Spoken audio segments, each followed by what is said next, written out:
Mass Effect Revelation by Drew Karpyshyn. Narrated by David Kolachi. Copyright 2007 by BioWare Corporation. This unabridged audiobook is published by arrangement with Rey Books, an imprint of the Random House Publishing Group, a division of Random House Incorporated, and was produced in the year 2008 by Tantor Media Incorporated, which holds the copyright thereto. Prologue. Approaching Arcturus, disengaging FTL drive core. Rear Admiral John Grissom of the Alliance, the most famous man on Earth and its 3 fledgling interstellar colonies, glanced up briefly as the voice of the SSV New Delhi's helmsman came over the shipboard intercom. A second later he felt the unmistakable deceleration surge as the vessel's mass effect field generators wound down and the New Delhi dropped from faster-than-light travel into speeds more acceptable to an Einsteinian universe.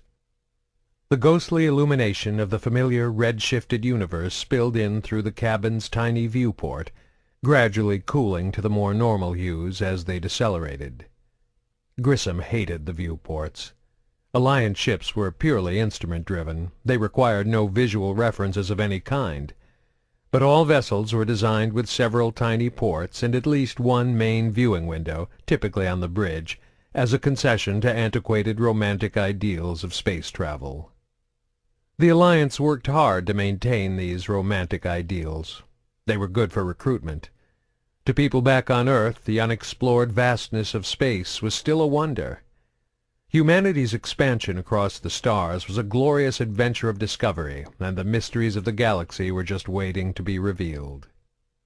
Grissom knew the truth was much more complex. He had seen firsthand just how beautifully cold the galaxy could be. It was both magnificent and terrifying, and he knew there were some things humanity was not yet ready to face. The classified transmission he had received that morning from the base at Shanxi was proof of that. In many ways, humanity was like a child, naive and sheltered. Not that this was surprising. In the whole of humanity's long history, it was only in the last 2 centuries that they had broken the bonds of Earth and ventured into the cold vacuum of space beyond. And true interstellar travel, the ability to journey to destinations beyond their own solar system, had only been made possible in the last decade. Less than a decade, in fact.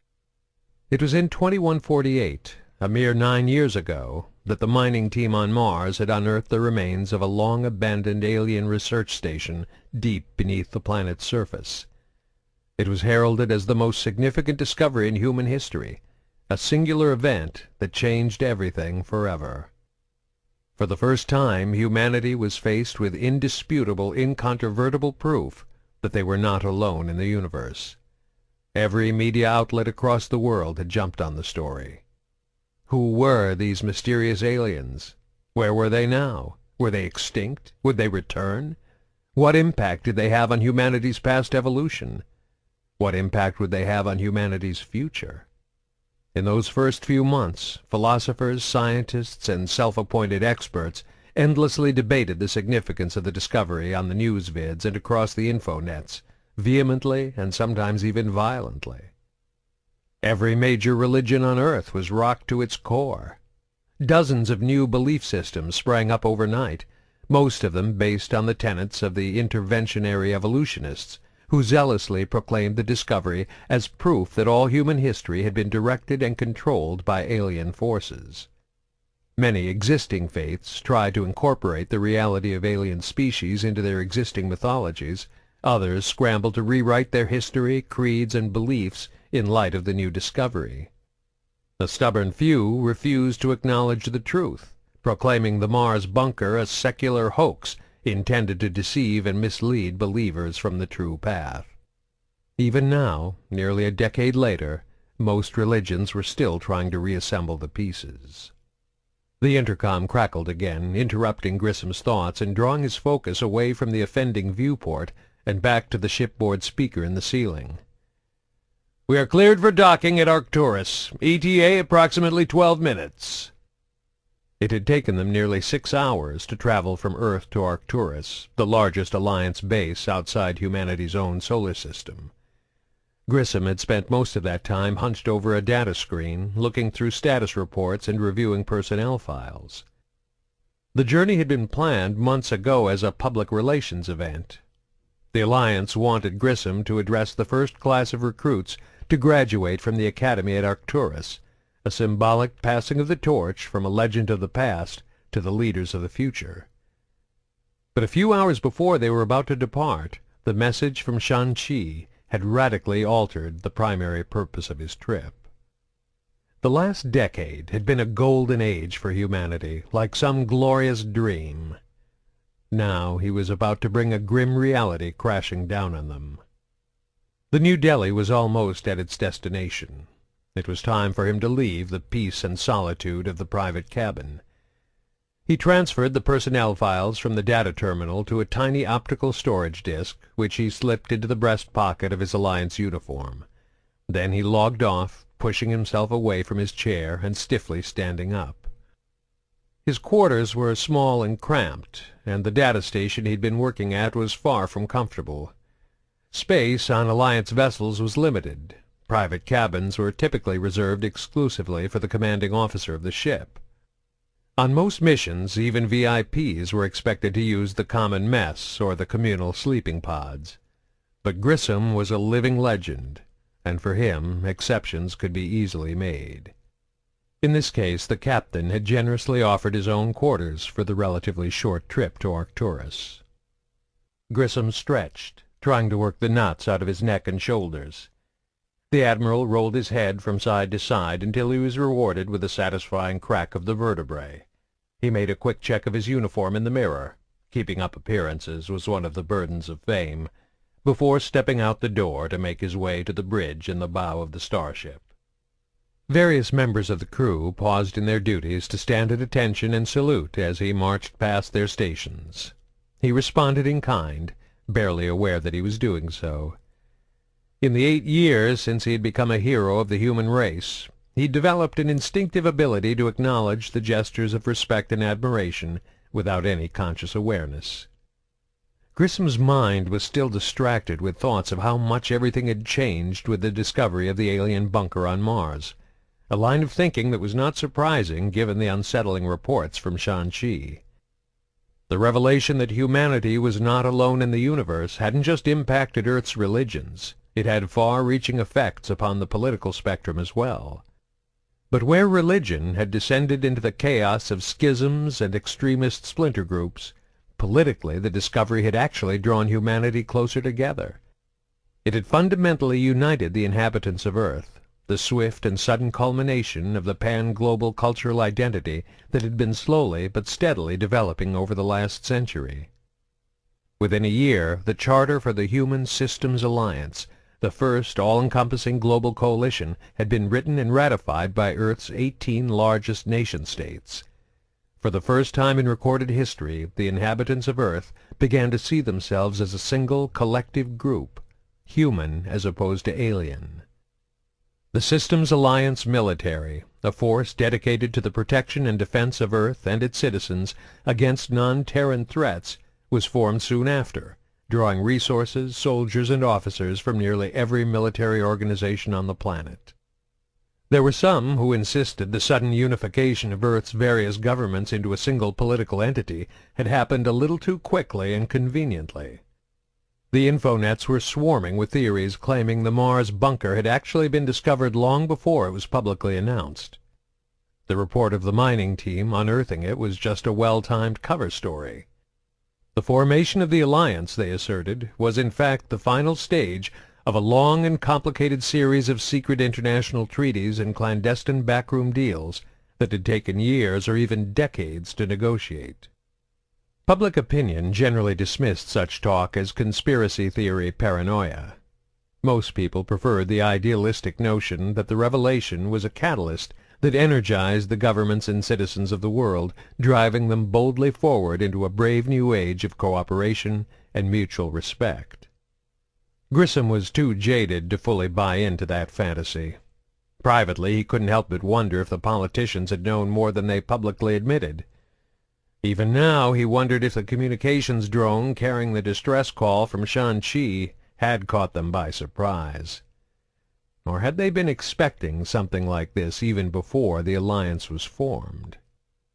As he neared the bridge, he pushed all thoughts of alien research stations and shady conspiracies from his head. He was a practical man. The details behind the discovery of the bunker and the formation of the alliance didn't really matter to him. The alliance was sworn to protect and defend humanity throughout the stars, and everyone, including Grissom, had to play their part. Captain Eisenhorn, commanding officer of the New Delhi, gazed out through the large viewport built into the foredeck of the ship. What he saw there sent a shiver of wonder down his spine. Outside the window, the massive Arcturus space station grew steadily larger as the New Delhi approached. The Alliance fleet, nearly 200 vessels ranging from 20-man destroyers to dreadnoughts with crews of several hundred, stretched out from it in all directions, surrounding the station like an ocean of steel. The entire scene was illuminated by the orange glow emanating from the Type K red giant far in the distance, Arcturus, the system's sun for which the base had been named.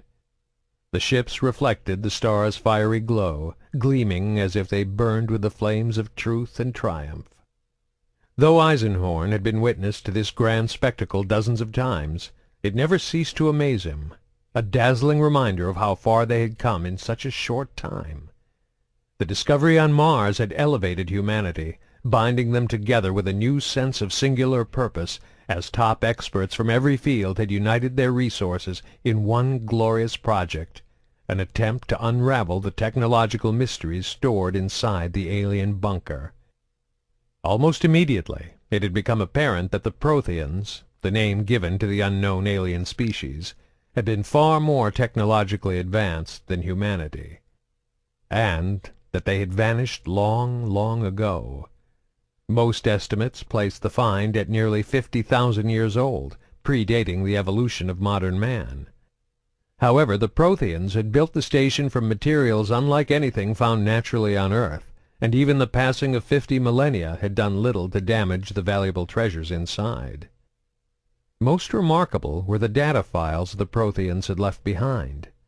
Millions of tetrabytes worth of knowledge, still viable, though compiled in a strange and unfamiliar language.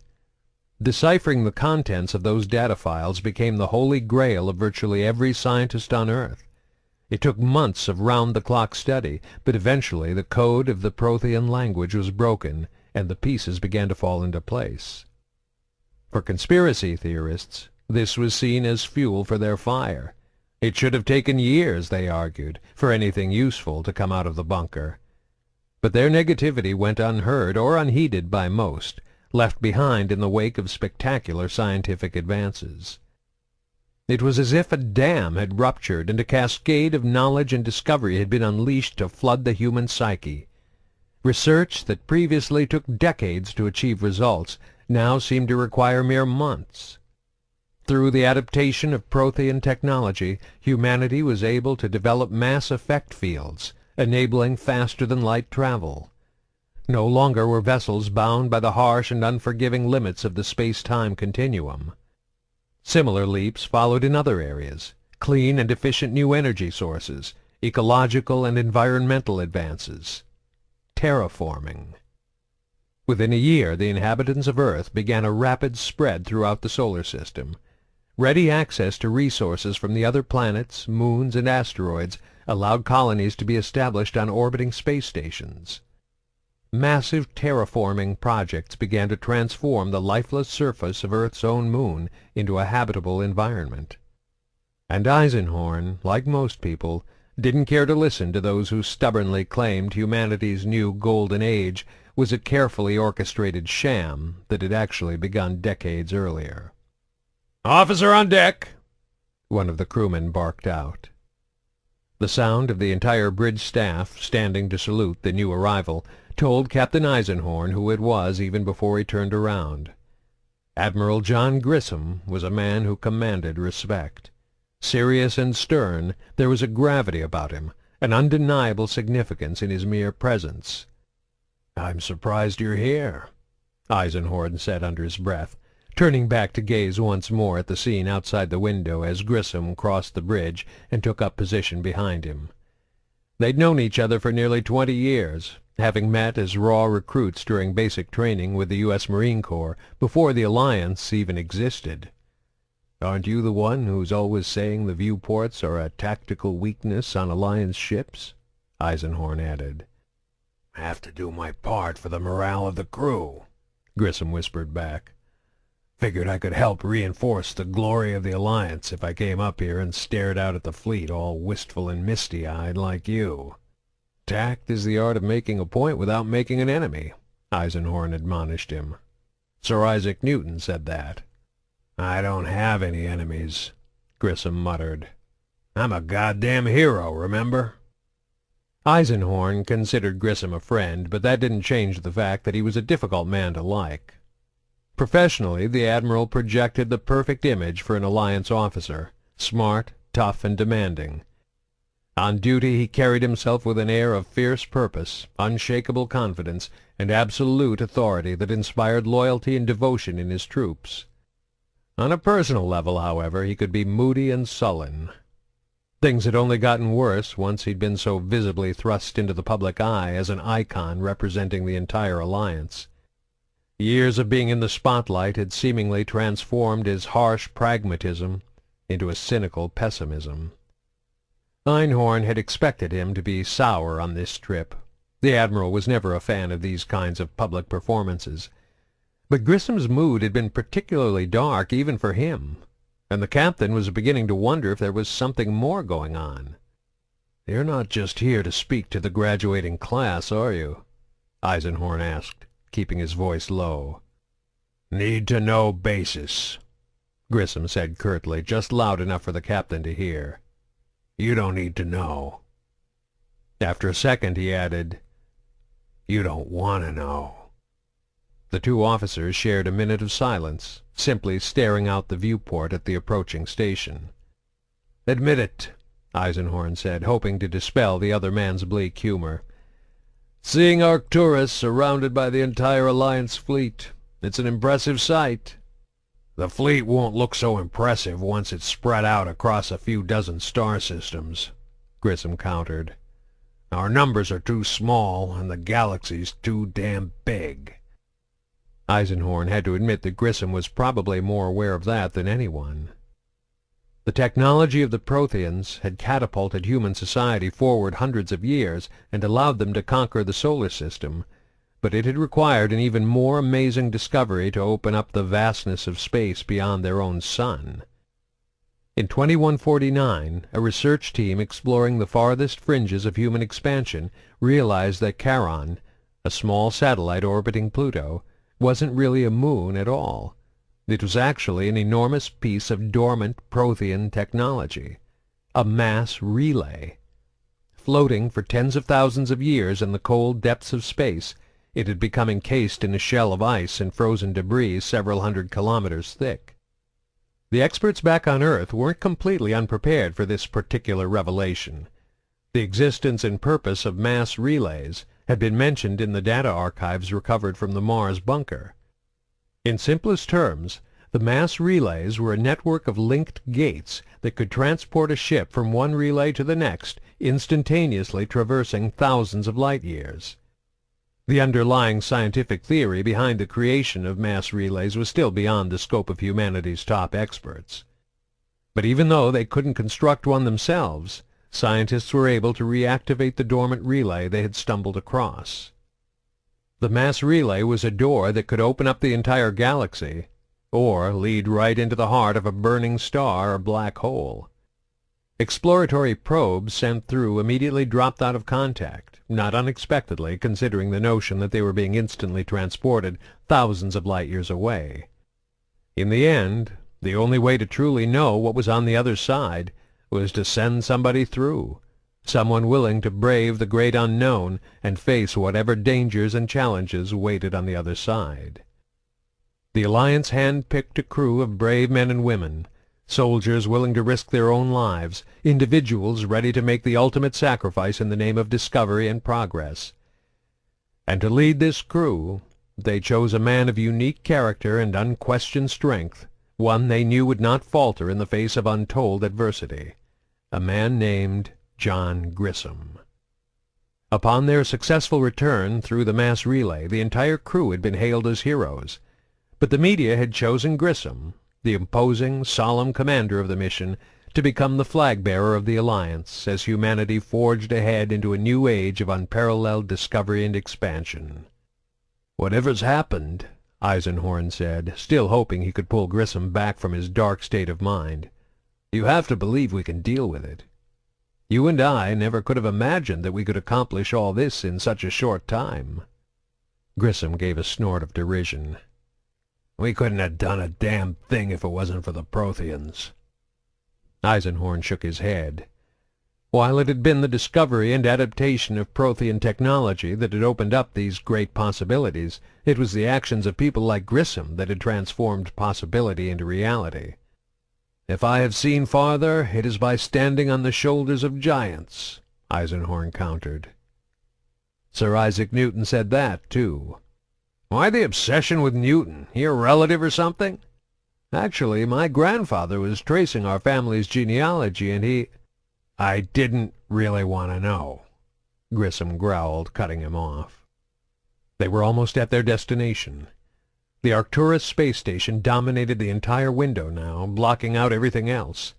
The docking bay loomed before them, a gaping hole in the gleaming hull of the station's exterior. "I should go," Grissom said with a weary sigh. "They'll want to see me come marching down the gangway as soon as we touch down." "Take it easy on those recruits," Eisenhorn suggested, only half joking. "Remember, they're barely more than kids." "I didn't come here to meet with a bunch of kids," Grissom replied. "I came here looking for soldiers." The first thing Grissom did when he arrived was request a private room. He was scheduled to address the entire graduating class at 1400 hours. In the 4 hours between then and now, he planned to conduct private interviews with a handful of the recruits. The brass at Arcturus weren't expecting his request, but they did their best to accommodate it.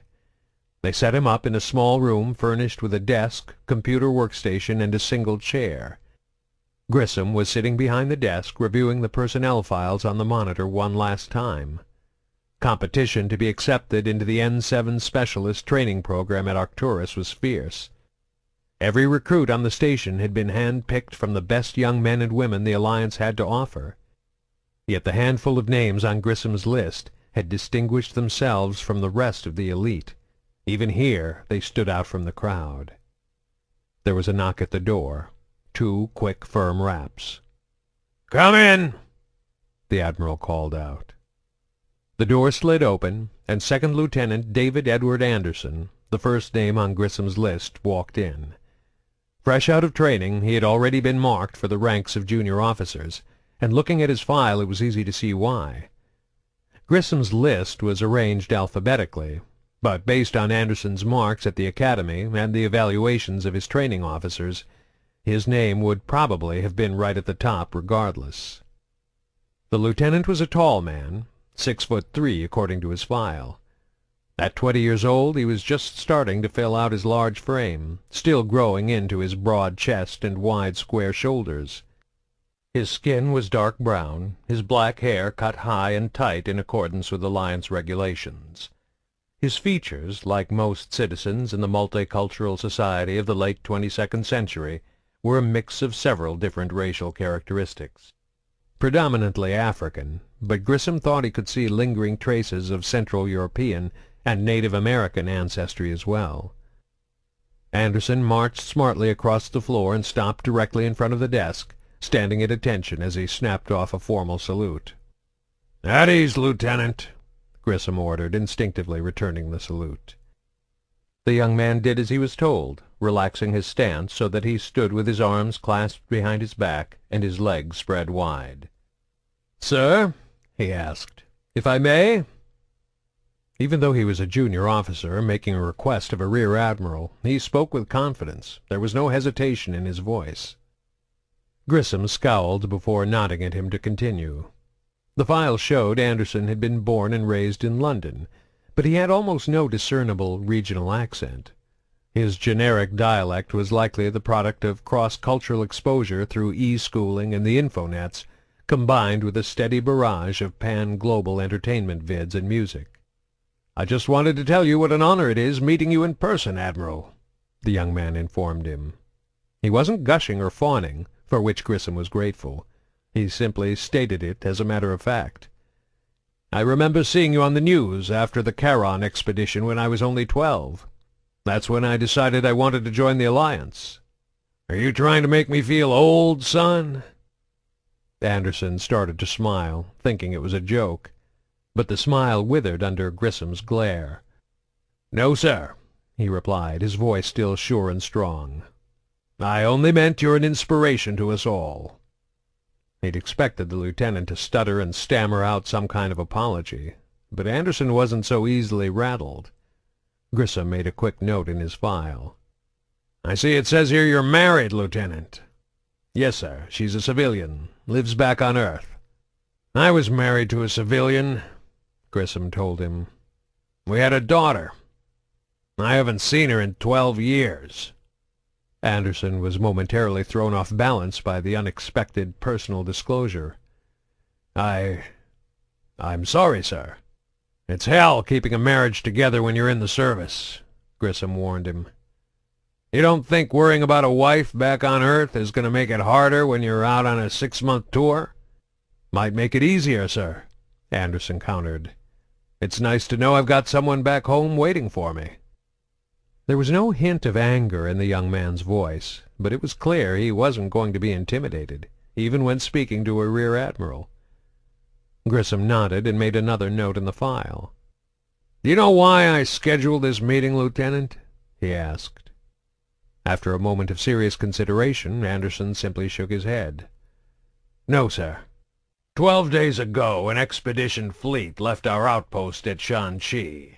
They were heading through the Shanxi Theta mass relay into an uncharted region of space, 2 cargo vessels and 3 frigates. They made contact with an alien species out there. Some kind of patrol fleet, we think. Only one of our frigates made it back." Grissom had just dropped a bombshell in the young man's lap, but Anderson's expression barely changed. His only reaction was a momentary widening of his eyes. "Protheans, sir?" he asked, driving right to the heart of the matter. "We don't think so," Grissom told him. "Technologically, they seem to be on about the same level as us." "How do we know that, sir?" "Because the ships Shanxi sent out to engage them the next day had enough firepower to wipe out their whole patrol." Anderson gasped, then took a deep breath to collect himself. Grissom didn't blame him. So far he'd been impressed with how well the lieutenant had handled the whole situation. "Any further retaliation from the aliens, sir?" The kid was smart. His mind worked quickly, analyzing the situation and moving forward to the relevant questions after only a few seconds. "They sent reinforcements," Grissom informed him. "They captured Shanxi. We don't have any other details yet. Comm satellites are down. We only got word because someone got off a message drone just before Shanxi fell." Anderson nodded to show he understood, but he didn't say anything right away. Grissom was glad to see the young man had the patience to give himself time to process the information. It was a lot to wrap one's head around. "You're sending us into action, aren't you, sir?" "Alliance Command makes that decision," Grissom said. "All I can do is advise them. That's why I'm here." "I'm afraid I don't understand, Admiral." "Every military engagement has only 3 options, Lieutenant. Engage, retreat, or surrender." "We can't just turn our backs on Shanxi. We have to engage," Anderson exclaimed. "With all due respect, sir," he added a second later, remembering who he was talking to. "It's not that simple," Grissom explained. "This is completely unprecedented. We've never faced an enemy like this before. We know nothing about them. If we escalate this into a war against an alien species, we have no way to predict how it will end. They could have a fleet 1,000 times the size of ours. We could be on the verge of starting a war that will culminate in the total annihilation of the human race." Grissom paused for emphasis, letting his words sink in. "Do you honestly think we should take that risk, Lieutenant Anderson?" "You're asking me, sir?" Alliance Command wants my advice before they make their decision. But I'm not going to be on the front lines fighting the war, Lieutenant. You were a squad leader during your N7 training. I want to know what you think. You believe our troops are ready for this?" Anderson frowned, thinking long and hard before he offered his answer. "Sir, I don't think we have any other choice," he said, choosing his words carefully. "Retreat isn't an option. Now that the aliens know about us, they aren't just going to sit at Shanxi and do nothing. Eventually, we'll have to either engage or surrender." "And you don't think surrender is an option?" "I don't think humanity could survive being subjugated under alien rule," Anderson replied. "Freedom is worth fighting for." "Even if we lose?" Grissom pressed. "This isn't just about what you're willing to sacrifice, soldier. We provoke them, and this war could make its way to Earth. Think about your wife. Are you willing to risk her life for the sake of freedom?" "I don't know, sir," was Anderson's solemn reply. "Are you willing to condemn your daughter to the life of a slave?" "That's the answer I was looking for," Grissom said with a sharp nod. "With enough soldiers like you, Anderson, humanity just might be ready for this after all."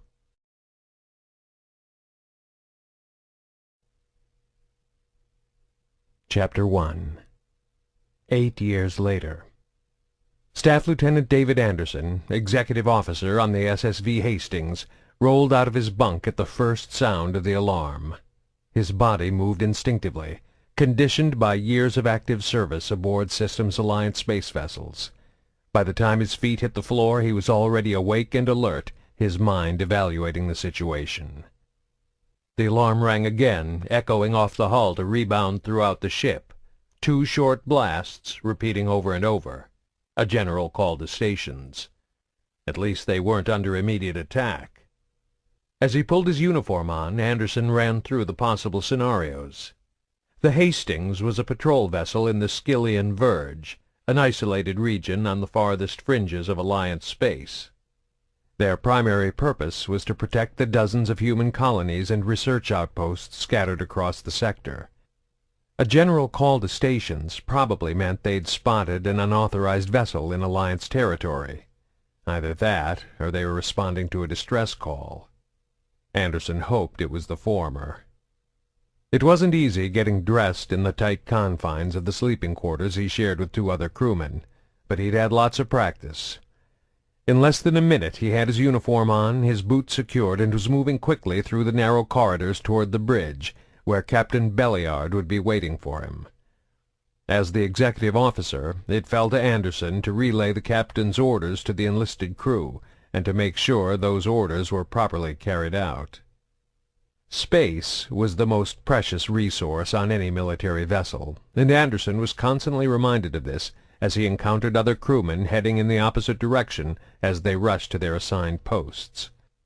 Invariably they would press themselves against the corridor walls in an effort to let Anderson by, snapping off awkward salutes to their superior as he squeezed past them.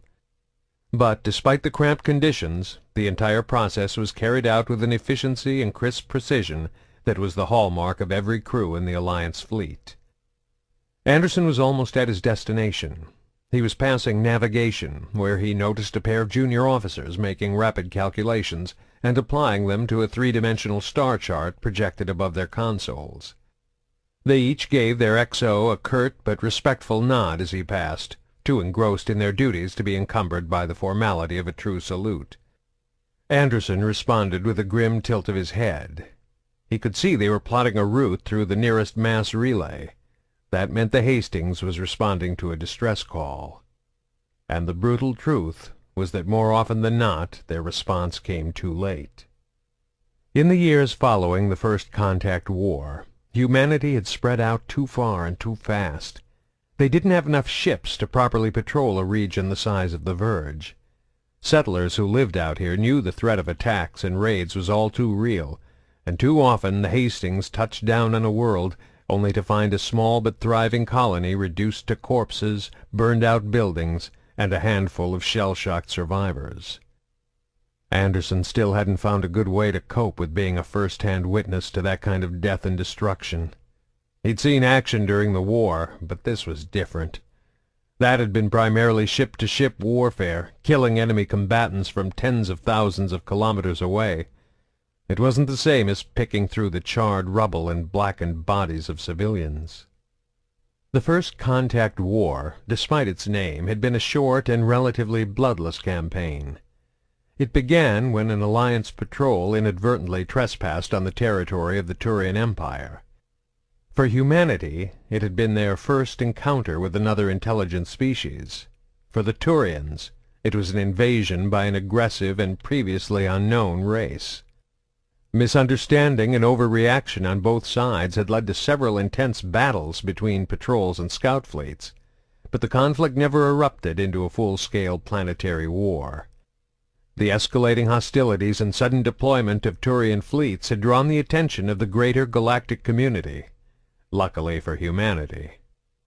It turned out the Turians were only one species among a dozen, each independent, but voluntarily united beneath the rule of a governing body known as the Citadel Council.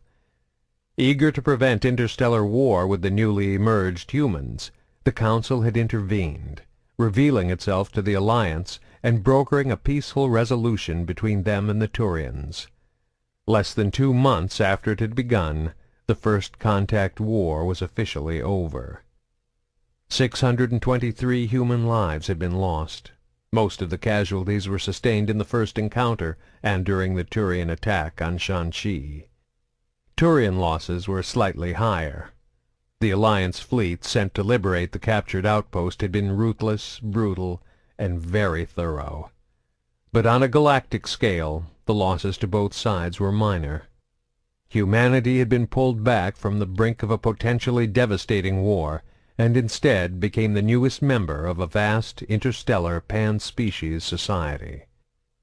Anderson climbed the 3 steps separating the forward deck of the bridge from the main level of the ship.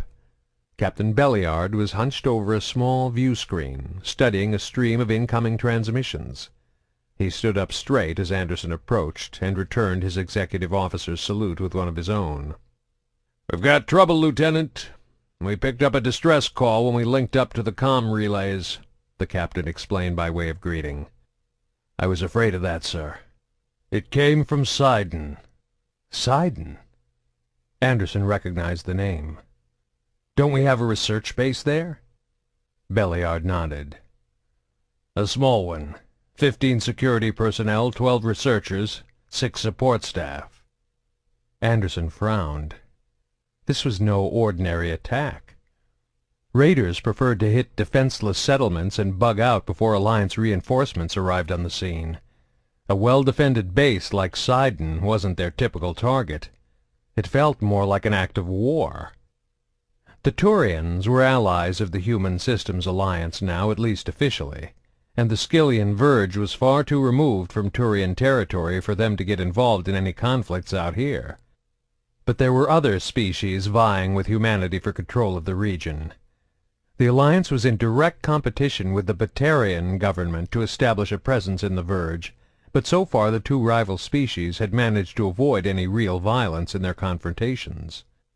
Anderson doubted they'd start with something like this. Still, there were plenty of other groups out there with the means and motive to hit an Alliance stronghold.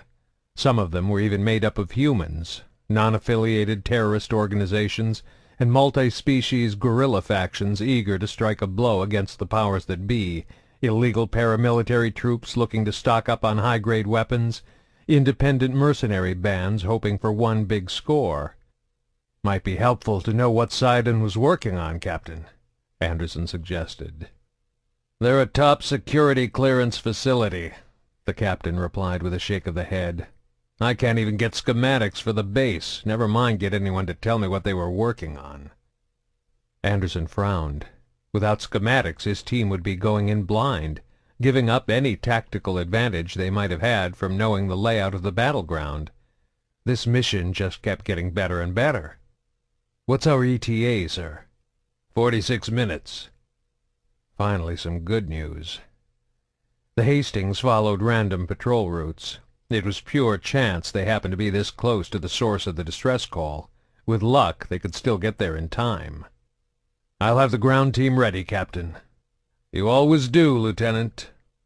Anderson turned to go, acknowledging his commanding officer's compliment with a simple, "Aye, aye, sir." In the black void of space, the Hastings was all but invisible to the naked eye. Surrounded by a self-generated mass effect field and traveling nearly 50 times faster than the speed of light, it was little more than a flickering blur, a slight wavering in the fabric of the space-time continuum. The vessel altered its flight path as the helmsman made a quick course correction, a minor adjustment to the trajectory that sent the ship hurtling toward the nearest mass relay, nearly 5 billion kilometers away. At a speed of nearly 15 million kilometers per second, it didn't take long before their destination was in range. 10,000 kilometers out from their target, the helmsman took the Element Zero drive core offline, disengaging the mass effect fields. Blue-shifted energy waves radiated off the ship as it dropped out of FTL, igniting the darkness of space like a flare. The illumination of the blazing ship reflected off the mass relay, growing steadily larger on the horizon. Although completely alien in design, the construction closely resembled an enormous gyroscope. At its center was a sphere made up of 2 concentric rings spinning around a single axis. Each ring was nearly 5 kilometers across, and 2 15-kilometer arms protruded out from one end of the constantly rotating middle. The entire structure sparkled and flashed with white bursts of crackling energy. At a signal from the Alliance vessel, the mass relay began to move. It turned ponderously on its axis, orienting itself with the linked relay hundreds of light-years away. The Hastings picked up speed as it headed straight for the center of the enormous alien construct on a pre-calculated approach vector. The rings at the relay's heart began to spin faster, accelerating until they were nothing but a whirling blur. The sporadic bursts of energy emanating from its core became a solid, pulsing glow, growing in strength and intensity until it was almost impossible to look at. The Hastings was less than 500 kilometers away when the relay fired. A discharge of dark energy swept out from the spinning rings like a wave, engulfing the ship. It shimmered momentarily, then disappeared as if snuffed out of existence. Instantaneously, it winked back into reality 1,000 light-years from its previous location, emerging from apparent nothingness with a bright blue flash in the vicinity of a completely different mass relay. The drive core of the Hastings roared to life, and it jumped to FTL, vanishing into the darkness with a red-shifted burst of heat and radiation. Rapidly left behind, the receiving relay began to power down, the rings at its center already decelerating. "We've cleared the mass relay. Engaging drive core. ETA to Sidon, 26 minutes. Huddled in the cargo hold with the other 4 members of the ground team, it was almost impossible to hear the sound of the voice coming over the shipboard intercom above the roaring of the engines. Not that Anderson needed to hear the updates to know what was happening. His stomach was still churning from the jump through the mass relay. Scientifically, he knew the motion sickness shouldn't happen. Travel between relays, the jump from an originating or transmitting relay to the destination or receiving relay, was an instantaneous event. It took no time to occur, therefore it couldn't possibly have any physical effect on his body. But while he acknowledged this theoretical fact, Anderson knew from first-hand experience that it wasn't true in practice. Maybe this time the tightness in his gut was just a bad feeling about what they'd find when they reached the Sidon facility. Whoever had attacked the research base had been willing to take on 15 Alliance Marines. Even using the element of surprise to their advantage, they must have been a formidable force. The Alliance should be sending a troop transport in as reinforcements, not a patrol frigate that could only assemble a 5-person ground team. But nobody else was close enough to answer the distress call in time, and most Alliance vessels were too big to go planet-side anyway. The Hastings was small enough to enter a world's atmosphere and touch down on its surface and still be able to take off again. Anything bigger than a frigate would have to ferry troops down using shuttles or dropships, and they didn't have time for that. At least they were going in heavy. Every member of the ground team was wearing body armor equipped with fully charged kinetic shield generators, as well as three-quarters visored headgear. They each carried half a dozen grenades and the Alliance's standard-issue Han-Keter G912 assault rifle. The ammo clip on each weapon held over 4,000 rounds. Miniature pellets smaller than grains of sand. When fired at sufficient velocity, the nearly microscopic projectiles were capable of inflicting massive damage. That was the real problem. No matter how advanced defensive technology got, it was always a step behind. The Alliance spared no expense when it came to protecting its soldiers. Their body armor was top of the line, and their kinetic shields were the latest military prototype. But it still wasn't enough to withstand a direct hit from close range with heavy weapons. If they were going to survive this mission, it wasn't going to be because of their equipment. It always came down to two things: training and leadership. Their lives were in Anderson's hands now, and he could sense their unease. Alliance Marines were well trained to deal with the mental and physical stress of the human body's natural fight-or-flight instincts. But this was more than the normal adrenaline rush of impending combat. He'd been careful not to expose his own doubts. He'd projected an image of absolute confidence and composure. But the members of his team were smart enough to figure things out on their own. They could put the pieces together just as he had. Like the lieutenant, they knew ordinary raiders wouldn't attack a heavily defended Alliance base.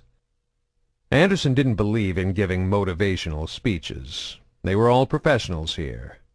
But even for Alliance soldiers, those last nervous minutes before a mission were harder to endure in total silence. Besides, there was no sense hiding from the truth.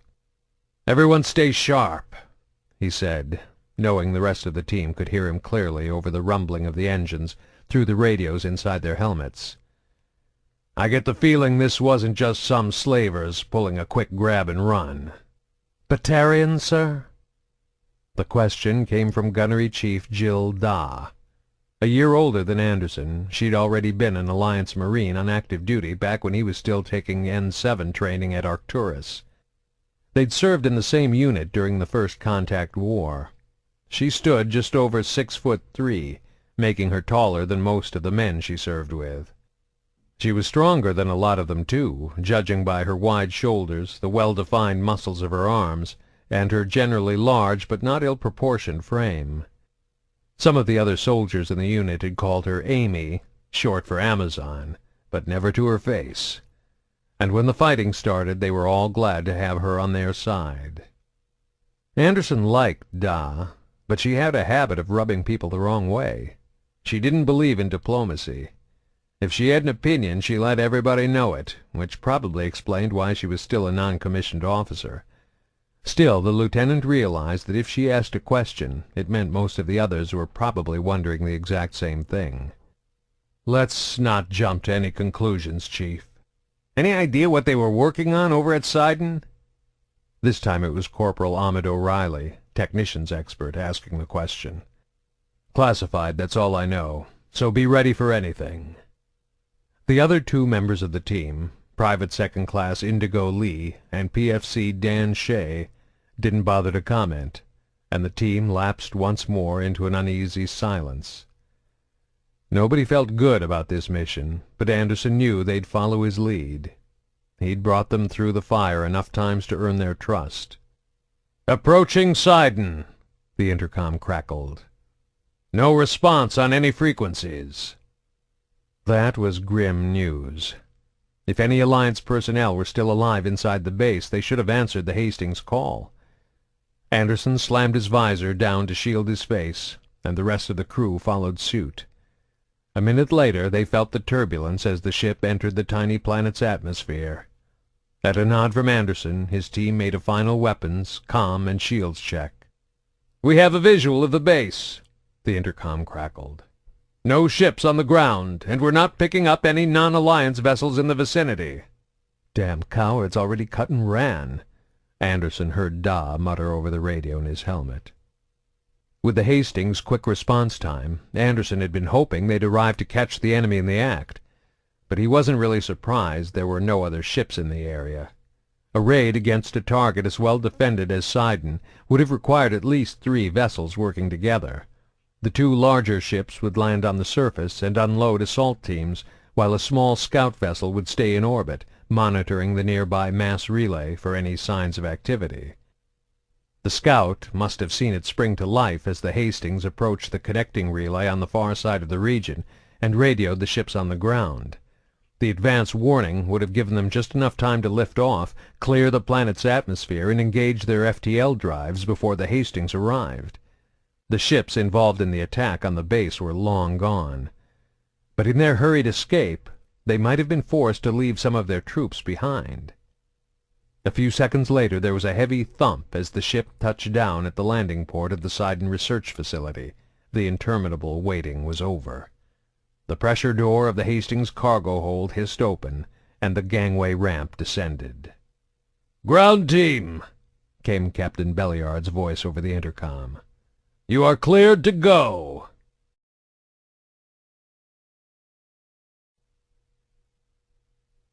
Chapter 2. Gunnery Chief Da and Lee, the 2 Marines on point, scuttled down the gangway. Weapons drawn, they scanned the area for a possible ambush, while Anderson, O'Reilly, and Shea covered them from the hold above. "Landing zone secured," Da reported across the radio frequency. Once the entire team was on the ground, Anderson took stock of the situation. The landing port was small, room for 3 frigates, or maybe a pair of cargo ships.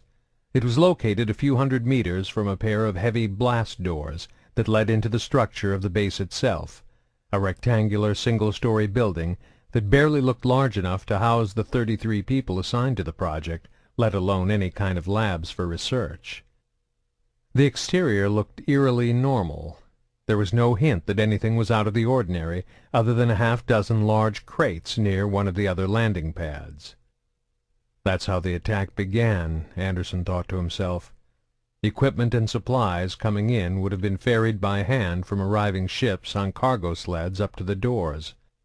Sidon must have been expecting a shipment. When the raiders touched down, they would have begun unloading the crates. Someone inside would have opened the blast doors, and 2 or 3 of Sidon's security detail would have come out to help with the cargo, and been gunned down by enemy troops hiding inside the holds of the ships. "Strange there are no bodies out here," Da noted, echoing Anderson's own thoughts. "Must have dragged them away after they secured the landing port," Anderson said, not certain why anyone would want to do that. Using hand signals, he motioned his team across the deserted landing port and up to the entrance of the base. The sliding blast doors were featureless and smooth. They were controlled by a simple security panel on the wall.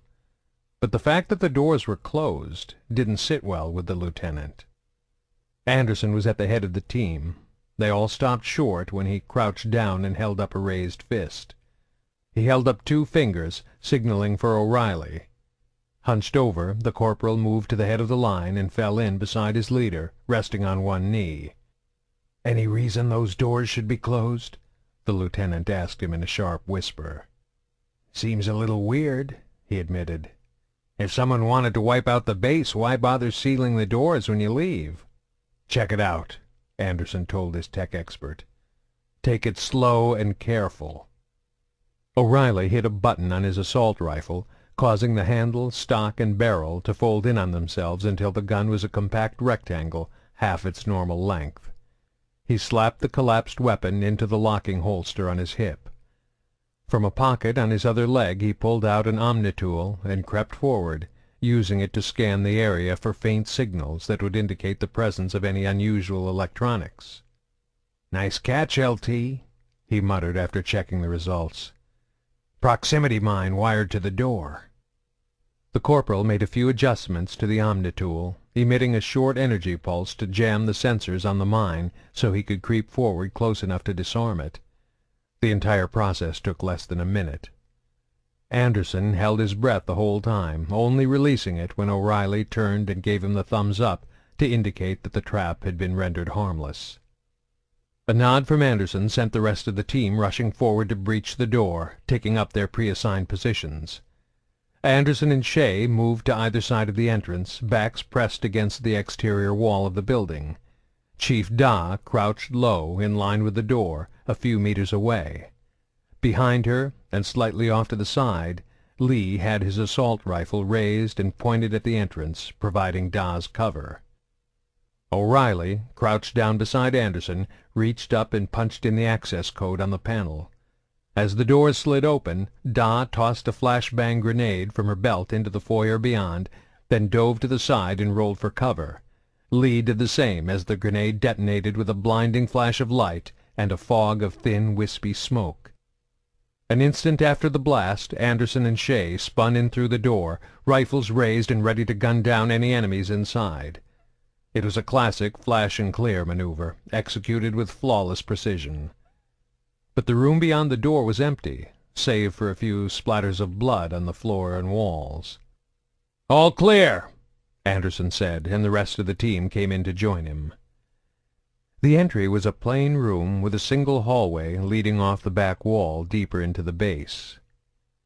There was a small table flipped in the corner and several overturned chairs. A monitor on the wall showed an image of the landing port outside. "Guard post," Da said, the evidence confirming for her what Anderson had suspected earlier. "Probably 4 of them stationed here to keep an eye on the spaceport. Must have opened the blast doors when the ships landed and went out to help them unload their cargo." "I've got blood smears heading down this hallway, Lieutenant," Private Indigo called out. "Looks like the bodies were dragged out of this room and back into the facility." Anderson still couldn't figure out why anyone would drag the bodies away like this, but at least it gave them a clear trail. The ground team slowly made their way deeper into the base, following the smears of blood. The trail took them through to the cafeteria, where they saw more overturned tables and chairs, as well as holes in the walls and ceiling, clear indication that the room had recently been witness to a brief but intense firefight. Further in, they passed 2 separate dormitory wings. The door to each individual room had been kicked open, and the interiors, like the cafeteria, were riddled with bullet holes. A picture formed in Anderson's mind. The attackers, once inside, systematically going from room to room, massacring everyone in a hail of gunfire, and then dragging the bodies away with them. By the time they reached the back of the building, they had yet to see any sign that enemy troops were still here. They did, however, make a separate discovery that none of them had been expecting. At the very rear of the facility was a single large elevator going straight down into the earth below. "No wonder this base looks so small," O'Reilly exclaimed. "All the good stuff is buried underground." "Damn, I wish we knew what they were working on," he muttered a moment later in a more somber tone. "God knows what we're about to walk into." Anderson agreed, but he was concerned with a more immediate detail. According to the panel on the side of the wall, the elevator was down at the bottom level. If someone had gone into the lower floors of the base, only to flee when they got word the Hastings was coming, the elevator should have been on the top floor. "Something wrong, LT?" Da asked. "Somebody took that elevator down," he said, tilting his head in the direction of the panel. "But they never took it back up." "You think they're still down there?" the gunnery chief asked, her tone making it clear she hoped they were. The lieutenant nodded, the hint of a grim smile on his lips. "So what happened to their ships?" Private Shea asked, still not piecing it all together. "Whoever attacked this base came for something," Anderson replied. "Whatever they were looking for wasn't up here. They must have sent a team down to the lower levels to finish up the job. Probably only left a few men up here to keep an eye on things. But they weren't counting on an Alliance patrol ship being close enough to respond to the distress call so quickly. When their scout ship sent word someone was coming through the mass relay, they knew they had about 20 minutes to pick up and clear out. I bet they never even bothered to tell their buddies down below." "What? Why not? Why wouldn't they tell them?" "These elevators might go down 2 full kilometers," Corporal O'Reilly chimed in, helping to spell it out for the inexperienced private. Looks like the comm panel to the lower level was destroyed in the gunfire. No chance of getting a radio message to anyone down below through that much rock and ore. And it could take 10 minutes for the elevator to make the trip one way. If they wanted to alert their friends in the basement, it'd take half an hour. 10 minutes to call the elevator up from the lower floor, 10 minutes to send someone from the top down to warn them, then 10 more minutes back up again, he continued. By then it'd be too late. Easier just to bug out and leave the others behind. Shay's eyes were wide with disbelief. They just abandon their friends? That's what separates mercenaries from soldiers, Anderson told him before turning his focus back to the mission. This changes things. We've got an enemy unit down there, and they have no idea an Alliance squad is up above waiting for them. We can set up an ambush, Da said. As soon as those elevator doors open, we start firing and rip those sons of bitches to ribbons. She was speaking quickly, a wicked gleam in her eye. They won't stand a chance. Anderson thought for a second, then shook his head. It's obvious this is a seek-and-destroy mission. They aren't planning on leaving any survivors. There could still be Alliance personnel alive on the lower levels. If there's any chance we can still save them, we have to try. Could be dangerous, sir, O'Reilly warned. We're assuming they don't know we're here. If they somehow do, then we'll be the ones walking into an ambush. That's a risk we'll have to take, Anderson said, slamming his fist against the wall panel to call the elevator back up to the surface. We're going in after them. The rest of the group, including O'Reilly, responded with a sharp, "Sir, yes, sir." The long, slow elevator descent was even more agonizing than the wait in the ship's hull at the start of the mission. Minute by minute the tension grew as they sank deeper and deeper beneath the planet's surface. The lieutenant could hear the faint hum of the elevator winch, a dull drone boring into the back of his skull that grew steadily fainter but never entirely disappeared as they dropped even farther down the shaft. The air became heavy, warm, and moist.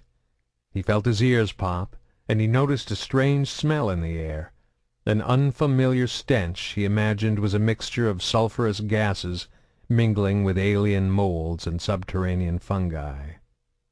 Anderson was sweating profusely beneath his body armor, and he kept having to reach up with a free hand to wipe away the fog condensing on his visor. He did his best not to think about what would happen if the doors opened and the enemy was ready and waiting for them on the other side.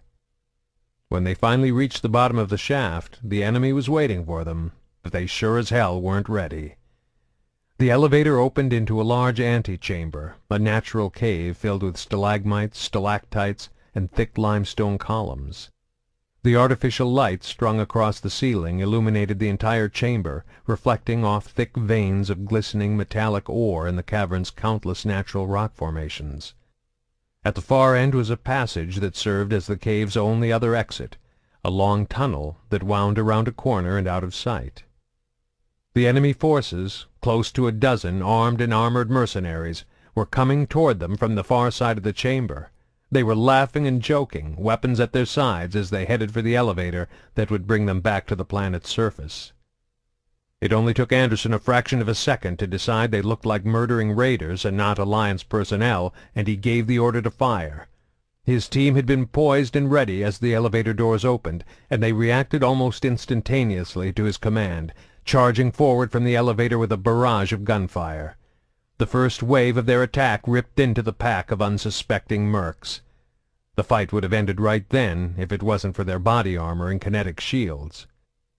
3 of the enemy combatants dropped to the floor, but enough of the deadly projectiles were deflected or absorbed so that the rest of them were able to fall back and dive for cover behind the boulders and stalagmites that littered the cavern's floor. The next few seconds of the battle were utter chaos. Anderson's team pushed forward, scrambling to use the cave's rock formations for cover. They had to fan out quickly before enemy crossfire could pin the entire group down in a single location. The cavern echoed with the staccato recoil of assault rifles and the sharp zip-zip-zip of bullets ricocheting off the rock formations and walls, and the incandescent tracer bullets that made up every 5th round ignited the room with a ghostly luminescence. Sprinting to a nearby large stalagmite, Anderson felt an all-too-familiar shudder as his kinetic shields repulsed several shots that would have otherwise found their mark. He hit the ground and rolled as a line of bullets struck the floor just in front of him, disintegrating the stone and sending tiny showers of water and dust up under his visor and into his face. He came to his feet, spitting out the foul grit, instinctively checking the remaining power on his shields. He was down to 20%, not nearly enough to give him a fighting chance if he had to make another run through direct enemy fire. "Shield status!" Anderson shouted into his radio. The numbers came back at him rapid fire. 20, 25, 20, 10! His team was still at full strength, but their shields had taken a beating. They had lost their initial advantage of surprise, and they were now facing an enemy squad nearly double their number. But Alliance soldiers were trained to work as a team, to cover for each other and watch one another's back. They trusted their teammates, and they trusted their leader. He figured that would give them the edge they needed over a band of mercs. "Da, Lee, move up on the right!" he barked. "Try to flank them!" The lieutenant rolled to his right, emerging from behind the stalagmite, shielding him from view, and firing a quick covering burst in the direction of the enemy. He wasn't trying to hit anything. Even with the smart targeting technology built into all personal firearms, it was almost impossible to hit a human-sized target without taking at least a half-second to steady and aim. But inflicting damage was not his goal. All he wanted to do was disrupt the enemy so they wouldn't have time to line up Lee or Da while they alternately advanced, darting in and out of cover. After a 2-second burst, he rolled back behind his own cover. It wasn't good to stay out in view in one place for too long. Even as he did so, Shea popped out from behind a large boulder to lay down another covering burst for his squad-mates on the move, and as he ducked back to safety, O'Reilly filled in. As soon as the corporal pulled back, Anderson poked his head out and fired again. This time he emerged from the left side of the stalagmite. Jumping out from behind cover in the same position twice in a row was a sure way to catch an enemy round in the teeth. He ducked back in and heard Da over his radio saying, "In position, laying down cover fire." Now it was his turn to move. "I'm on the go!" he shouted just before he scrambled out into the open, crouched low and running hard for another nearby piece of the cave's natural architecture that was large enough to protect him from enemy bullets. Skidding to a stop behind a thick column, he had just enough time to catch his breath and lay down covering fire as he ordered Shea and O'Reilly to make their runs. Again and again they repeated the process, Anderson sending one person on the move while the others laid down covering fire to keep the enemy on the defensive. He varied who would go each time. The key was to keep the team moving and keep their opponents off balance. Staying in one place would let their enemies focus on them and bring multiple shooters to bear or, even worse, start lobbing grenades in their direction. But there had to be purpose and direction to the movement. They had to follow a plan. For all the mayhem and random confusion of battle, the lieutenant had been trained to approach firefights like a game of chess. It was all about tactics and strategy, protecting and defending your pieces as you maneuvered them one by one to develop a stronger overall position. Working as a single unit, the Alliance squad was pushing its advantage one soldier at a time, slowly maneuvering themselves to where they could flank the enemy, drive them from their cover, and catch them in the crossfire. The mercs could feel it happening too. They were pinned down by the coordinated efforts of Anderson and his crew, trapped, virtually helpless. It was only a matter of time before they launched a suicidal counter-assault or broke ranks in a desperate retreat. In this case, they chose the latter. It seemed to happen all at once. The mercs burst from their cover, backpedaling toward the passage behind them as they fired wild bursts in the vague direction of the Alliance soldiers. Exactly what Anderson and his team had been waiting for. As the mercs fell back, Anderson stood up from behind the boulder he was using for cover. He was exposing his head and shoulders, but someone running backwards while shooting an assault rifle would be lucky to hit the broadside of a battleship, let alone a target half the size of a human torso. He braced his weapon on the top of the boulder to steady it, took careful aim at one of the mercs, let his weapon's auto-targeting systems get a hard lock, then slowly squeezed the trigger. The merc did a short, stuttering dance as a steady stream of bullets depleted his shields, shredded his armor, and ripped through his flesh. The whole sequence took maybe 4 seconds from start to finish, an eternity if they had been worried about someone on the other side calmly lining them up in their sights. But with that threat now gone, Anderson had more than enough time to guarantee his aim was lethally accurate. He even had a chance to line up a second merc and take her down too. And he wasn't the only one taking advantage of the situation. All told, his team dropped 7 of the mercs during their desperate retreat. Only 2 managed to escape with their lives, making it to the safety of the passage and disappearing around the corner.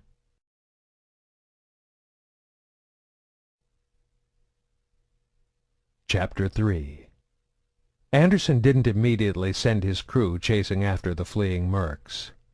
As soon as they lost visual contact with their enemy, pursuing them turned into a fool's game. Every corner, turn, or branching hallway they'd come across would represent a chance for a potential ambush. Instead, O'Reilly, and Lee took up defensive positions guarding the passage in case the mercs came back, possibly with reinforcements. With the only point of insurgents covered, Anderson and Shea were free to examine the bodies.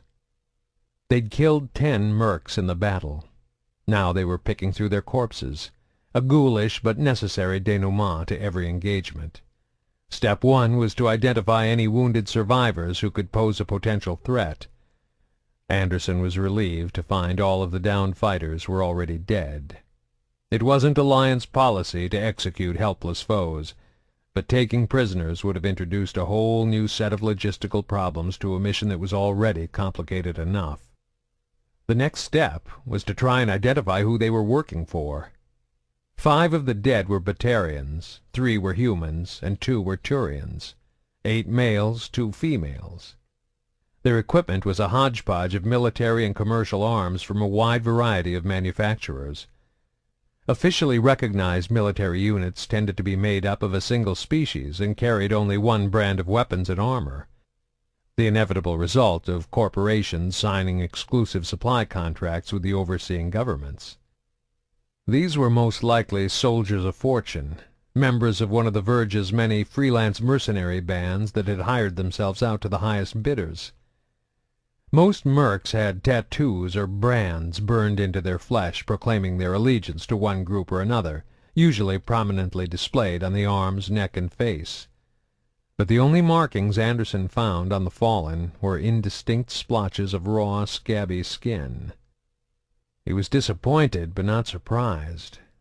For jobs where secrecy was important, crews often had their markings removed with an exfoliating acid wash, then reapplied after the mission, a simple but painful procedure that was charged back to whoever had hired them.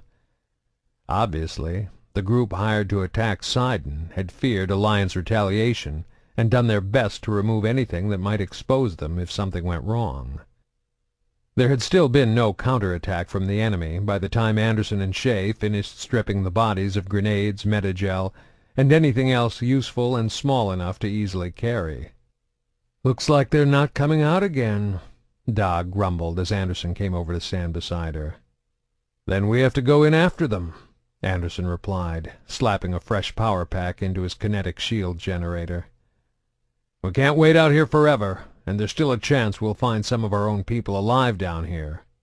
"Or more mercs," O'Reilly muttered, replacing his own power pack.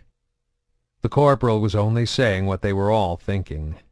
For all they knew, there was another full enemy squad deeper inside the base, and the 2 men who'd fled the battle had already managed to warn the reinforcements.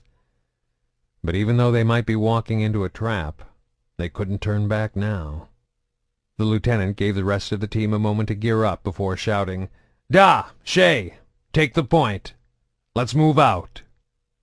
They advanced into the rough-hewn passage, maintaining a standard Alliance patrol formation. The 2 Marines on point up front, Anderson and O'Reilly 3 meters behind them in the middle, and Lee 3 meters behind them, watching their backs. They all had weapons raised and ready as they made slow but steady progress through the uneven, irregular tunnel that had been bored through the rock. They were officially in a hot zone now, and caution was more important than speed. One moment of careless inattention could cost all of them their lives. 10 meters in, the corridor turned sharply to the left. The team stopped short at a hand signal from Da, who crept forward and poked her head around the corner, momentarily exposing herself to possibly enemy fire before ducking back. When she gave them the all-clear, they continued on. Beyond the corner, the passage continued for another 20 meters before reaching a sealed security door. The heavy metal barrier was closed and locked.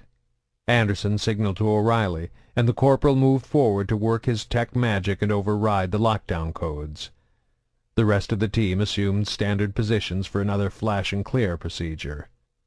"If those mercs are locking the security doors," Da whispered to her commanding officer as they waited for the door to open, "then that means they have codes for the base. Someone on the inside must have been working with them." Anderson didn't reply, but he gave a grim nod. He didn't like the idea that someone inside Sidon had betrayed the Alliance, but it was the only explanation that made sense. The mercs had known the facility was expecting an off-world shipment, and they must have had the proper landing codes to get their ships on the surface without raising any alarms. They'd been familiar enough with the layout to clear out the upper area and make their way to the elevators at the back without letting anyone escape. And they had to have access to restricted lockdown codes to seal the security door. All the evidence pointed to the inescapable conclusion that there had been a traitor at Sidon. The door slid open and the team sprang into action, using a flash grenade to blind anyone on the other side, then charging in only to find the area beyond empty. They were now standing in a large square room about 20 meters on each side. The shiny metal walls, ceiling, and reinforced floor made it clear they were now entering the heart of the research facility. Everything had a sleek, modern feel, a sharp contrast to the rough-hewn natural tunnels they had just passed through. There was a hall leading off to the left and another to the right. "I've got a blood trail over here," O'Reilly called out on the left. "Looks fresh." "We follow it," Anderson decided. "Lee and Shay, set up position here." He didn't like splitting up the team, but they didn't know the layout of the base. He didn't want any of the mercs doubling around behind them and making it back to the elevator. "Da, O'Reilly, fall in." Leaving the two privates to guard the only way out, Anderson and the others set off down the hall on the left, moving ever deeper into the research complex. They passed several more intersections, but Anderson wasn't willing to split his squad up yet again. Instead, the three of them simply followed the blood trail. Along the way, they passed a number of rooms, most of them small offices, judging by the desks and personal workstations.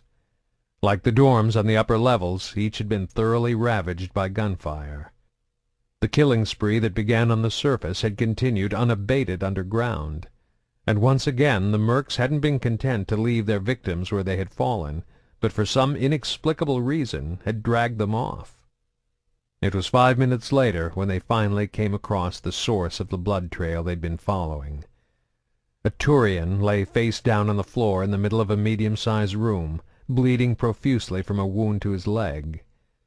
Anderson recognized him as one of the mercs who had fled the recent battle. Approaching carefully, he knelt down beside the motionless figure to check for a pulse, but found nothing. There was only one other exit from the room, another sealed security door off to one side. "You think his buddy's inside there?" Da asked, using her assault rifle to point to the closed portal. "I doubt it," Anderson replied. "He probably knew we'd be following the blood trail. I bet he ditched this guy at one of those other branches farther back. Probably waited for us to go by, then made a mad dash back to the exit." "I hope Shay and Lee are on their toes," Da muttered. "They can handle him," Anderson assured her. "I'm more interested in what's behind this door. Probably leads to the primary research lab," O'Reilly guessed. "Maybe we'll finally get some answers in there." They rolled the dead merc out of the way.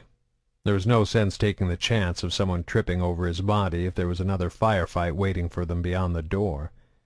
Then, on Anderson's command, the corporal set to work overriding the security lockdown, while the lieutenant and Chief Da took position for another flash-and-clear operation. Da was the first one through this time, and once again there was nobody on the other side. Nobody alive, anyway. "Sweet Mother of Mercy," she gasped. Anderson stepped into the room and felt his stomach lurch at the gruesome spectacle before him. O'Reilly had been correct. They were standing in an enormous lab dominated by a massive central server. The only way in or out was the door they had just come through, and like the rest of the base, every piece of equipment in the room had been blasted beyond all hope of repair. But none of that was what had evoked their reactions. At least 30 corpses were strewn about the room, most piled along the walls on either side of the entrance. Their uniforms marked them as Alliance personnel, the guards and researchers killed throughout the other sections of the facility. The mystery of where all the bodies had gone was solved, though Anderson still couldn't figure out why they'd all been dragged to this single location. "Check for survivors, sir?" Da asked, her voice not holding out much hope.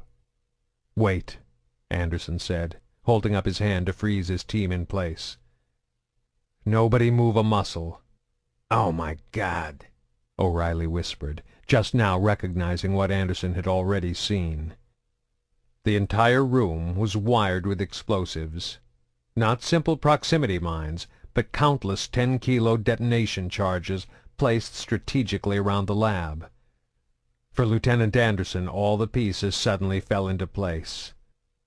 There were enough explosives here to vaporize everything inside the room, including the bodies. That was why they'd been so carefully collected here. There'd be no way to positively ID the remains, meaning whoever betrayed Sidon would be presumed dead with all the others.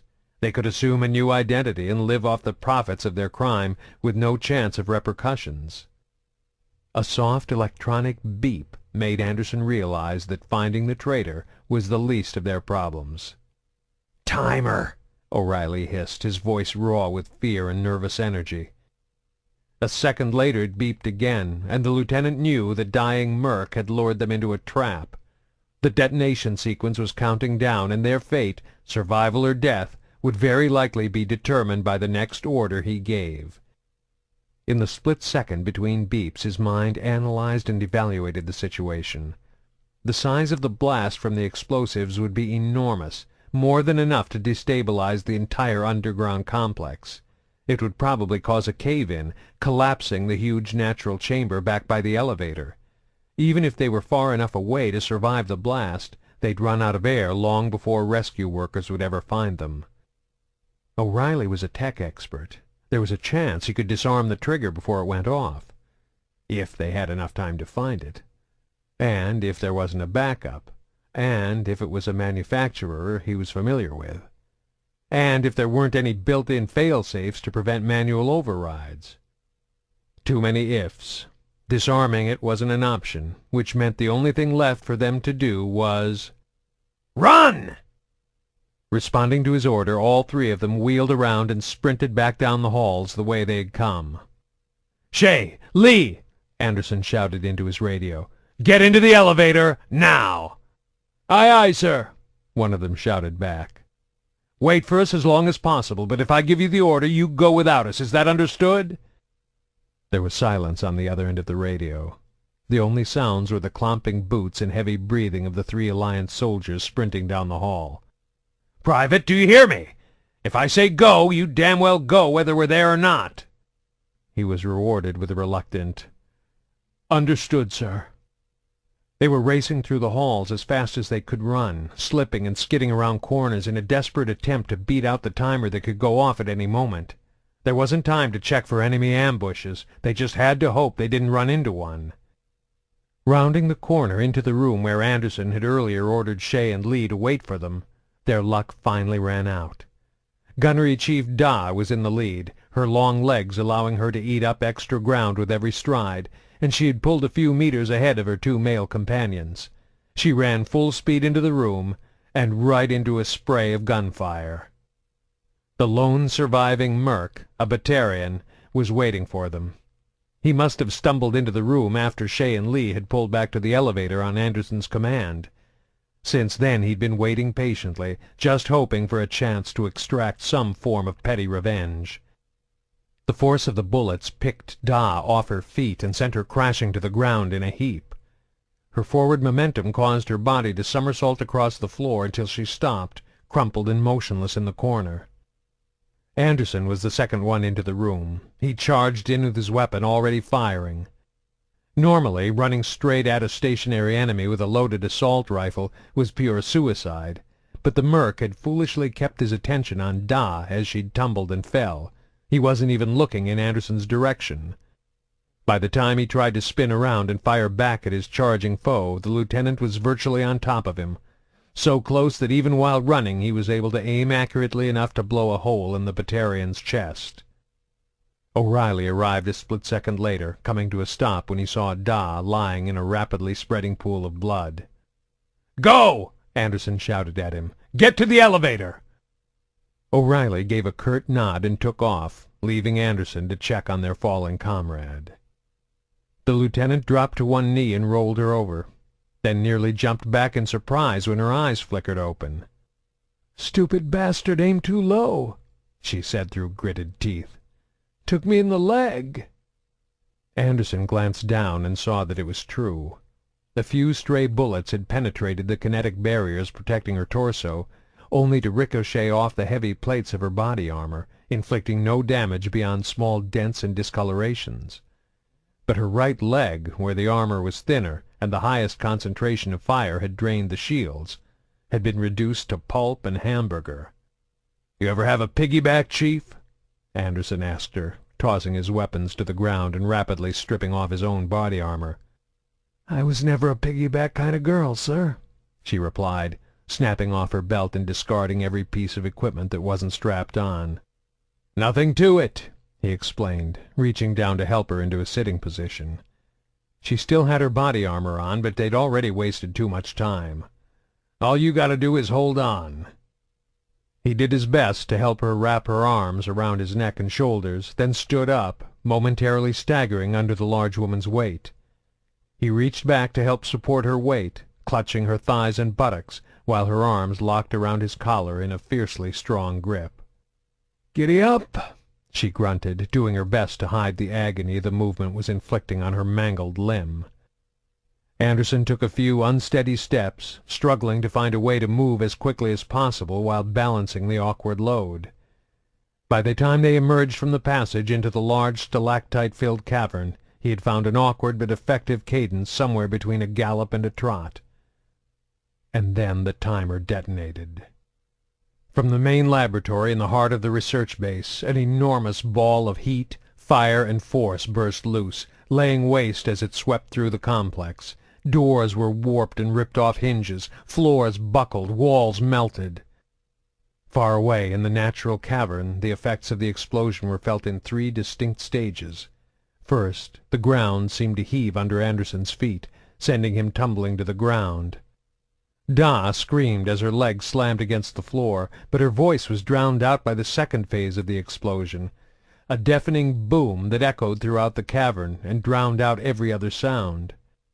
The final phase was a wall of hot air, propelled by the blast, spilling out from the passage to roll over them, pinning them to the ground, burning their lungs and leaving them gasping for air. Anderson struggled to breathe, and for a second he nearly blacked out. He fought to maintain consciousness as the invisible hand squeezing his chest and pinning him to the ground slowly released its pressure, while the superheated air expelled by the blast dispersed itself throughout the cavern. They weren't out of danger yet. The force of the blast had rocked the cavern. The strings of artificial lights ripped loose, swaying wildly and casting bizarre, crazy shadows throughout the room. And though his ears were still ringing, he could plainly hear the loud, sharp cracks of stress fractures appearing in the walls and ceiling as the cavern began to collapse. "O'Reilly!" he shouted into his radio, hoping the three men in the elevator could still hear him. "This place is caving in. Get to the surface, now!" "What about you and Da?" The reply was barely audible inside Anderson's helmet, though from the tone it was clear the corporal was shouting. "Send the elevator back down after you get to the top," he snapped. "Now move! That's an order!" Not waiting for a reply, Anderson scrambled over to check on Gunnery Chief Da. She had passed out, the pain in her leg too much to bear on top of the physical trauma of the explosion's aftershocks. Summoning what was left of his strength, the lieutenant managed to stand up, slinging her over his shoulders in a fireman's carry. He began a desperate, staggering race to freedom as the chamber disintegrated around them. Stalactites plunged down like enormous jagged limestone spears, the fragile hold they had maintained on the ceiling for thousands of years finally failing. Huge cracks were spreading through the floor, walls, and roof, causing great chunks of rock to shear off and tumble to the floor where they exploded into dust and rubble on impact. Anderson did his best to block it all out. There was nothing he could do but keep moving and pray they weren't crushed from above, so he forced his mind to focus solely on placing one foot in front of the other. He wasn't sure he was going to make it. The swinging strings of lights caused a strobe-like effect that made it difficult to keep his balance on the uneven ground. He was bruised and beaten from the concussion of the blast. Exhaustion and fatigue were setting in. The muscles in his thighs and calves were burning. The adrenaline rush he'd felt at the beginning of the mission was gone. His body simply had nothing left to give. He moved slower and slower, the unconscious woman draped over his shoulders, feeling as heavy as the massive slabs of rock raining down around them. When the elevator finally came into view, he wasn't surprised to see O'Reilly, Shea, and Lee still waiting for him. Seeing their commanders staggering along like the living dead, all three of them rushed out to help. Anderson was too exhausted to object. He simply let Da slide from his shoulders into the grasps of the two privates, one taking her under the shoulders and the other under her hips. With the burden removed, he lost his balance and nearly fell over, but O'Reilly was there to catch him. Leaning on the corporal for support, he managed to take the last 20 steps into the elevator before collapsing in the corner. The doors slammed shut and the car began the long journey up to the top. The ride was far from smooth. The elevator moved in fits and starts as the gears screeched and squealed. Nobody said anything, as if they were afraid mentioning their precarious position might make it worse. Anderson simply lay where he had fallen, panting and wheezing as he tried to catch his breath. By the time they reached the top and spilled out into the safety of the surface, he had recovered enough to speak. "I told you not to wait for us," he chastised his team as they made their way back to the Hastings, the privates still carrying Da's unconscious body between them. "I should bust each of you down a full rank for disobeying orders." He paused to let the statement sink in. "That, or recommend you all for medals."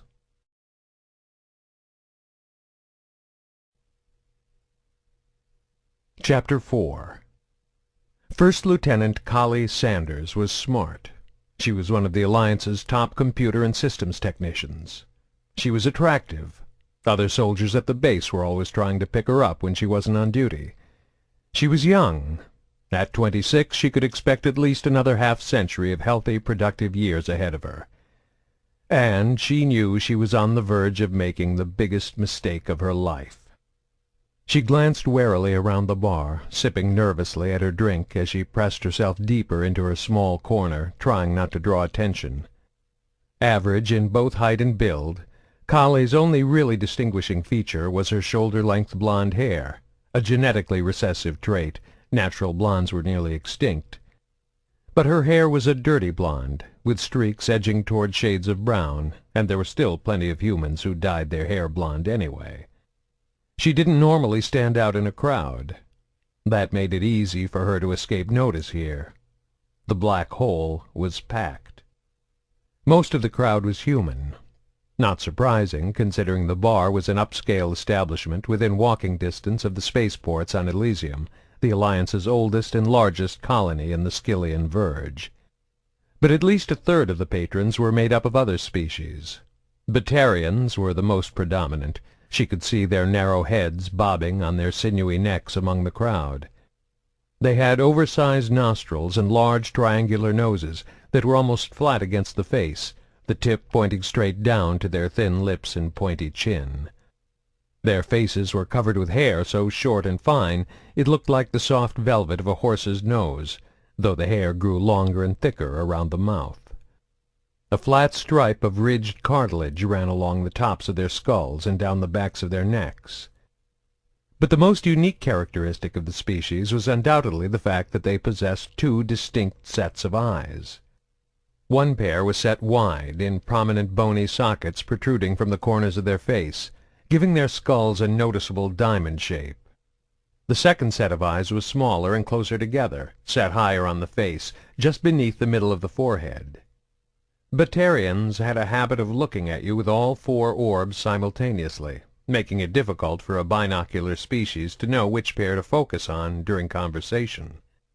The inability to maintain eye contact was disconcerting for most other species, and the Batarians always tried to exploit this advantage in situations involving bargaining and negotiations.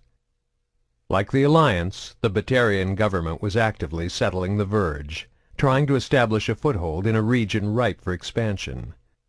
But the Black Hole currently played host to a number of other aliens as well.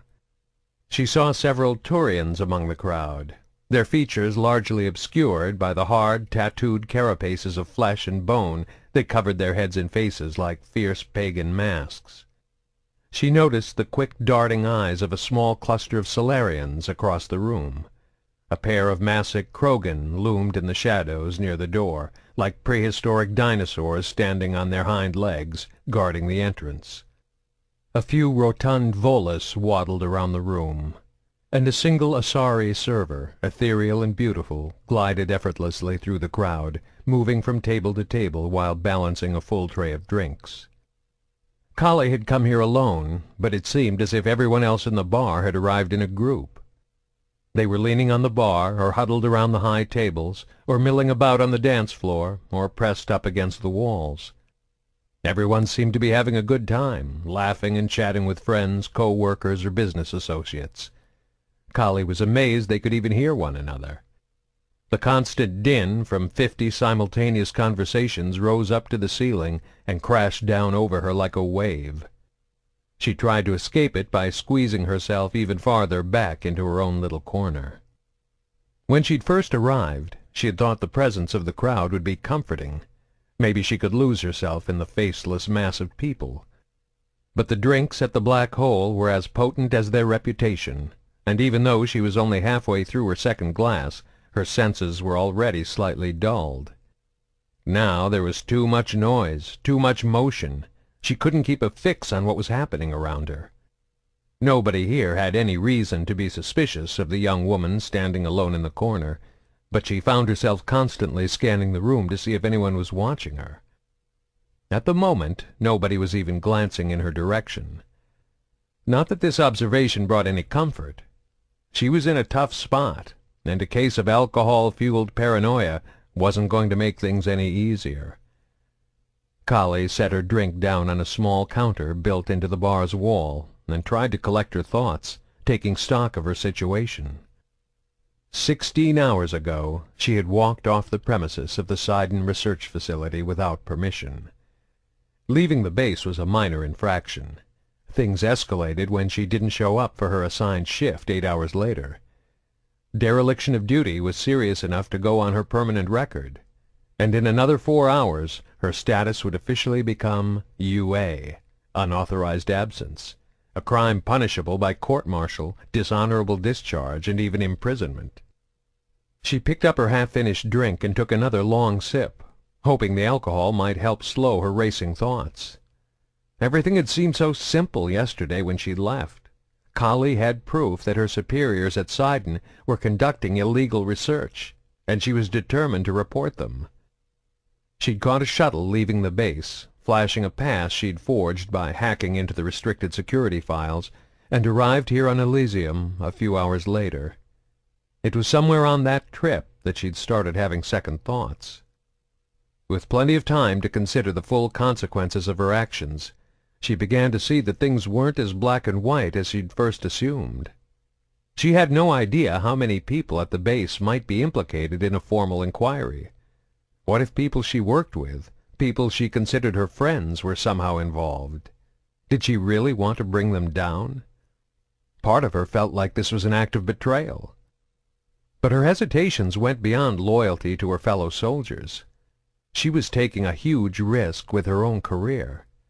She had evidence Sidon was conducting research way outside the scope of its official parameters, evidence obtained by illegally compromising top security clearance files, acting on nothing more than her initial suspicions and a wild hunch. Her hunch had turned out to be true, but technically her entire investigation had been an act of treason against the Alliance. The more she'd thought about it, the more Kali realized she had no idea what she'd gotten herself into. She couldn't say if her superiors were acting alone, or if they were just following orders from someone higher up the chain of command. What if she reported them to the very person who'd ordered the illegal research conducted in the first place? Would anything change, or would it just be covered up? Was she possibly throwing away her career and risking some serious jail time for nothing? In truth, if they really wanted to find her, it wouldn't have been that hard. She was on record boarding a shuttle heading to Elysium with her fake pass. But she doubted the Alliance would send anyone after her.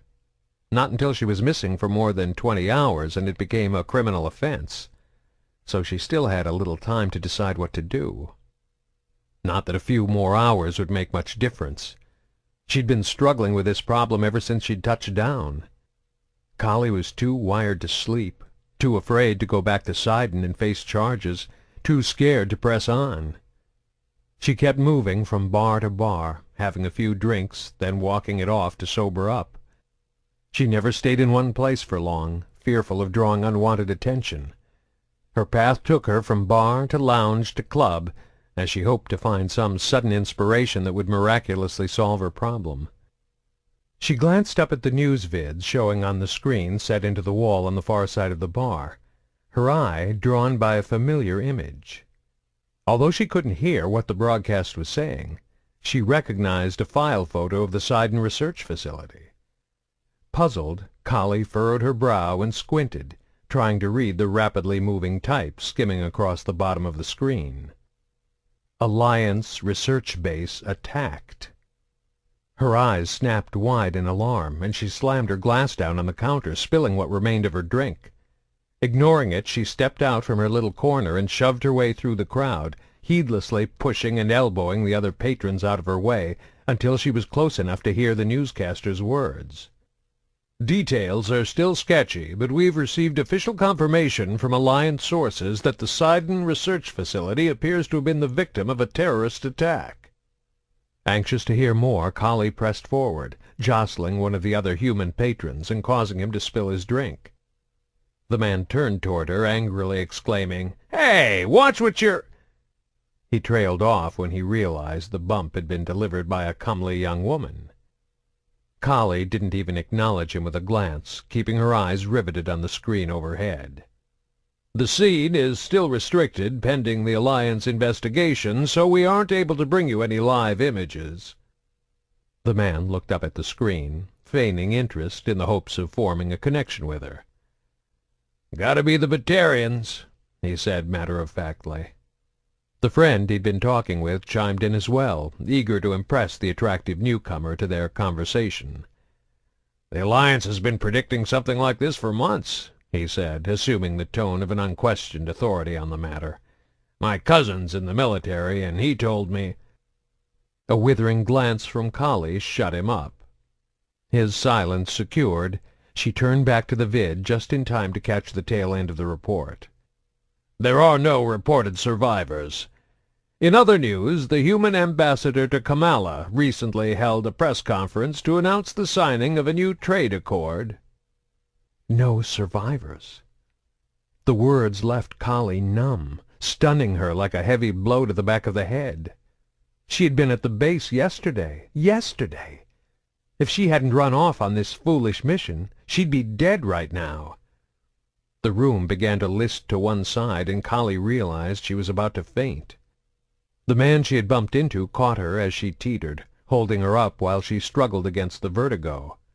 "Hey, what's the matter?" His voice showed real concern. "You okay?" "Huh?" Kali muttered. not even aware that most of her weight was being supported by a complete stranger. The man helped her stand straight, then let go, though he was poised to leap in again if she fell.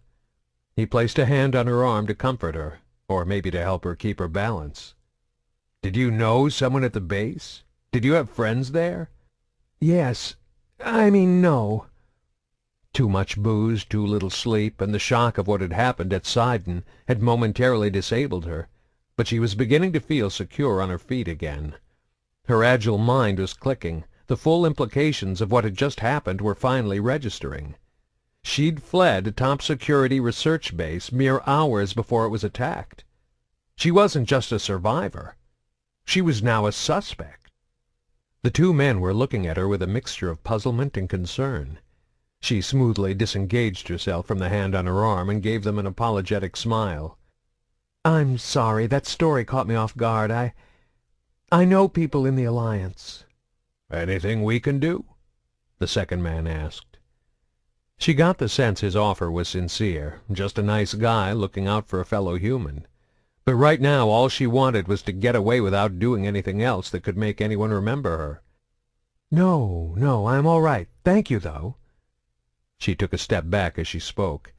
"I have to go. I'll be late for work. Sorry about your drink." She turned and disappeared back into the crowd, heading for the door. Glancing back over her shoulder, she was relieved to see neither of the men made any attempt to follow her. They simply shrugged, dismissing the bizarre encounter, then resumed their previous conversation. It was dark and chilly outside as she stepped out from the bar. The news of Sidon's destruction had sobered her up, but she could still use a walk in the crisp night air to really clear her head. The Black Hole was located on one of Elysium's main thoroughfares. It was still early in the evening, and the sidewalks were full of people. She moved quickly down the busy street, not heading in any particular direction, just feeling the need to be on the move. Her head was still spinning as she fought her way through the heavy pedestrian traffic. Slowly the paranoia began to creep back into her thoughts, until she shied away from every passer-by and jumped at every unexpected sound. She felt vulnerable out here with all these strangers, needlessly exposed. A deserted side street offered temporary refuge. She darted down the narrow alley, stopping only when she had gone to the end of the block. The noise of people and monorails coming from the main drag was now only a faint murmur. The news about Sidon changed everything. She had to reevaluate her situation. Had her disappearance somehow triggered the attack? It was hard to imagine it was mere coincidence, but she didn't see how the two events could be related. One thing was certain, they'd be looking for her now. She had to cover her tracks, find some way to book a flight off Elysium that couldn't be traced back to her. She'd need to find a fake ID, or bribe someone to let her board a ship illegally. If she stayed here much longer, someone was bound to... Kali screamed as she felt a heavy hand slam down on her shoulder. She was spun around and found herself staring into the chest of a terrifyingly large man with a vice-like grip. Looking up, she met his eyes, cold and hard. "Kali Sanders?" It was more an accusation than a question. Alarmed, she tried to take a step back, squirming and twisting away in an effort to break free. Her captor shook her once, roughly, and she winced in pain as his nails dug into the flesh of her collarbone. "Lieutenant Kali Sanders, you're under arrest on suspicion of conspiring to commit treason against the Alliance." In her surprise, it had taken Kali a second to realize what the man was wearing. Now she clearly recognized his uniform. Alliance MP. They'd found her already. He must have spotted her on the main road and followed her into the deserted alley. All the fight went out of her. Her head slumped forward as she surrendered to her fate. "I didn't do it," she whispered. "It's not what you think." He grunted as if he didn't believe her, but he did drop his hand from her shoulder. She could feel the skin beneath her shirt bruising already. Pulling out a pair of cuffs from his belt, he held them up for her to see. In a curt voice he ordered, "Turn around, Lieutenant. Hands behind your back." She hesitated, then nodded. Resisting would only make things worse. She was innocent. Now she'd have to prove it in front of a military tribunal. "Don't try to run," he warned. "I'm authorized to use lethal force if necessary." His words drew her attention down to the weapon on his hip, even as she slowly turned her back to him, complying with his commands. From the corner of her eye she was just able to make out the Ahil Syndicate-manufactured Striker pistol holstered on his hip. Her mind screamed out a warning, even as she felt the cuff slap onto her right wrist. The Hani Kedar P7 was the standard-issue pistol for all Alliance personnel, not the Striker. The realization came a millisecond after she felt the second cuff slap around her left wrist. Acting on instinct and adrenaline, Kali threw her head back violently. She was rewarded with a wet crunch as it smashed into the face of the fake Alliance MP. She spun around as the man dropped to his knees, momentarily stunned by her unexpected attack. His arms dangled limply at his sides, and a river of blood was pouring from his mouth and nose, creating a moist, dark stain on his face, the perfect target as she brought her knee up, inflicting even more damage to the injured area. The blow knocked him backwards, and he slumped down onto his side, gurgling and choking as the blood clogged his throat. His body twitched and he flailed his legs, trying to ward off his attacker. But Kali was remorseless. She didn't know who this impostor was, mercenary or assassin, but she knew if she didn't get away from him she was dead. Calling on memories of the hand-to-hand combat classes all Alliance personnel received during basic training, she easily avoided his feeble kicks. With her hands still cuffed behind her back, her feet were her only weapon. She danced around the prone figure, moving in so she could deliver the steel toes and heavy heels of her combat boots to the vulnerable areas of his head and chest. Her opponent rolled onto his stomach, trying to protect himself. Kali hesitated for a second, then spotted his hand fumbling at the holster of his gun. She leaped forward and stomped on his fingers again and again, turning his digits into a mess of broken bones and mangled flesh. She ignored the whimpers and burbling cries as the man tried to beg for mercy through blood and shattered teeth. He was still conscious, so he was still a threat. She kicked him hard in the temple, possibly fracturing his skull. His body spasmed once, then went limp.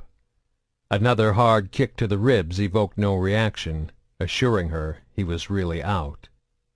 She dropped down onto the ground beside the body, moving quickly in case somebody came into the alley to investigate the commotion. The fake MP had cuffed her hands behind her back, but he hadn't done a very good job of it. The metal rings were loose enough on her wrists to allow Kali to slide them several inches up and down her forearms. There was just enough play that she might be able to get free. Squirming and struggling, she managed to contort her body enough to slide her chained wrists down past her hip bones and along the backs of her thighs to her knees. She rolled onto her back and side, twisting so she could pull her feet through. Her wrists were still cuffed, but at least they were now in front of her. Suppressing a gag reflex, she crawled on her hands and knees through the blood of her assailant until she was directly over his motionless body. He was still breathing in shallow, half-choked gasps. Kali let loose the breath she didn't even know she'd been holding. She felt no remorse over the savage beating she'd inflicted while fighting to save her own life, but she was glad she wouldn't have this man's death on her conscience. Training and adrenaline had saved her. That and the carelessness of her opponent. But as her adrenaline wound down and she took in the gruesome scene, she felt the first hints of panic. She was a soldier, but she'd never seen combat duty. She'd never encountered anything like this. "Come on, Sanders."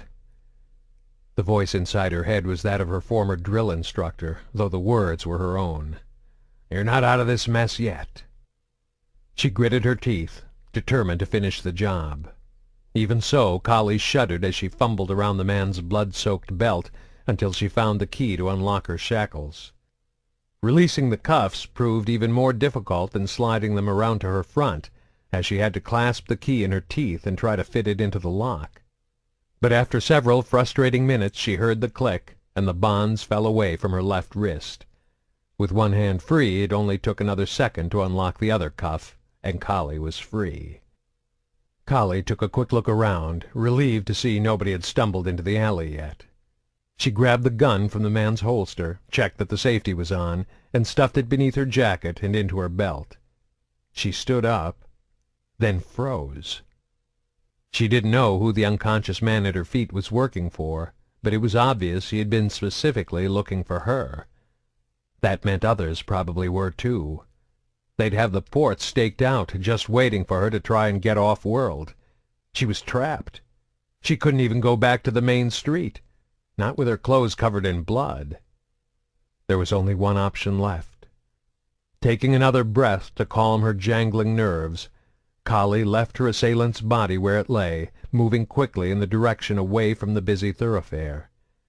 She spent the rest of the night skulking through the back alleys of Elysium, careful to avoid detection, slowly making her way toward the house of the only person she could turn to for help. A man she promised her mother she'd never speak to again.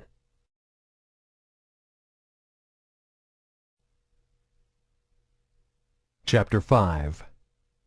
Within a decade of its discovery by Batarian surveyors, Kamala had become one of the most important planets in the Skilian Verge. Unlike most colony worlds, where initial populations were small and settlers tended to congregate around a single major city, Kamala boasted two distinct metropolitan regions of over 1 million people each: Ujan, the capital, and the slightly larger Hatri, location of the world's primary spaceports. The two cities were nearly 500 kilometers apart, built on opposite sides of a wide, inhospitable desert, the source of Kamala's rapid growth. For below the thin layer of orange sand and the hard red rock underneath were some of the largest deposits of element zero in the Verge. The rich deposits of Ezo, the galaxy's most valuable fuel source, drove Kamala's economy, drawing in colonists eager to seek their fortunes, working at the hundreds of mining and refinery operations scattered across the empty desert. The majority of the world's population were Batarians, and only they enjoyed the full privileges of true citizenship under local law. But like any colony world with a prosperous economy, there was always a steady influx of visitors and immigrants from every recognized species across Citadel space. Kamala was easily the wealthiest of the Batarian colony worlds, and Idan Hadda was one of the wealthiest Batarians on Kamala. He was quite likely among the 10 richest individuals in the entire Skilian Verge, and he wasn't afraid to show it. Normally he wore the latest in cutting-edge fashions, Asari-designed ensembles made with the finest materials imported from Thessia itself. His preference ran to the opulent and extravagant, flowing black robes highlighted with splashes of red to bring out the hues of his skin. But for the meeting tonight, he had donned a simple brown suit covered by a drab gray overcoat. For someone as infamously ostentatious as Idan Hadda, his plain garb was an almost impenetrable disguise.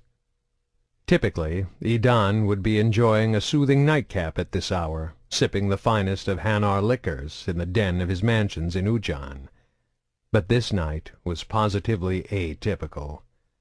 Instead of relaxing in comfort and luxury, he was stuck sitting on a hard chair in a dingy warehouse in the desert outside Hatri, waiting for the Verge's most infamous bounty hunter to arrive.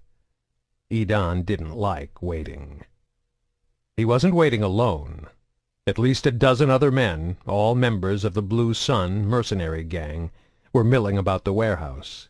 6 of them were Batarian, 2 were Turian, and the rest were human. Idan didn't like humans either. Like his own species, they were bipedal. Similar in height, the humans were thicker in the torso, arms, and legs. They had short, stubby necks and square, blockish heads. And like all binocular species, their faces seemed lacking in character and intelligence. Instead of nostril slits, they had an odd, jutting protuberance for a nose. Even their mouths were strange, their lips so full and puffy, it was a wonder they didn't slur their speech.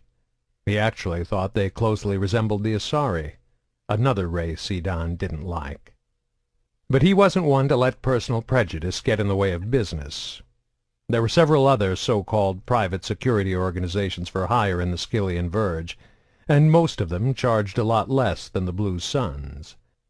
But the sons had developed a reputation for being both discreet and ruthlessly efficient. Sidon had used them several times in the past when unconventional business opportunities had presented themselves, so he knew from personal experience that their reputation was well earned.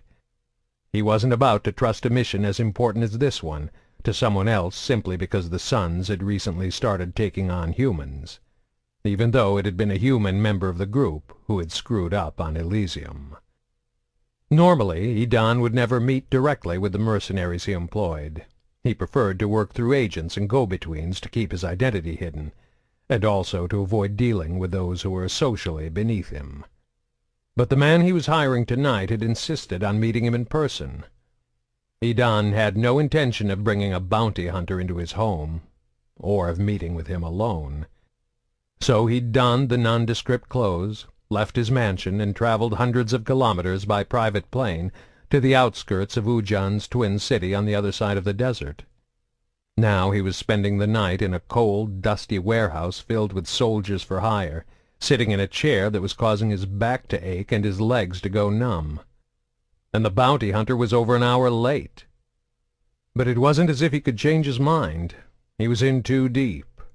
The blue sons in the warehouse knew his identity.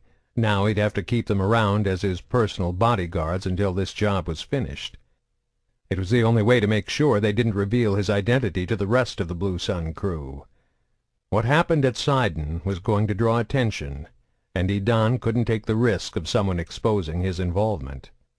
He also needed to make sure there were no loose ends that could link him to the attack, which was why he had agreed to this meeting. "He's here." Sidon jumped slightly at the voice. One of the Blue Sons, a fellow Batarian, had crept up silently behind him and was now standing close enough to whisper in his ear. "Bring him in," he replied, quickly regaining his composure. The merc nodded and left the room as his employer stood up, grateful to be out of the comfortable chair. A moment later, the guest of honor finally appeared. He was easily the most impressive Krogan Sidon had ever seen. At 2.5 meters tall and nearly 200 kilograms, he was large even by the standards of his reptilian species, but not enormous. Like all Krogan, the top of his spine was slightly curved, giving him a hunchbacked appearance. The effect was further enhanced by the heavy frill of bone and scaled flesh growing from his upper back, collar, and shoulders like a thick shell, from which his blunt head protruded. Rough leathery plates covered the crown of his skull and nape of his neck. His features were flat and brutish, almost prehistoric. He had no visible nose or ears, and his eyes were small and set wide on either side of his head, though they gleamed with a cruel cunning. A Krogan could live for several centuries, his or her complexion growing duller and darker with age. This one's skin was all mottled browns and tans, with almost no remaining trace of the pale yellow and green markings common to younger members of the species. A labyrinth of discolored welts and scars crisscrossed his face and throat, ancient battle wounds forming a disfiguring pattern, as if all his veins were on the verge of bursting through the surface of his skin. He wore light body armor, but he carried no weapons. Those would have been removed at the door, as per Sidon's previous orders.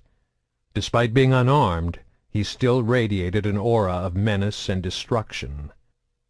The Krogan walked with an odd, lumbering grace, a force of nature rolling across the floor of the warehouse, merciless and unstoppable.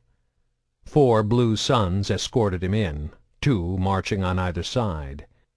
They were there to intimidate the bounty hunter and dissuade him from any aggressive responses if the negotiations went poorly. But it was clear that they were the ones who felt intimidated. Their tension was obvious in every step. They moved as if they were standing on the edge of a volcano about to erupt. One of them, a young human with a Blue Sun tattoo covering his left eye, kept reaching down to the pistol at his side, as if trying to draw courage from the mere act of touching it. Sidon would have found their discomfort amusing if he hadn't been relying on them for protection. The Batarian decided he would do everything in his power to make sure this meeting went smoothly. As the Krogan approached, his lips pulled back in a snarl, exposing his serrated teeth. Or maybe it was a smile. He stopped a few steps away, still flanked on either side by the 4 mercenaries. "My name is Scar," he growled, his voice so deep it sent thrumming vibrations across the floor. "I am Idan Hadda," the Batarian replied, giving a slight tilt of his head to the left, a gesture of admiration and respect among his species. Scar tilted his own head in response, but he leaned to the right, a greeting usually directed at inferiors. Idan bristled involuntarily. Either Scar was insulting him, or the Krogan didn't understand the significance of the gesture. He chose to proceed as if it was the latter explanation, though from what he knew of Scar there was a good chance it was the former. "I don't normally agree to meet with the people I hire," he explained, "but in your case I chose to make an exception. Based on your reputation, your skills are worth bending the rules for." Scar dismissed the compliment with a derisive snort. "Based on your reputation, I thought you'd be better dressed. You sure you can afford me?" There were some shocked murmurs from the other Batarians in the room. Casting aspersions on the monetary worth of a social better was a grave insult among their culture. Again Idan wondered if Scar had done this on purpose. Fortunately, he was used to dealing with the less cultured species of the galaxy, and he wasn't hiring Scar because of his renowned etiquette. "Rest assured I have sufficient funds to pay you," he replied, his voice calm and even. "It is a simple job." "This have anything to do with the Sidon base?" Idan's inner eyes blinked once, registering his surprise. Negotiation was a subtle dance of deception and misinformation, each party holding secrets from the other in an effort to gain the upper hand. And Idan had just slipped up. His involuntary reaction had revealed a fact he'd meant to keep hidden, if the Krogan was smart enough to pick up on it. "Sidon? Why would you think that?" he asked, keeping his voice carefully neutral. Scar shrugged his massive shoulders. "Just a hunch. And my price just went up." "Your involvement only requires you to find and eliminate your target," Idan countered. His voice gave nothing away, but inside he was silently cursing himself for losing the first round of bargaining. "Target? Just one?" "Just one. A female human." The Krogan turned his head from side to side, scanning the dozen or so Blue Sun mercs scattered about the warehouse. "You've got a lot of men here. Why don't you make them do your dirty work?" Idan hesitated. He preferred to ask the questions. He didn't like answering them. He was wary of making another mistake in their negotiation, but even his reluctance gave away more than he intended. Scar barked out a laugh. "These Hawkors screwed it up, didn't they?" Every merc in the warehouse tensed up at his words, confirming them as fact. Not that it mattered. Somehow Idan knew Scar would see through any false denial, so he simply nodded, conceding another point to his opponent.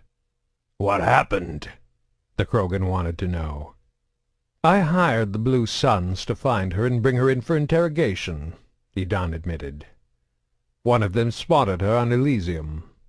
They found him several hours later crawling around a side street looking for his teeth." "That's what happens when you're too cheap to hire a real professional." One insult too many. The man with the tattoo whipped his pistol out and slammed the butt against the side of the Krogan's skull. The force of the blow rocked Scar's head to the side, but it did not knock him off his feet. He wheeled around with a deafening roar, catching his attacker with a vicious backhand that broke the young man's neck. The other 3 mercs fell on Scar before their comrade's body hit the ground, their combined weight dragging the big alien to the floor. Before the meeting, Idan had given them strict orders not to kill Scar unless absolutely necessary. He needed him to track down the missing woman. So instead of shooting the bounty hunter, all 3 were piled on top of him, pinning him to the ground as they tried to pistol whip him into unconsciousness. Unfortunately, nobody had told Scar he couldn't kill them. A long, jagged blade appeared in his hand, materializing from some secret hiding place in a boot, belt, or glove. Sidon jumped back from the fray as the blade gashed open the throat of one merc. The return arc sliced through the vulnerable joint between the knee and thigh in the body armor of a second, severing his femoral artery. As he instinctively clutched at the gushing wound with both hands, Scar drove the blade into his chest, piercing his protective vest and puncturing his heart. The blade momentarily stuck in the rib cage as the Krogan tried to pull it out, giving the last surviving merc, another human, the chance to roll away from the pile and scramble to his feet, safely out of the knife's range. The human whipped out his pistol and pointed it at the gore-covered bounty hunter, who was still on the floor. "Don't move!" the man screamed, his voice cracking with fear. Scar's head snapped from side to side, ignoring the enemy in front of him as he took stock of the 8 other mercs in the warehouse. Every single one of them had their assault rifles trained on him, ready to fire. The knife dropped to the floor, and Scar raised his empty hands above his head as he slowly stood up. He turned to face Sidon as the merc with the pistol took a few steps farther back, just to be safe. "So what happens now, Batarian?"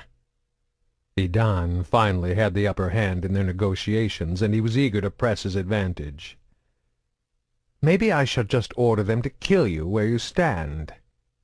He kept his inner eyes focused on Scar, but let the other pair glance around the room to draw attention to the fact that the bounty hunter was surrounded. The Krogan merely laughed at the empty threat. "If you wanted me dead, they'd have shot me before I had a chance to pull my knife. But they didn't. You must have given them orders not to take me out. So I figure I'm worth more to you than a handful of dead mercs. My price just went up again." Even with a warehouse full of armed mercenaries pointing their weapons at him, the Krogan was perceptive enough to turn the situation to his profit. Underestimating Scar's intelligence was a mistake Sidon vowed he wouldn't make again. He wondered how many other people had underestimated Scar in the past, and what it had cost them. "You could have made a lot of money in my line of work, Scar." He made no attempt to hide his grudging respect. "I make a lot of money in this line of work, and I get to kill people as one of my perks. So let's stop screwing around and make a deal." Sidon gave a slight nod and blinked all 4 of his eyes at once, signaling the mercs to lower their weapons. They weren't happy that Scar had killed 3 of their comrades, but loyalty meant less to them than money, and with the 3 dead, their cut just got larger. Only the young human closest to the Krogan, the one with the pistol, didn't comply. He looked around in disbelief at the others, his weapon still aimed directly at Scar. "What are you doing?" he shouted to the others. "We can't just let him get away with this." "Don't be stupid, boy," Scar spat out. "Killing me won't bring your dead friends back. It's just bad business." "You shut up!" he snapped back, focusing all his attention on Scar. The Krogan's voice dropped to a menacing whisper. "Think hard about your next move, human. Nobody else is going to step in. It's just you and me." The merc was trembling now, but he managed to keep the pistol aimed at his target. Scar didn't seem concerned. "You've got to the count of 3 to drop that gun." "Or what?" the merc screamed. "You make one move and you're dead." 1. Sidon noticed the Krogan was suddenly surrounded by a faint aura, barely visible even with the benefit of 2 pairs of eyes. There was a subtle waver around the bounty hunter, as if the light in the room were being ever so slightly distorted as it passed through the surrounding air. Scar was a biotic.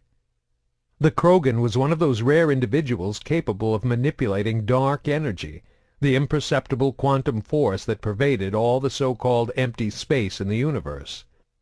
Normally too weak to have any noticeable effects on the physical world, dark energy could be concentrated into extremely dense fields by biotics through mental conditioning.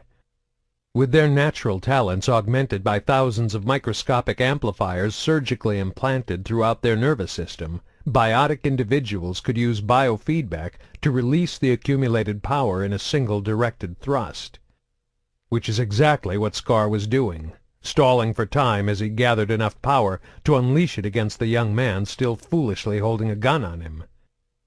But the merc didn't realize what was happening. Humanity didn't have any individuals with latent biotic abilities. Sidon suspected he wasn't even aware such a power existed.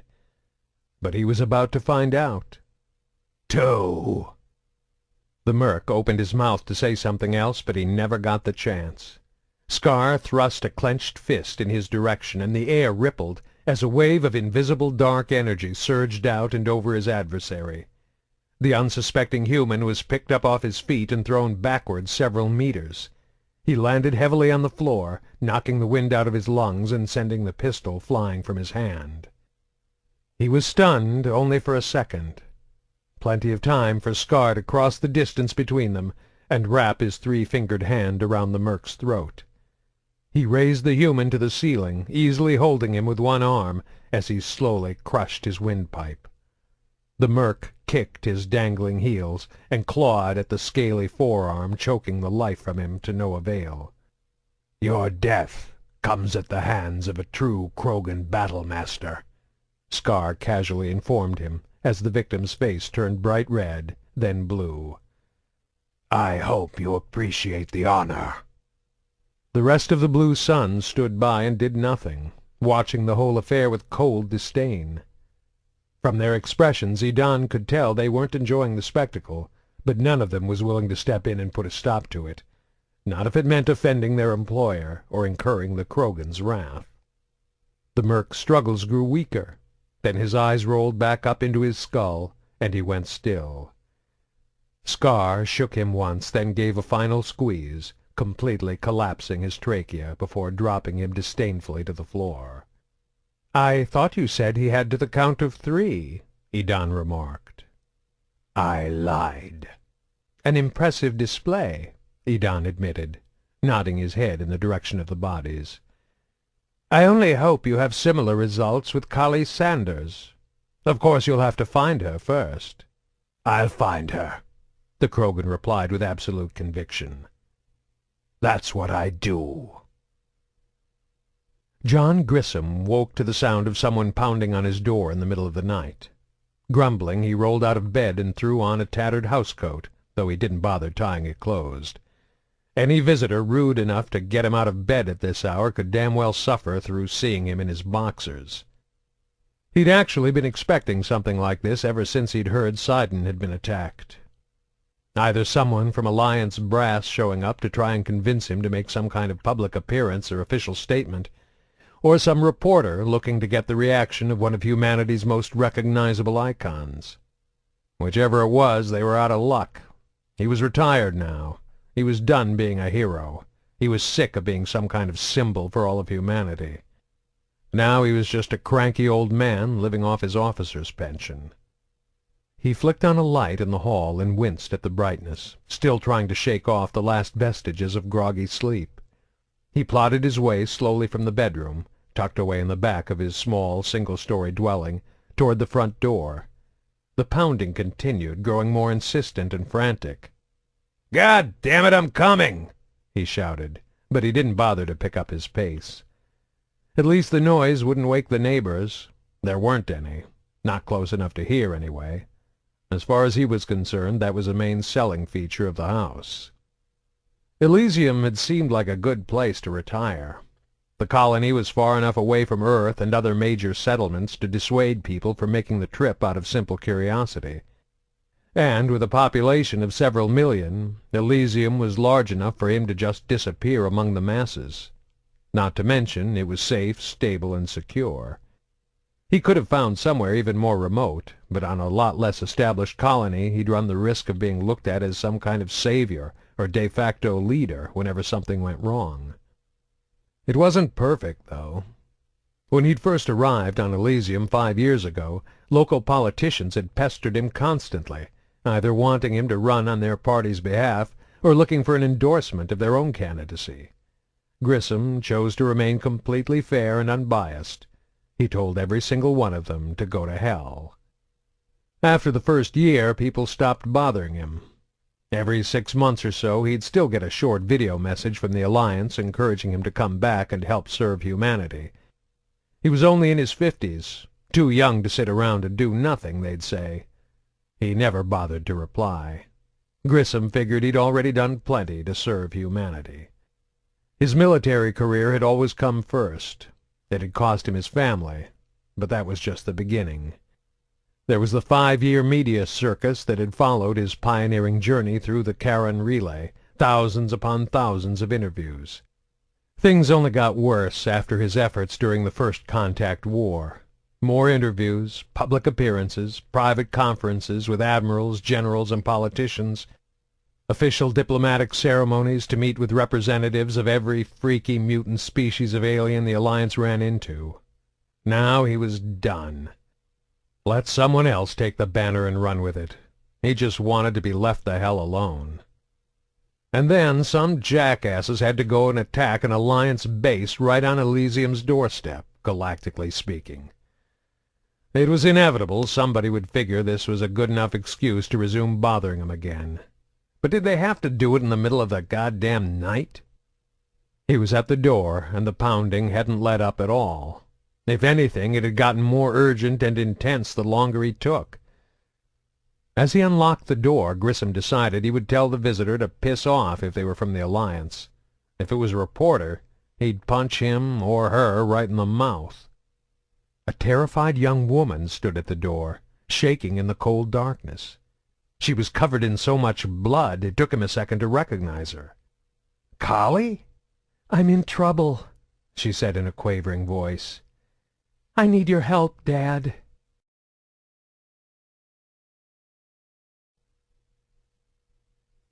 Chapter 6. "Citadel Control says we are cleared for landing," came the helmsman's voice over the shipboard intercom. "ETA to docking 17 minutes.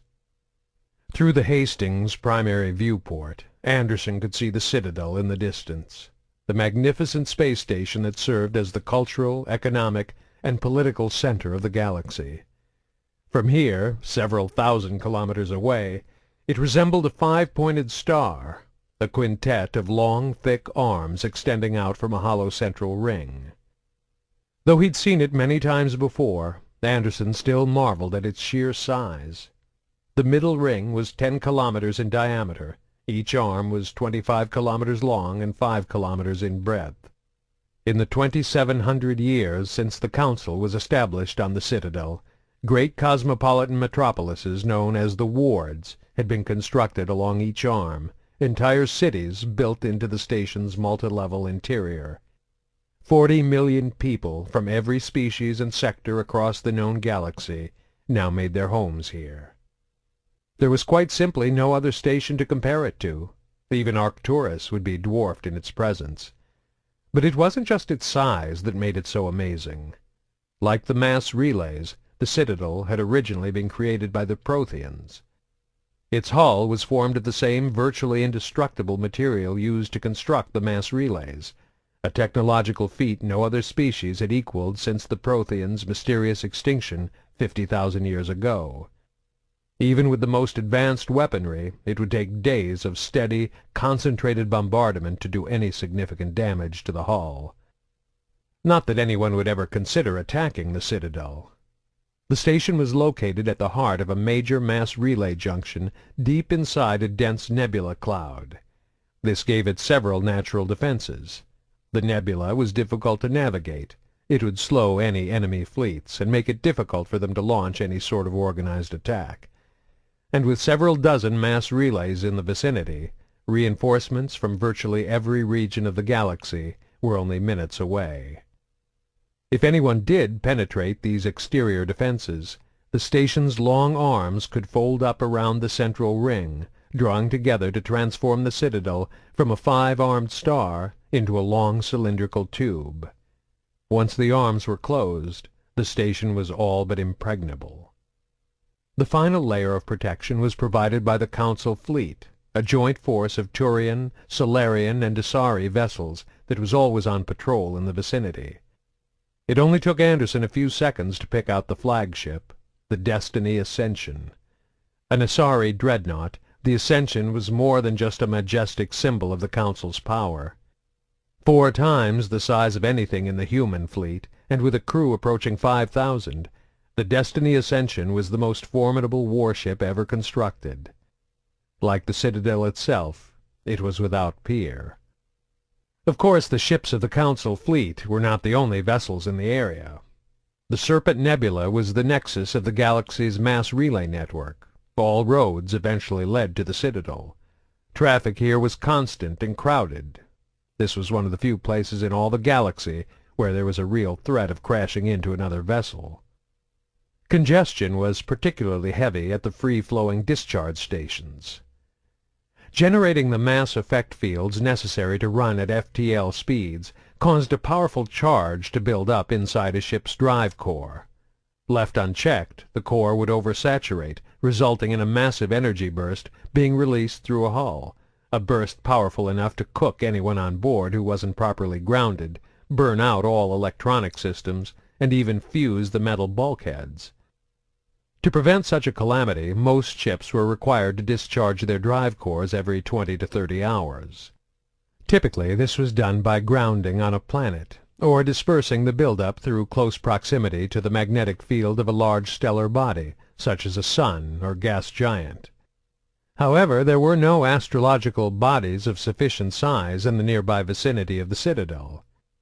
Instead, a ring of specially designed docking stations allowed ships to link in and release the energy in their drive cores before continuing on using conventional sub-FTL drives. Fortunately, the Hastings had discharged her core when she'd first arrived at the region over an hour ago. Since then, she'd been in a holding pattern, patiently waiting for the clearance they had only just now received. Anderson didn't need to worry about the crew's performance on a routine approach like this. They'd done it hundreds of times before. Instead, he just shut his mind off and enjoyed the view as the Citadel drew slowly closer, looming ever larger in the viewport. The lights from the wards twinkled and shone, their piercing illumination a counterpoint to the hazy, swirling brightness of the nebula cloud that served as the backdrop to the scene. "It's beautiful." Anderson jumped, startled by the voice coming from right behind him. Gunnery Chief Da laughed. "Sorry, Lieutenant. Didn't mean to scare you." Anderson glanced down at the bandages and walking brace that encased her left leg from the upper thigh all the way down to her ankle. "You're getting pretty good on that thing, Chief. I didn't even hear you sneaking up on me." She shrugged. "Medic said I'm going to make a complete recovery. I owe you one." "That's not how it works," Anderson replied with a smile. "I know you'd have done the same for me." "I like to think so, sir. But thinking it and doing it aren't the same. So, thanks." "Don't tell me you came all the way up here from the infirmary just to thank me." She grinned. "Actually, I came to see if you'd give me another piggyback ride." "Forget it," Anderson replied with a laugh. "I nearly threw my back out hauling your ass out of there. You really need to shed a few pounds." "Careful, sir," she warned, lifting her braced leg an inch off the floor. "I can deliver a pretty good kick with this thing." Anderson turned back to the viewport, grinning. "Just shut up and enjoy the view, Da. That's an order." "Yes, sir." It only took a few minutes for Anderson to clear customs after they landed. They had touched down at an Alliance port, and military personnel were given top priority whenever they came in from a mission. The Citadel security officers checked his Alliance ID and verified it by scanning his thumbprint, then gave a cursory check of the pack carrying his personal belongings before waving him through. Anderson was pleased to see they were both human. Last month there had still been a few Salarian officers assigned to the Alliance ports due to species staff shortages. CSAC had promised to recruit more humans into their ranks. It looked like they'd been true to their word. Leaving the ports behind, he stepped onto the elevator that would bring him up to the main level. He yawned once. Now that he was off duty, the fatigue he'd been holding at bay during the entire mission began to wash over him. He couldn't wait to get back to his private residence in the wards. Considering how much time he spent on patrol, it could be argued that paying rent for an apartment on the Citadel was an extravagant expense. But he felt it was important to have a place he could call his own, even if he was only home 1 week out of 4. The elevator stopped, the doors opened, and Anderson stepped out into the pandemonium of light and sound that was the wards. Throngs of people filled the pedways, individuals of every species coming and going in all directions. Rapid transit cars zoomed by overhead on the monorail, each one filled with commuters, students, and general gawkers taking the high-speed tour. The lower streets were packed with smaller ground transport vehicles weaving in and out of the designated thoroughfares, each driver in more of a hurry than the last. It was always rush hour on the Citadel. Fortunately, he didn't need to flag a driver down or head to a transit stop. His apartment was only 20 minutes away by foot, so he simply hiked his gear up over his shoulders and fell in with the mob, jostling and shoving with the rest of the maddening crowds. As he walked, his senses were under constant assault from an endless stream of electronic advertisements. Everywhere he looked there were flashing holographic images, futuristic billboards promoting 1,000 different companies on 100 different worlds. Food, beverages, vehicles, clothes, entertainment. On the Citadel, everything was available for purchase. However, only a handful of the ads were geared specifically to humans. They were still a minority on the station, and corporations preferred to spend their advertising dollars on species with a larger market share. But with each passing month, Anderson noticed more and more of his own kind among the hustling, bustling masses.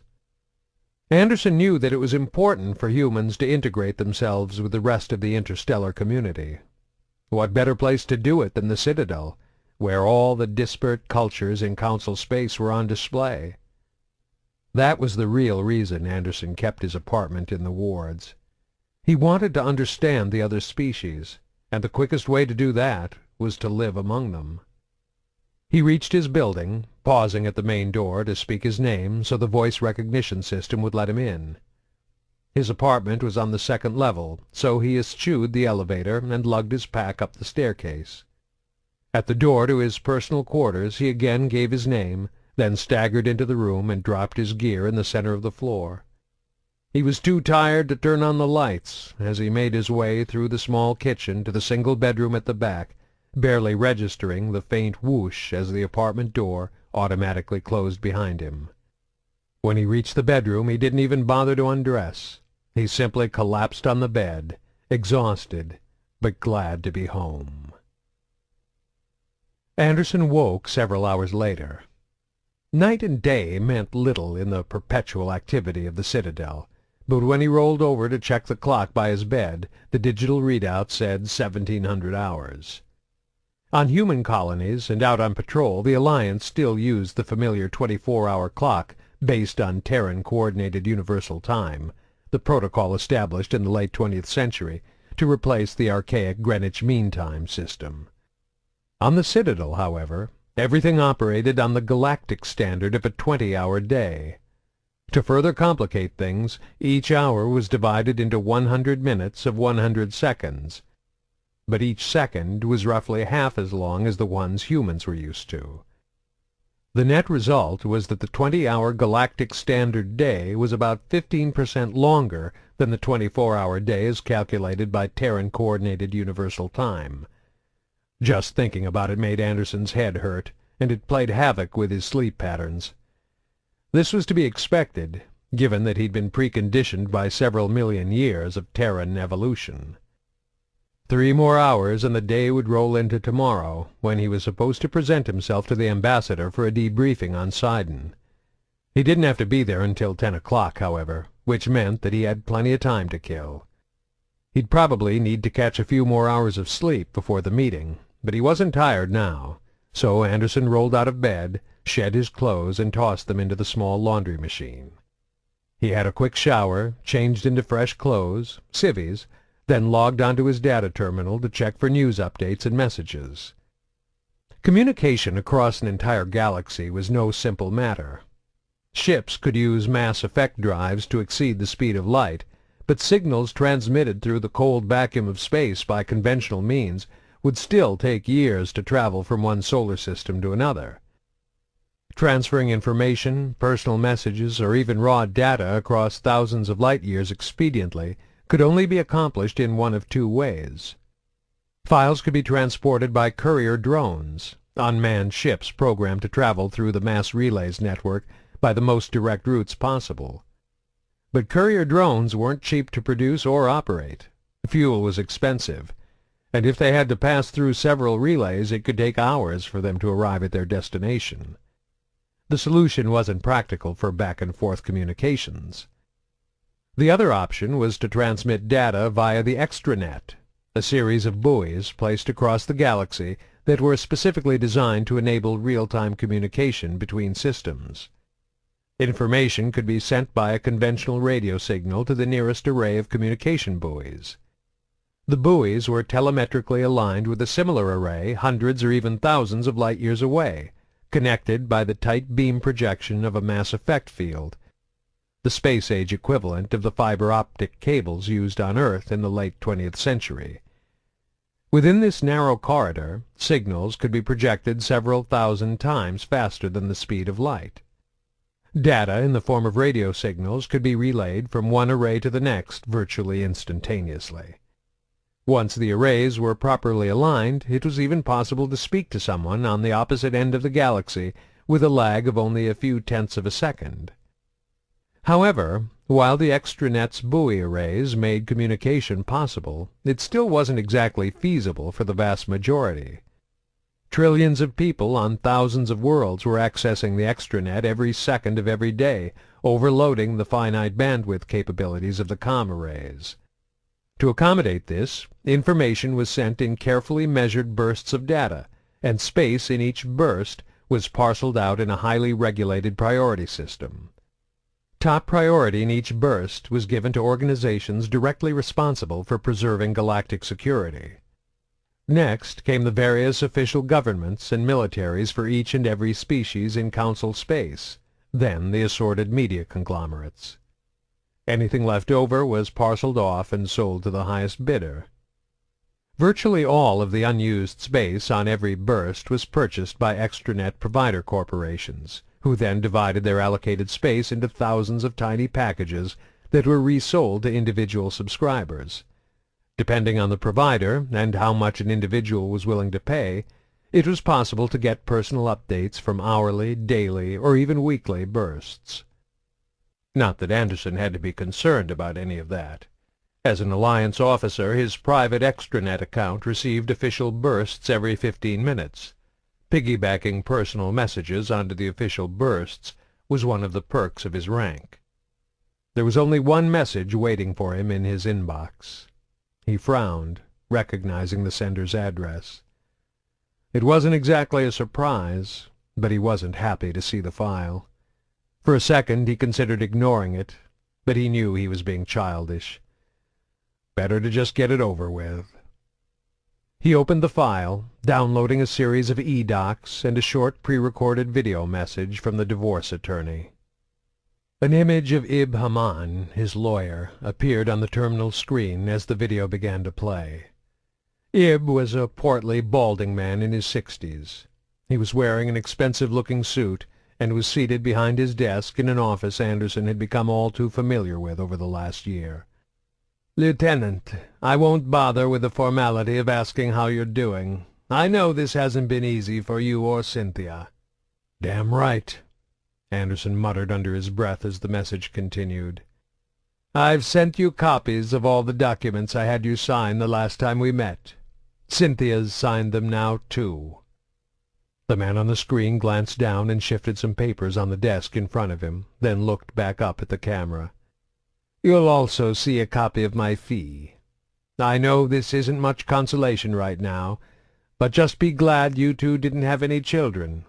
It could have been a lot worse, and a lot more expensive. When custody becomes an issue, the proceedings rarely go this smoothly." Anderson snorted. Nothing about this mess had felt smooth to him. "The marriage will be officially absolved on the date indicated in the documents. I suspect that by the time you get this message, your divorce will be final." If you have any questions, please feel free to contact me, Lieutenant.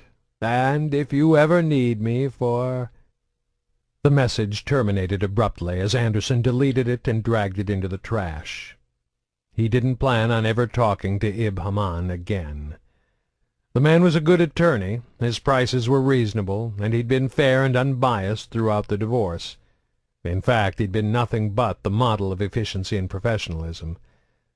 And if he was standing in the apartment right now, Anderson would have punched him in the face. It was a funny thing, Anderson thought as he shut the terminal down. He'd just participated in two of humanity's oldest and most enduring customs, marriage and divorce. And now it was time for an even older tradition. He was going to the bar to get drunk.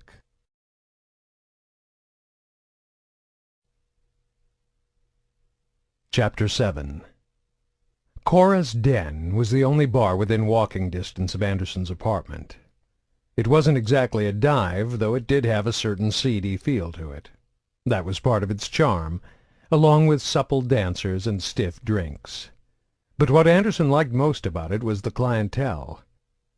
At any given time the Den could be busy, but it was never packed. There were plenty of more popular clubs in the wards where people could go to be seen, or to be part of the scene. People came here to eat, drink, and relax. Average, everyday people who lived and worked in the wards. The common folk, if you could call such an interesting menagerie of aliens common. Of course, even humans were alien here. Anderson was instantly aware of this as he came through the door. Dozens of eyes turned to look at him, many staring with open curiosity as he paused at the entrance. It wasn't that humans were particularly strange-looking. Species like the Hanar, translucent beings that resembled 3-meter-tall jellyfish, were the exception rather than the rule. Most of the spacefaring species in the galaxy were bipeds between 1 and 3 meters in height. There were a number of theories to explain this resemblance. Some were mundane, others highly bizarre and speculative. Given that most species at the Citadel had ascended to interstellar flight through the discovery and adaptation of caches of Prothean technology on planets within the same solar system as their respective home worlds, many anthropologists believed the Protheans had played some role in evolution throughout the galaxy.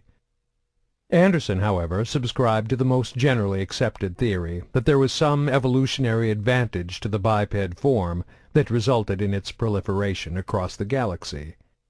The caches of technology were easily explained.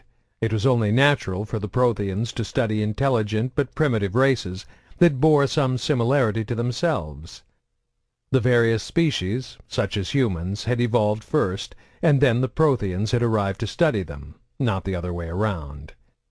The theory of parallel evolution was further supported by the fact that most life forms on the Citadel were carbon-based, highly dependent on water, and breathed a mixture of gases similar to those found on Earth. In fact, virtually all inhabitable planets in the galaxy were fundamentally similar to Earth in several key characteristics. They tended to exist in systems with suns that fit the Type G classification according to the traditional Morgan-Keenan system still used by the Alliance. Their orbits all fell in the narrow range known as the life zone. Too close to the sun and water would exist only as a gas. Too far away, and it would be permanently trapped in frozen form. Because of this, the time it took the home world of almost every major species to complete one orbit around its sun varied by only a few weeks. The galactic standard year, an average of the Asari, Solarian, and Turian years, was only 1.0 times longer than Earth's. No, Anderson thought as he crossed the floor to an open seat on the bar. It wasn't their appearance or unusual physical characteristics that made humans stand out. They were simply the newcomers, and they'd made one hell of a first impression. A pair of Turians fixed their avian eyes on him, following his every move like hawks ready to swoop down on an unsuspecting mouse. Turians were roughly the same height as humans, but much thinner. Their bones were slender, and their frames were sharp and angular. Their 3-fingered hands looked almost like talons, and their heads and faces were covered by a rigid mask of brown-gray cartilage and bone, which they tended to mark with striping and tribal tattoos. It flared out from the top and back of the skull in short, blunted spikes, and extended down to cover the forehead, nose, upper lip, and cheeks, making it difficult to distinguish between individual members of the species. Looking at Turians always reminded Anderson of the evolutionary link between dinosaurs and birds. He met their gaze for a second, then quickly looked away, doing his best to ignore them. He was in a foul mood tonight, but wasn't about to try and revive the First Contact War. Instead, he turned his attention to the Asari dancer on the stage in the center of the bar. Of all the species in Council space, the Asari were the most widespread, and the ones who most closely resembled humans. Human women, anyway. Tall and slender, with well-proportioned figures. The Asari were an asexual species. The concept of gender didn't really apply, but to Anderson's eye they were clearly female. Even their facial features were human, although they had an angelic, almost ethereal quality to them. Their complexion was tinged with a blue or greenish hue, but pigment modification was a simple enough procedure that it was possible to see humans of similar skin color, too. Only the backs of their heads betrayed their alien origins. Instead of hair, they had wavy folds of sculpted skin. Not entirely unattractive, but a disconcertingly alien feature on a species that was otherwise so human in appearance. The Asari were something of a paradox for Anderson. On the one hand, they were an aesthetically captivating species. They seemed to embrace this aspect of themselves, and often took to the openly alluring or sensually provocative professions. Asari frequently performed as dancers, or served as consorts for hire. On the other hand, they were the most respected, admired, and powerful species in the galaxy. Renowned for their wisdom and foresight, the Asari, by all accepted accounts, were the first species after the Prothean extinction to achieve interstellar flight. They were also the first to discover the Citadel, and they were a founding member species of the Council. The Asari controlled more territory and wielded more influence than any other race. Anderson knew all these facts, yet he often found it difficult to reconcile their dominant role in galactic politics with the enthralling performance of an Asari on the stage. He knew the failure was his, the product of his human biases and ill-conceived expectations. It was stupid to judge an entire species on the basis of an individual. But it went deeper than an impression formed by watching a few dancers. The Asari looked female, so they were victims of stereotypical human anti-matriarchal tendencies. At least he was aware of his prejudice, and he did his best to fight against it. Unfortunately, he knew there were plenty of other humans who felt the same way and were more than willing to give in to their biases. Just further proof that they still had a lot to learn about the rest of the galaxy. As he continued to watch the dancer performing on stage, Anderson found the subtle differences in their physiology easy to ignore. He'd heard plenty of graphic tales of interspecies sexual relations. He'd even seen a few vids. He prided himself on keeping an open mind, but that kind of thing normally repulsed him. With the Asari, however, he could understand the attraction, and from everything he'd heard, they were highly skilled lovers as well. But that wasn't why he was here, either. He turned away from the stage just as the Volus bartender waddled up to serve him.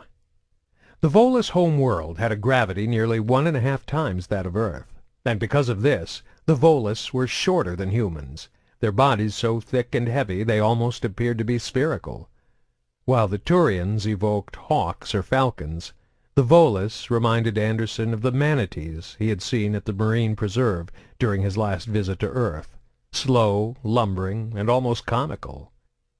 The atmosphere on the Citadel was thinner than they were used to, so they tended to wear rebreather masks, obscuring their faces. But Anderson had been in Cora's den enough times to recognize this particular Volus. "I need a drink, Mauda."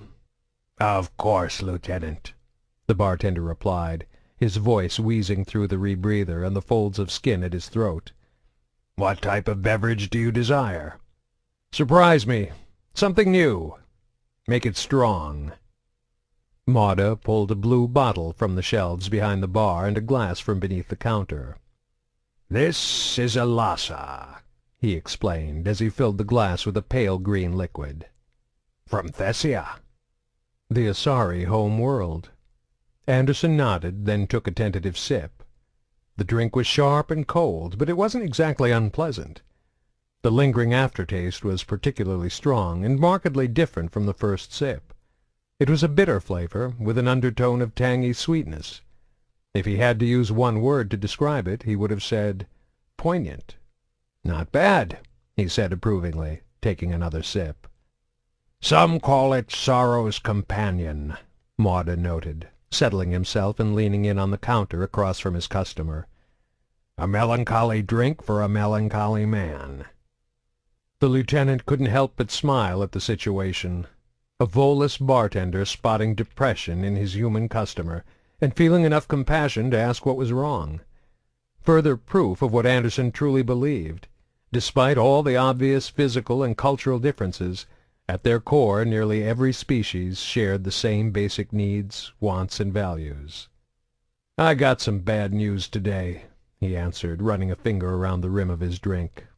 He didn't know a lot about Volus culture, so he wasn't quite sure how to explain his situation. "Do you know what marriage is?" The bartender nodded. "It is a formalized union between partners, yes? An institutionalized recognition of the mating process. My people have a similar tradition." "Well, I just got divorced. My wife and I are no longer together. My marriage is officially over as of today."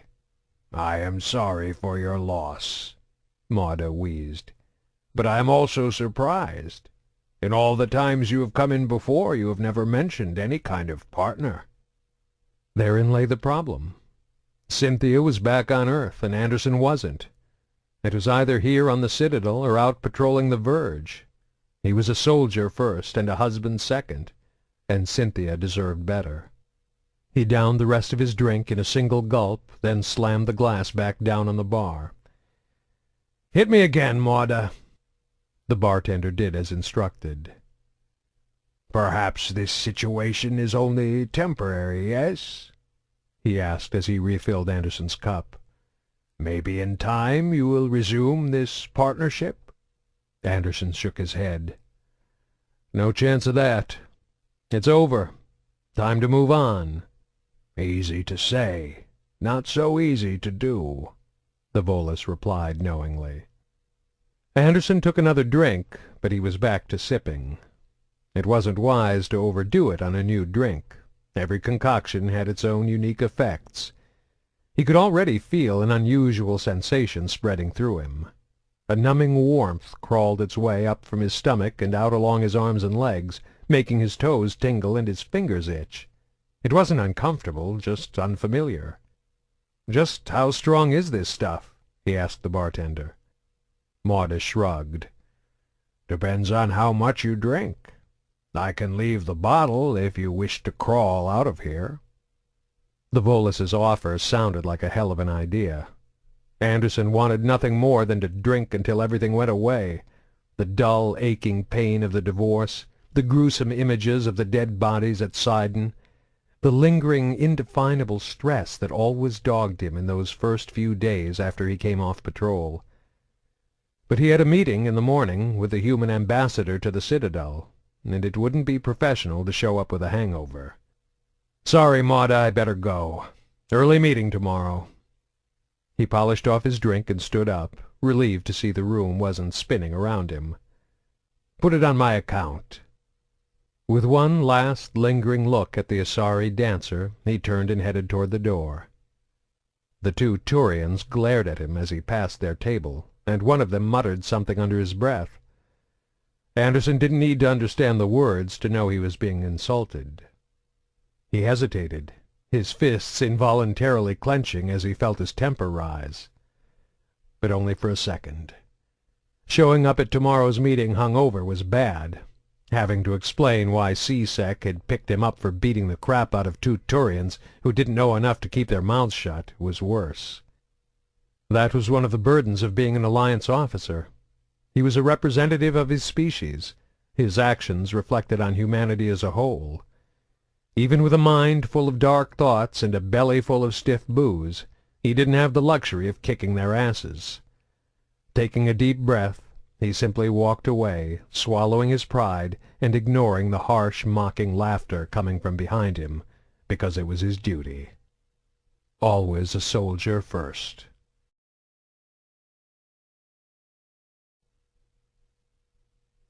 Chapter 8. Anderson was up at 0700. He had a slight headache, the mild after-effects of his late-night visit to Cora's den, but a 3-mile run on the treadmill he kept stashed in the corner of the apartment, and a steaming hot shower purged the last remnants of the Elasa from his system. By the time he changed into his uniform, cleaned and pressed from the night before, he felt like his old self. He'd pushed all thoughts of Cynthia and the divorce into a small compartment in the back of his mind. It was time to move on. There was only one thing that mattered this morning, getting some answers about Sidon.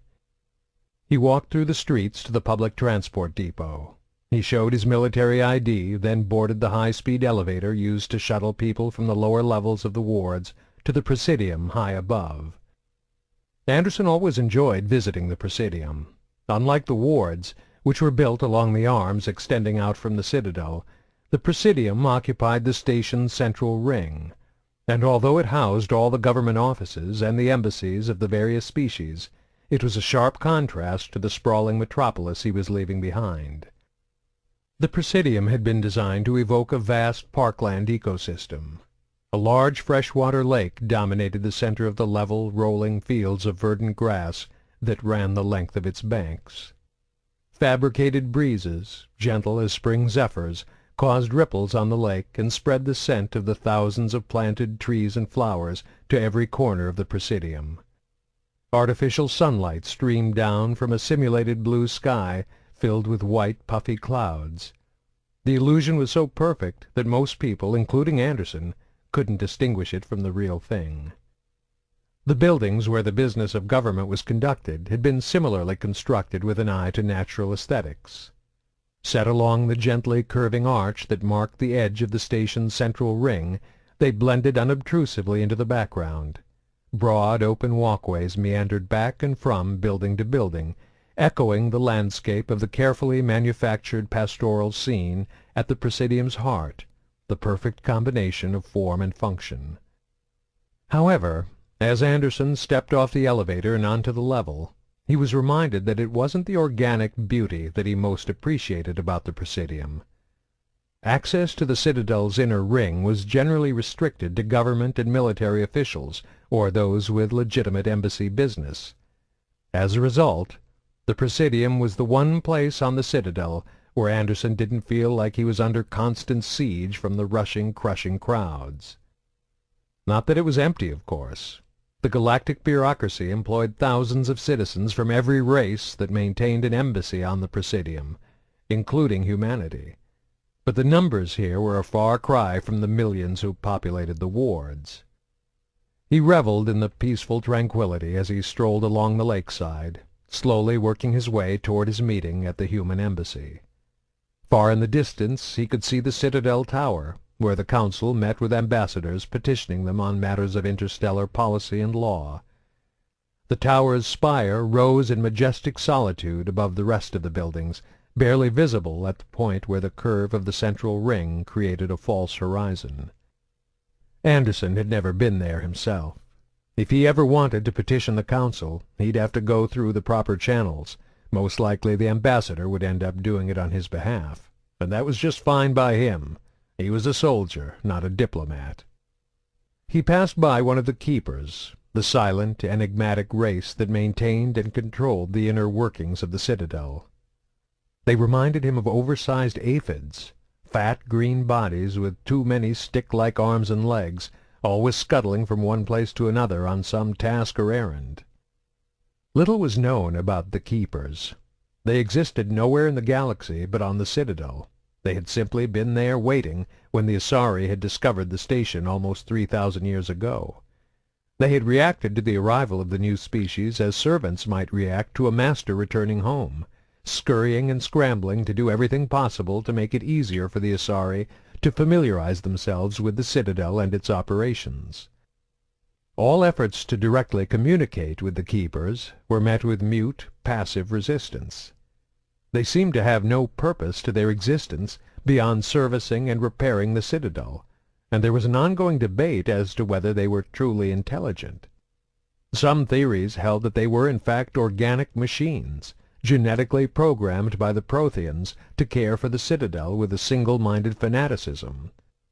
They functioned purely on instinct, the theory claimed, so unaware they didn't even realize their original creators had vanished 50,000 years ago.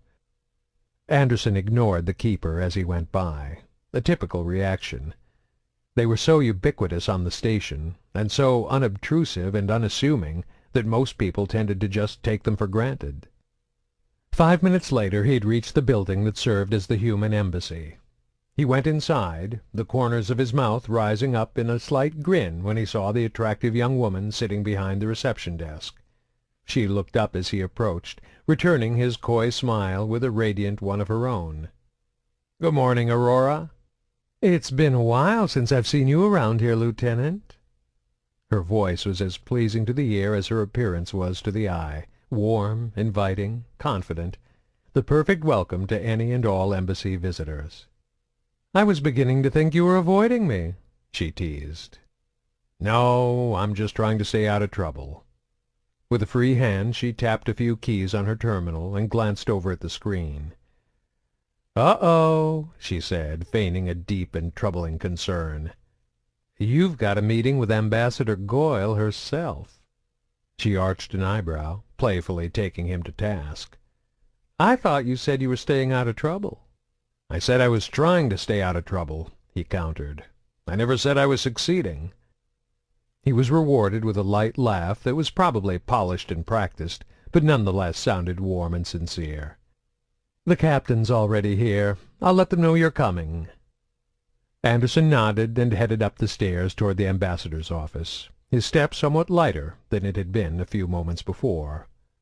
He wasn't foolish enough to read anything into their exchange. Aurora was just doing her job. The receptionist had been hired for her ability to make people feel comfortable and at ease, but he wouldn't deny that he enjoyed their flirtations. The door to the ambassador's office was closed. Aurora had said they were expecting him, but he still paused to knock. "Come in," came a woman's voice from the other side. As soon as he entered, he knew the meeting was serious. There were several comfortable chairs and a small coffee table in the office, not to mention the ambassador's desk. But both the captain and the ambassador were standing as they waited for him. "Please close the door behind you, Lieutenant." Anderson did as the ambassador instructed, then stepped into the room and stood stiffly at attention. Anita Goyle was the most influential and important individual in human politics, and she definitely projected an image of power. Bold and confident, she was a striking woman in her early 60s. She was of medium build, with long silver hair, tied up in a stylish bun, and high, elegant cheekbones.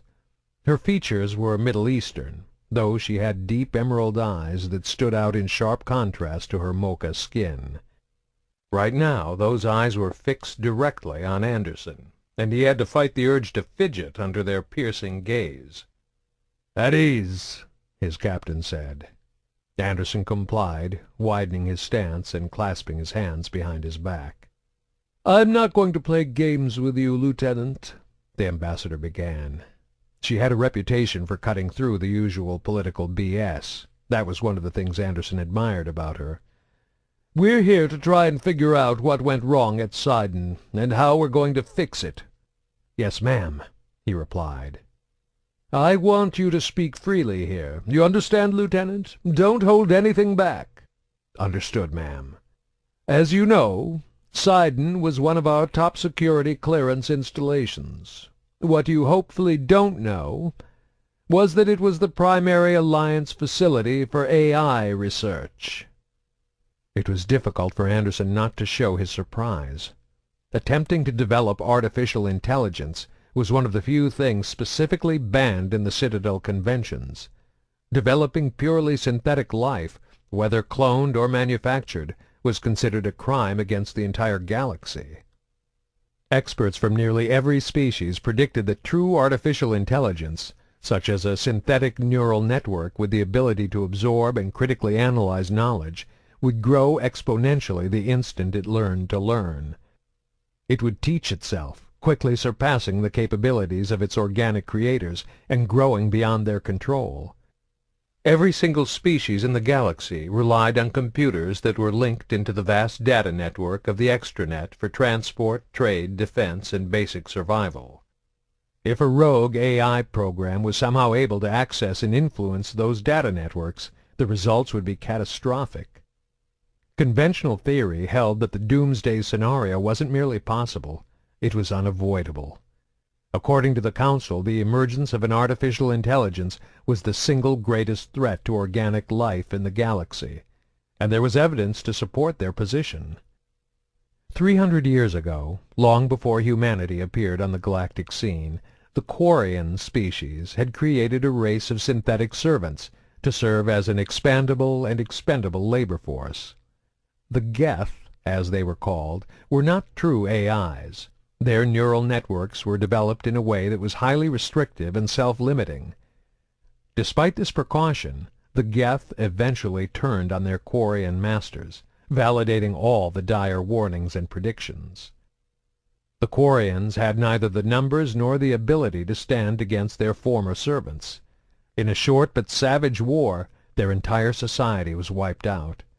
Only a few million survivors, less than 1% of their entire population, escaped the genocide, fleeing their home world in a massive fleet, refugees forced to live in exile. In the aftermath of the war, the Geth became a completely isolationist society. Cutting off all contact with the organic species of the galaxy, they expanded their territory into the unexplored regions behind a vast nebulae cloud known as the Perseus Veil. Every attempt to open diplomatic channels with them failed. Emissary vessels sent to open negotiations were attacked and destroyed the moment they entered Geth space. Fleets from every species in Citadel space massed on the borders of the Veil as the Council prepared for a massive Geth invasion. But the expected attack never came. Gradually the fleets were scaled back, until now, several centuries after the Quarians were driven out, only a few patrols remained to monitor the region for signs of Geth aggression. However, the lesson of the Quarians had not been forgotten. They had lost everything to the synthetic creatures they created, and on top of this, the Geth were still less advanced than a true AI. "You look like you have something to say, Lieutenant." Anderson had done his best to keep his face from betraying his feelings, but the ambassador had seen right through his facade. There was a reason she was the most powerful politician in the Alliance. "I'm sorry, ma'am. I'm just surprised we're conducting AI research. Seems pretty risky." "We are well aware of the dangers," the ambassador reassured him.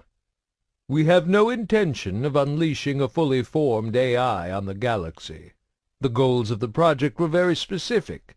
Create limited AI simulations for observation and study." "Humanity is the underdog now," she continued. "We're expanding, but we still don't have the numbers or the fleets to match the major species vying for power in Council space.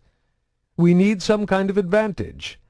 Understanding AI technology would help give us the edge we need to compete and survive." "You of all people should understand," the captain added. "Without rudimentary AI technology, we'd all be living under Turian rule right now." It was true.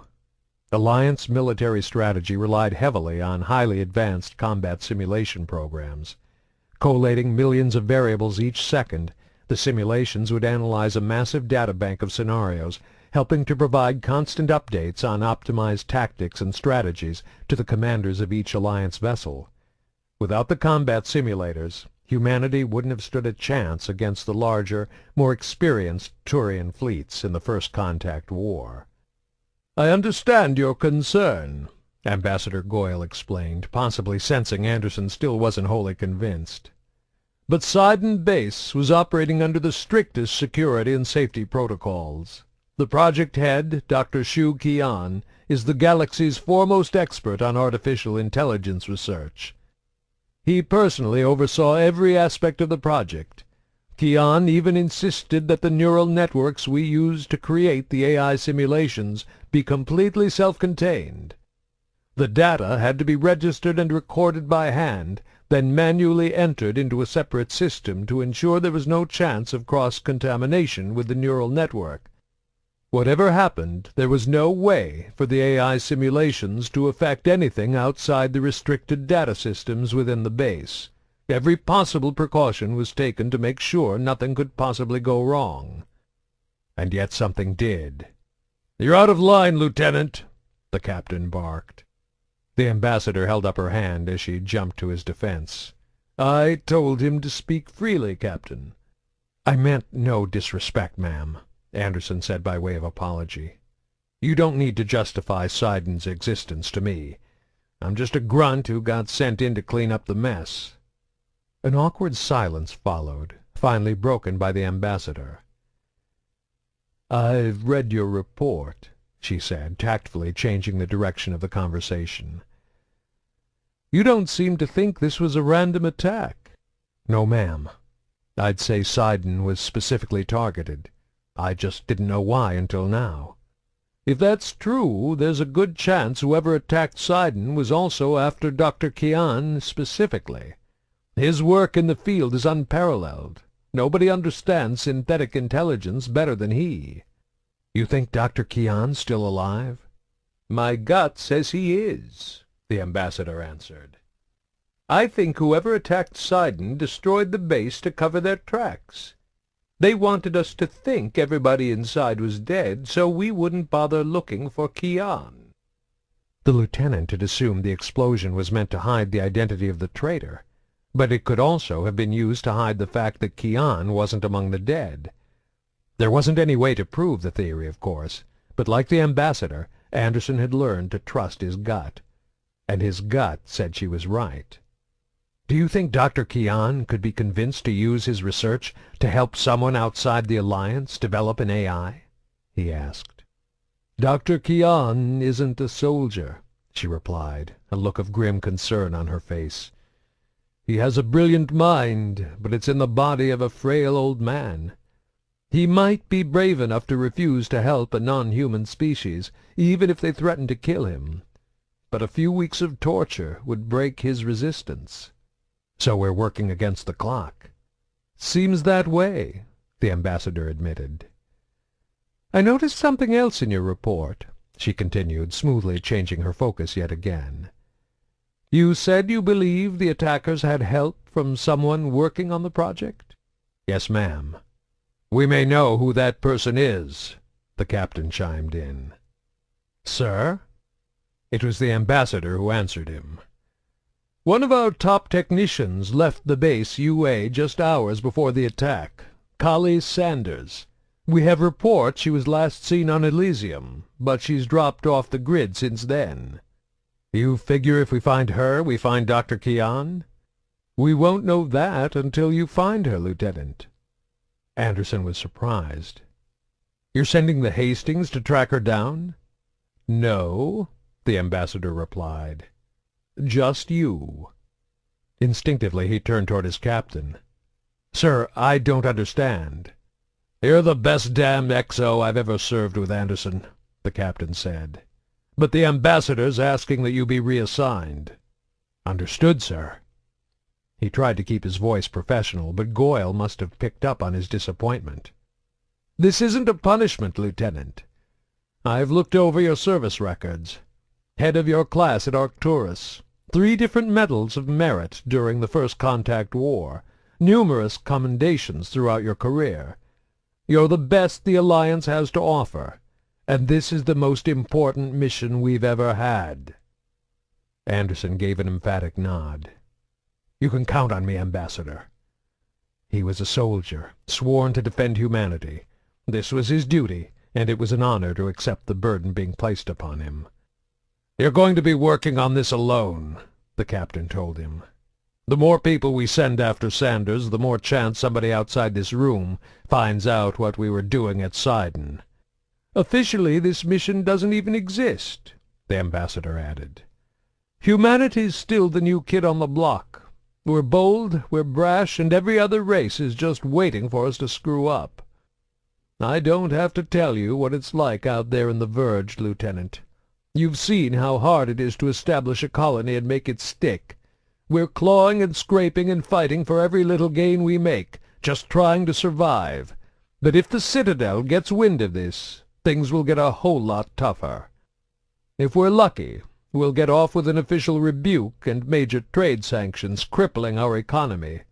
If we're unlucky, they could revoke our embassy here on the Citadel. They could make it illegal for any other council species to deal with us on any level. Humanity's not strong enough to make it out there completely on our own. Not yet." "I know how to be discreet," Anderson assured her. "It's not just you. Collie Sanders knows something about this. So does whoever was involved in the actual attack. How long until one of these people runs across a specter?" Anderson frowned. The last thing they needed was for a specter to become involved. Elite agents of the Citadel's covert, special tactics and recon branch, specters answered directly to the Council itself. Highly trained individuals authorized to act above and outside the law, the specters had one simple mandate: protect galactic stability at any and all costs. The Skyllian Verge, the largely unsettled border region of Council space that was a known haven for rebels, insurrectionists, and terrorist groups, was exactly the kind of place where specters would be most active. And a rogue faction in possession of the galaxy's foremost expert on AI technology was exactly the kind of threat specters excelled in hunting down and eliminating. "If a specter somehow finds out about this, they'll have to report it to the Council," Anderson said, choosing his words carefully. "How far am I supposed to go to keep this secret?" "Are you asking if we're ordering you to kill an official agent of the Council?" the captain asked. Anderson nodded. "I can't make that decision for you, Lieutenant," the ambassador told him. "We trust your judgment. If the situation comes up, it'll be your call. Not that I think it'll matter," she added ominously. "By the time you find out a specter's gotten involved, you'll probably already be dead."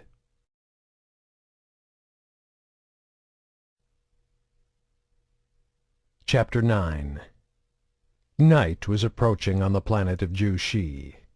The dim orange sun was setting on the horizon, and Yando, the smaller of the world's two moons, was already approaching its zenith.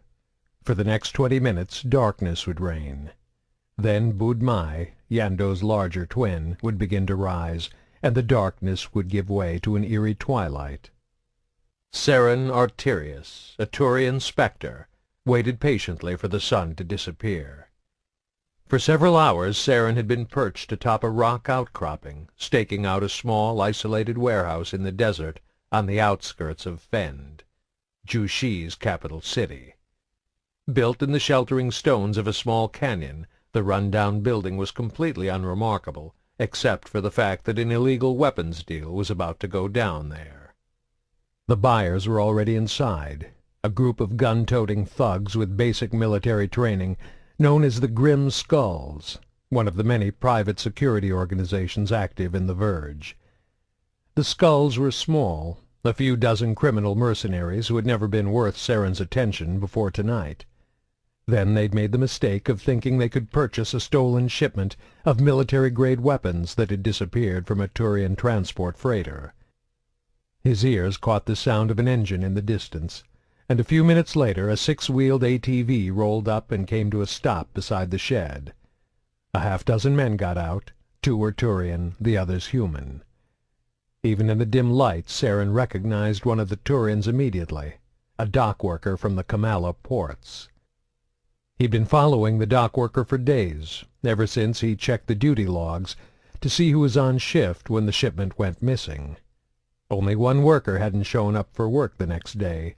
Figuring out who the thief was had been embarrassingly easy. Tracking him down wasn't much harder. This entire operation reeked of amateurs in over their heads, from the theft to the buyers. Normally, Saren would have turned the matter over to local authorities and moved on to something bigger. But Turians selling weapons to humans was something he took personally. The door to the shed opened, and 4 of the figures, including both Turians, unloaded a crate from the back of the ATV and carried it inside. The other 2 took up sentry positions beside the door. Saren shook his head in disbelief as he snapped his night vision goggles into place. What possible use was there in leaving 2 men to stand guard outside a warehouse in the middle of nowhere? They had no cover. They were completely exposed. Raising his Izali Combine-manufactured sniper rifle to his eye, he fired 2 shots, and both sentries slumped to the ground. Moving with an almost casual efficiency, he collapsed the sniper rifle and slid it back into the designated slot on his backpack. A more professional operation would have someone on the inside periodically checking on the sentries, or wouldn't have left them out there in the first place. It took him 10 minutes to clamber down from his perch on the rock face. By then the twin moons were both visible, giving enough illumination for him to stash his goggles back into his pack. Whipping out the Holliot Arms semi-automatic assault rifle from where it clicked into place on his thigh, he approached the building's entrance. He'd scouted the warehouse earlier. He knew there were no windows and no other doors. Everyone inside was trapped. Further proof he was dealing with idiots. He pressed himself against the door, listening carefully. Inside he could hear angry bickering. Apparently nobody had the foresight to spell out the terms of the exchange before the meeting. Either that or somebody was trying to renegotiate the deal. Professionals didn't make that mistake. Get to the meeting, make the exchange, and get out. The longer you're there, the more chance something's going to go wrong.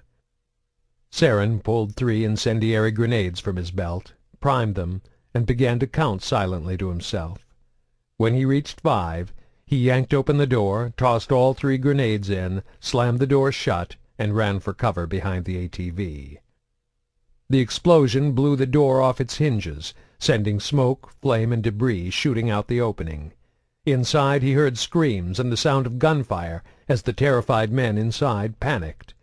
Burned and blinded, they started shooting wildly, each side convinced they'd been betrayed by the other. For a full 20 seconds the echo of gunfire reverberating off the warehouse's metal walls drowned out every other sound. Then everything went still.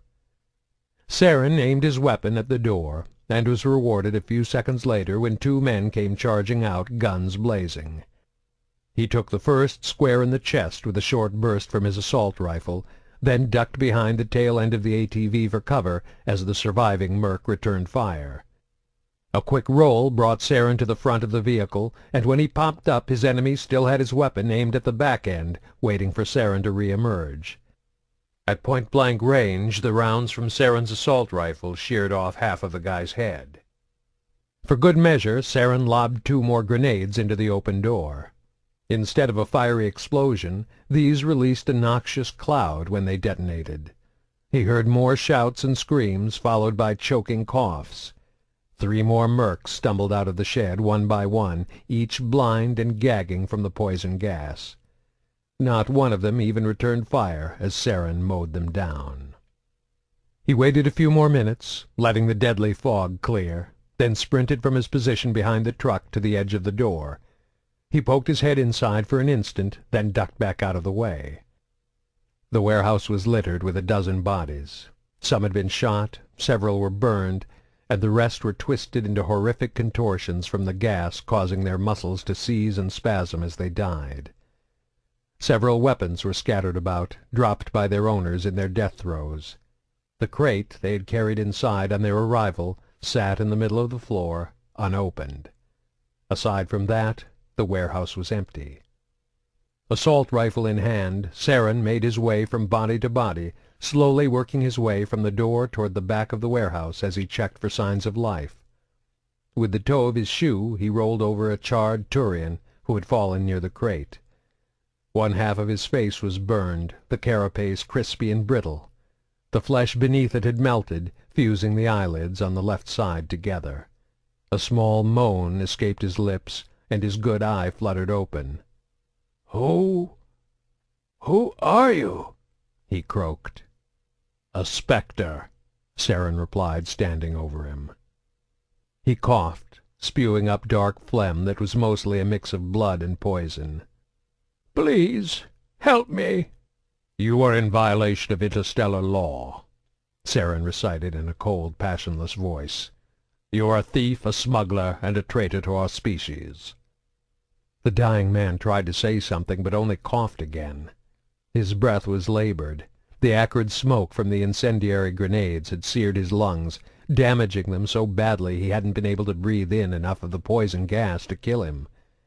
If he received immediate medical attention, there was still a small chance he might survive. But Saren had no intention of taking him to a hospital.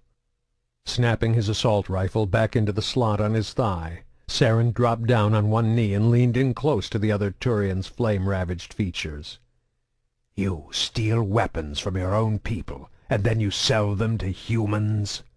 he demanded in a fierce whisper. "Do you know how many Turians I saw die by human hands?"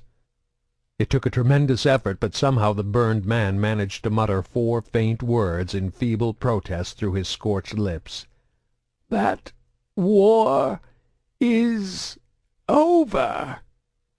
Saren stood up and pulled his pistol in one smooth motion. "Tell that to our dead brothers." He fired 2 shots into the Turian's head, ending the conversation. Pistol still in hand, he resumed his inspection of the bodies.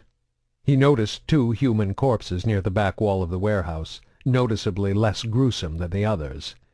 The grenades had detonated up near the front of the building, and these mercs had taken less damage. Even the poison would have dissipated by the time it reached all the way back here, explaining why the bodies weren't twisted and contorted like the others. They must have been killed by friendly fire. He approached the first one carefully, then relaxed when he saw clear evidence that the man was truly dead. 6 finger-sized holes in a tight pattern showed where the close-range blast of a scattergun had torn through the front of his protective vest, creating a single fist-sized hole as the rounds exited his back. The final corpse had fallen face down in a pool of his own blood. The scattergun that must have inadvertently killed the man beside him lay on the ground, a hair's breadth away from the body's limp, lifeless hand. Saren froze, suddenly wary. Something wasn't right. His eyes scanned the motionless figure, seeking out the lethal wound. There was a gaping hole in the side of his upper thigh, the likely source of all the blood, but because of how he'd landed, no other injuries were visible. His eyes snapped back to the thigh. Blood still should have been dripping from the wound, but the flow was staunched, as if someone had sealed it with a quick application of Medigel. "Move your hand away from your weapon and roll over," Saren called out, raising his pistol and holding it in both hands as he aimed at the corpse. "Or I'll shoot you right now." After a second, the hand slowly drew back from the scattergun. The man rolled onto his back, gasping loudly for air. He'd been holding his breath as Saren approached, trying to play dead. "Please don't kill me," he begged as Saren took a step toward him, the pistol trained on the spot right between his eyes. "I didn't even fight in the First Contact War." "Some specters arrest people," Saren said, his tone casual. "I don't."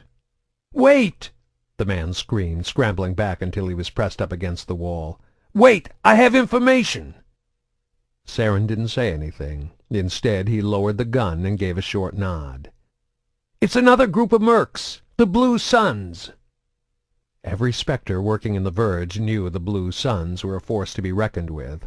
A small but well-known group, their members were both experienced and professional, the exact opposite of this crew. "Go on." "They're up to something big." "What?" I don't know," the man stammered, wincing as if he expected to be shot for the admission. After the second it took him to realize he was still alive, he plowed forward, speaking quickly. That's how we got in on this buy. The Blue Suns were supposed to take the shipment, but they pulled out. I heard they got a major job in the works.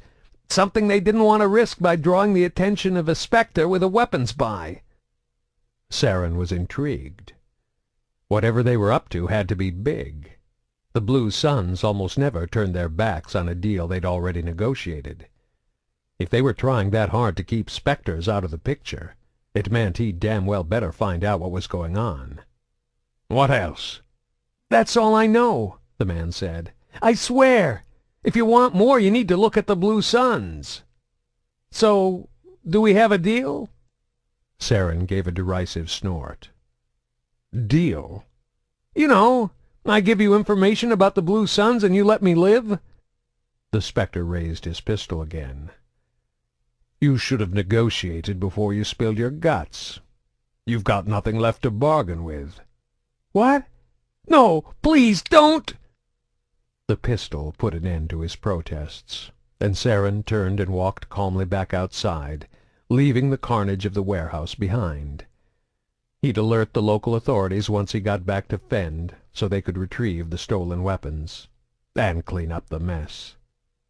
Saren's mind was already on his next job. Initially, he'd dismissed the news of Sidon's destruction. He figured it would eventually lead back to some radical splinter group of Batarian rebels, a retaliation against humanity's efforts to push their main rivals out of the Verge.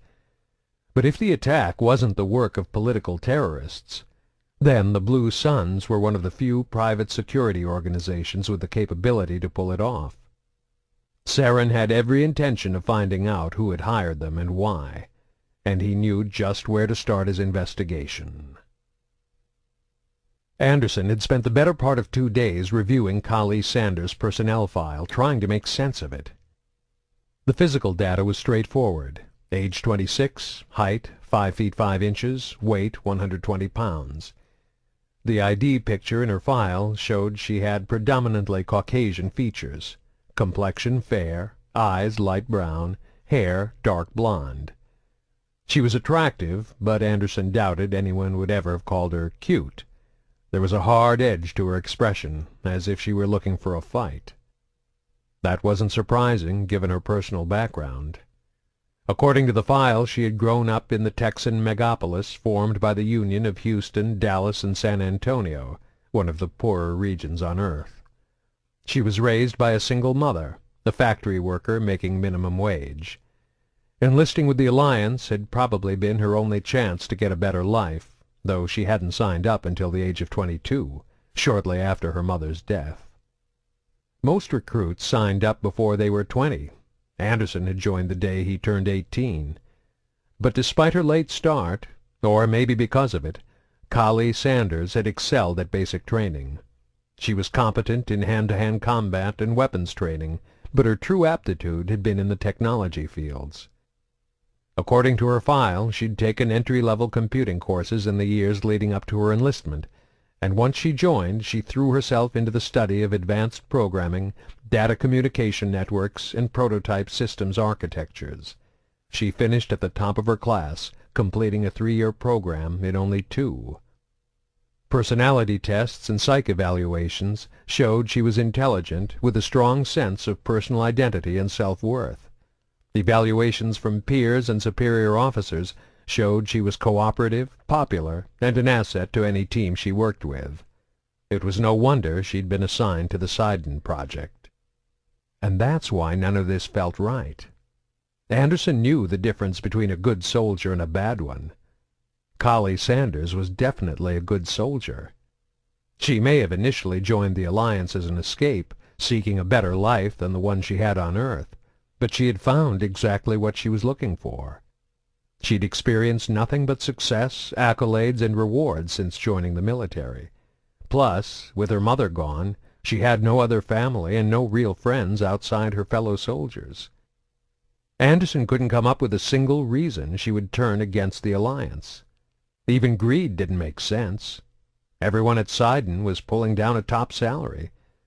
Besides, Anderson knew enough about human nature to understand that it took more than simple greed to convince a person to aid in the slaughter of the people they lived and worked with every day.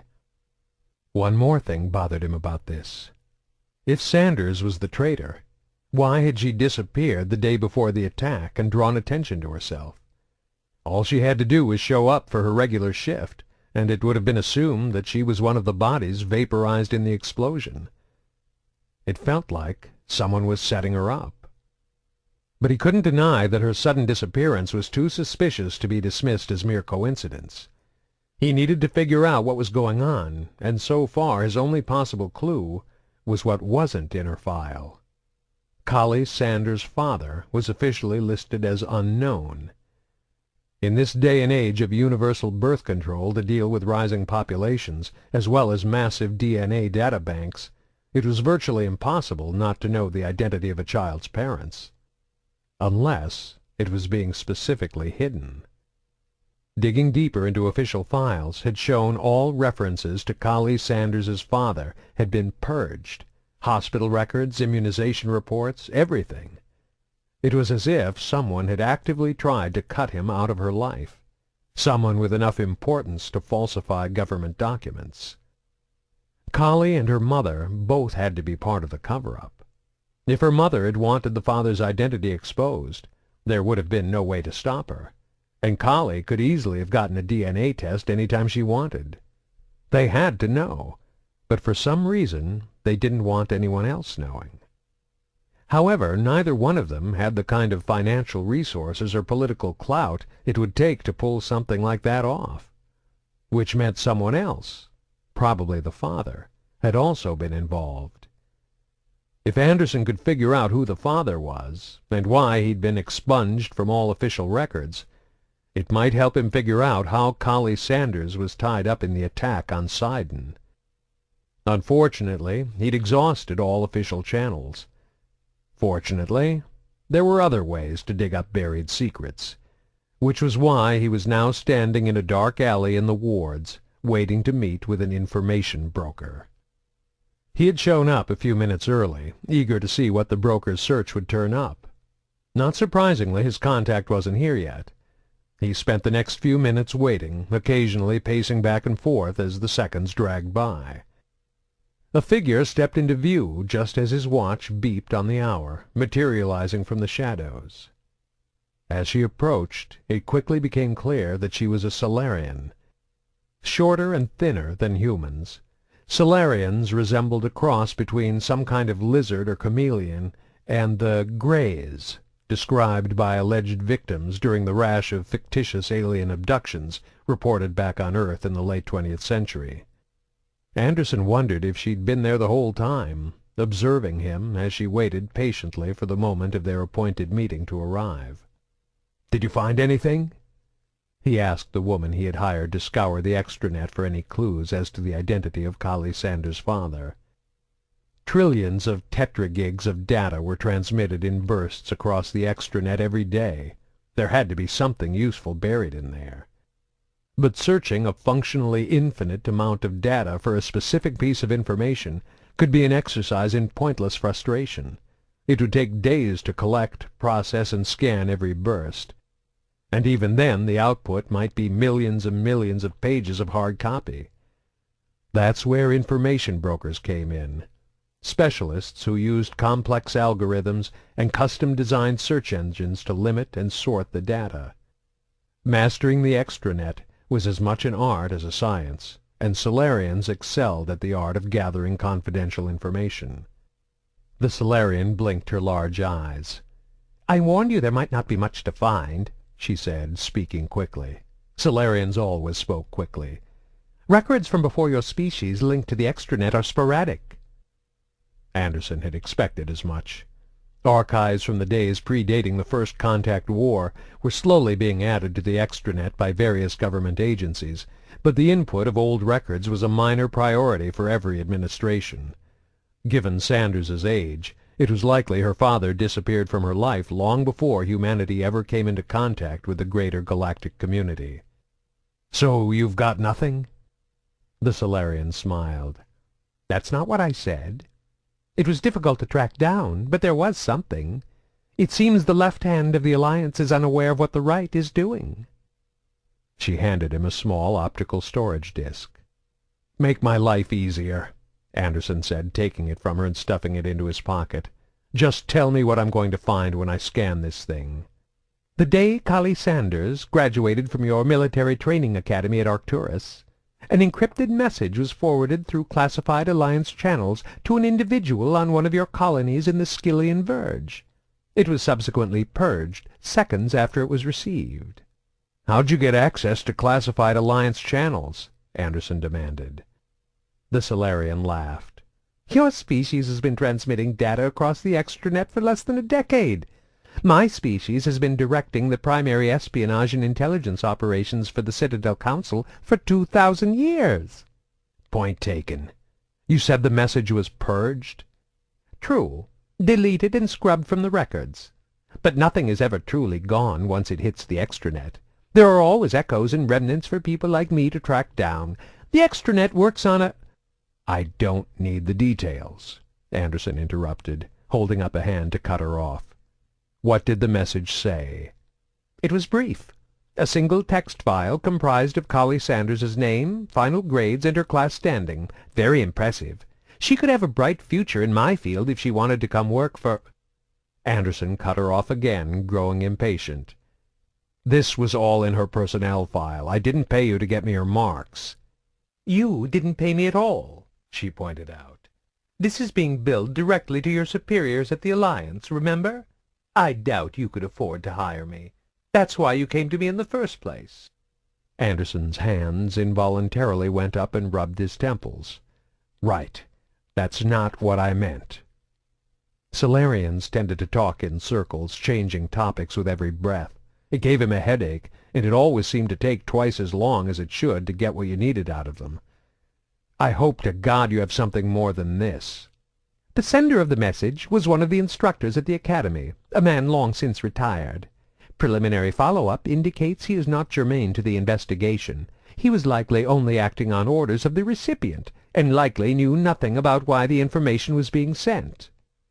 Though I have no proof, I suspect the recipient is Collie Sanders's father. As a high-ranking Alliance officer, he would have had the means to systematically cover up their relationship, and do so in a way that would make it difficult to track. However, I was not able to determine why the father and daughter chose to alienate themselves from each—" "Please," he begged, cutting her off one more time. "All I want is a name. Don't say anything else. Just tell me who received the message and where I can find him." She blinked again, and from the change in her expression, Anderson thought he might have hurt her feelings. Mercifully, though, she did as he had asked. "The message was sent to Rear Admiral John Grissom. He's on Elysium."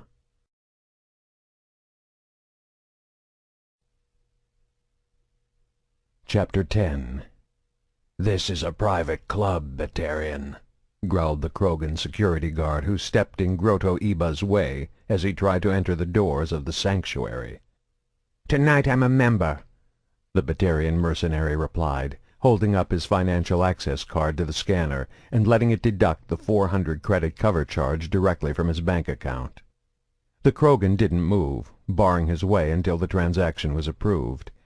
He only took his eyes off Grotto for an instant, to glance at the name and ID picture that flashed up on the screen. He was checking to see if the access card had been stolen, but the ID image was clearly that of the Batarian standing before him. There was no mistaking the blue sun tattoo emblazoned on his forehead, just above his left inner eye. It was clear from the Krogan's expression he still didn't want to move aside and let Grotto in. "The cover charge only grants entrance to the club," he noted. "Any services will be an additional fee, a significantly additional fee." "I know how it works," Grotto spat back. "I have money." The Krogan considered for a moment, hoping to find some other way to keep him out. "There are no weapons permitted inside the club." "I said I know how it works," Grotto snarled. Still the guard hesitated. The Batarian spread his arms out wide and held them in place. "Just search me and get it over with." The Krogan stepped back, beaten. "That won't be necessary." He tilted his head to the left, a Batarian sign of respect. "My apologies, Mr. Iba."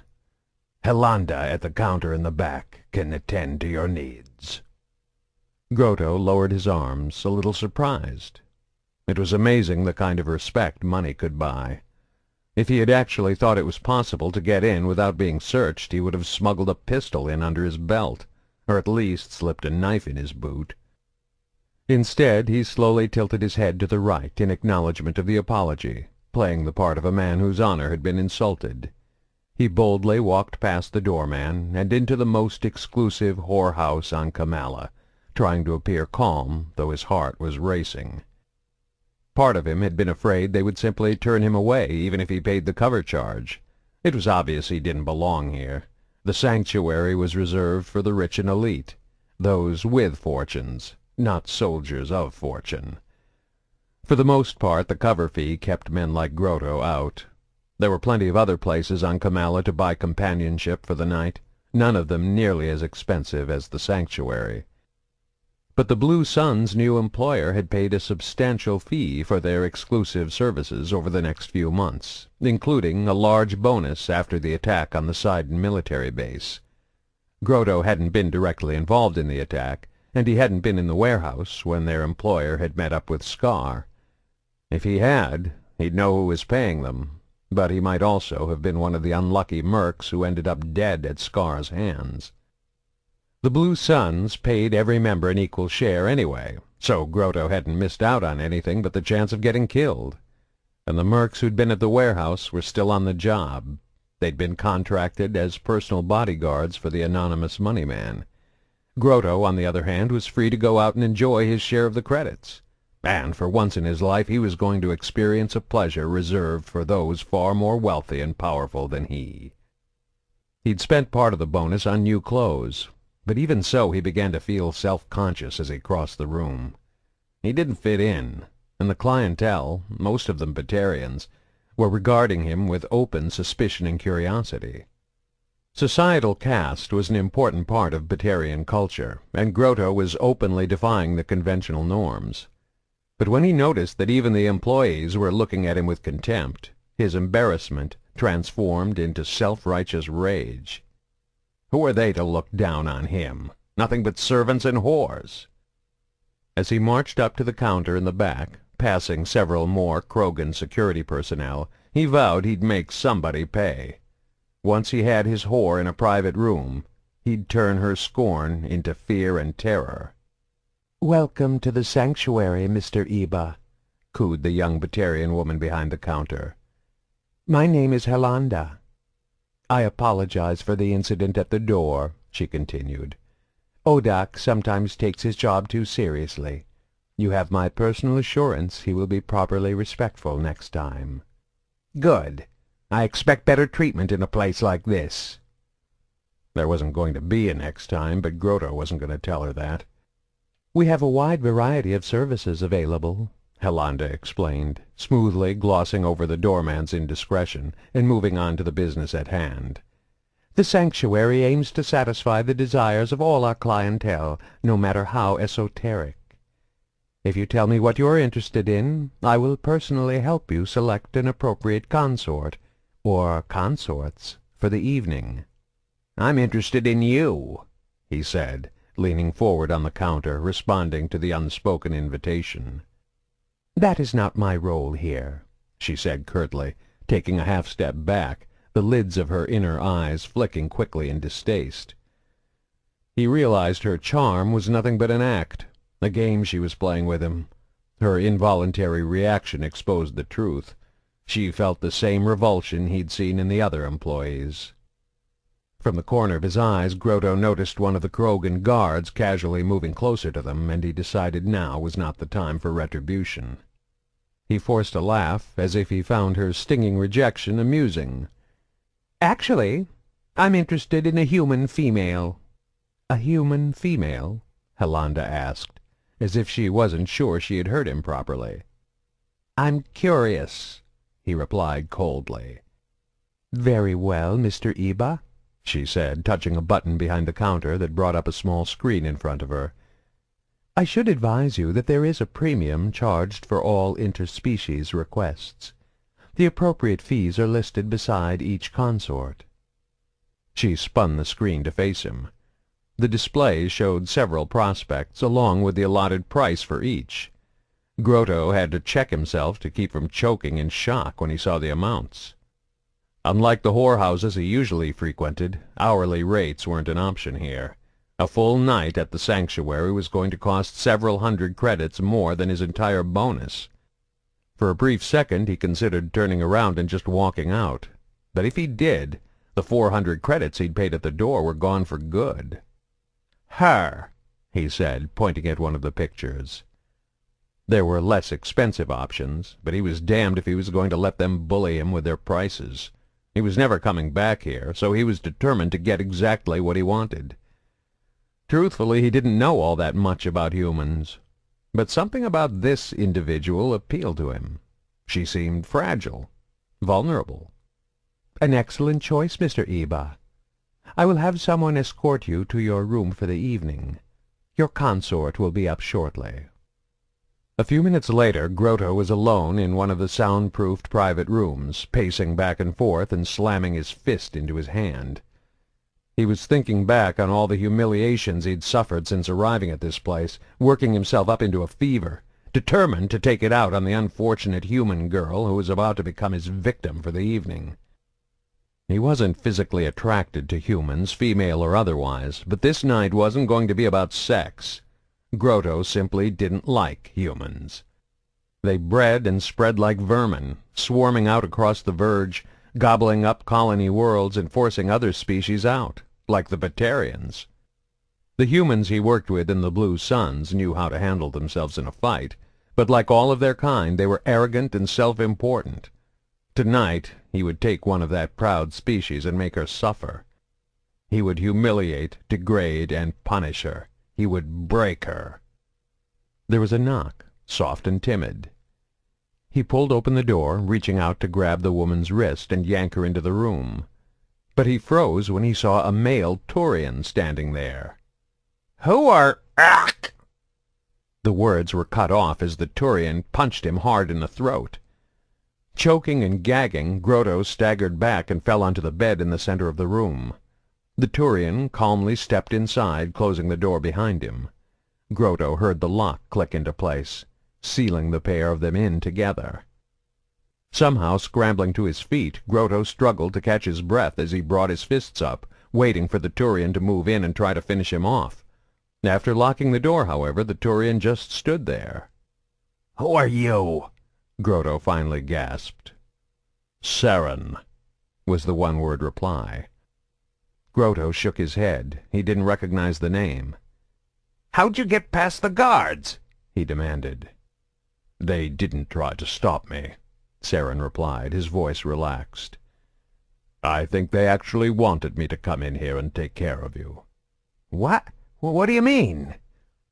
Grotto's voice was shaky. The unnatural calm of the Turian was unsettling. He kept his hands up, poised in case the intruder made a move. "Are you really that stupid? Don't you realize they knew exactly what you had planned for tonight? They knew what you were after the moment you asked for a human consort." What are you talking about?" The Turian took a single step forward. Grotto scuttled 2 steps back, his fists raised and ready. He would have retreated further, but he had reached the wall on the far end of the room. There was nowhere left to go. "The sanctuary does not allow its consorts to be harmed or injured," Saren explained calmly. As he spoke, he began to slowly advance, one deliberate step at a time. "They were monitoring the room. Step. The moment you laid a hand on that woman, an angry Krogan would have burst in and ripped your head off. Step."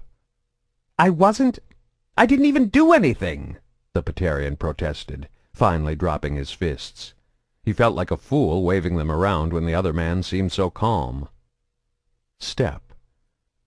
"I convinced them to let me handle it instead," Saren continued, ignoring him. "They were concerned about bothering the other guests." Step. "Then I reminded them that the walls are completely soundproof." Step. "And you've already paid for the room." Step. The Turian was directly in front of him now, though he still appeared completely relaxed. Grotto brought his fists up again. "Back up, or I'll—" He never had a chance to finish the sentence as Saren delivered a solid kick to his nether regions. Blinding bolts of furious pain shot up through Grotto's bowels and stomach. He collapsed to the ground, the agony so great he could only whimper. Saren grabbed him by the material of his newly purchased suit and yanked him back to his feet, then jabbed his thumb into one of Grotto's inner eyes, rupturing the orb and blinding him with a single blow. The Batarian fainted, lapsing into unconsciousness from the sudden shock and pain. Seconds later he woke up screaming as Saren broke his right elbow. Howling in agony, he curled up into a ball, rolling back and forth as his body experienced physical suffering beyond anything he had ever imagined. "You disgust me," Saren whispered, kneeling down to grab Grotto's left wrist. He extended the Batarian's good arm, locking out the joints, and began to apply pressure. "You wanted to torture an innocent victim for your own pleasure, you sick bastard." "Torture is only useful if it has a purpose," Saren added, though his words were drowned out by the crack of Grotto's left elbow and the subsequent shrieks. Saren stepped back from the convulsing man, letting the waves of pain rack his body. It took nearly a minute for shock to set in, numbing his mangled limbs to the point where Grotto could finally speak. "You'll pay for this!"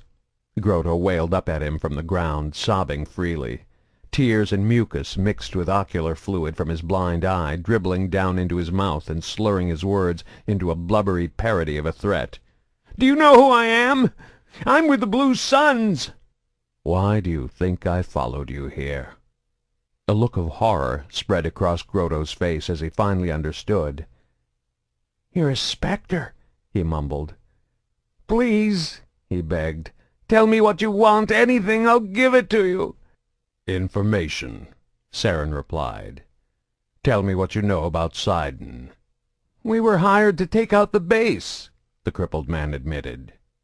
"By who?"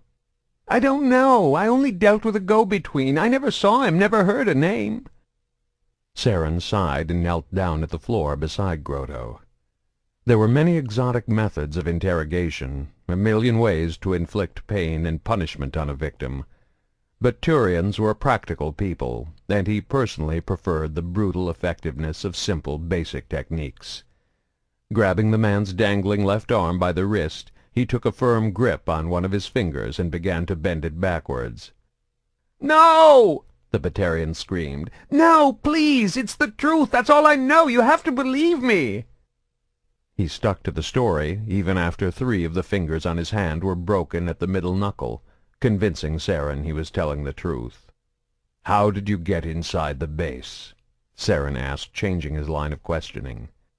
"The man who hired us," Grotto muttered, his voice raw and raspy from the fresh round of screaming that had torn up his throat. "He had someone on the inside." "Give me a name." "Please," he begged in a high-pitched, mewling whine. "I don't know. I wasn't even there." Saren grabbed another finger, and the words began to pour out. "Wait! I don't know the inside man, but I can tell you other stuff. After the attack, we brought in an outsider, a freelance bounty hunter, a big Krogan named Scar." "Good," Saren said, releasing his hold on the uninjured digit. "Keep going." "Something went wrong at Sidon. Someone survived the attack, a loose end. Scar was hired to hunt her down. A human. She's on Elysium. I don't know her name." "What else? Why were you hired to attack the base?" "I don't know," Grotto whispered fearfully. "We weren't given any details. The money man was afraid someone would talk. He didn't want the specters to find out." Saren broke 2 more of his fingers just to be sure. "Please," the Batarian sobbed once he'd stopped screaming. "It's not me you want. There was a meeting at the warehouse with Scar and the man who hired us. Talk to someone who was there." The Turian wasn't surprised his victim was offering up someone else. It was a common reaction in most subjects. Typically, it was a sign the interrogation was nearing an end. Once the subject realized they were running out of useful information to surrender, Betraying their allies became their only chance of avoiding further torture. "Where can I find someone from the warehouse?" the Spectre demanded. I don't know," Grotto admitted, his voice trembling. "They're with the money man. He hired them on as his personal bodyguards." "Guess I'm stuck with you, then," Saren replied. "That's all I know," the Batarian protested weakly, his voice completely devoid of guile, subterfuge, or hope. "Even if you break every bone in my body, I can't tell you anything else." "We'll see," Saren promised. It was a long night for Saren. The Batarian went into shock and passed out 3 more times during the interrogation. Each time it happened, Saren would have to sit down and wait for him to regain consciousness. There was no point in torturing an unresponsive subject. In the end, it turned out Grotto had been telling the truth. Saren didn't get anything more out of him. He'd suspected as much, but he had needed to be absolutely sure.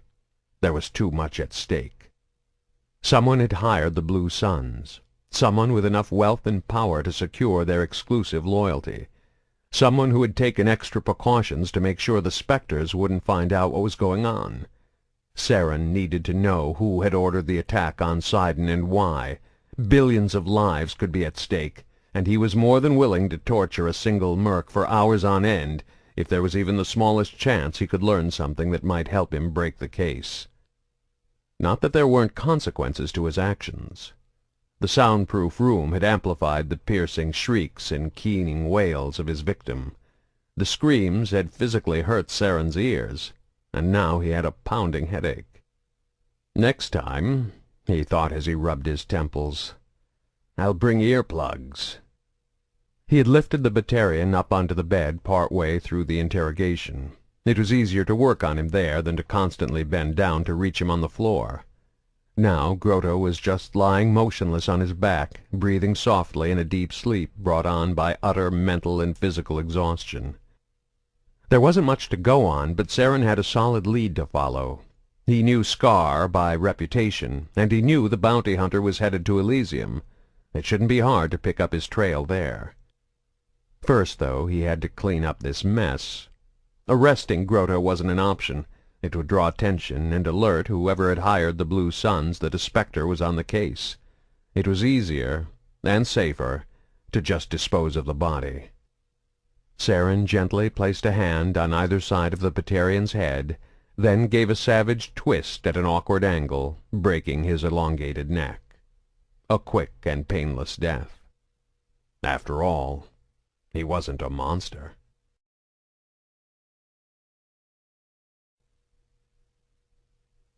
Chapter 11. Anderson disembarked on Elysium with the 300 other passengers who had booked a seat on the public transport shuttle from the Citadel. The landing port teemed with people. The densely packed crowd was a mix of every known species in the galaxy, some arriving, some leaving, most waiting in the long winding lines to clear customs and border stations. Security had always been tight on Elysium, but with the attack on the nearby Sidon base, things had been elevated to a level Anderson had never seen before. Not that he disapproved. Ideally located near the nexus of several primary and secondary relays, Elysium was a major hub for travel and commerce that the Alliance could not afford to expose to possible terrorist attacks. The colony was only 5 years old, but already it was one of the busiest trade ports in the Verge. The population had exploded, recently passing 1 million, if you included all the various and varied resident aliens who accounted for nearly half the total inhabitants. Unfortunately, that also meant a disproportionately high number of visitors to Elysium were non-human and subject to heightened screening procedures. The extra security made arrivals and departures a long and cumbersome experience for most travelers. Even humans were subjected to major delays. The staff taken away to help process the alien visitors meant fewer people left behind to deal with the Alliance citizens. Fortunately for Anderson, his military ID gave him the luxury of bypassing the long lines. The guard at the Alliance station scanned his thumbprint and studied his identification for a few seconds before saluting and waving him through. Officially, Anderson wasn't here in any authorized capacity. He was just an Alliance Marine taking a shore leave, a believable enough cover story to avoid drawing any unwanted attention and hide the true purpose of his visit. John Grissom was Collie Sanders' father. It was pretty obvious they were estranged, but there was still a good chance Grissom knew something that could help Anderson's investigation. Sidon was only a few hours away from Elysium. There were records of Sanders booking a passage here when she went UA. And even though it looked like Grissom hadn't communicated with his daughter in at least 10 years, it was public knowledge that the Alliance's most recognizable soldier had taken early retirement and become a recluse on humanity's largest colony in the Verge. Anderson still couldn't wrap his head around the idea that Sanders was a traitor. The pieces just didn't add up. But he knew she was involved somehow. Her sudden disappearance had to be more than coincidence. Maybe she had gotten in over her head and panicked when things got out of control. He could imagine her arriving on Elysium, scared, alone, not knowing who to trust. Estranged or not, her father was the most likely person she'd turn to for help. After checking his gear at the hotel, Anderson rented a car and drove out to the isolated estates on the outskirts of the city. It took him a while to find Grissom's house. The addresses in the area were so inconspicuous as to be almost hidden. It was obvious the people who lived out here valued their privacy. Exiting the vehicle, he began the long walk across the grounds of the estate toward the surprisingly small domicile, located as far back from the road as possible. Anderson didn't understand Grissom's desire to withdraw from the public eye. He respected the man and his reputation, but he couldn't imagine any way to justify simply walking away like he did. A soldier didn't turn his back on the Alliance like that. "You're not here to pass judgment," he reminded himself as he reached the door. He rang the bell and waited, involuntarily standing at attention. "You're just here to find Collie Sanders." It took several minutes before he heard someone coming on the other side, grumbling as he approached. A moment later the door opened, revealing Rear Admiral John Grissom in all his glory. The salute Anderson had been on the verge of snapping off by way of greeting died at his hip. The man before him wore nothing but a tattered housecoat and dirty boxers. His hair was long and uncombed, and his face was partially hidden behind a 3-day stubble of gray and black hairs. His eyes were hard and bitter, and his face seemed frozen in a scowl. "What do you want?" he demanded. "Sir," Anderson replied, "my name is Lieutenant Commander David Grissom cut him off. "I know who you are. We met back at Arcturus." "That's right, sir," Anderson acknowledged, feeling a faint surge of pride at being recognized. "Before the First Contact War. I'm surprised you remember me." "I'm retired, not senile." Despite the joke, there was nothing humorous in Grissom's tone. There was an awkward pause as Anderson tried to reconcile his memories of the iconic figure of Grissom's past with the disheveled grouch now standing in front of him. It was Grissom who filled the silence. "Look, kid, I'm retired. So go back and tell the brass that I'm not going to do any interviews or speeches or appearances just because one of our military bases got attacked. I'm done with that crap." Anderson pounced, convinced the other man had already slipped up. "How do you know Sidon was attacked?" Grissom glared at him like he was a fool. "It's all over the damn news vids." "That's not why I'm here," Anderson said, trying to hide his embarrassment. "Can we talk inside?" "No." "Please, sir, it's a matter I'd rather not discuss out here in public." Grissom held his ground, blocking the door so Anderson couldn't enter. The lieutenant realized tact and diplomacy weren't going to be any use here. Time to be blunt. "Tell me about Collie Sanders, sir." "Who?" The old man was good. Anderson had been hoping to see some reaction at the name of his long-lost daughter, his only flesh and blood, but Grissom hadn't even flinched. "Collie Sanders," Anderson repeated, his voice becoming noticeably louder. It was unlikely anyone would hear him. The neighbors were too far away, but he had to do something to get inside that door. "Your daughter. The soldier who went UA from Sidon mere hours before it was attacked. The woman we're looking at is a traitor to the Alliance." Grissom's scowl became a grimace of pure hatred. "Shut up and get your ass in here," he muttered, stepping aside. Once inside, Anderson followed his reluctant host into the small living room. Grissom settled into one of the 3 padded chairs, but the lieutenant remained standing, waiting for an invitation to do the same. After several seconds he realized the invitation wasn't forthcoming, and he took a seat on his own. "How'd you find out about Collie?" Grissom finally asked, speaking as casually as if they were discussing the weather. "There are no secrets in this day and age," Anderson replied. "We know she was last seen here on Elysium. I need to know if she came to talk to you." "I haven't spoken to my daughter since before she was a teenager," Grissom replied. "Her mother didn't think much of me as a husband or a father, and I couldn't really argue with her. I figured the best thing was to just get out of their lives." "Hey," Grissom suddenly recalled. "Last time we met, you said you were engaged. A girl waiting for you back on Earth, right? You must be married by now. Congratulations." He was trying to throw Anderson off balance. Grissom knew damn well how hard it was for an Alliance soldier to make a marriage work. His innocent question was meant to rattle his guest. He may have looked like a harmless, burned-out old man, but there was still plenty of fight left in him. Anderson wasn't about to rise to the bait. "Sir, I need your help. Your daughter is suspected of being a traitor to the Alliance. Doesn't that mean anything to you?" "Why should it?" he shot back. "I barely know her." "I found out you two were related. Eventually somebody else is going to make that connection too." "What, you think I'm worried about my reputation?" he scoffed. "Do you think I'm going to help you because I don't want people to know the great Admiral Grissom had an illegitimate daughter who's accused of treason? Ha! You're the ones who care about crap like that. I really couldn't give a damn." "That's not what I meant, sir," Anderson replied, refusing to be provoked. "I tracked Collie here, to you. That means someone else can track her here, too.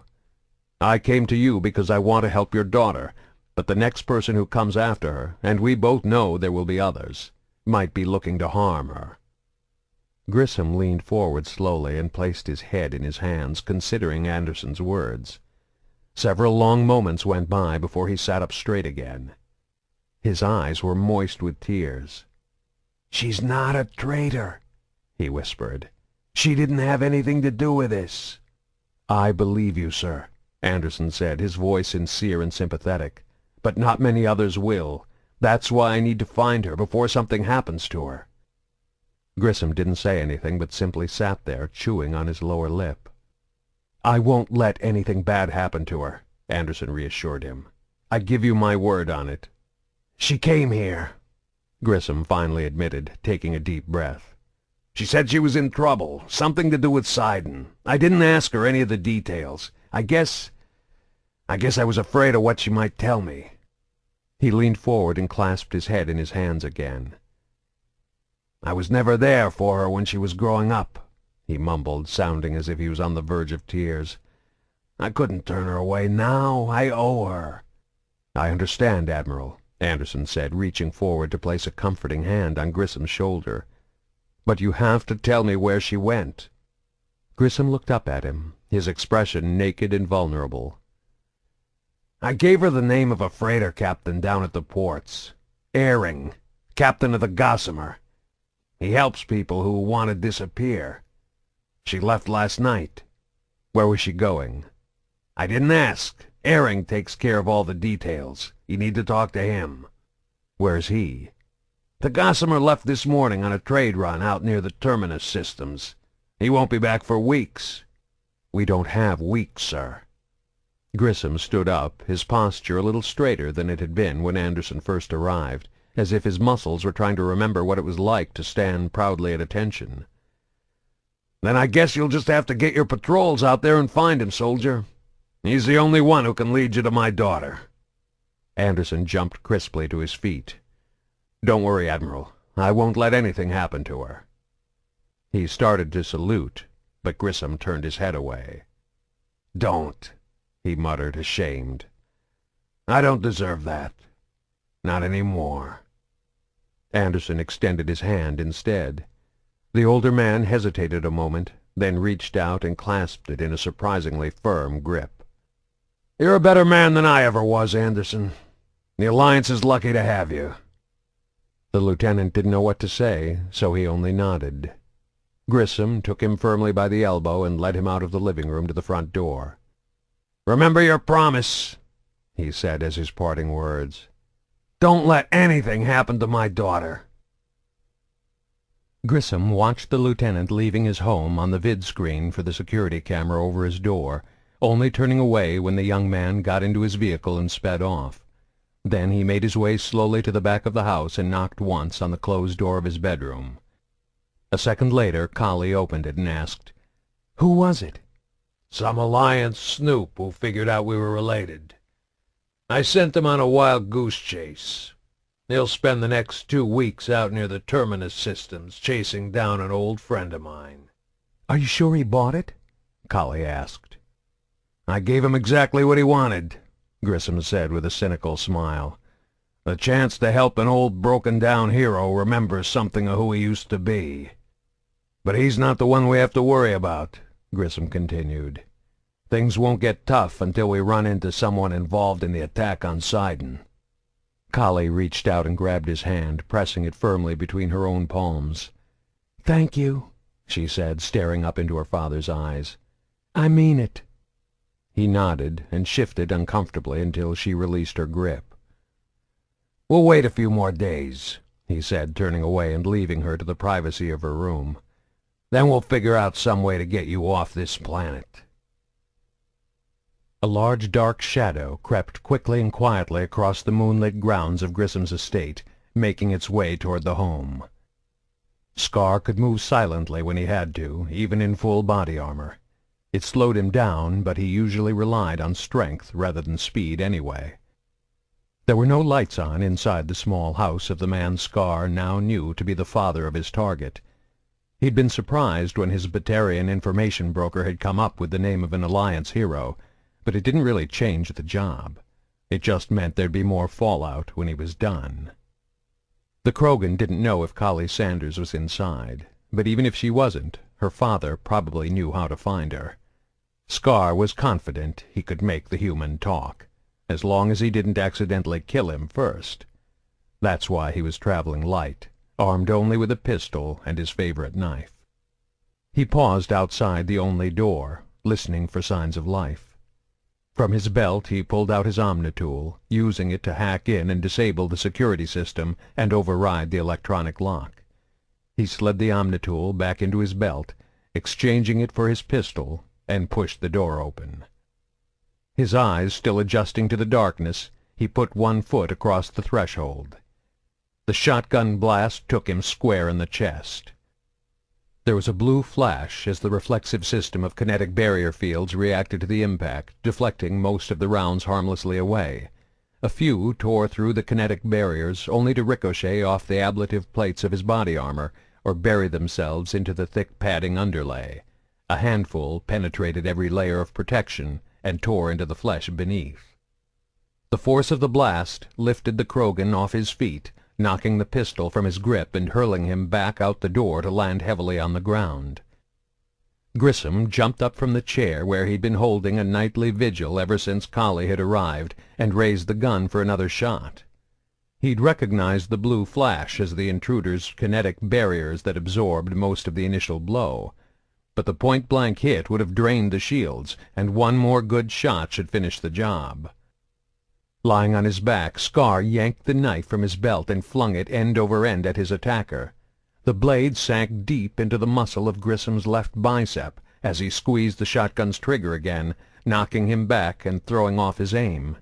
Instead of blowing away the Krogan's head, he left a scorching hole in the ground just beside him. The shotgun's barrel slipped from Grissom's suddenly nerveless hand. Scar was on his feet and back inside the house before the old man could use his one good arm to bring the weapon to bear again. Bellowing in anger, the Krogan slapped the gun away with one massive fist, sending it skittering into the living room. He grabbed the human and flung him against the wall hard enough to crack the plaster. The blade slipped from Grissom's arm as he slumped down to the floor, all the air knocked out of his lungs. The alien loomed above him, turning its head slightly so it could fix one of its cold reptilian eyes on him. Grissom was no coward, but he felt fear grip his heart as he stared up into the dead black pupil. Then he heard a loud crack, crack, crack, the familiar retort of an Alliance Hane-Keter P-1525, and the Krogan staggered away. He'd been shot 3 times in the heavy hump of muscle and bone on his back, but he was still standing. Lieutenant Anderson stood in the doorway, pistol drawn. He came into the room, firing the pistol a half-dozen more times as the Krogan turned to face him. He aimed low, looking to take out the legs. One of his shots found the exposed joint at the knee where the hard plates of body armor were connected by a flexible but vulnerable padded mesh. Roaring in rage and agony, the Krogan crashed to the ground, clutching at his wounded joint. "One move and the next shot goes right between your eyes," Anderson warned, taking a bead on the bony ridge running along the top of the Krogan's skull. Grissom was impressed. It wasn't easy to take a human in full body armor down with a pistol, never mind a Krogan. "I'm glad to see you here," he managed to gasp once the wind returned to his lungs. "You didn't honestly expect me to be fooled by that little performance you gave the other day," Anderson replied, never taking his eyes or his weapon off the Krogan in the corner.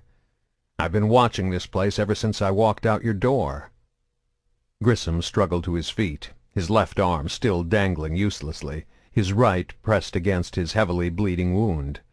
A moan of pain escaped his lips. "Your friend is hurt," the Krogan growled. Anderson wasn't distracted even for an instant. "He's tough. He'll live." The Krogan was bleeding from the shot to his knee. The armor on his chest was peppered with small holes, the padding beneath scorched and burned. Dark blood oozed from 3 of them. Anderson guessed at least one of the shots to the back had penetrated deep enough to do some damage as well, but he'd seen Krogans take a hell of a lot more punishment than this and keep coming. The alien on the ground was a wounded beast, angry, desperate, and unpredictable. He was panting, though whether from pain, exertion, or pure rage it was hard to say. His scarred, brutish face was a mask of intense concentration. His muscles were tensed as if he was gathering himself to make a move. But if he tried anything, Anderson would shoot him in the head from inside of 3 meters. Even a Krogan couldn't survive that. He heard a door open and footsteps come running down the hall. "Oh, God, you're hurt!" a woman screamed. Anderson wasn't stupid enough to turn his head, but for a split second his eyes glanced in the direction of her voice. That was all the time the Krogan needed. He lashed out with a fist, sending a shockwave of rolling energy rumbling across the room. Anderson had never been hit with a biotic attack before, and he hadn't expected one from a Krogan. In the split second it took him to realize what was happening, he'd been swept up in the vortex and thrown all the way into the living room, where he crashed to the ground. It felt like being in an artificial gravity chamber when somebody switched the polarity, an instantaneous, inescapable, and irresistible force. He couldn't recover in time to grab his pistol from where it had fallen, nor could he reach the shotgun laying only a few feet away. Somehow the Krogan, despite his injuries, was already back on his feet and nearly on top of him, swinging his fist with enough power to cave in Anderson's skull. He ducked and slipped to the side, avoiding the punch. The follow-through landed square on the living room table. It disintegrated into splinters at the impact. Everything had descended into chaos. Grissom was shouting at Collie to run. She was screaming at Anderson to grab one of the guns. The Krogan was roaring in anger, flailing about the room, flinging and tossing the furniture like it was made of balsa wood, while Anderson dodged and scrambled for his life, only able to avoid the killing blows because his opponent was still hobbled by his wounded knee. From the corner of his eye, he saw Collie rush forward into the fray, lunging in a desperate bid to get the shotgun. The Krogan saw her too and wheeled on the young woman. He would have killed her right then if another bullet hadn't ripped through the seam in his armor at his hip, making him stagger off balance and misdirecting his blow. Anderson whipped his head around to see a Turian standing in the door where he had been minutes before, firing a pistol at the Krogan. The lieutenant had no idea who he was or why he was here. He was just glad they had somebody else on their side.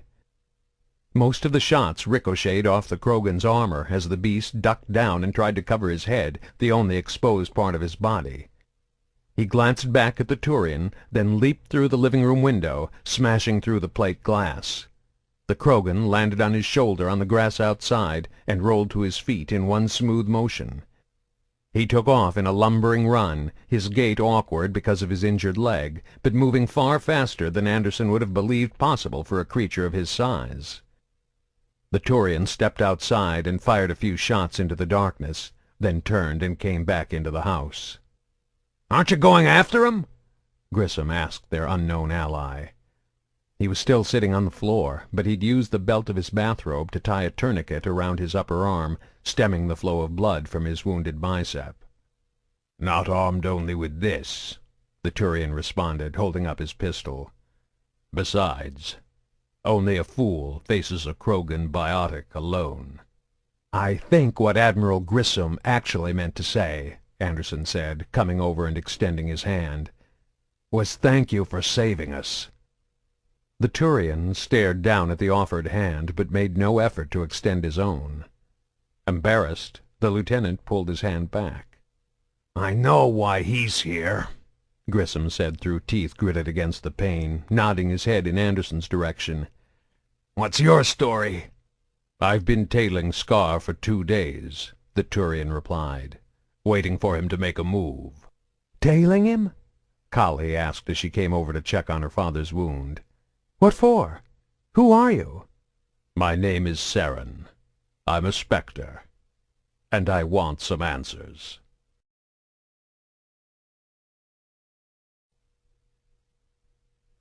Chapter 12. Anderson and the Spectre sat in the kitchen, staring across the table at each other without speaking. The living room would have been more comfortable, but none of the chairs in there had survived the Krogan's rampage. Like all Turians, Saren's face was covered by a mask of hard cartilage. But Saren's mask was the pale color of bone. It looked like a skull. He reminded Anderson of the old earth paintings depicting the Grim Reaper, the embodiment of death itself. Kali was in the back, tending to Grissom's wounds. The Admiral had tried to protest, but he was weak from loss of blood, and she'd managed to get him to lie down. She found a military field kit in his medicine chest with enough Medigel to stabilize his condition, and now she was dressing his wound. She'd wanted to take him to a hospital, or at least call an ambulance, but the Spectre had adamantly refused. "After you answer my questions," was all he'd say. Anderson knew right then that he didn't like Saren. Anyone who would use the prolonged pain and suffering of a family member for leverage was a sadist and a bully. "He's resting now," Kali said, emerging from the back. "I gave him a sedative." She entered the kitchen and took a seat beside Anderson, instinctively aligning herself with one of her own kind. "Hurry up and ask your questions," she said tersely, "so I can get my father to a hospital." "Cooperate and this will be over soon," Saren assured her, then added, "Tell me about the Sidon military base." "It was wiped out in a terrorist attack," Anderson answered, jumping in before Kali could say anything incriminating. The Turian glared at him. "Don't play me for a fool, human. That Krogan who nearly killed you all is a bounty hunter named Scar. I've been following him for the past 2 days. "What does that have to do with us?" Kali asked, her voice so innocent Anderson almost believed she really didn't know what was going on. "He was hired by the man who ordered the attack on Sidon," Saren replied with a scowl. "They sent him to eliminate the only survivor from the base. You." "Sounds like you know more about this than we do," Anderson countered. The Turian slammed his fist down on the table. "Why was the base attacked? What were you working on there?" "Prototype technology," Kali offered before Anderson could speak. "Experimental weapons for the Alliance military." Saren tilted his head to the side, puzzled. "Experimental weapons technology? That's all?" "What do you mean, that's all?" Anderson sputtered in disbelief, running with the lie Kali had so deftly handed him. That hardly seems like justification for attacking a heavily armed Alliance base, the Turian replied. We're on the edge of a war in the Verge, Anderson insisted.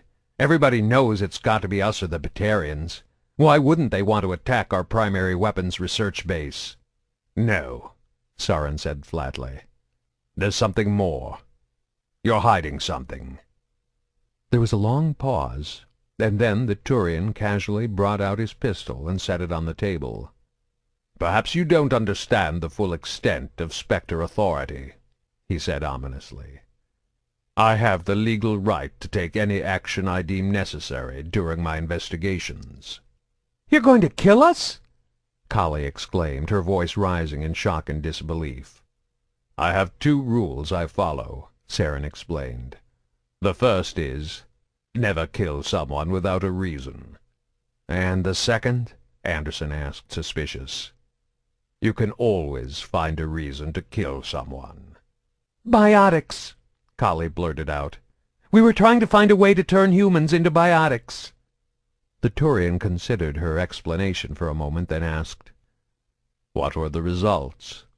We were close, the young woman admitted, her voice getting softer. We found a handful of human subjects with latent biotic abilities, children mostly, far weaker than what we'd measured in other species, but with the amplification modes and proper training we still hope to see results. We just completed the implantation surgery on several of our most promising candidates a few weeks ago. None of them survived the raid. Do you know who ordered the attack? He asked, changing tack. Kali shook her head. Batarians, probably. I was on leave when it happened. Why are they coming after you now? Saren pressed. I don't know, she shouted, banging her fist on the table in exasperation. Maybe they think I can get the program up and running again, but they destroyed the files, killed the test subjects. All our research is gone. She dropped her head down onto her arms, crying against the table. And now everybody's dead, she mumbled between sobs. All my friends, Dr. Kian, all of them, gone.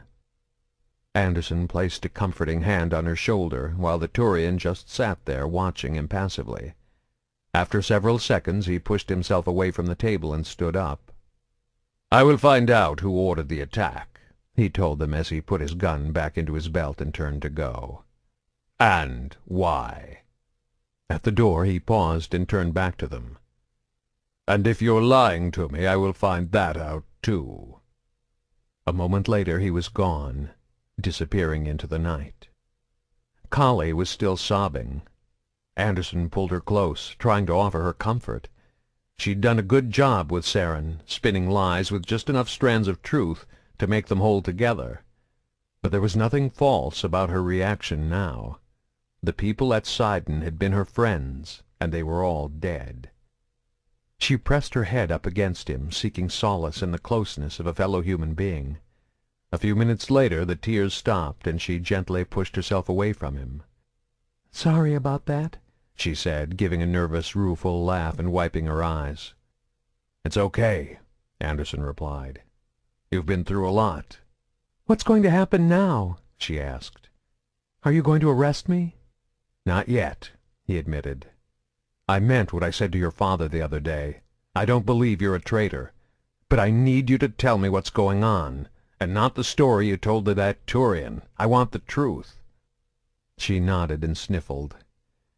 I guess it's the least I can do after you risked your life for us. But can we take my dad to the hospital first? Of course. It turned out getting Grissom to the hospital wasn't going to be easy. He was a big man, and the sedative Kali had given him had made him groggy.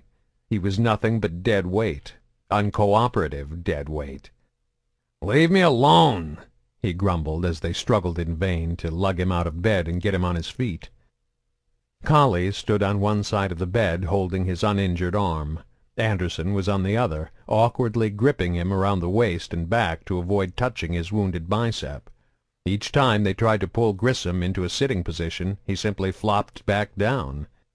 His daughter tried to reason with him, grunting each time they hoisted him up.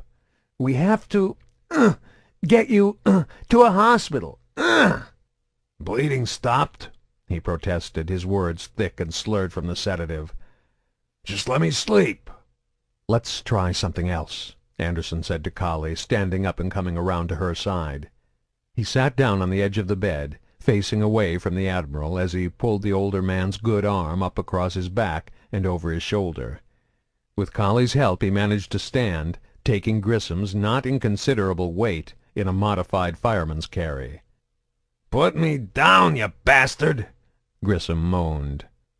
"You were stabbed in the arm and thrown against a wall by a pissed-off Krogan," Anderson said, taking an unsteady step toward the hall. "Someone needs to check you out." "You stupid son of a bitch," Grissom mumbled. "They'll figure out Kali's hiding here." Anderson hesitated, then staggered back a step and half sat, half fell onto the bed, letting Grissom slip back down onto it. "Is he too heavy?" Kali asked, concerned for both of them. "No," Anderson said, panting slightly from the exertion. "But he's right. We take him in and you're finished." "What are you talking about?" "The ports are already on increased alert because of the attack on Sidon. We bring an Alliance legend like Admiral John Grissom into a hospital with these kinds of injuries, and security goes through the roof.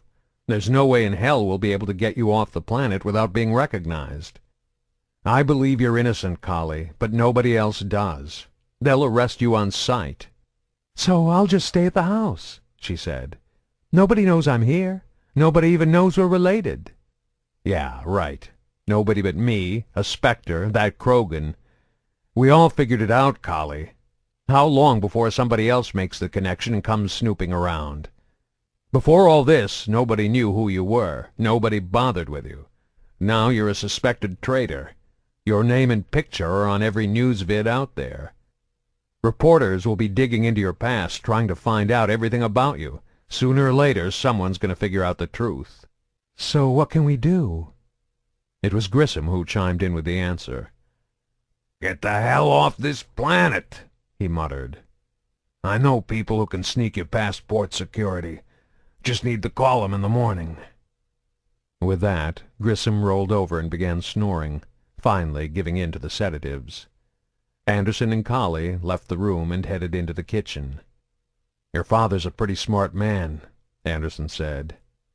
Kali nodded, but all she said was, "You hungry? If you're stuck here until morning, we might as well have something to eat." They found some bread, cold cuts, and mustard in his fridge, along with 36 cans of beer. Tossing one over to Anderson, Kali said, "He's probably got something stronger hidden around here if you're interested." "Beer's fine," Anderson replied, cracking it open and taking a swig. It was a local brew, one he'd never tried before. It had a strong bite, bitter but no aftertaste. "Should go good with a sandwich." "Not much of a meal," she apologized once they were sitting at the table. "It's fine," he answered. "Tastes a little odd with the cold bread, though. Who keeps their bread in the fridge?" "My mother always did," she answered. "Guess that's the one thing my parents could agree on. Too bad you need more than that to make a marriage work." They ate in silence after that, letting their minds wind down. When they were done, Anderson collected both plates and took them over to the counter. He grabbed them each another beer from the fridge and came back to the table. "Okay, Kali," he said, handing her the can. "I know it's been a long night, but now we have to talk. You up for this?" She nodded. "Take your time," he told her. "Just start at the beginning and work your way through. I need to know everything." "We weren't working on biotic research at the base," she began softly, then smiled. "But I guess you already know that." She has a pretty smile, Anderson thought. "A good cover story for that Spectre, though," he said aloud. "If he found out what was really going on—" He trailed off, remembering Ambassador Goyle's warnings about the Spectres. Saren had saved their lives. He wondered if he really could have brought himself to murder the Turian if it had been necessary to keep humanity's secret. And even if he tried, could he have succeeded? "Let's just say that was quick thinking on your part," he finally told her. Kali took the compliment in stride and continued with the story. her voice slowly growing in strength and confidence as she spoke. Sidon was dedicated to one very specific task, the development and study of artificial intelligence. We knew it was risky, but we had rigid safety protocols to make sure nothing could go wrong. I started as a low-level systems analyst at the base 2 years ago, working directly under Dr. Kian, the man in charge of the project. People use the term genius all the time, she said, making no attempt to hide her admiration.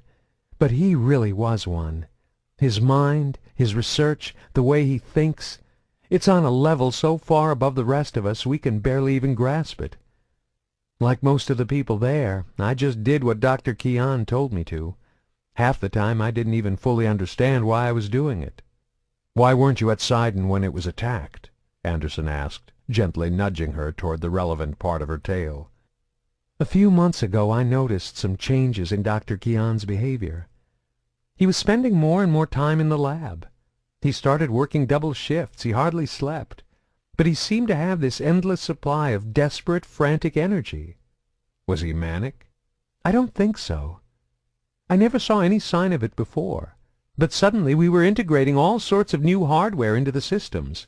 Our research started going in totally different directions. We completely abandoned conventional practices and went with radical new theories. We were using prototype technology and designs unlike anything we'd ever seen before. At first I just thought Dr. Kian had made some kind of breakthrough, something that got him all fired up. In the beginning it was exhilarating. His excitement was infectious. But after a while I started to get suspicious." "Suspicious?" "It's hard to explain. Something about Dr. Kian was different. Altered. I worked with him for almost 2 years. This wasn't like him. There was definitely something wrong. He wasn't just working harder. He was obsessed, like he was being driven by something. And it felt like he was hiding something, some secret he didn't want anyone else on the project to know about. Before, if he needed something from you, he'd go into excruciating detail about why your work was important. He'd tell you how it interconnected with every other department on the project, even though I think he knew nobody else could really grasp the full complexity of what we were working on. The past few months were different. He stopped communicating with the team. He'd give orders, but no explanations. It just wasn't like him. So I started digging into the databanks. I even hacked into Dr. Kian's restricted files to see what I could find out." "You what?" Anderson was shocked. "I can't believe you. How's that even possible?" "Encryption and security algorithms are my specialty," she said with just a hint of pride. Then her voice became defensive. "Look, I know it was illegal. I know I broke the chain of command, but you weren't there. You can't understand how strange Dr. Kian was acting." "What did you find out?" "He hadn't just taken the project in a radical new direction. Our research was completely off the grid. All the new theories, the new hardware, it was all based on preparing our neural networks to link into some kind of alien artifact." "So what?" Anderson said with a shrug. "Pretty much every major advance we've made in the last 2 decades was based on Prothean artifacts. And it's not just us. Galactic society wouldn't even exist if it wasn't for compatible alien technology. Every species in Citadel space would still be stuck inside their own solar system." "This is different," she insisted. "Take the mass relays. We only have a limited understanding of how they work. We know how to use them, but we don't understand enough to try and actually build one. At Sidon, we were trying to create an artificial intelligence, possibly the most devastating weapon we could unleash on the galaxy, and Dr. Kian wanted to introduce an element to the research that was beyond even his comprehension." Anderson nodded, recalling the infamous Manhattan Project of the early 20th century from his history courses at the Academy. Desperate to create an atomic weapon, scientists on the project unwittingly exposed themselves to dangerous levels of radiation as a matter of course in their experiments. 2 researchers actually died on the project, and many others were stricken with cancer or other long-term consequences from prolonged radiation poisoning. "We weren't supposed to repeat the mistakes of the past," Kali said, making no effort to hide the disappointment in her voice. I thought Dr. Keon was smarter than that. You were going to report him, weren't you? The young woman nodded slowly. You were doing the right thing, Collie, he said, noticing the uncertainty in her expression. It's hard to believe that when all my friends are dead. Anderson could see she was suffering from a classic case of survivor guilt. Even though he felt sorry for her, he still needed more information. Collie, we still have to figure out who did this and why.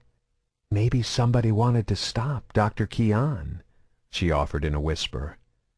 Maybe my investigation tipped someone else off, someone higher up, and they decided to shut the project down for good. You think someone in the Alliance did this? Anderson was horrified. I don't know what to think, she shouted. All I know is I'm tired and scared, and I just want this all to be over. For a second, he thought she was going to start crying again, but she didn't. Instead, she stared right at him. So are you still going to help me figure out who's behind this, even if it turns out the Alliance is somehow involved? I'm on your side, Anderson promised her. I don't believe anyone in the Alliance was behind this, but if it turns out they were, I'll do my best to take them down. I believe you, she said after a moment. So what now? She'd come clean with him. Now he had to do the same. Alliance Command told me they think whoever attacked the base was after Dr. Keon. They think he might still be alive. But the vids are saying there were no survivors. There's no way to be sure. Most of the bodies were vaporized at the scene. So why now? Collie asked. The project's been running for years. Maybe they just found out. Maybe Keon's new research tipped them off. Maybe there's some connection to that alien artifact he discovered. Or maybe I forced them to make a move. Anderson wasn't about to let her go down that road. This isn't your fault, he told her, leaning in and grabbing her hand tightly. You didn't order the attack on Sidon. You didn't help anyone bypass base security. He took a breath, then spoke his next words slowly and emphatically. Collie, you are not responsible for this. He released her hand and sat back. And I need you to help me figure out who was. We need to find out if anybody else knew about this Prothean artifact. It wasn't Prothean, she corrected. At least not according to Dr. Keon's notes. So what was it? Asari? Turian? Batarian? No, nothing like that. Keon didn't know what it was exactly, but it was old. He thought it might even predate the Protheans. Predate the Protheans? Anderson repeated, trying to make sure he'd heard her properly. That's what Keon thought, she said with a shrug. Where'd he find it? Where is it now? I don't think it was ever at the base. Dr. Keon wouldn't have brought it in until he was ready to integrate it into our project. And he could have found it anywhere, she admitted.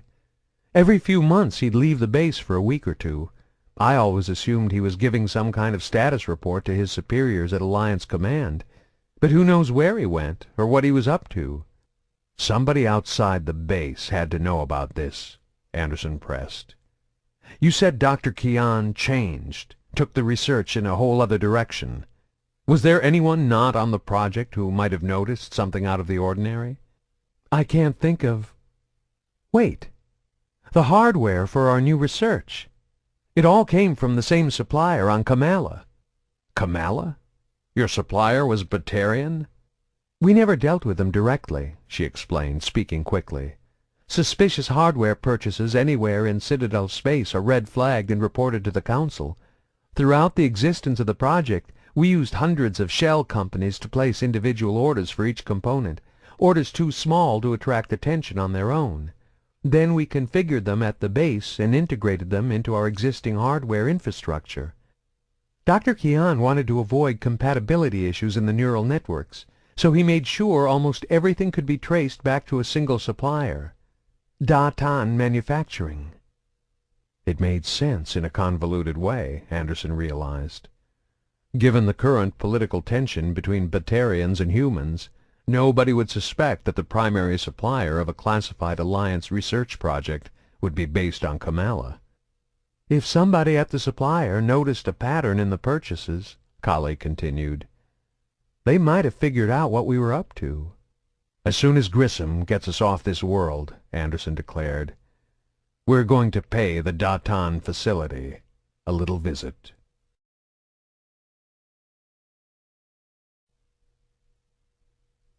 Chapter 13. Saren made his way through the darkness of Elysium's moonless night toward his waiting vehicle. He knew the humans back at the house were hiding something from him. There was more going on at Sidon than they had admitted. As a Spectre, he had the legal right to forcibly extract information from anyone, even Alliance soldiers, but having that right and actually being able to use it were two different things. Elysium was an Alliance world. He had no idea if one of Grissom's neighbors had called the authorities after the gunfight with Scar. It wasn't likely. The house was well isolated from its neighbors. But Saren couldn't take that chance. If the local Alliance authorities arrived to find a Turian brutally interrogating their fellow soldiers, his Spectre status wouldn't help him. Besides, they weren't the ones he was after. The humans were insignificant to his real investigation. They probably knew something about why Scar had been sent after them, but he doubted they had any real idea who had sent him. The Krogan was the key. Saren had no trouble following him to Elysium. He'd just have to pick up his trail again. The Verge was the untamed frontier of Citadel space, but even out here it was nearly impossible to travel between worlds without drawing attention. Smaller ships were physically capable of landing almost anywhere on a habitable planet, but any destination world occupied by an established colony would instantly pick up any incoming vessels that didn't touch down at the spaceport. They'd have military personnel on the scene ready and waiting to arrest everyone on board, if they didn't simply blast the offending ship from the sky. That meant Scar would have to use the spaceports, and even if he found some way to sneak past border security, he wasn't hard to pick out of a crowd. As a Spectre, Saren had eyes and ears on virtually every world scattered across the Verge. Wherever the bounty hunter turned up next, one of his contacts would let him know. He could issue an order to have Scar arrested, but he doubted the Krogan would let himself be taken alive. Having him die in a gun battle with local authorities wouldn't get Saren any closer to whoever was behind the attack on Sidon. No, the better thing to do was to simply find him and follow him, as he'd done on Elysium. Eventually the Krogan would lead him right to his employer. Idan Had-Da was once again spending the night inside the loathsome warehouse outside Hatri. Once again he was sitting in the uncomfortable chair waiting for Scar to arrive, and once again he was accompanied by his personal guard, the same Blue Sun mercs who had been there for the first meeting with the Krogan, the ones who'd survived anyway. But this time Idan knew he had the upper hand. Kali Sanders was not dead. He'd paid the bounty hunter good money to do a job, and Scar had failed. This time, Idan swore, he would be the one to dictate the terms of their meeting. The warehouse was full of large shipping crates and cargo containers. A small area had been cleared out in the back for Idan to conduct his business. From this position it was normally difficult to hear when someone arrived at the front door. But there was no mistaking the loud pounding when the Krogan showed up. "Make sure you take his weapons," Eden called out as a pair of Batarian mercs went to fetch the new arrival.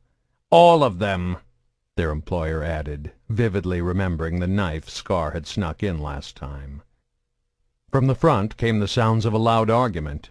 Though he couldn't quite hear the words, he could clearly make out the bass tones of the Krogan's deep rumble.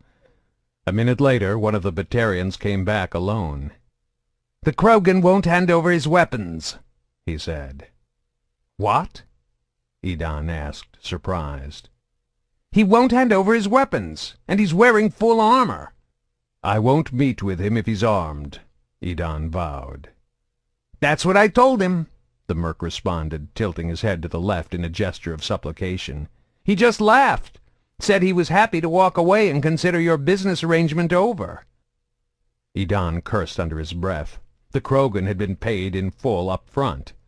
Normally a Batarian would never agree to such terms, but exceptions had to be made for a man of Scar's reputation.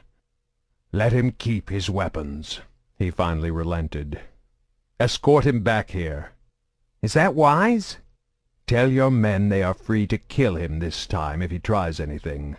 Make sure the bounty hunter hears you." The merc smiled, anticipating a chance for revenge, and headed back to the front. When he returned, the bounty hunter was with him, and he looked angry. Sidon had never actually seen a Krogan battlemaster in full armor before. It was a terrifying sight, like a living tank rolling toward him. It was all he could do not to take a step back. Scar's weapons weren't drawn, but a full arsenal was slotted into his armor. A pistol on either hip, a collapsible heavy-fire assault rifle, and high-powered shotgun were slung across his back. His armor had several small holes in the chest, each one ringed with discolored blood. Dark stains ran down from the wounds, tainting the armor and serving as mute testimony to the battle he had fought on Elysium. The Blue Suns watched him closely, 9 assault rifles tracking him every step of the way. The Krogan didn't seem to care. He only had eyes for the man who'd hired him. He bore down on him with long, heavy strides, the relentless clump, clump, clump of his boots the only sound in the warehouse. For a brief second, Sidon thought he wouldn't stop. He'd just keep walking, churning the Batarian's smaller frame beneath his feet, grinding him into pulp. Instead, he pulled up less than a meter away, his breath coming in angry, rasping grunts. "You failed," Sidon said. He'd meant it to come out as a stinging accusation, but standing in the shadow of the massive killer before him took all the bravado from his voice. "You didn't tell me I'd have to deal with a spectre," Scar snarled back. "A spectre?" Sidon said with surprise. "Are you certain?" "I know a spectre when I see one," Scar roared. "Especially this one. Turian bastard!" The corners of Sidon's mouth turned down in an expression of displeasure, but he didn't say anything. This was bad. He knew Scar was talking about Saren. The Turian was easily the most infamous spectre in the Verge. He was known for 3 things: his ruthlessness, his loyalty to the Council, and his ability to get results. "I make it a habit never to get involved in spectre business," Scar said, his voice dropping to a low growl. "You knew that when you hired me. You tricked me, Batarian." "My guards will fire on you if you try anything," Sidon said quickly, sensing the implied threat. "You might kill me, but you'll never get out of here alive." The Krogan's big head rolled from side to side, glancing at the armed mercs and evaluating his chances. Realizing this was a battle even he couldn't win, he slowly took a step back from Sidon. "I guess we're in this together, then," he snorted. "But you're going to have to double my fee." Sidon blinked in surprise. This was not how he expected the negotiations to go. "You're not bargaining from a position of power," he pointed out. "You didn't complete the job. If anything, I should ask for a refund. Or I could just have my men eliminate you now." Scar barked out a loud laugh. "You're right. Sanders is still alive. She's probably talking to Saren right now, telling him everything she knows. How long until he figures out you were behind all this? How long until he shows up on Kamala?" The Batarian didn't answer. "Sooner or later that spectre will track you down," the bounty hunter warned, pressing his point. "When he does, your only hope of staying alive is to have me on your side." Sidon brought his hands together, forming a 5-fingered steeple as he considered the situation. The Krogan was correct. He needed his help now more than ever, but he wasn't willing to admit total defeat. "Very well," he conceded. "I'll double your pay, but in exchange you'll have to do something for me." Scar didn't say anything, but merely waited for the Batarian to continue. "I was never at Sidon," Eden explained. "Sanders has no knowledge of my identity. With the files at the base destroyed, There is only one connection left linking me to this crime. Dr. Kian's supplier here on Kamala. Datan Manufacturing, Scar said after only a moment's hesitation, quickly putting the pieces together. Once again, Sidon was impressed at how quickly his mind worked. Does Sanders know about the supplier? I can't be sure, Sidon admitted. But if she mentions it, that's the first place the Spectre will go. I'm not willing to take that risk. So what do you need from me? I ordered you to come back to this world so you could wipe out Datan Manufacturing. Eliminate all the personnel, all the records. Burn it to the ground. Leave nothing behind. Nothing. You brought me back for that, Scar spat out. Are you stupid? Saren's going to have his people watching for me. He's probably already on his way here to try and track me down. We attack Datan and he'll be there inside an hour. You'd practically lead him straight to your supplier. He might learn from Datan from Sanders anyway, Sidon countered. He refused to back down this time. He was tired of losing face to this brute. You can get in, finish the job, and disappear before Saren ever arrives, he insisted. By the time he gets to Datan, all the evidence will be destroyed and you can be long gone. There won't be anything left for him to find. You'll just have to work fast. That's how mistakes get made, the bounty hunter argued. I don't like sloppy missions. Tell your men to go in without me. This is not open to negotiation, Sidon shouted, finally losing his temper. I hired you to kill someone. You failed. I demand something for the money I'm paying you. Scar shook his head in disbelief. You know it was a mistake bringing me back here for this.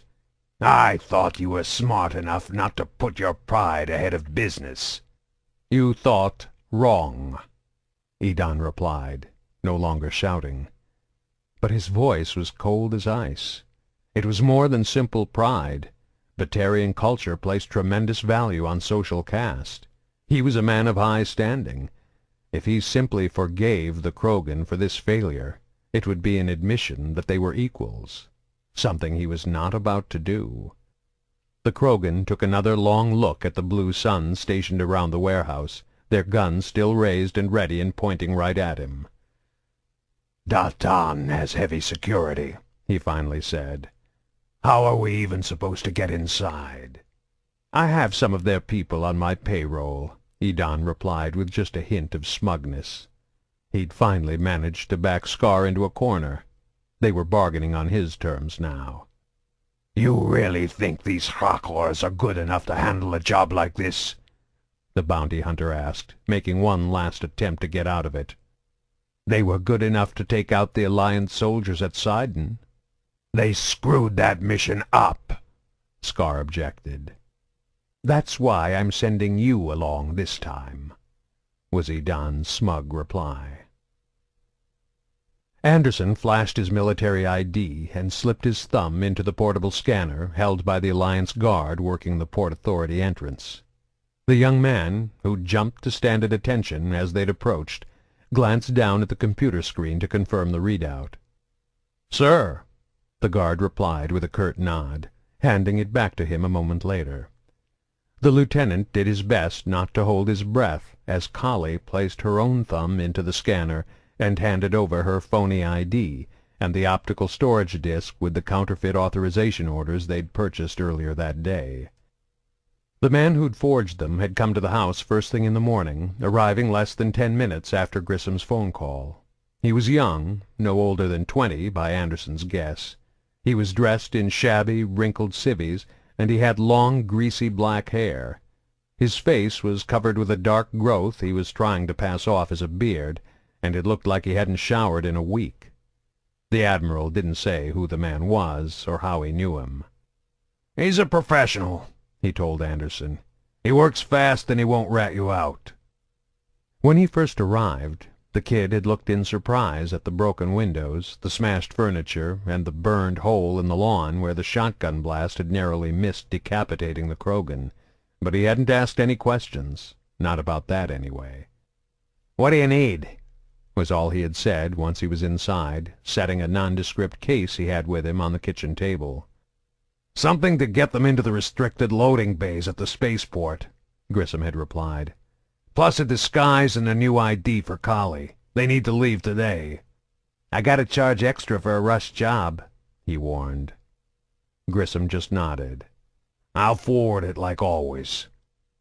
The young man opened the case to reveal an array of unusual tools, gadgets, and exotic equipment Anderson couldn't even begin to guess the function of.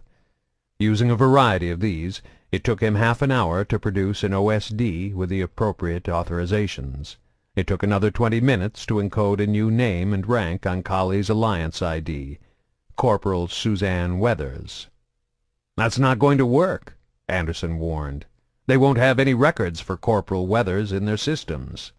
"They will 20 minutes after I leave here," the kid assured with a cocky grin. "I'll add Corporal Weathers to the system. Then I'll mirror all Kali's data and block system access to her file. When they scan her thumbprint, it'll be Weathers who shows up on their screens, not Sanders." "You have access to the Alliance data files?" Anderson asked in disbelief. "Only the ones at the ports. Don't try to use this ID once you're off Elysium." "I didn't think it was possible to infiltrate the Alliance systems," Anderson said, fishing for information. "You sure I can trust this guy?" the kid asked Grissom. Funny, Anderson thought. I was wondering the same thing about you. "For today," Grissom replied. "Next time you see him, you might want to turn around and walk in the other direction, though." "The Alliance has solid security," the young man admitted, speaking with a casual nonchalance as he worked. "Getting in is tough, but it's not impossible." "What about the purges?" Kali asked. Anderson looked at her quizzically, and she explained for his benefit. "Every 10 hours, the Alliance runs a full security sweep on their systems to track down and quarantine any new data coming into the system. It lets them identify fraudulent data and trace it back to the source. I plant a little self-regressive algorithm in the data before I upload it," the kid explained, bragging more than just a little. "Something I came up with myself. By the time they run the security sweep, your data will be back online, and all traces of Corporal Weathers or these phony authorizations will be long gone. They can't trace something that isn't there." Kali nodded in appreciation, and the man gave her a wink and a leering smile that made Anderson's fist involuntarily clench. It wasn't jealousy. Not exactly. Kali was his responsibility now. It was only natural he'd instinctively want to protect her. But he had to be careful not to overreact. Fortunately, nobody had noticed. They were all focused on the young man and his work. "They might have a physical description of you, too," he warned Kali. "We better change your appearance, just in case." He digitally altered the existing photo on Kali's ID, darkening and shortening her hair, changing the color of her eyes and deepening the pigments of her skin. Then he had her pop a handful of pigment pills. Next he used shaded contact lenses, hair dye, and a pair of scissors to make Kali's physical appearance match her digital image. He seemed to enjoy it a little too much for Anderson's comfort, working the dye into her hair for several minutes and lingering a little too long over her locks before he cut them. By the time he was finished with her hair, Kali's skin had become almost as dark as Anderson's. The kid stood directly in front of Kali and held the ID up beside her face, comparing the image to the real thing. "Not bad," he said appreciatively, though it wasn't clear if he was talking about his work or Kali herself. "Your skin'll start to lighten up again by tomorrow," he told her, standing up and holding out the reinvented Alliance ID card. "So be careful. You won't match the pick anymore." "Shouldn't matter," she said with a shrug. "Corporal Weathers won't even exist in the system by then anyway, right?" He didn't answer, but gave her another sly wink and let his fingers rub suggestively against hers as she took the ID from him. Anderson had to restrain himself from punching the slime ball right in the face. "She's not your wife," he thought to himself. "Helping her won't make up for 8 years of ignoring Cynthia." When all was said and done, however, the lieutenant had to admit the kid's forgery was good. He had special training to recognize fraudulent documents, and even though he knew they were fakes, he couldn't tell them from the real thing. This was the true test, however, running her thumbprint through the scanners at the Port Authority.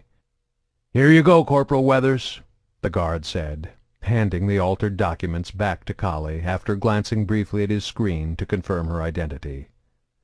"You need to head to Bay 32, way down at the far end." "Thank you," Collie said with a smile. The guard nodded, snapped a crisp salute off to Anderson, then sat down and went back to the paperwork on his desk as they turned and walked away.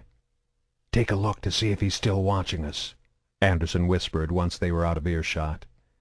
They were still heading in the direction of Bay 32, but of course that wasn't their real destination. Collie glanced back, coyly peeking over her shoulder. If the guard was watching them, he'd hopefully just think the young corporal found him attractive enough to sneak a second look.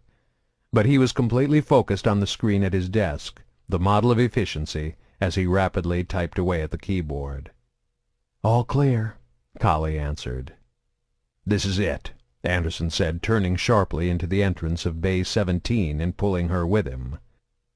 There was an old cargo freighter in the bay, a loading sled, and a number of heavy shipping crates.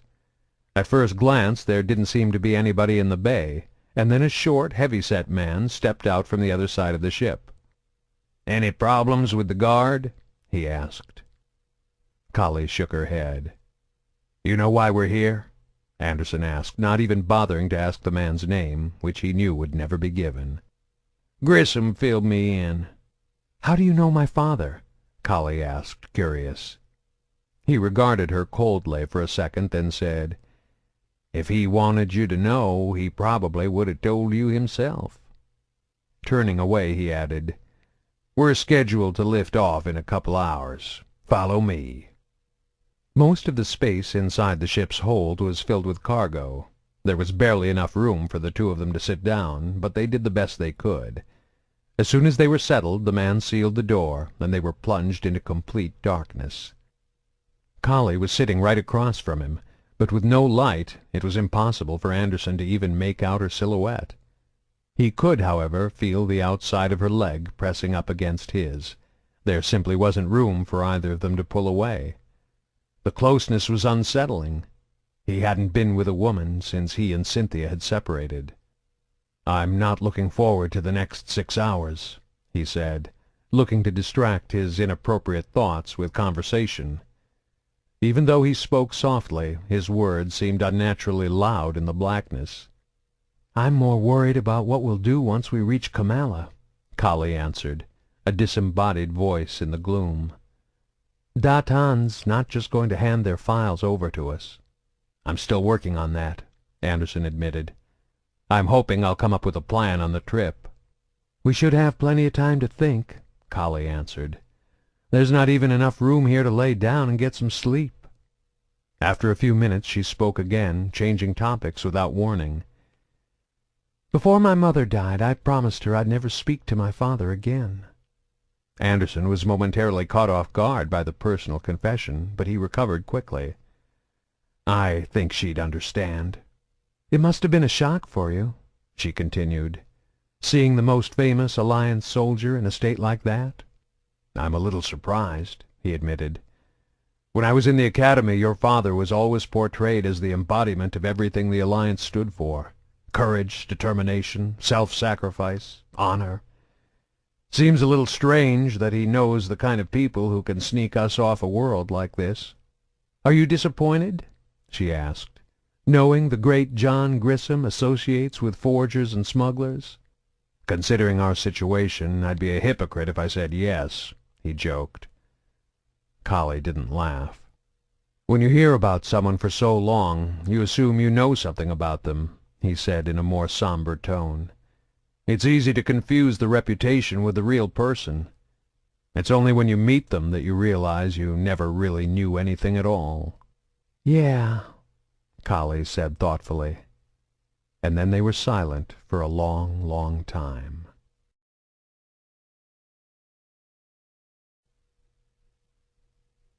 Chapter 14. Jella had worked in the personnel and accounting department of Datan Manufacturing for 4 years.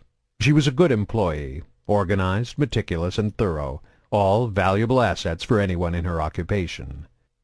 On her performance evaluations, she routinely scored above average to excellent, but according to her official job description, she was support staff. She wasn't essential to the company.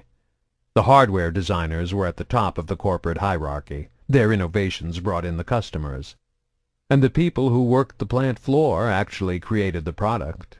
All she did was balance the sales figures with the inventory supplies. She was nothing but an afterthought to those in charge, and her pay reflected it. Jella worked as hard as anyone in the company, but she was paid a mere fraction of what the designers and manufacturers earned.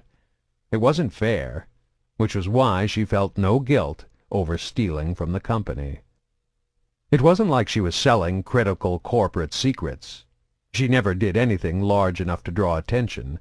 She was only siphoning off tiny drops from the overflowing corporate bucket. Sometimes she'd alter purchase orders or manipulate supply records. Occasionally she'd make sure inventory was left unsecured and unregistered in the warehouse overnight. The next morning it would be mysteriously missing, moved by someone on the warehouse staff who was in on the deal. Jella had no idea who took the inventory away, just as she had no idea who was behind the thefts. That was how she liked it. Once or twice a month she'd receive an anonymous call at the office, she'd play her part, and within a few days payment would be credited to her private financial accounts. Today was no different, or so she tried to tell herself as she walked down the hall, attempting to appear casual and hoping nobody would notice her. But there was something strange about this request. She'd been asked to shut down one of the security cameras and disable the alarm codes on one of the entrances. Someone wanted to sneak into the building undetected, and they were doing it in the middle of the day. It was a stupid risk. Even if they somehow got inside, they were sure to be noticed. Datan had regular security teams patrolling the entire plant. And if they were caught, they might give up Jella as the one who'd let them in. But the offer had been too good to turn down. Triple what she'd ever been paid for a job before. In the end, greed had won out over common sense. She paused near one of the emergency exits, directly beneath the security camera trained on the door. Quickly glancing around to make sure nobody was watching, she reached up with the screwdriver she'd taken from a tool belt hanging in the utility closet and jammed it into the back of the camera, taking out the power cell. It sparked, startling her. She let out a little scream and dropped the screwdriver, her fingers tingling slightly from the shock. Hastily she bent down and picked it up from the carpet, looking around to see if anyone had noticed her sabotage. The hall was still empty. She looked up at the camera and saw a thin ribbon of white smoke wisping out the back. The power light was dead. If anyone up in Central Security looked over at the monitor for this camera, they would notice it was out. But the guards barely even glanced at the monitors during the day, not with the patrols wandering the halls and the building filled with staff. Only a fool would try to break in during business hours. Even if they did notice the outage, there were over 100 security cameras in the facility. One seemed to malfunction every other week. The most anyone would do would be to put in a maintenance request to get it fixed before the end of the shift. Satisfied, Jella continued down the hall to the security door. She typed in an employee code to disable the alarm and open the lock. She didn't use her own code, of course. One advantage of working in her department was that she had access to personnel files. She knew the building entry codes for half the people in the facility. When the light on the door panel went from red to green, Jella's part was done. All she had to do was head back to her office and continue her work as if nothing was wrong. But once she returned to her desk, the bad feeling she had about this particular job continued to grow, making her feel queasy. After about 20 minutes, Shenya, the woman she shared the small office with, must have noticed something was wrong. "Are you okay, Jella? You look a bit flushed." Jella's stomach nearly lurched out of her throat at the sound of the other woman's voice. I'm not feeling well," she replied, hoping she didn't sound as guilty as she felt. I think I'm going to be sick, she added, jumping to her feet and running to the bathroom to throw up. Jella was still in there 10 minutes later, when the shooting started. The mission was simple and straightforward, but Scar still didn't like it. It had taken a day for them to assemble everything he'd said he'd need for the assault: explosives, a strike team of 30 mercs, including himself, and 3 rovers for transportation. For reasons of corporate security and customer confidentiality, Datan Manufacturing was located on 3 acres of private property well beyond the outskirts of Hatri. Every kilometer of the drive out there ate away at Scar, and also at the limited time they had to do the job. Somebody was sure to have noticed him at the spaceport, somebody who would report him to Saren. The Spectre was probably already on his way to Kamala, and getting closer with every passing second. The facility consisted of a single structure that housed the warehouse, factory, and offices. The grounds were surrounded by a chain-link fence, with several signs that read "Private Property" and "No Admittance" in all the various Batarian dialects common to Kamala. Not that this deterred Scar and his mercs. The rovers simply drove right through the fence, flattening it as they bore down on the lonely building on the horizon. Half a kilometer away they parked the rovers and continued across the barren desert terrain on foot. Approaching the factory on the side opposite the warehouse loading bays to avoid detection, they reached the building without incident. Scar was relieved to find the security entrance at the back unlocked. Idan's source inside had come through. But they still had to work quickly if they wanted to get in and out before Saren showed up. Corporate paranoia was as much a part of Batarian culture as their rigid caste system, and Datan was no different. Unwilling to trust anyone else with sensitive information, all records and archives were kept on site. Destroying the facility would wipe out all evidence that could lead back to Idan. Each rover carried 10 mercs. Scar left 8 men outside with sniper rifles to cover the exits, a pair stationed on each side of the building. The others were broken into 7 infiltration teams of 3 members each. "The bombs will detonate in 15 minutes. Scar reminded them. The infiltration teams scattered, heading off down the various branching corridors leading to all the different areas of the facility. Their objective was to plant a number of strategically placed explosives, enough to reduce the entire building to ash and rubble. Along the way they'd take out the security patrols and mow down any employees they ran across. Anyone who fled the building would be shot by the mercs waiting outside, and any survivors who managed to hide inside the building would be killed by the explosions or burned alive when the incendiary charges were detonated. With the snipers posted outside and the infiltration teams making their way toward the heart of the complex, Scar was left alone to complete a very specific task. Idan had given him the name, description, and office location of his contact inside Datan. It was unlikely the young woman knew whom she was working for, but the Batarian didn't want to leave any loose ends. The Krogan made his way quickly through the halls toward the admin offices near the front of the building. From somewhere far away he heard the sound of gunfire and Batarian voices screaming. The massacre had begun. Moments later, sirens started ringing. Scar rounded a corner and nearly ran into a pair of Datan security guards rushing to respond to the alarm.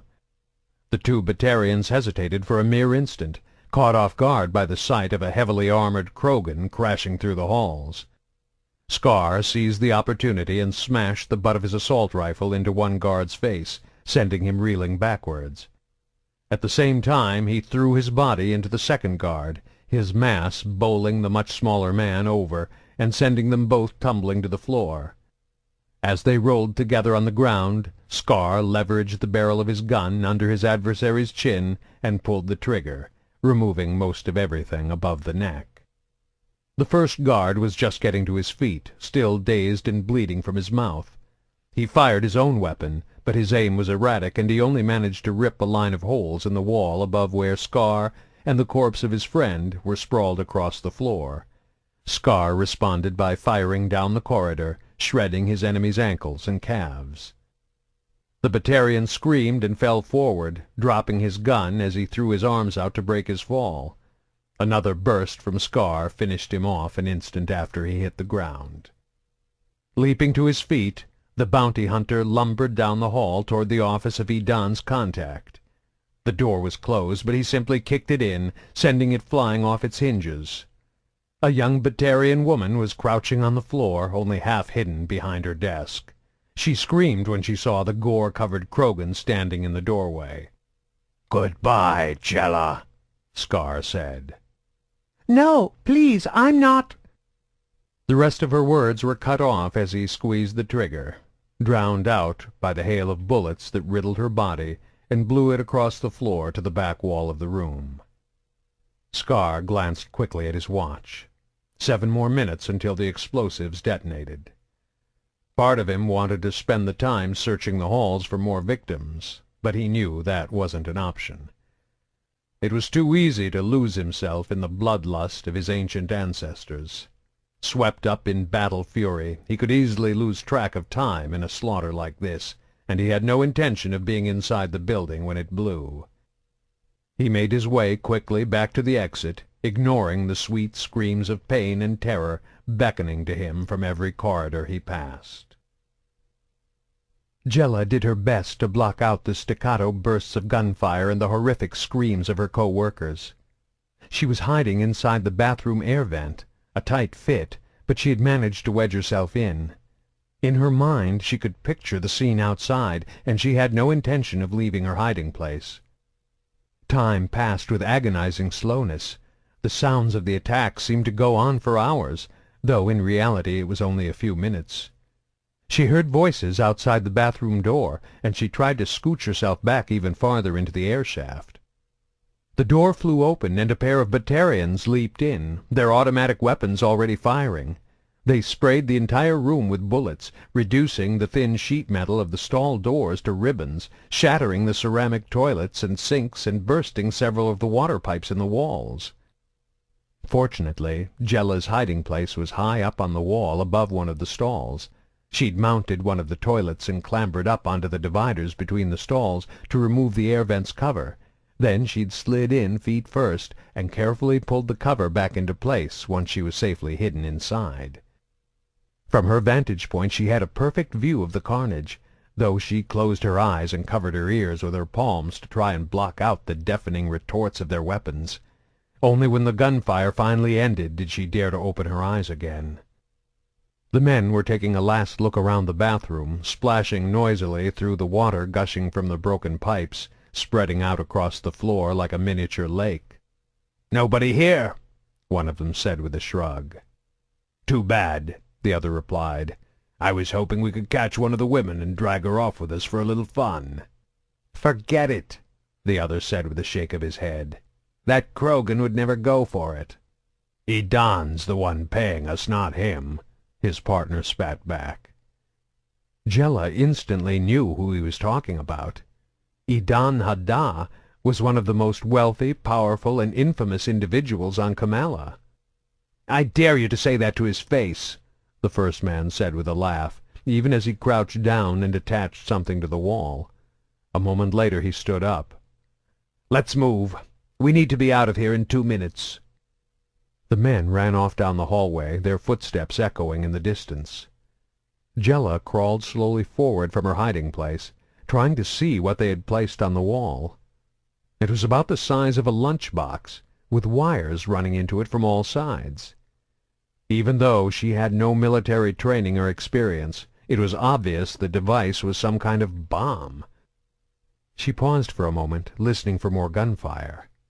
Everything was silent, except for a faint beep, beep, beep, as the timer on the explosive counted down. Jella knocked the cover off the ventilation shaft and dropped down to the floor. She ran out of the bathroom, sprinting down the corridor toward the same security exit she had unlocked earlier, unwittingly allowing the slaughter to happen. But she couldn't think about that now. Refusing to even glance at the bodies of her co-workers in the hallway, she reached the door and yanked it open. 2 men from the warehouse lay just outside, each shot between the eyes. Jella hesitated, expecting a similar fate. But whoever had killed the men was gone, clearing the surrounding area before the building detonated. As soon as her shell-shocked mind grasped the fact that she was still alive, the young woman put her head down and ran. She managed half a dozen steps before the explosion turned her world to fire, agony, and then darkness. By the time Saren arrived at the Datan manufacturing facility, the place was in ruins. Emergency response crews had put out the fires, but the building was little more than a burned-out shell. The top 2 floors had collapsed, and one of the walls had caved inwards, reducing the interior to a pile of scorched rubble. Rescue workers were busy picking through the debris. Looking at the scene, it was obvious they weren't looking for survivors. They were collecting remains. Several news crews were filming the wreckage from a respectful distance away, careful not to interfere with the emergency crews, but anxious to get some dramatic footage for the vids. Saren parked his vehicle beside them, got out, and marched toward the ruins. "Hey!" one of the Batarian emergency workers called out on seeing his approach, running over to intercept him. "You can't be here! This is a restricted area!" Saren glared at him and produced his identification. "Sorry, sir," the Batarian said, stopping short and tilting his head in deference. "I didn't know you were a Spectre." "Any survivors?" Saren demanded. "Only one," he replied. "A young woman. She was outside the building when it blew. The blast took her legs, and she has critical burns to 90% of her body. She's en route to the hospital now. It's a miracle she survived, but I don't think she's going to make it through the—" "Take your crew and go," Saren said, cutting him off. "What? We can't. We're still looking for survivors." "There aren't any more survivors. You're done here." "What about the bodies? We can't just leave them like this." "The bodies will still be here in the morning. Clear out, that's an order. And take the damn vid crews with you." The Batarian hesitated, then acquiesced with another tilt of his head, and went to round up his crew. 5 minutes later the rescue vehicles and media vans were pulling away, leaving Saren alone to search the wreckage for clues. "My God!" Kali gasped as their rover climbed over a rise, and they caught their first glimpse of what had once been the Datan manufacturing plant. "The whole place is gone!" It was almost dusk, but Kamala's large orange sun still provided enough light for them to see the destruction clearly. "Looks like somebody else got here first," Anderson noted with a grim frown. "Where are the rescue crews?" Kali asked. "They have to know about this by now." "I don't know," Anderson admitted, grinding the rover to a stop. "Something's not right. Wait here." Hopping out of the vehicle, he approached the remains of the building on foot, pistol drawn, running in a quick crouch. He was less than 20 meters away when a single shot ricocheted off the ground just in front of him. Anderson froze. He was completely exposed and in the open. The shooter could easily have killed him, if that was the intent. The shot was meant as a warning. "Drop your weapon and walk forward," a voice called out from somewhere in the ruins up ahead. Anderson did as he was ordered, setting his pistol on the ground and continuing on unarmed. A second later, a familiar Turian figure emerged from behind the debris he'd been using for cover, his rifle trained directly on Anderson's chest. "What are you doing here?" the Spectre demanded. "The same thing you are," Anderson said, trying to sound more confident than he felt. "Trying to find out who is behind the attack on Sidon." Saren snorted in disgust, but didn't lower his weapon. "You lied to me, human." The way he said human made it sound like an insult. Anderson didn't say anything. The Spectre had found his way to the Datan plant. He was smart enough to put the pieces together. "Artificial intelligence is a violation of Citadel conventions," Saren continued when he didn't respond. "I will report this to the Council." Again Anderson remained silent. He had the impression Saren was still digging for information. Whatever the Turian was looking for, Anderson wasn't going to be the one to accidentally give it to him. "Who was behind the attack on Sidon?" Saren asked, his voice heavy with the implied threat as he brought the rifle sight up to his eye and took dead aim at the lieutenant's chest. "I don't know," Anderson admitted, staying perfectly still. Saren fired a shot into the ground at his feet. He flinched but didn't step back. "I said I don't know!" he shouted, letting his anger boil over. He was almost certain Saren meant to kill him, but he wasn't going to go down begging for his life. He wasn't going to let some Turian thug intimidate him. "Where is Sanders?" Saren barked, changing tactics. "Somewhere safe," Anderson snapped back. There was no way in hell he was going to let this monster get anywhere close to Kali.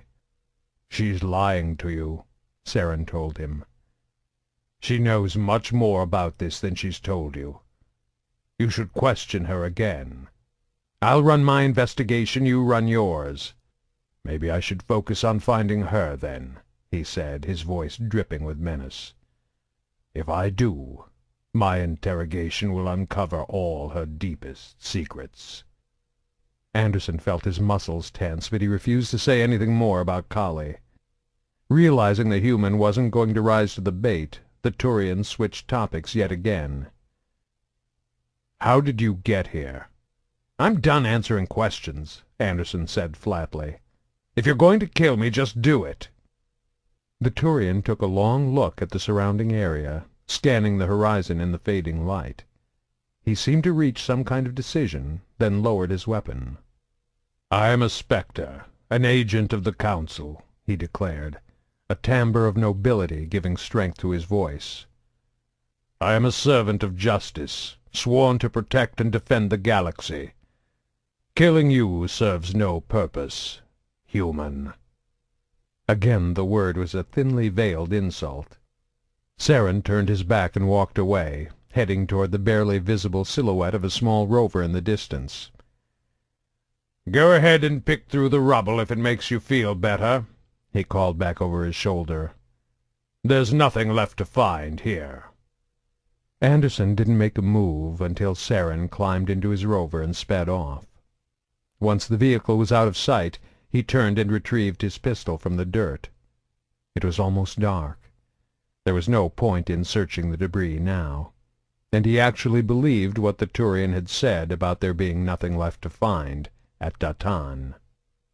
Moving carefully through the deepening gloom of the night, it took him several minutes to make his way back to his own rover. "What happened?" Kali asked as he climbed inside. "I thought I saw you talking to someone." "Saren," he told her. "That Turian Spectre." "What's he doing here?" she asked, alarmed by the memory of their last encounter and the mere mention of his name. "Looking for evidence," Anderson admitted. "What did he say to you? What did he want?" He briefly debated telling her a lie, something that would put her mind at ease.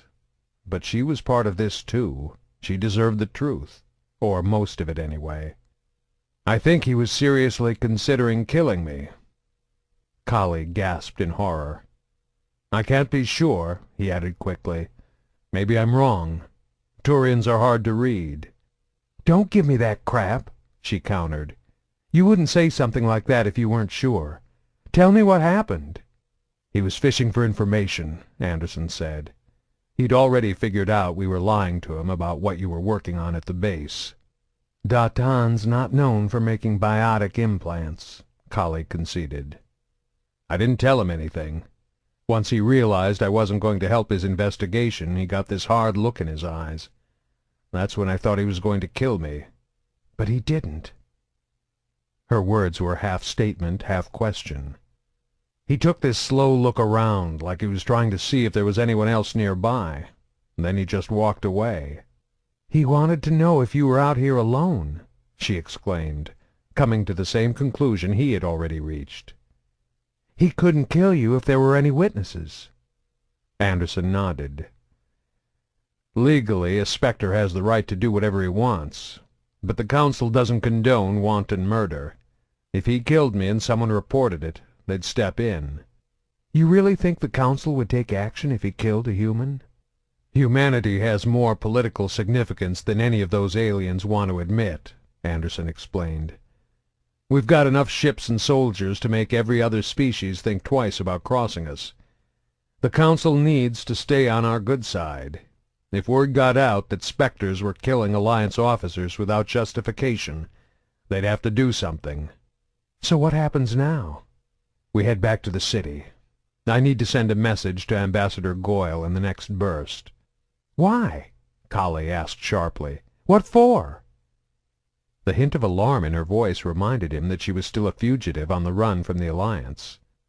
Saren knows humanity's been conducting illegal AI research. He's going to report it to the Council. I have to warn her so she's ready for the political fallout. Of course, Kali replied, her voice a mixture of relief and embarrassment.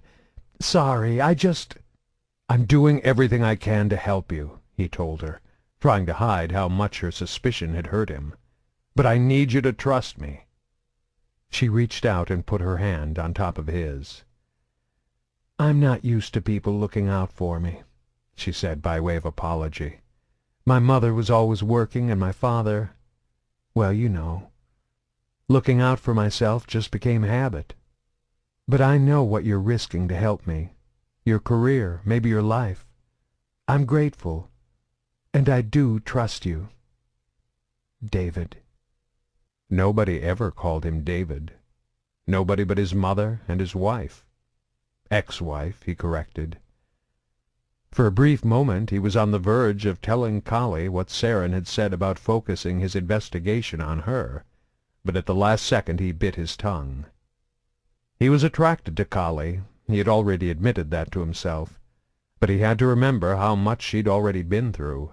She was vulnerable, alone, and afraid. Telling her about Saren's threats would only exacerbate those feelings. And while it would probably make her more willing to accept him as her protector and draw them closer together, Anderson wasn't about to take advantage of a situation like that. "Let's get moving," he said, gently pulling his hand out from under hers and turning the rover back toward the dim glow of the city in the distance.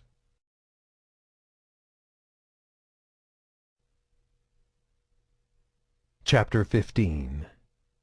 Saren stood at the side of the hospital bed, looking down at the young Batarian woman fighting for her life. Though in her present condition it was difficult to tell what species she belonged to. Only the 4 orbs of her eyes gave her away, the only part of her anatomy not covered by the bandages that wrapped her from her head down to where her legs had been amputated just above the knee. Dozens of wires and tubes ran from her body to the nearby machinery keeping her alive, monitoring vital signs, circulating essential fluids, pumping in a steady stream of drugs, antibiotics, and Metagel, even breathing for her.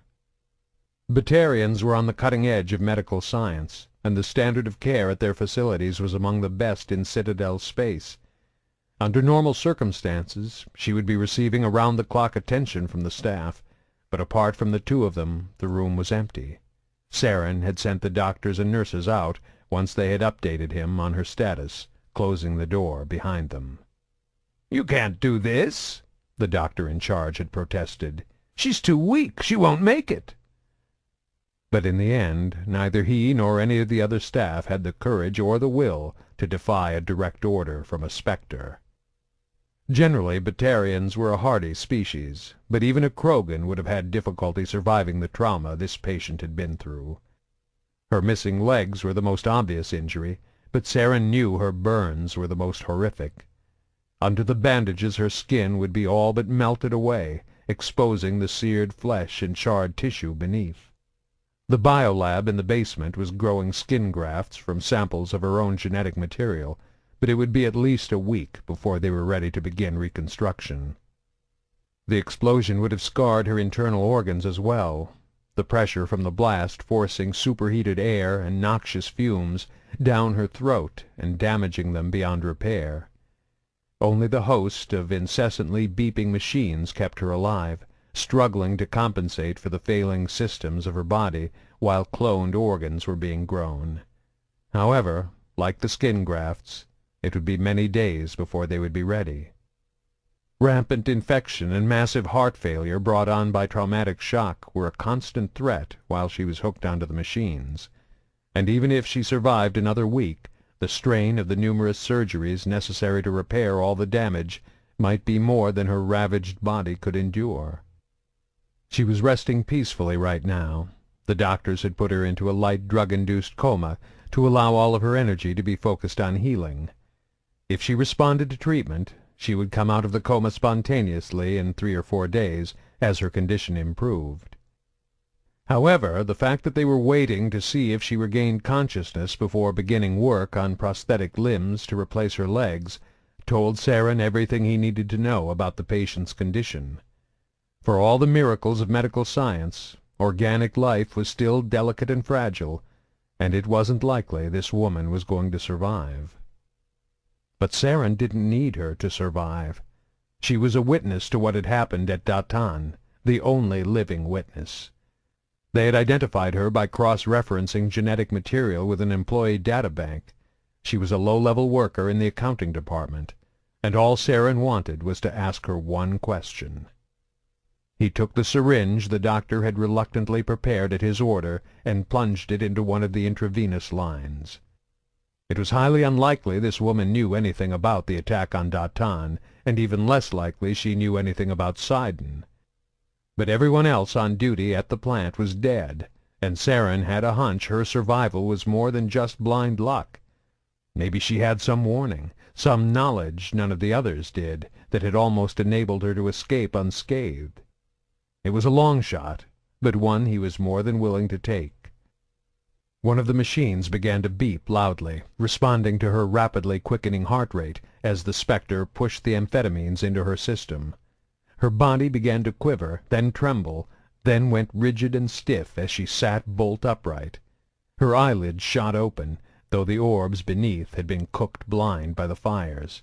She tried to scream, but the only sound her charred throat and lungs could produce was a rasping wheeze, barely audible from behind her ventilator mask. Still sitting up, her body went into seizure, rattling the tubes in the metal frame of her hospital bed as she thrashed uncontrollably. After several seconds she fell back, exhausted and spent, panting for breath, her blind eyes closed once more. Saren leaned in close to her melted ears, speaking loudly so she could hear him. "Jella? Jella? Turn your head if you can hear me." At first there was nothing. Then her head moved feebly from one side to the other. "I need to know who did this," Saren shouted, trying to pierce her veil of pain and drugs. "I just want a name. Do you understand? Just tell me the name." He reached over and lifted her breathing mask so she could speak. Her lips moved, but nothing came out. "Jella!" he shouted again. "Louder, Jella! Don't let the bastard get away with it! Who did this to you?" Her words were barely more than a whisper, but Saren heard them clearly. Idan Hada." Satisfied, he replaced her breathing mask and pulled a second syringe from his pocket. This one would put her back into the coma, giving her at least a fighting chance for survival. He hesitated before administering it. As a Spectre, he was familiar with the reputation of the man she'd identified. A ruthless businessman who operated on both sides of Batarian law, Idan had always been careful not to involve himself in anything that would draw the attention of the Council or its agents. He had never shown any interest in artificial intelligence research before. Saren's train of thought was momentarily broken by the sound of Jella coughing and gagging in her bed. Dark specks spattered the inside of the ventilator mask, blood and pus expelled from her lungs with each choking breath. There was more to the raid on Sidon than Batarian nationalism or anti-human terrorism, he realized. Idan didn't mix politics and business. And it wasn't just about money. Idan had plenty of other ways to make a profit that didn't incur the risk of Spectre involvement. There was something strange going on here. Something he wanted to investigate in more depth. Jella's body began to convulse. The beeping of the machines became a single, high-pitched whine as her stats dropped below critical levels. Saren stood motionless, watching as her numbers plummeted while he considered his next course of action. Sidon had built a magnificent mansion near the city of Ujjan, Kamala's capital. Saren doubted he'd find him there now. Sidon was a careful, cautious man. Even if he was sure nobody knew about his connection to Sidon, he'd have gone into hiding the moment he learned someone survived the attack, just to be safe. He could be anywhere by now.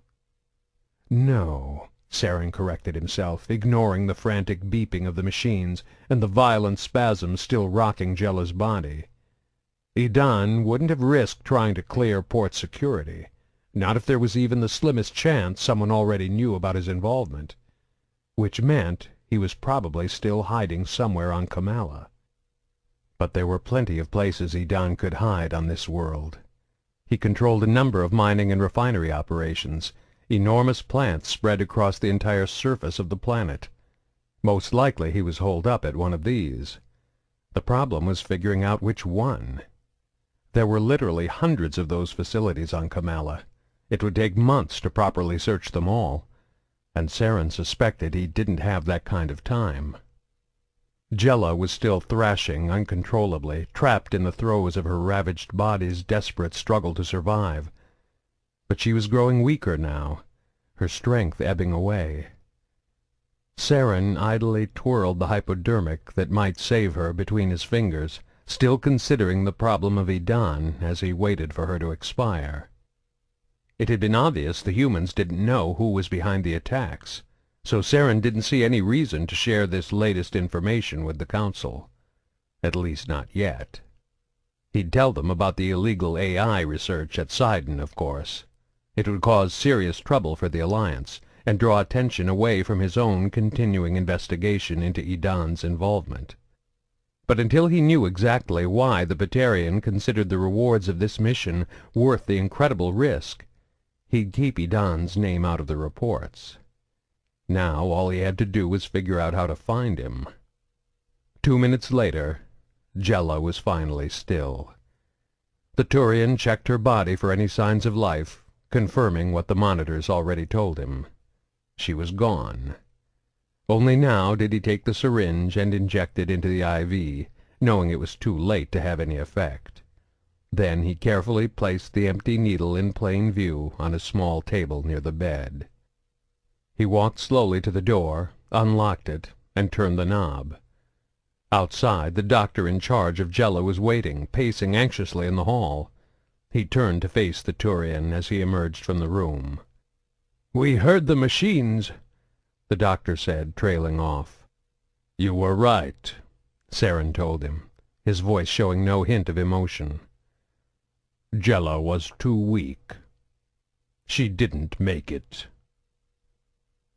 Ambassador Goyle marched purposefully across the rolling green fields of the Presidium toward the Citadel tower rising up in the distance, her brisk, compact strides at odds with the gentle serenity of her surroundings. The tranquil beauty of the simulated sunshine reflecting on the central lake did nothing to calm her mood. She'd received Anderson's warning less than an hour before she'd been given the summons to appear in front of the Council. The timing couldn't be a coincidence. They knew about the AI research, and that meant there was going to be hell to pay. She ran through various scenarios in her mind as she walked, planning what she would say when she faced them. Pleading lack of knowledge wasn't an option. Sidon was an officially recognized Alliance base. Even if they believed her false claims that she knew nothing about their research, there was no way to separate the base's illegal actions from humanity as a whole. It would only make it appear as if she was a figurehead with no real power. Being contrite and apologetic was another tactic, but she doubted that would have any influence on the severity of the punishments the Council would levy against humanity and the Alliance. And, like feigning ignorance, it would come across as a sign of weakness. By the time she reached the base of the tower, she knew there was only one option. She had to go on the attack. A scale model statue of a mass relay stood off to her left, a 20-foot-tall replica of the Prothean's greatest technological achievement, that welcomed visitors approaching the heart of the galaxy's most magnificent space station. It was a striking piece of art, but the ambassador was in no mood to stop and admire it. She marched up to the guard standing at the tower's only entrance, then waited impatiently while they confirmed her identity. She was pleased to note that one of the guards was human. The number of humans employed in critical positions throughout the Citadel seemed to grow every day, further evidence of how valuable her species had become to the galactic community in only a few short years. It strengthened her resolve as she entered the elevator that would rocket her up the outside of the tower to the council chamber. The elevator was transparent. As she shot heavenward, she could see the whole of the Presidium stretched out beneath her. As she climbed even higher, she could see beyond the edges of the Citadel's inner ring. In the distance were the flickering lights of the wards, extending out of sight along the Citadel's 5 arms. The view was spectacular, but the ambassador did her best to ignore it. It was no accident that the grandeur of the Citadel was on full display here. Though they held no official power, the 3 individuals who made up the council were for all intents and purposes the rulers of the civilized galaxy. The prospect of meeting them face to face was a humbling experience, even for someone as politically savvy as the Alliance's top ambassador. And she knew enough to understand that the long elevator ride to the apex of the tower had been carefully crafted to make visitors feel awed and overwhelmed long before they ever got to meet the council itself. In less than a minute she was at the top, her stomach lurching slightly at the deceleration as the elevator slowed, then stopped. Or maybe it was just nerves. The doors opened, and she stepped into the long hallway that served as an anteroom to the council chamber. At the end of the hall was a broad staircase leading up, with wide passages branching off to either side at its foot. 6 honor guards, 2 Turians, 2 Salarians, and 2 Asari, a pair of each species represented on the council, stood at attention along either wall. She passed them by without acknowledging their presence. They served no purpose beyond pomp and circumstance. One step at a time she climbed the stairs. As she ascended, the walls fell away, revealing the glory of the council chamber. It resembled the Roman amphitheaters of ancient Earth, a large oval with seats for thousands of spectators lining each side. Built into the floor on either end were raised platforms hewn from the same virtually impervious material that made up the rest of the station. The stairs she was climbing right now would bring her to the top of one of these platforms, the petitioner's stage. From here she would look across the vast chamber to the opposite stage, where the council would be seated to hear her case.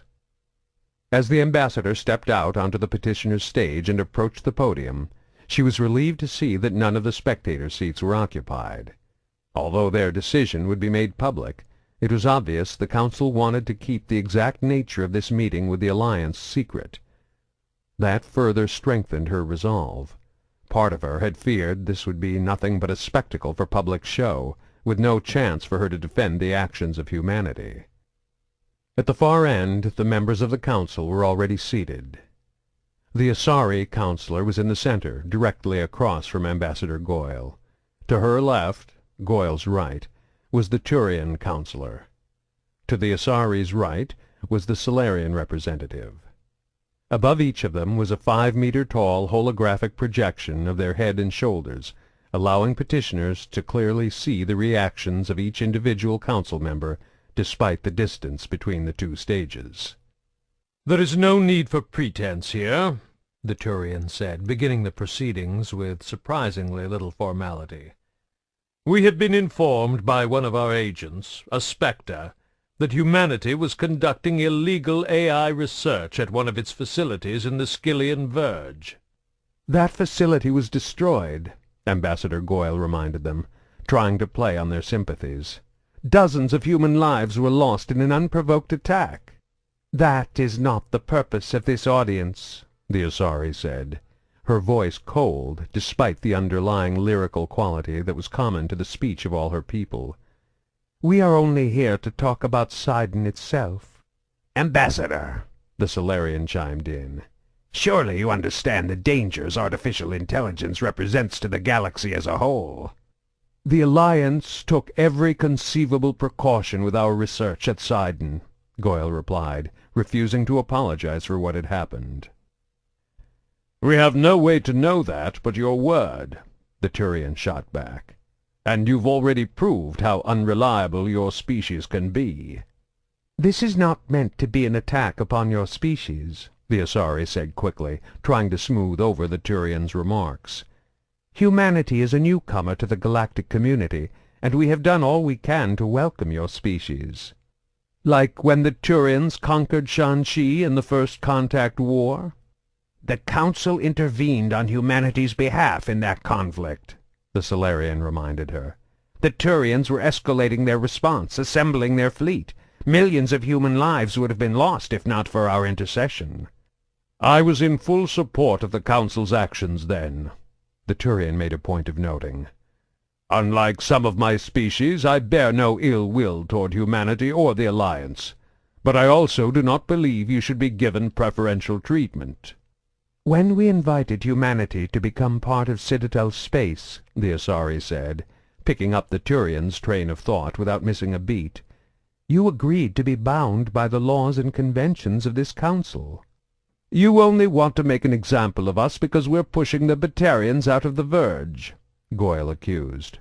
I know their embassy has threatened to secede from the Citadel if something isn't done. We heard their case, the Salarian admitted, but we did not take any action. The Verge is unclaimed territory, and it is the policy of the Council not to become involved in regional disputes unless they will have widespread impact throughout Citadel space. We seek to preserve the autonomy of every species in all matters, except those that threaten the galaxy as a whole. Like your research into artificial intelligence, the Turian added. The ambassador shook her head in exasperation. You can't be naive enough to think humanity is the only species investigating this. It is not naivete, but rather wisdom that leads us to think this, the Asari countered. Your people were not here to see the fall of the Quarians at the hands of the Geth, the Salarian reminded her. The dangers of creating intelligent synthetic life in any form were never more clearly illustrated. Humanity simply doesn't understand that the risks are just too great. Risk? Goyle struggled to keep from shouting while she continued to press the attack. The only risk is burying your heads in the sand and hoping this all goes away. The Geth are still out there, she continued. Synthetic life is a reality. The creation of a true AI, maybe an entire race of them, is inevitable. They might even be out there somewhere already, just waiting to be discovered. If we don't study synthetic life now in a controlled setting, how can we ever hope to stand against it? We understand there are risks inherent to the creation of synthetic life, the Asari remarked. But we do not automatically assume that we will have no other choice but to come into conflict with them. That is a conceit of humanity. Other species embrace the underlying philosophy of mutual coexistence, the Salarian explained, as if he were lecturing her. We see strength in unity and cooperation. Humanity, however, seems to still believe competition is the key to prosperity. As a species, you are aggressive and antagonistic. Every species competes for power, the ambassador shot back. The only reason you three are able to sit and pass judgment on the rest of the galaxy is because the Council races control the Council fleet. The Council races commit immeasurable resources in our efforts to ensure widespread galactic peace, the Turian angrily declared. Money, ships, and even millions of our own citizens are all freely given in the service of the greater good. Often the rulings of the Council go against our own species, the Salarian reminded her. You know this from experience. The Turians were forced to make heavy reparations to the Alliance after your First Contact War, even though it could be argued that the conflict was as much humanity's fault as theirs. The connection between theoretical philosophy and practical actions is a fine one, the Asari conceded. We do not deny that individuals on their own, and cultures or species as a whole, will seek to expand their territory and influence. But we believe this is best accomplished with the understanding that there must be reciprocity, what you humans call give and take. This makes us willing to sacrifice for the sake of others," she concluded. "Can you honestly say the same about humanity?" The ambassador didn't make any reply. As the top Alliance representative on the Citadel, she'd studied interstellar politics in great depth. She was intimately familiar with every ruling the Council had made in the last 2 centuries. And although there was an ever so subtle bias toward their own peoples in the overall pattern of the Council's decisions, everything they'd just said was fundamentally true. The Asari, Salarians, and even the Turians had well-deserved reputations for selflessness and altruism on a galactic scale. It was one of the things she still struggled with, this delicate balance the other races maintained between self-interest and the collective well-being of every species who swore allegiance to the Citadel. The integration and amalgamation of new alien cultures into the interstellar community was almost too easy. It seemed unnatural. She had a theory that it was somehow connected to the underlying Prothean technology that was common to every spacefaring species. It gave them a point of similarity, something to build on. But then why hadn't humanity adapted as smoothly as everyone else? "We didn't come here to argue politics," the ambassador finally said, avoiding the Asari counselor's question. She suddenly felt exhausted. "What are you planning to do about Sidon?" There was no point dragging this out. There was nothing she could do to change the Council's mind anyway. "There will have to be sanctions against humanity and the Alliance," the Turian informed her. "This is a serious crime. The penalties must reflect that." Maybe this is just a part of the process of assimilating humanity into the interstellar community, Goyle thought wearily. A gradual and inevitable evolution that will bring the Alliance into line with the rest of the species who answer to the Council. "As part of these sanctions, the Council will appoint a number of representatives to monitor Alliance activity throughout the Verge." The Salarian was the one speaking now, going into the details of humanity's punishment. Maybe we're just fundamentally different from most other species, Goyle thought, only half listening to the judgment being handed down. Maybe we don't fit in because there's something wrong with us.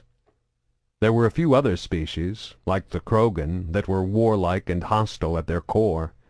In the end, the Krogans had suffered for it, incurring the wrath of the rest of the galaxy, decimating their numbers and leaving them a scattered, dying people. Was this to be humanity's fate as well? "These appointed Council representatives will also conduct regular inspections of all Alliance facilities and colonies, including Earth, to ensure you are in compliance with the laws and regulations of the Citadel." Maybe we are antagonistic. Humanity was certainly aggressive, not to mention assertive, determined, and relentless. But were these really flaws? The Alliance had spread farther and faster than any other species before them. By her estimations, the Alliance would have the power to rival the Council races themselves in 20 or 30 years. And suddenly it all made sense. They're scared of us. The fatigue and weariness that had overwhelmed Ambassador Goyle only moments before vanished, swept away by that single stunning revelation. They're actually scared of us. "No," she said sharply, cutting off the Salarian as he droned on with his list of demands. "No," he said, puzzled. "No what? I do not accept these terms." She had almost made a terrible mistake. She had let these aliens manipulate her, twist her mind until she doubted herself and her people. But she wasn't about to grovel before them now. She wasn't about to apologize for humanity acting human. "This is not a negotiation," the Turian warned her. "That's where you're wrong," she said with a fierce smile. Humanity had chosen her as their representative, their champion. It was her duty to defend the rights of every man, woman, and child on Earth and across Alliance space. They needed her now, and she would fight for them. "Ambassador, "Perhaps you fail to understand the gravity of the situation," the Asari suggested. "You're the ones who don't understand," was Goyle's stern reply. "These sanctions you're proposing will cripple humanity. The Alliance will not allow this to happen. I won't allow this to happen." "Do you really think humanity can defy the Council?" the Turian asked, incredulous. "Do you honestly believe your people could triumph in a war against our combined forces?" "No," Goyle freely admitted. "But we wouldn't go down easy. And I don't think you're willing to go to war over something like this. Not with us. The cost would be too high. Too many ships and lives lost in a conflict we all want to avoid. Not to mention the impact it would have on all the other species. We're the dominant force in the Skilian Verge and the Attican Traverse. Alliance expansion drives the economies of those regions. Alliance ships and soldiers help maintain order out there." From the expressions on their respective holographic projections, the ambassador could see she'd hit a nerve. Eager to press her point, she kept speaking before any members of the Council could respond. "Humanity is a major trade partner with half a dozen other species in Citadel space, including each of your races. We make up over 15% of the population here on the Citadel, and there are thousands of humans working in CSEC and Citadel control. We've been part of the galactic community for less than a decade, and we're already too important, too essential, for you to simply force us out." She continued her tirade, still talking even as she drew in a much-needed breath, a technique she'd mastered early on in her political career. "I'll admit we made a mistake. There should be some type of penalty, but humans take risks. We push the boundaries. That's who we are. Sometimes we're going to go too far, but that still doesn't give you the right to slap us down like overly strict parents. Humanity has a lot to learn about dealing with other species, but you have just as much to learn about dealing with us, and you better learn fast, because we humans are here to stay." When the ambassador finally stopped, a stunned silence fell over the council chamber. The three representatives of the galaxy's most powerful government looked at each other, then shut off their microphones and the holographic projectors to hold a brief conference in private. From the other side of the room it was impossible for Goyle to read their expressions or hear what they were saying without any amplifying technology, but it was clear there was a much-heated debate. The meeting lasted several minutes before they reached some kind of accord and switched their mics and holographic projectors back on. "What kind of penalties are you suggesting, Ambassador?" the Asari counselor asked. Goyle wasn't sure if the question was sincere, or if they were trying to lure her into some kind of trap. If she suggested something too light, they might just dismiss her and force humanity to accept the original terms, consequences be damned. "Monetary fines, of course," she began, trying to determine the bare minimum they would consider acceptable. Although she wouldn't admit it, Goyle knew it was important to discourage other species from illegal AI research as well. "We'll agree to sanctions, but they have to be specific, limited in scope, region, and duration. We'll oppose anything unilateral on principle alone. Our advancement as a society cannot afford to be hindered by overbearing restrictions. I can have a team of Alliance negotiators ready tomorrow to work out the details of something we all can live with." "And what about the inspectors appointed to oversee Alliance operations?" the Solarian asked. He'd made it a question, a request instead of an order. That's when Goyle knew she had them. They weren't ready to dig in their heels over this, and it was clear she was. "That's not going to happen. Like many species, humans are a sovereign people. We won't stand for foreign investigators peeking over our shoulders at every little thing we do." The ambassador knew they'd probably increase the number of intelligence operatives monitoring human activity instead, but there was nothing she could do about that. Every species spied on everyone else. It was the nature of government, an integral cog in the political machine. And everyone knew the Council played the espionage and information-gathering game as well as anyone. But having to escalate Alliance counterintelligence activities was a damn sight better than granting unrestricted access to a team of officially appointed Citadel observers. There was another long pause, though this time the council didn't bother to confer. In the end, it was the Asari who broke the silence. "Then, for now, that is how we shall proceed. Negotiators from both sides will meet tomorrow. This meeting of the council is adjourned." Goyle gave a demure nod of her head, keeping her expression carefully neutral. She'd won a major victory. There was no benefit in gloating over it. But, as she made her way back down the stairs of the petitioner's stage and headed toward the elevator that would take her back to the Presidium, a sly, self-satisfied smile crept across her lips.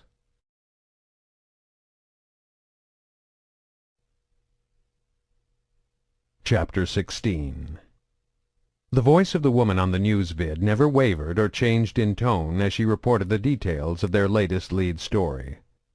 In addition to the fine, the Alliance has agreed to voluntarily accept numerous trade sanctions as punishment for violation of the Citadel Conventions. The majority of these sanctions are in the fields of drive core manufacturing and production of Element Zero. One economist warned energy prices back on Earth could jump by as much as 20% in the next... Anderson flicked the vid off with the remote. "I thought it would be worse," Colley said. "Goyle's a tough negotiator," Anderson explained. "But I still think we got lucky." The two of them were sitting on the edge of a bed in a Hot Tree hotel room. Anderson was the one who had actually rented the room, charging it to the Alliance as part of his investigation. However, sharing a single room was nothing more than a necessity of their situation. He still hadn't mentioned Colley to anyone back at Alliance HQ, and it would have raised suspicions if he'd requested another suite, or even a double bed. "So what happens now?" Colley asked. "Where do we go from here?" Anderson shrugged. "Honestly, I don't know. Officially, this has become Spectre business, but there's still too many loose ends for the Alliance to just walk away." "Loose ends?" "You, for one. We still don't have any real proof that you aren't a traitor. We need something to clear your name. And we still don't know who the real traitor was, or where they've taken Dr. Kian." "Taken Dr. Kian? What do you mean?" "The ambassador's convinced Dr. Kian is still alive and being held prisoner somewhere," Anderson explained. "She thinks he's the whole reason the base was attacked. According to her, somebody wanted his knowledge and expertise, and they were willing to kill to get it." "That's crazy," Colley insisted. "What about the alien technology he found? That's the real reason for the attack." "Nobody else knows about that yet," Anderson reminded her. "Just me and you." "I figured you would have passed that on," she said, dropping her eyes. "I wouldn't do something like that without telling you first," Anderson assured her. "If I gave them that kind of information, they'd want to know where I found it. I'd have to tell them about you. I don't think we want to do that yet." "You really are looking out for me," she whispered. There was something strange about her subdued reaction, as if she was embarrassed or ashamed. "Colley? What's going on?" The young woman got up off the bed and walked to the other side of the room. She paused, took a deep breath, then turned back to face him. "I have to tell you something," she said, her tone grim. "I've been thinking about this a lot, ever since you told me about running into Saren back at Datan." He didn't say anything, but merely nodded at her to continue. "When I first saw you at my father's place, I didn't trust you. Even after you fought off that Krogan, I couldn't be sure if it was because you really believed me, or if you were just trying to win me over so I'd tell you how much I knew about Sidon." Anderson almost opened his mouth to say she could trust him, then changed his mind. Better to let her work through this on her own. "And then we went to Datan, and you ran into Saren, and... I know what happened out there, David. Even what you didn't tell me." "What are you talking about?" he protested. "I told you everything that happened." She shook her head. "Not everything. You said Saren thought about killing you, then changed his mind because he was afraid there might be witnesses. But you never bothered to tell him you came with someone else, did you?" "I didn't have to. He figured it out on his own." "But if he hadn't figured it out, he would have killed you. You put your own life in danger rather than tell that specter I was nearby." "You're reading too much into this," Anderson said, shifting uncomfortably. "I just never thought to say anything until after he was gone." "You're a terrible liar, Lieutenant," she said with a faint smile. "Probably because you're a good person." "And so are you," he assured her. "No," she said with a shake of her head. "Not really. I'm not a good person. Which must be why I'm such a good liar." "You've been lying to me?" In his head, Anderson could hear the warning Saren had given him during their confrontation outside the ruins of Datan. "She's lying to you. She knows much more about this than she's told you." "I know who the traitor at Sidon was. I have proof. And I know how we can find out who he's working with." Anderson felt as if he'd been slapped across the face. He didn't know what hurt more, the fact that Kali had deceived him, or the fact that it was obvious to Saren long before he even had a clue. "Please," she said, reading his pained expression, "you have to understand." "I understand," he said softly. "You were just being smart. Careful." And I was too blind and stupid to see what was really going on. The divorce must have hit him harder than he'd realized. He'd been so desperate and lonely that he'd imagined some special connection between him and Sanders, when all they really had in common was a connection to an attack on an Alliance base. Sacrificing everything to be a better soldier had cost him his marriage. Now that his divorce was final, he'd let his personal feelings interfere with a military assignment. Cynthia would have laughed at the irony. "I was going to tell you," Kali insisted. "That first night, after you saved us from the Krogan. Grissom warned me not to." "But you told him." "He's my father." A man you barely even know, Anderson thought, though he didn't say anything out loud. Logically, he understood why she'd done it, but that didn't make it sting any less. She'd used him. She'd been playing him through the whole investigation, giving him little bits of information to keep him distracted so he wouldn't realize the truth. She had the answers he was looking for all along. Anderson took a long, slow breath and brought his emotions under control. There was no point in dwelling on this. It was over. Done. Thinking about how Kali had manipulated him wouldn't get them any closer to completing the mission. It wouldn't help avenge those who lost their lives at Sidon. "So who's the traitor?" he asked, his voice carefully neutral. "Dr. Kian. Isn't it obvious?" Anderson couldn't believe it. "You're saying one of the most respected and influential scientists in the Alliance betrayed and helped murder his own hand-picked team? Why?" "I already told you. He was afraid they'd shut the project down. He must have known I was going to report him. The only way he could keep studying that alien technology he discovered was to destroy Sidon and pin the blame on me." "You really think he'd be willing to kill over this?" Anderson asked, still skeptical. "Over research?" "I told you he was obsessed, remember? It had some hold on him. It changed him. He's not in his right mind." She came over and dropped to one knee in front of him, her hands reaching out and clasping his. "I know it's hard for you to believe me after everything I kept from you, but Kian was unstable. That's why I decided to report him," she explained. "I knew I was taking a risk," she continued, "but I didn't realize how serious things were until I heard the base had been destroyed. That's when I saw how dangerous Dr. Kian had become, how far he'd go. I was terrified." Her actions were completely justifiable, but Anderson didn't want to hear it, not right now. He stood up, pulling his hand from her grasp as he walked away to the far side of the room. He wanted to believe her, but the situation just seemed too implausible. Could a respected man of science and learning suddenly turn into the kind of monster that would slaughter his friends and co-workers over some piece of alien technology? "You said you had proof?" he asked, turning back to face her. She pulled out a small OSD and held it up. I made backups of his personal files, in case I needed something to bargain with. She tossed the disk to him. He caught it gingerly, afraid of damaging it. Turn that over to the Alliance.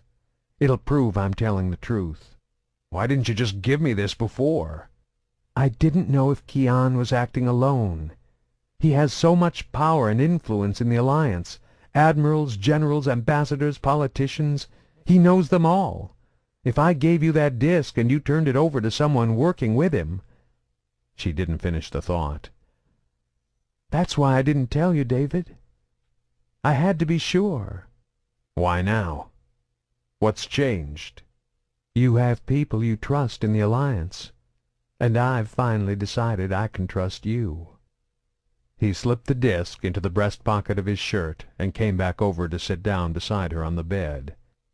You also said you knew a way to figure out who Kian was working with. All his personal files from Sidon are on that disk, she replied. A lot of it is extra research notes, stuff he kept to himself. I didn't have a chance to hack into everything before I ran, but I made sure I grabbed all the financial records. Decrypt it and trace all the transactions back to the source, and they'll eventually lead to whoever funded the whole operation. Anderson nodded appreciatively. Just follow the money. Exactly.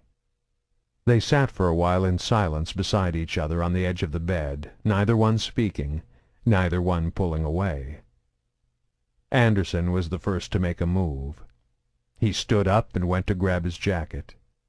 "We need to get this data to Ambassador Goyle," he told her.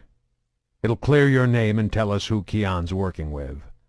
"Then what?" she asked, jumping up eagerly to grab her coat as well. "What do we do next?" "Then I'm going after whoever attacked Sidon. But you won't be coming with me." Kali stopped, one arm in the sleeve of her jacket.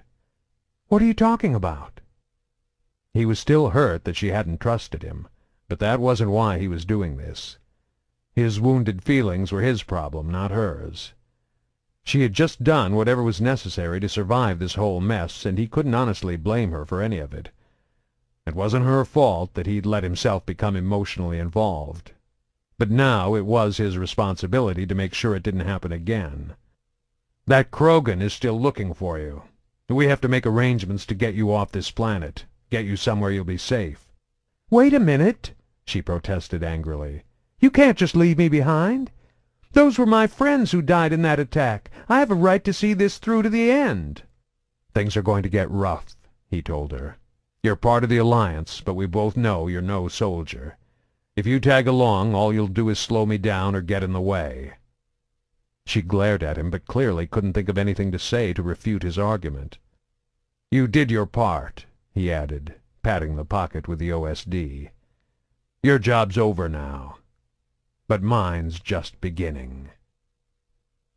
"This is unacceptable!" Dr. Shu Qian shouted. "These things take time," Idan Hadda replied, hoping to placate him. He'd been dreading this meeting all morning. "Time? Time for what? We aren't doing anything!" "There's a spectre here on Kamala. We have to wait until he gives up and leaves." "What if he doesn't give up?" Qian demanded, his voice rising in pitch. "He will. With Datan and Sidon both destroyed, there's nothing left to connect my name to this. Be patient, and he will leave." "You promised me a chance to continue my research," Qian barked, realizing the topic of the spectre wasn't going to give him enough opportunity to complain. "You never said I'd be stuck wasting my time in the bowels of some grimy refinery." The Batarian rubbed the spot just above his inner eyes with a free hand, trying to hold the mounting headache at bay. Humans in general were trying. As a species he found them excessively loud, crude, and impolite, but dealing with Dr. Qian had become its own special brand of torment. "Constructing the kind of facility you need is a difficult task," he reminded the scowling doctor. "It took you months to adapt the equipment on Sidon. This time we're starting from scratch." "It wouldn't be such a problem if you hadn't destroyed my lab and wiped out our supplier," Qian accused him. Actually, it had been Kian's idea to destroy the Alliance base. As soon as he'd discovered Kali Sanders was gone, he'd contacted Idan and demanded his Batarian partner take action. He'd even provided the blueprints and access codes for the base. "We couldn't let that Spectre get his hands on Datan's records," Idan explained for at least the 10th time. "Besides, there are other suppliers. Even now my people are working on building you a new lab, one far beyond the borders of Citadel space, safe from the prying eyes of the Council. But we can't just acquire everything we need with one enormous purchase, not without drawing unwanted attention." "You've already drawn their attention," the human snapped, circling back to the topic of the Spectre yet again. Kian had been extremely agitated ever since the raid on Sidon, and with each passing day he seemed to grow more irritable, confrontational, and paranoid. At first Idan thought it might be guilt over betraying his fellow humans that was driving Kian's rapid mental deterioration. It didn't take him long to realize the true cause was something quite different. Kian was obsessed with the alien artifact. It was all he cared about, all he thought about day and night. It seemed to cause the doctor actual physical pain whenever he wasn't working on unlocking its secrets. "That Spectre's looking for us right now," the doctor warned him, his voice dropping down to a harsh whisper. "He's looking for it." There was no need to clarify what "it" was. However, there was almost no chance anyone would stumble across the artifact by accident. It was still out where one of Idan's deep space exploration teams had discovered it, orbiting an uncharted world in a remote system near the Perseus Veil. The only people who knew its location were the two of them and the small team of surveyors and scientists that had first stumbled across it, and Idan had been careful to keep them on the surface of the uncharted world, completely isolated from all other contact. Had he known how irrational the doctor would become, Idan might have done things differently. Actually, if truth be told, there was an argument to be made that Kian wasn't the only one acting irrationally. Before all this, Idan had made a point of never dealing directly with humans, and for all the illegal activities he'd used to build his fortune and empire, he'd never done anything that would fall under the jurisdiction of the Spectres. Yet almost from the moment he first traveled out to inspect the incredible discovery of his survey team, he'd made decisions that many who knew him would have considered wildly out of character. But that was only because they were unaware of the sheer magnitude of what he'd stumbled across. "It's not safe out there," Kian continued, his voice becoming a pleading whine. "We should move it. Somewhere closer." "Don't be stupid," Idan snapped. "Something that size just can't be moved to another system. Not unless we bring in tow ships and crews. That close to the Veil, we'd be sure to attract the notice of the Geth. Can you imagine what would happen if it fell into their hands?" Kian didn't have an answer for that, but it didn't shut him up. "So it stays out there," he said, his tone cynical and sarcastic, "while your so-called experts down on the planet fumble around trying to grasp what they have found, and I'm stuck here doing nothing." There had been several scientists on the exploration team that had discovered the artifact. The whole purpose of the trip had been to seek out unclaimed Prothean technology, in the hopes Sidon's corporate empire could somehow profit from it. But none of them were specialists in the field of artificial intelligence, and Kian was right when he said it was beyond their abilities. Idan had searched long and hard for someone with the knowledge and expertise to help him unlock the potential of what he had found, and after millions of credits spent on extensive and very discreet investigations, he'd been forced to accept the inescapable conclusion that the only suitable candidate was a human.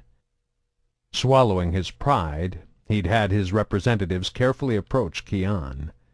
Slowly they'd drawn the doctor in deeper and deeper, appealing to his professional pride and scientific curiosity by revealing only the smallest, most tantalizing details of their find. The bizarre courtship had lasted over a year, culminating in Kian's visit to the system to see the artifact himself. The effect had been exactly as Idan knew it would be. Kian understood what they had discovered. He realized this went beyond mere human or Batarian interests. He recognized that this had the potential to fundamentally change the galaxy, and he'd thrown himself completely into his efforts to unleash that potential. But on days like today, Idan still had to wonder if he'd made a mistake. "Your people are idiots," Kian stated matter-of-factly. "You know they can't make any progress without me. They can barely even get basic readings and simple observational data off it without accidentally skewing the results." The Batarian sighed. "This is only temporary, just until the Spectre backs off. Then you'll have everything you want. Unlimited access to the artifact, a lab right on the surface of the world, all the resources and assistance you need." Kian snorted. "Huh. A lot of good that'll do.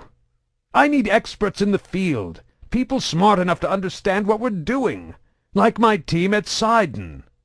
"That team is dead," Idan shouted, finally losing his temper. "You helped kill them, remember? We turned them into ashes and vapor." "Not all of them," Kian said with a smile. "Not Kali Sanders." Idan was stunned into momentary silence. "I know what she can do," Kian insisted. "I need her on the project. Without her we'll be set back months, maybe years." "Should we send her a message right now?" Idan asked sarcastically. "I'm sure she'd be thrilled to join us if we just ask her." "I didn't say we should ask her," Kian replied. "Just take her. We'll find some way to convince her to help us. I'm sure you have people who can be very persuasive. Just be sure they don't do anything to damage her cognitive abilities." Idan nodded.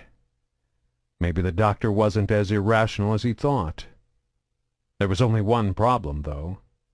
"And just how are we supposed to find her?" "I don't know," Kian shrugged. "I'm sure you'll figure it out. Maybe send that Krogan after her again."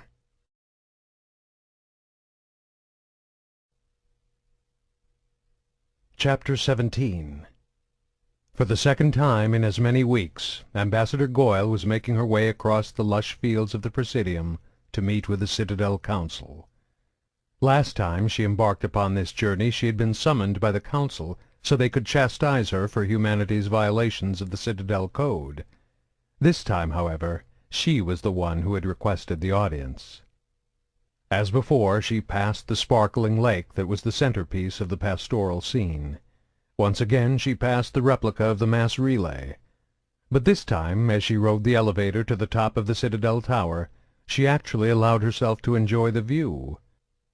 She had won a victory on her last visit here by defying the Council, but in her long career as a diplomat, she knew shows of strength weren't the only way to get what you wanted. Throughout the known galaxy, the Alliance was developing a reputation for being aggressive and confrontational. Her actions last time had no doubt cemented that opinion in the minds of the councilors. Today, however, she intended to show them another side of humanity. Reaching the top of the tower, she stepped from the elevator, passed the ceremonial honor guards, and ascended the staircase to the petitioner's stage. A moment later, the councilors emerged from somewhere behind the raised platform at the other end of the chamber and took their seats, moving with a staid and solemn precision. Reading the body language of the other species was difficult, but it was a skill the ambassador had worked hard to develop. She could tell from their stiff and formal manner that they expected this meeting to be as unpleasant as the last one. Inwardly she smiled. They wouldn't be expecting this. Catching them off guard would give her an advantage in the negotiations. "Welcome, Ambassador Goyle," the Asari counselor greeted her once they were all seated and the holographic projections and audio amplifiers had been switched on. "Thank you for agreeing to see me, Counselor," she answered. "Despite some of the disagreements at our last audience, you are still a member of the Citadel," the Turian said pointedly. "We would never consider denying your right to an audience, Ambassador." Goyle understood the subtle implications in his words and tone. They held no grudges, they were above petty feuds, completely fair and impartial. Agreeing to see her only proved the council races were morally superior to humans, more civilized. "What is the purpose of this audience?" the Asari asked, in a much more neutral tone. Although she might feel as superior as the Turian, Goyle felt she did a much better job of masking her true feelings. "At our last meeting you said humanity needed to learn to embrace the concept of mutually beneficial coexistence," she said. "I am here today to demonstrate that your words did not fall on deaf ears." "And how do you propose to do that, exactly?" the Solarian asked. "I have come with a gift for the Council." "Do you think you can buy our favor, Ambassador?" the Turian snapped. His reaction was exactly what Goyle was hoping for.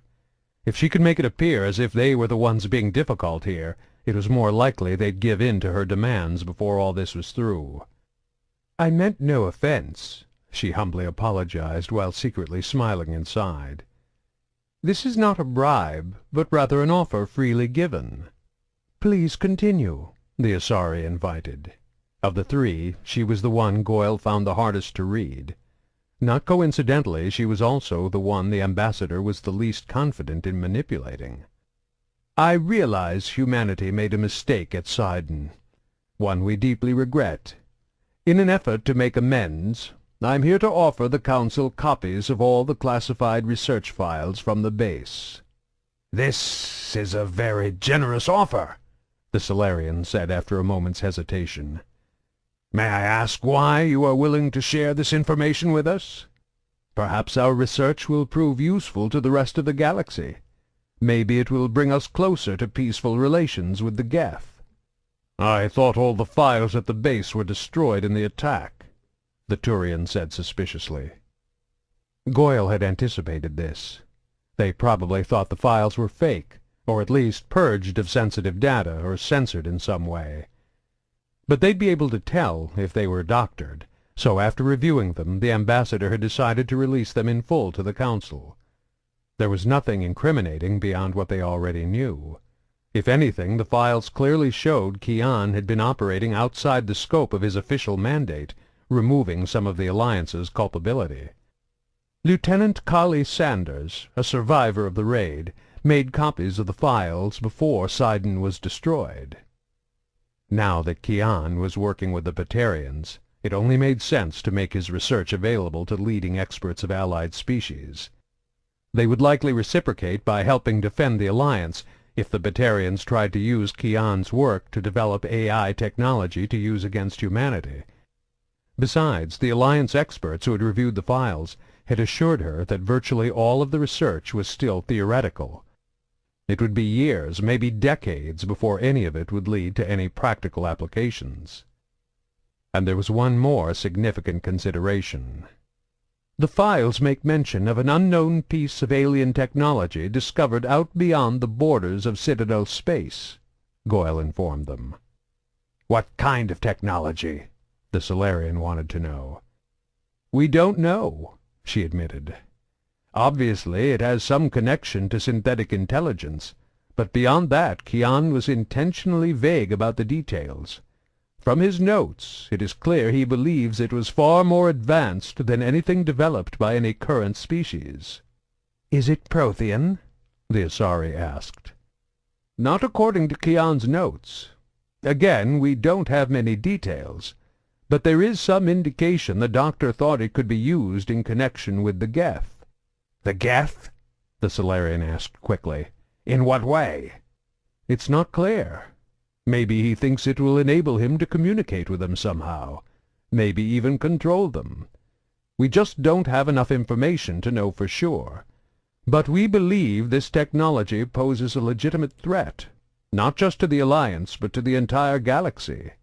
"And you believe whoever attacked Sidon now possesses this technology?" the Solarian asked. "Possibly," she said somewhat hesitantly. "It doesn't appear it was ever actually at Sidon. Kian's notes are a bit erratic." "Are you saying he was mentally unbalanced?" the Asari asked. "There is some evidence of that, yes." "Are we certain this technology even exists?" the Solarian wanted to know. "Or are we chasing the delusions of a madman?" "If it does exist," she warned them, "we can't take the risk of ignoring this." "We need to find the people responsible for the attack," the Turian agreed, "before they unleash this on the galaxy." "You should begin with Idan Haddah, a Batarian from Kamala. Lieutenant David Anderson, the man we sent to investigate this matter, believes he was behind the attacks. Your own people can confirm this when we send you the files." There was a brief pause, and the holographs momentarily shut down as the counselors held a brief conference. "We will forward this information to the Spectre investigating this matter," the Solarian informed her once they were done. "The Council is grateful to you for bringing this to our attention," the Asari said. "The Alliance has no wish to be at odds with the Council," Goyle explained. "We are still new to the galactic scene, but we are eager to show our willingness to cooperate and coexist with the other species of the Citadel." She could see from their expressions that she had won them over to her side. Now it was time to strike. "Kali Sanders, the researcher who escaped Sidon, is in hiding on Kamala right now," she continued, moving without pausing from supplication to an appeal she knew they would grant. "We have reason to believe her life is in danger as long as she remains on that world. The Alliance would like to arrange for one of our ships to touch down on Kamala somewhere outside the spaceports to pick her up and bring her to safety." "That is a reasonable request," the Turian said after a moment's consideration. "The Council can make arrangements with Batarian authorities to permit this." "There is one more request I would make of the Council," Ambassador Goyle added, employing one of the most basic, yet most effective tactics of negotiation. Little yes, big yes. Getting someone to agree to a minor concession established a tone of agreement and cooperation. It made it more likely they would be receptive to larger issues. "Lieutenant Anderson, the Alliance operative who brought Idan's involvement to light, is also on Kamala." "You wish to have him evacuated as well?" the Solarian guessed. "Actually, we would like him to accompany your Spectre when he goes after Idan Haddah." "Why?" the Asari asked. Goyle couldn't tell if she was suspicious or merely curious. "Several reasons," the ambassador admitted. "We think Dr. Kian may still be alive. If he is captured, we would like him to be extradited to the Alliance to stand trial for his role in the murder of our people at Sidon. And we see this as a learning opportunity for Lieutenant Anderson. The reputation of the Spectres is well known. They are representatives of the Council, the guardians of Citadel space. Working with your agent will help the Lieutenant better understand the methods Spectres employ to defend interstellar peace and stability." She hesitated briefly before continuing, taking a moment to precisely form her next argument. This request had the potential to backfire, but it was the whole purpose of this audience, and it was likely the counselors were thinking it themselves already. "We are also hoping your agent can evaluate Lieutenant Anderson's performance on the mission. If he does well, perhaps he can be considered as a candidate for the Spectres himself." "Admitting someone to the Spectres is a long and involved process," the Turian protested. "Individuals must prove themselves through years of exemplary military or law enforcement service before they can even be considered for the honor." "Lieutenant Anderson has served in the Alliance military for nearly a decade," the ambassador assured them. "He has completed our N7 Elite Special Operations program and won numerous citations, medals, and honors of distinction in the line of duty. I can easily make his records available to the Council." "Candidates must undergo a rigorous screening process," the Solarian explained, raising another objection. "Background checks, psychological evaluations, and a prolonged period of mentorship and field training are typically involved." "I am not asking that you admit him to the Spectres," the ambassador clarified. "Only that you allow him to accompany Saren on his mission, and judge him based on his performance to see if he has the potential." "Your species is still new to the galaxy," the Asari told her, finally addressing the issue they were all dancing around. Officially, Spectres could come from any species, but almost invariably they were only chosen from the Council races. The bias was perfectly understandable. giving individuals of a species direct access to the Council, along with the authority to act outside the bounds of galactic law when necessary, attached a perceived importance to that individual species.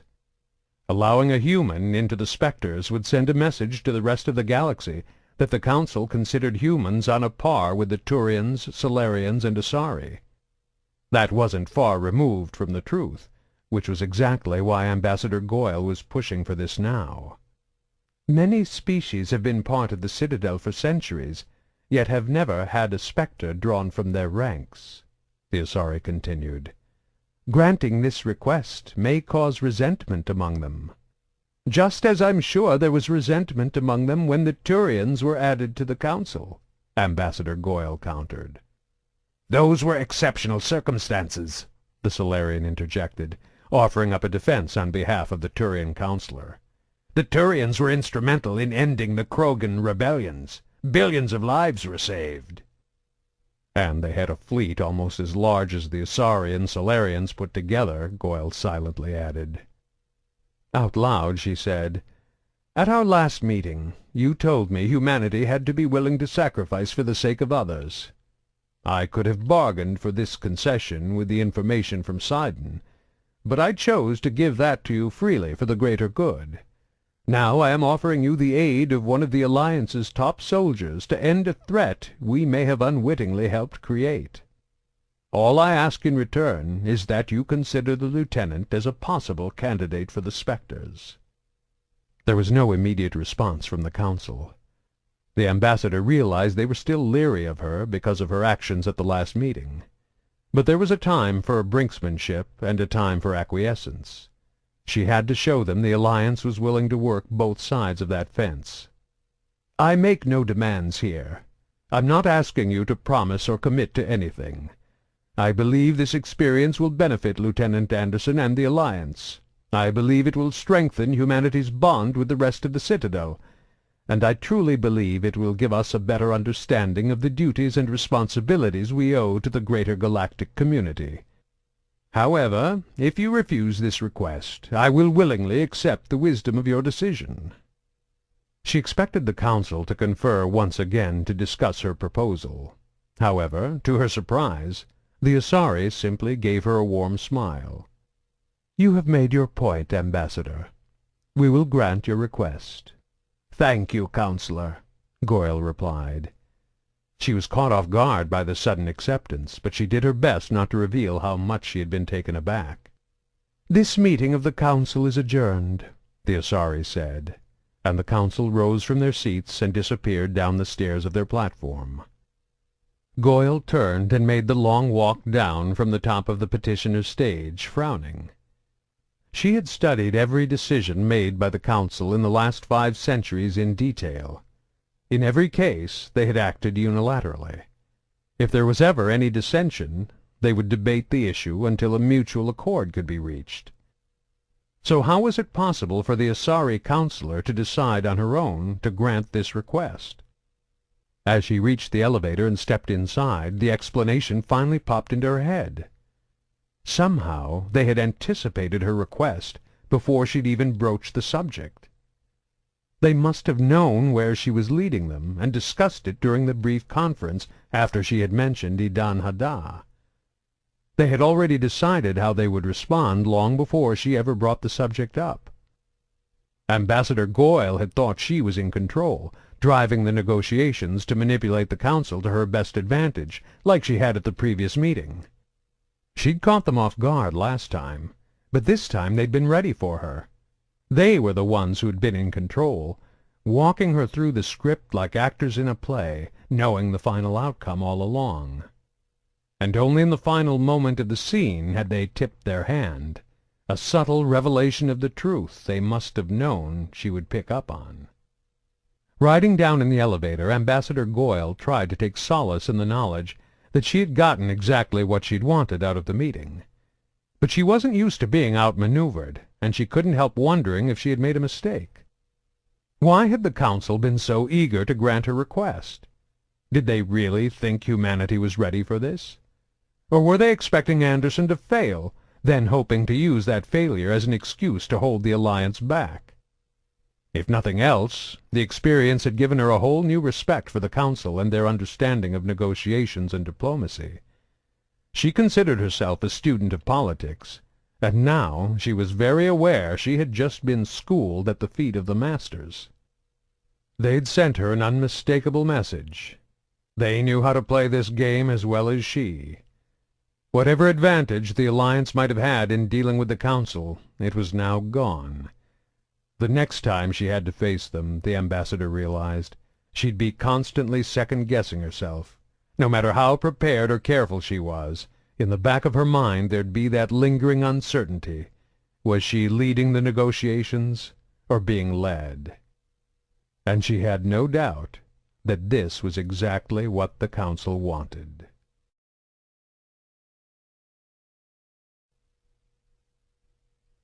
Chapter 18.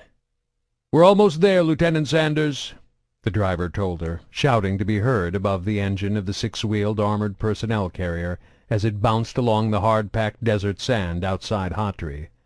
"Just a few more clicks to the rendezvous site." In addition to the driver, 5 other Alliance Marines rode in the APC with her, a security detail pulled together at the last minute to protect her until she was off-world. She and the driver sat up front. The rest of the crew were huddled together in the back. 4 of the Marines had already been on Kamala when the orders came. The other 2 had arrived from Elysium the previous night in response to the instructions issued from Alliance HQ. Their vehicle was Batarian, loaned to the Alliance by local authorities at the request of the Council. It was all part of the deal the ambassador had worked out to get her safely off Kamala and back to Alliance territory.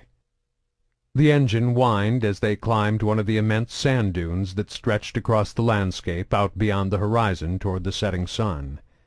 In another 20 minutes it would be dark, but by then she'd already be aboard the Alliance frigate coming to pick her up. "I'm surprised the Batarians agreed to this," the driver shouted again, making conversation. "They don't normally authorize landings outside the spaceports, especially not for Alliance vessels."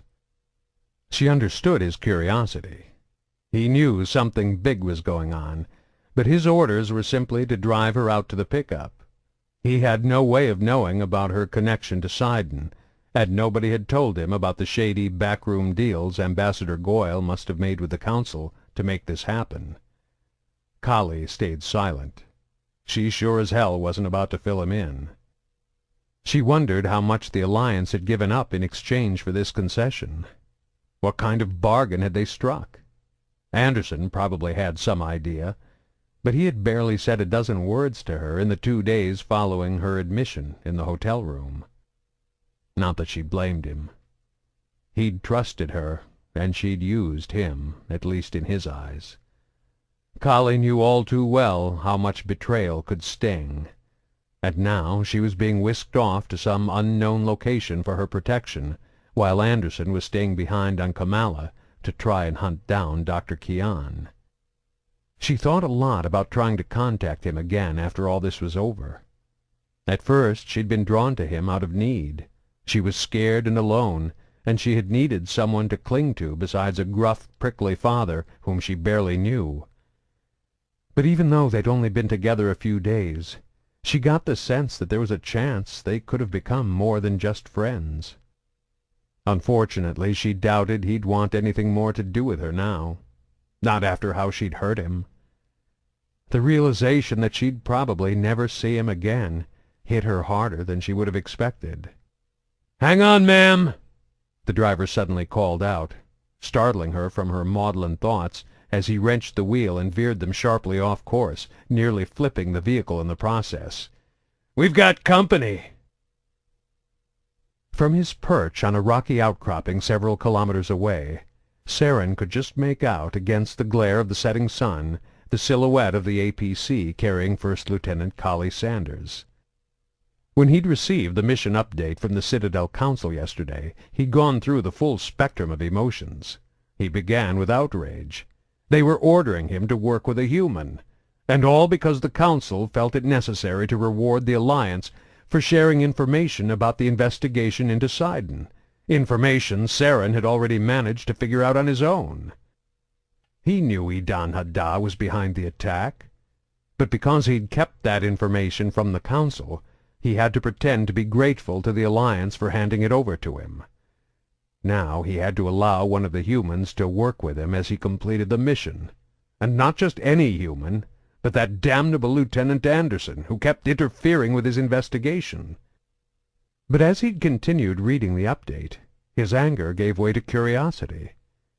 He'd known about the Batarians' involvement, but not about the extraordinary alien technology referenced in the files recovered from Sidon. Though there were few details, it seemed as if the artifact could be a relic dating all the way back to the Prothean extinction. Saren had always been intrigued by the sudden and unexplained disappearance of the Protheans. What kind of unimaginable string of events, what kind of catastrophic occurrence, could cause an empire that spanned the known galaxy to vanish in less than a century? Virtually all traces of the Protheans had been wiped out. Only the mass relays and Citadel survived, the enduring legacy of a once great people. Hundreds of explanations had been put forward, yet these were all nothing but theories and speculation. The truth about the Prothean extinction was still a mystery, and this ancient alien technology could be one of the keys to unraveling it. From what he could piece together from Kian's research notes, he suspected they had found some type of ship or orbiting space station, one with AI capabilities to self-monitor and even repair all its vital systems without the need for organic caretakers like the keepers back on the Citadel. Delving deeper, it seemed the doctor believed the discovery could one day be used to forge an alliance with the Geth, or possibly even control them. The implications were staggering. A massive army of synthetics, billions of troops whose absolute loyalty could be assured if one could somehow understand and influence their AI thought processes. Then, as he'd continued reading the file even further, his curiosity had transformed into cold, calculating satisfaction. Once he had learned the name of his quarry, the hardest part of his mission became locating Idan. He was probably cowering like an insect, burrowed into an underground bunker beneath one of the countless refineries spread across 1,000 square kilometers of rock and sand. Ferreting him out was going to be a long, grueling, time-consuming process. Or it would have been if he hadn't received the mission update from the Council. Included in the transmission were the details of the plan to evacuate Lieutenant Sanders from the world. Saren knew that Scar was still on Kamala. He'd had no reports of the big Krogan being sighted at the spaceports. He was probably holed up with Idan. And Idan had hired Scar to kill the young woman. Saren knew enough about Batarian culture to realize Idan wouldn't want to lose face by hiring someone who failed in their appointed task.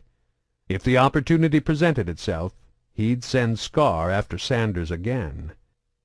Saren had done his best to make sure that opportunity had presented itself. He knew Idan had spies in every level of government across Kamala, and particularly at the spaceports. All he'd done was make sure the Council's request for an unscheduled Alliance landing in the desert was logged in the official government records. The unusual request was sure to attract someone's attention. Inevitably, it would be reported up through the chain of underlings and lackeys to Idan himself, and Saren was confident the Batarian was smart enough to figure out who the Alliance was coming to pick up. The only flaw in the plan was that it was almost too obvious. If Idan suspected it was a trap, he wouldn't send anyone in response to the message. Still watching the Alliance-driven APC through his long-range binoculars, Saren saw the vehicle swerve and nearly spin out as the driver began taking evasive action. Scanning the nearby dunes, he picked up the dust trails of 4 other vehicles closing in, small, quick rovers with mounted guns converging on the slower APC from all sides. Idan had taken the bait. "God damn!" one of the Marines in the back shouted as a shell launched from one of the pursuing rovers exploded close enough to rock the APC's suspension. The driver was doing his frantic best to avoid the shells being lobbed at them by the enemy, sending the APC careening haphazardly over dunes and into small valleys to keep the other vehicles from getting a lock on their position. True to its name, the APC was heavily armored. Still, it was only a transport vehicle. It wasn't intended for combat. They had no mounted guns, and the thick plating on the body and undercarriage was intended to protect the occupants from sniper fire and landmines. Against anti-tank weapons like those mounted on the pursuing rovers, the only purpose the armor served was to slow them down. In the back, one of the Marines was shouting into the radio, trying to warn the incoming Alliance frigate of their situation. "Mayday! Mayday! We are taking fire! The landing zone is hot! I repeat, the landing zone is hot!" "We got at least 4 of these bastards on our tail," the driver shouted back to him as the vehicle lurched and bounced over an outcropping of small rocks and boulders. 4 enemy rovers on sight, the radio man shouted. "Iwo Jima, are you reading?" "This is the Iwo Jima," a voice crackled back. "We read you, ground team. We're still 14 minutes out. Hold on." The radio operator slammed his fist against the heavily armored side of the vehicle in frustration. "We'll never last that long." "You gotta outrun them," another one of the men yelled up to the front. "What the hell do you think I'm doing?" the driver snapped back at him. They flew over the top of another dune as a shell exploded just behind them, propelling the vehicle through the air for a full 10 meters before it crashed heavily back down to the ground. The high-impact shock absorbers took most of the blow, but even though Kali was securely belted in, the force of the landing still caused her to whack her head on the ceiling.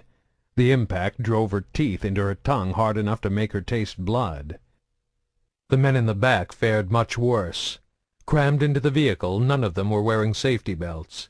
They were thrown from their seats, smashed against the roof, then hurled back down to the floor in a jumble of colliding elbows, knees, and skulls. Cries of surprise and grunts of pain were followed by a string of curse words directed at the driver.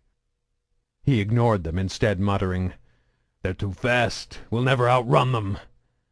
Though Kali wasn't sure if he was talking to her or himself. His eyes were wide and wild, and she wondered how much longer he could keep it together. "You're doing great," Kali reassured him. "Just keep us alive for a few more minutes. You can do it." The driver didn't respond, but only hunched forward, bringing himself closer to the wheel. Without warning, he pulled a hard 180-degree turn, hoping to surprise the enemy with a desperate and erratic maneuver. The momentum of the APC spun them out of control, nearly causing them to roll. For a split second the vehicle teetered precariously, balancing over the wheels along one side before slamming back down with another hard jolt. With all 6 wheels back on the ground, the driver slammed his foot onto the accelerator and they took off again, spewing a plume of pebbles, dust, and sand out behind them. From her seat in the front, Kali could now see the enemy clearly. 2 of their vehicles were spread wide, trying to outrace the APC and cut them off. The other 2 had originally fallen in behind them, firing at them with their mounted cannons as they steadily gained on their prey. With the sudden change of direction, however, the Alliance soldiers were now heading directly toward their former pursuers. "You bastards ever play chicken?" the driver screamed, never taking his foot off the gas as he steered the slower but much heavier APC head-on into one of the lightly armored rovers. Strapped securely into her seat, Kali had no chance to stop what was about to happen. The distance between the vehicles was gobbled up in an instant, and all she could do was brace for impact. At the last second, the smaller rover tried to veer off, but it was too late, and the collision was unavoidable. The blunted nose of the APC slammed into the front left side of the oncoming rover as it tried to peel away from the crash, a glancing blow instead of a direct hit. But at a combined speed of nearly 200 kilometers per hour, a glancing blow was more than enough. The enemy rover practically disintegrated. The force of the impact blew the frame apart. The axles snapped and the tires flew off. The doors sheared loose. Unidentifiable chunks of metal rent asunder and went flying and skipping across the sand. The fuel tank ruptured, sparked, and exploded, engulfing what was left of the rover's body in flames, reducing it to a molten slag heap. The driver, who had died in the first millisecond of the collision, was consumed by a great ball of tumbling fire that finally rolled to a stop hundreds of meters later. The other occupants had all been thrown free on impact, their bodies sent whirling and skipping across the ground at over 100 kilometers per hour. Limbs cracked and shattered, necks and spines snapped, skulls were caved in. Huge chunks of flesh were ripped from the bones of the corpses as they skidded across the sharp pebbles and abrasive sand. The sturdier APC held together on impact, though the entire front crumpled like an accordion. Deflecting off the enemy rover, it flipped and rolled half a dozen times before coming to rest upside down. Kali was barely conscious. Stunned by the impact and disoriented by the blood rushing to her head, she felt someone fumbling at her seatbelt. Instinctively she tried to fight them off, then heard a human voice shouting at her to calm down. She tried to concentrate. The vehicle wasn't moving anymore, but her world continued to spin. The driver was still belted in beside her. The steering wheel had snapped off, and the jagged end of the steering column had been driven back into his chest, impaling him. His dead eyes were open wide, the glassy pupils fixed in a frozen stare that seemed directed accusingly at her. She realized she must have blacked out for a few seconds. One of the Marines from the back was outside the vehicle now, reaching in through the shattered window to try and unbuckle her seatbelt. She stopped fighting against him, and instead reached out with her hands, pressing them firmly against the inverted roof so she wouldn't fall and hit her head the instant she was loose. A second later the buckle detached. She managed to keep her head from slamming to the ground, though she did bang one of her knees painfully on the mangled dashboard as she fell. Strong hands seized her arms and pulled her to freedom through the gaping hole that had once been filled with tempered glass. Now that she was upright, the excess of blood rushed away from Kali's head, allowing her world to slowly come back into focus. Miraculously, the Marines in the back of the APC had all survived. The 5 of them and Kali were now huddled in the shadow of their overturned vehicle, temporarily using it for cover. She could hear the sound of gunfire. It wasn't the heavy thunk-thunk-thunk of anti-tank weapons, but rather the sharp rat-a-tat she recognized as bursts from an assault rifle. She could hear the metal pings as bullets ricocheted off the armor-plated rover that hid them from enemy sight. Kali didn't even have a pistol on her, but the Marines had recovered their weapons from the crash. Unfortunately, they were pinned down by a steady stream of enemy rounds, unable to use them. Given the constant barrage of enemy bullets, even a split second of exposure to try and return fire was too great a risk. "Why aren't they using their cannons?" Kali shouted, her voice almost drowned out by the sounds of the battle. "They must want to take us alive," one of the Marines replied, giving her a look that made it clear they all knew the enemy was only concerned with the survival of one specific person. "They're trying to flank us," another Marine shouted, pointing off at the horizon. One of the rovers had sped off in the distance, so far away it was barely visible.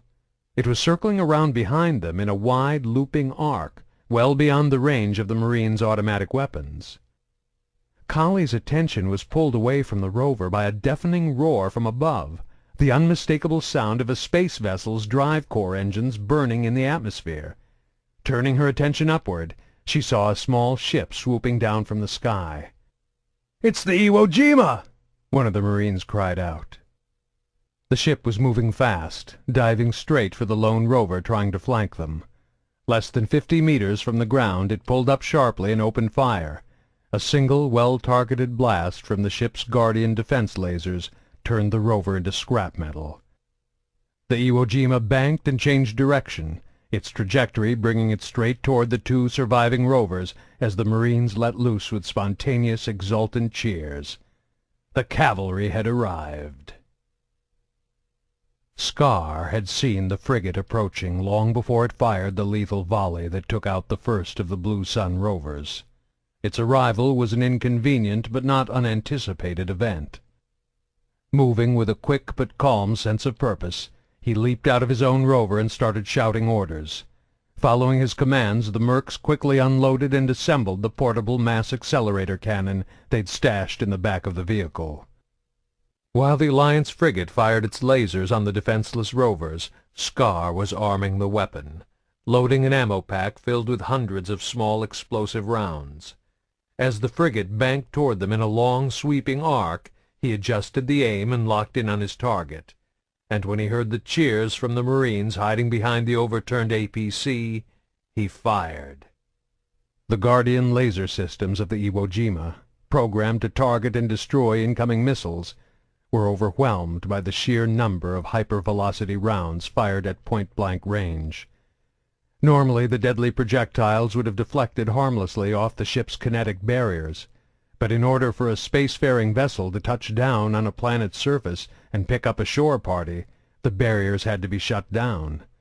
As Scar had suspected, the Iwo Jima hadn't had time to reactivate them yet. Hundreds of tiny explosive shells impacted the ship's exterior, shearing fist-sized holes in the hull as they detonated. The personnel on board were shredded by the sudden storm of burning shrapnel ricocheting around the interior of the vessel. The Iwo Jima veered out of control and crushed into the ground, disintegrating in a fiery explosion. Huge chunks of shrapnel rained down all around them, sending the mercs scampering and diving for cover. Scar ignored the melted chunks of metal falling from the sky, instead slinging his assault rifle over one shoulder and marching out toward the overturned APC. He headed straight at it, knowing the Alliance soldiers on the other side wouldn't be able to see him coming. The vehicle providing them with cover was also obscuring their view of what was directly in front of them. As he approached the APC, the mercs behind him split out to the sides, triangulating their positions so they could keep firing around him.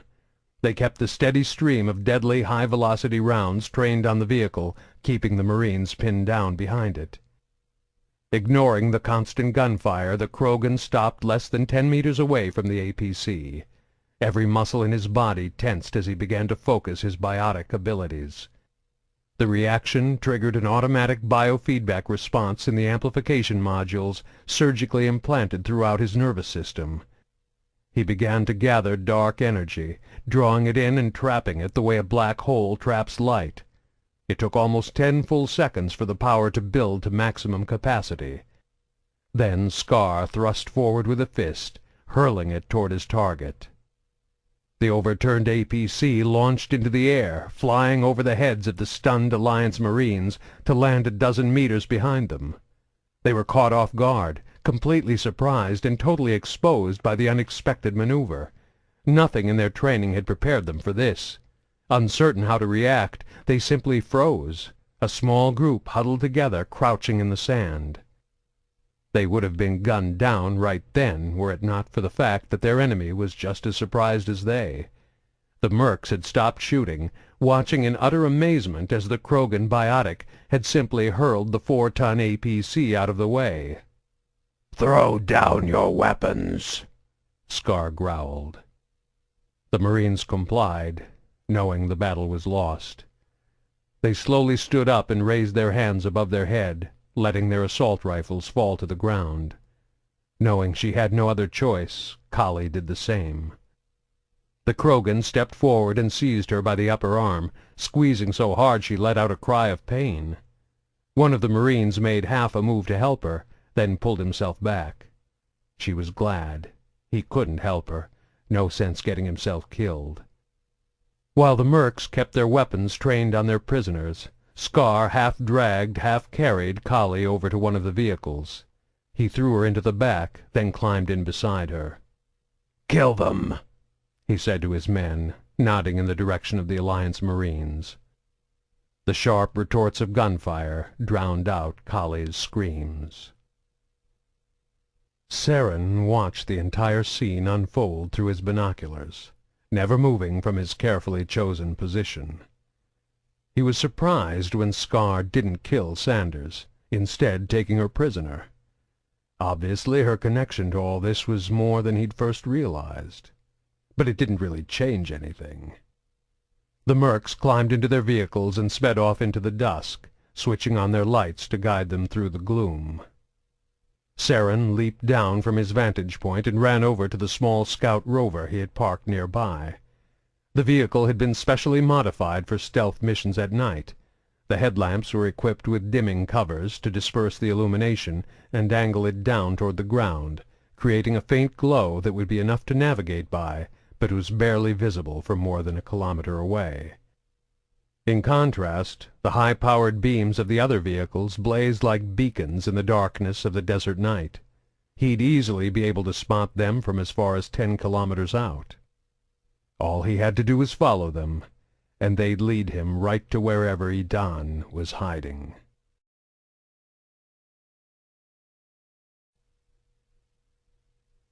Chapter 19. Anderson couldn't help but feel nervous about this meeting. Even though the council had officially approved the ambassador's request, he was still haunted by the memory of his last meeting with Saren. For several long moments he'd been absolutely convinced the Turian was going to leave him for dead outside the ruins of Datan. When Ambassador Goyle had revealed that Saren might have a general hatred of the Alliance, he wasn't the least bit surprised. "Personal information on Spectres is sealed," she told him. "But our intel dug up something interesting. Seems he lost his brother during the First Contact War." The lieutenant knew there were more than a few Turians who were still bitter about the conflict, especially those who had lost family members. And he suspected Saren was the type who didn't just carry a grudge, but fed it constantly. It may have started as a desire to avenge his brother, but after 8 years it would have grown into something much darker, a twisted, festering loathing for all humanity. As much as he wanted to catch those responsible for what had happened at Sidon, he wasn't looking forward to working with Saren on this mission. He had a bad feeling about all this, just like the one he'd gotten when the Hastings had first responded to Sidon's distress call. But he'd been given his orders, and he intended to follow them. The fact that the Turian was over an hour late didn't make him feel any better. In the interests of trying to smooth things over, Anderson had let him pick the time and place of the meeting. He'd chosen midday at a small, dingy bar in a run-down neighborhood on the edges of Hatri, the kind of establishment where the customers made a point of ignoring neighboring conversations. Nobody here wanted to know what anybody else was up to. Not that there was much chance of anyone overhearing them anyway. The place was practically deserted this afternoon. Probably the reason the Turian had chosen this time of day. It made sense, but as Anderson sat alone at a table in the corner nursing his drink, he couldn't help but wonder what kind of game Saren was playing. Why wasn't he here? Was this some kind of setup? Or maybe a ploy to get him out of the way while the Spectre continued his investigation? 20 minutes later, he'd just made up his mind to leave when the door opened and the man he'd been waiting for stepped through. The bartender and the only other customer in the place besides Anderson glanced up as he entered, then looked away as Saren crossed the room with quick, angry steps. "You're late," Anderson said as the Turian sat down. He wasn't expecting an apology, but he felt he was at least owed an explanation. "I was working," was the curt reply. The Turian looked haggard, as if he hadn't slept all night. Anderson had contacted him early yesterday afternoon, right after he'd turned Kali over to the security team that was to help get her off-world. He wondered if Saren had been working the case non-stop since then, trying to finish everything off before he was forced to join up with this unwanted human partner. "We're in this together now," Anderson reminded him. "I received the Council's message," Saren replied, his voice heavy with contempt. "I intend to honor their wishes." "Glad to hear it," Anderson replied coldly. "Last time we met I thought you were going to kill me." There was no point in holding anything back. He wanted to know exactly where he stood with the Spectre. "Do I have to spend the rest of this mission looking over my shoulder?" "I never kill someone without a reason," Saren reminded him. "I thought you could always find a reason to kill someone," the lieutenant countered. "But now I have a very good reason to keep you alive," Saren assured him. "If you die, the Alliance will be crying out for my head, and the Council just might be inclined to give it to them. At the very least, they'd revoke my Spectre status. Truthfully, I couldn't care less whether you live or die, human," the Spectre continued. From his tone, they might have been discussing the weather. "But I don't intend to do anything that will put my career at risk." Unless you're sure you can get away with it, Anderson thought. Out loud, he asked, "You got the files we sent?" Saren nodded. "So what do we do next? How do we find Sidon?" "I've already found him," was the smug reply. "How?" Anderson asked, surprised. "I'm a Spectre. It's my job." Realizing no explanation was forthcoming, Anderson let the matter drop. "Where is he?" "In a bunker at an Ezo refinery," Saren replied. He tossed a set of architectural blueprints down on the table. "These are the schematics." Anderson almost asked where he'd gotten them, then bit his tongue. By law, all Ezo refineries were required to undergo a semi-annual inspection. The layout of each plant needed to be available to the inspectors. It would have been an easy matter for someone with the authority of a Spectre to get his hands on them. "I scouted out the exterior," Saren continued. "It's surrounded by a civilian work camp. The defenses are minimal. If we wait until nightfall, we should be able to get inside the perimeter without alerting anyone." "Then what? We just sneak in and kill Sidon?" "I'd prefer to take him alive. For interrogation." Something in the way he said interrogation made Anderson shiver. He already knew Saren had a cruel streak. It wasn't hard to imagine that he actually enjoyed torturing prisoners as part of his job. The Turian must have seen his reaction. "You don't like me, do you?" There was no point in lying to him. Saren wouldn't have believed him anyway. "I don't like you. It's clear that you're not my biggest fan either. But I respect what you do. You're a Spectre, and I think you're damn good at your job. I'm hoping I can learn something from you.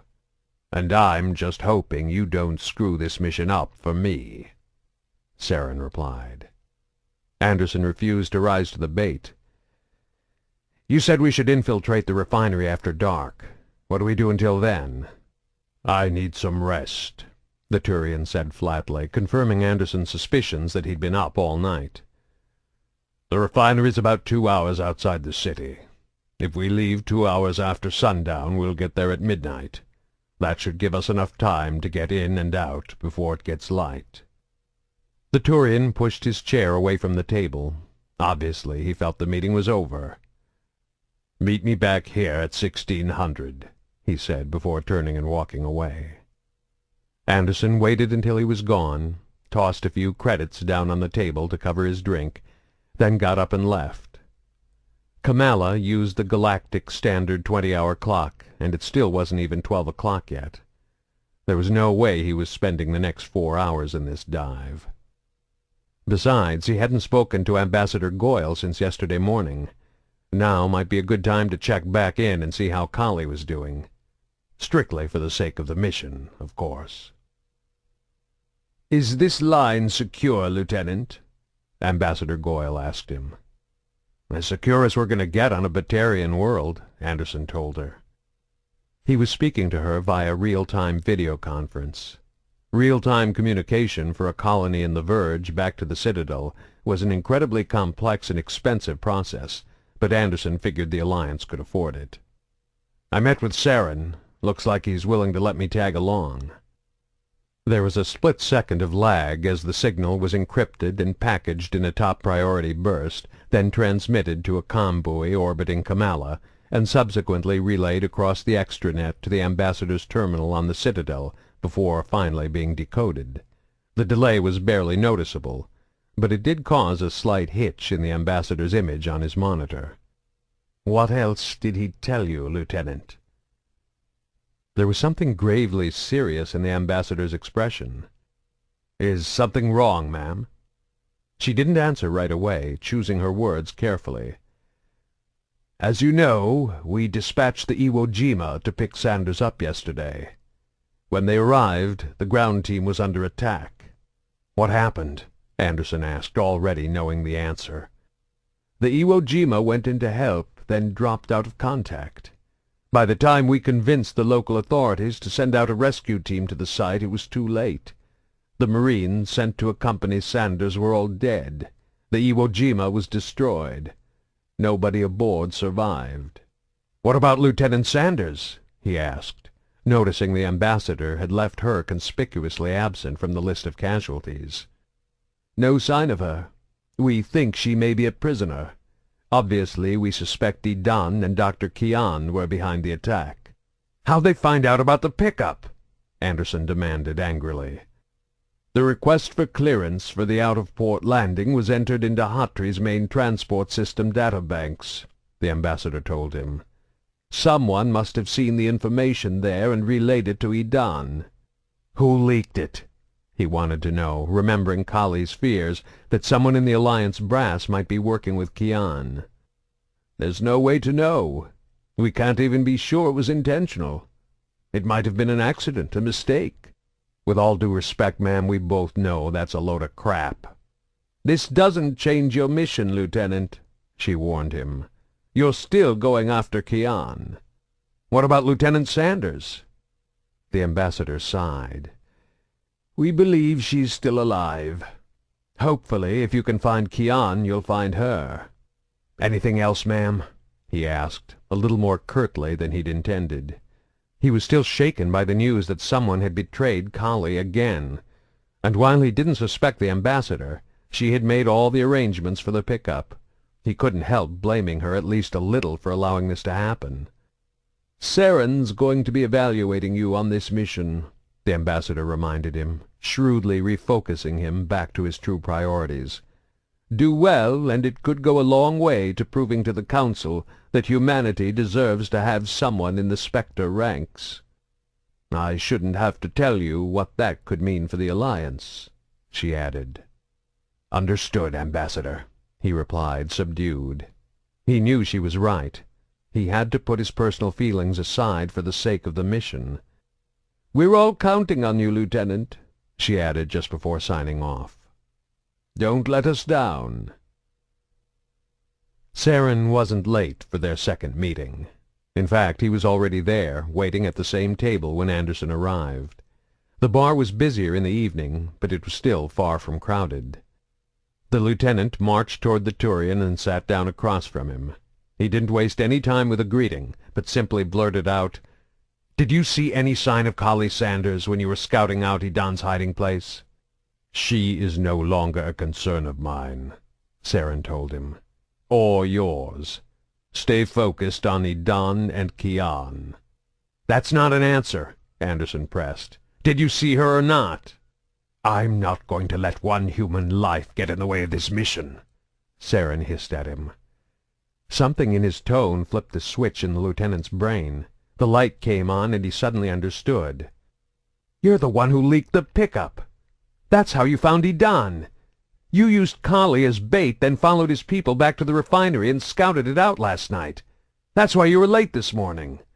"It was the only way," Saren fired back. "It would have taken months to find Sidon. Months we might not have.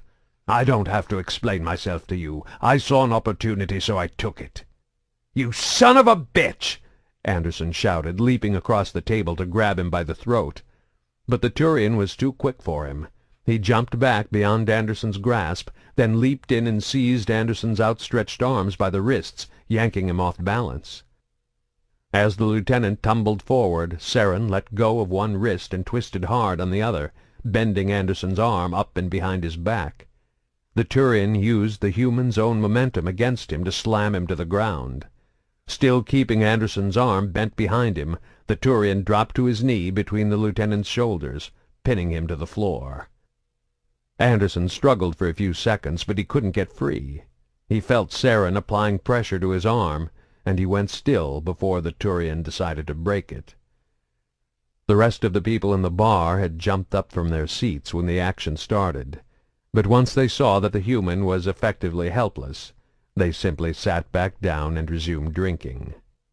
"This is what it means to be a Spectre," Saren whispered, still atop him.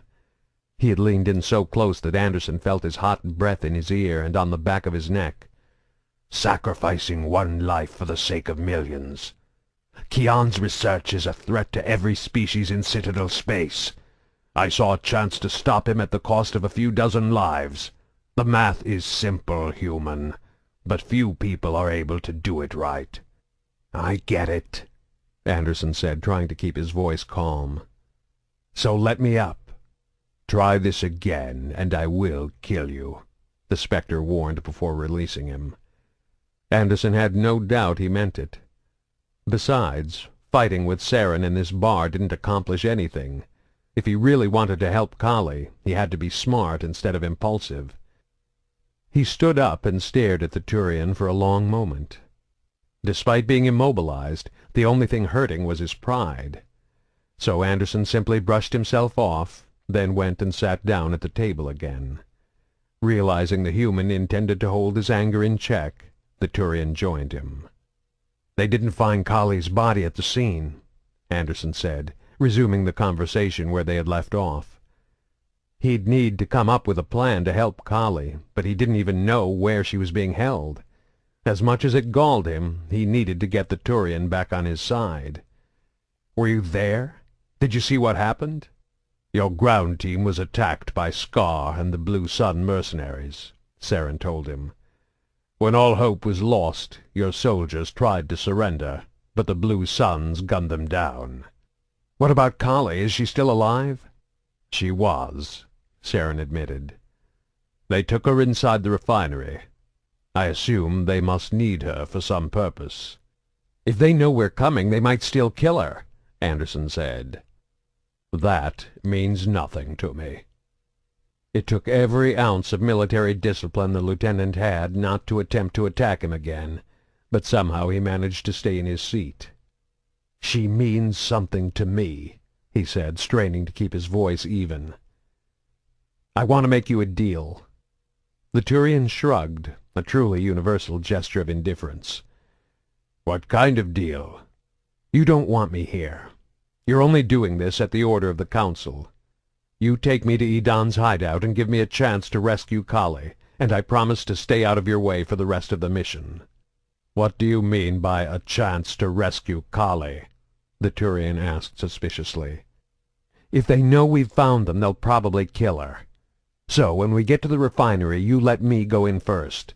Give me 30 minutes to find Kali before you go in after Kian and Edan." "What if somebody sees you?" the Turian asked. "There's security at the refinery, not to mention Edan's mercs.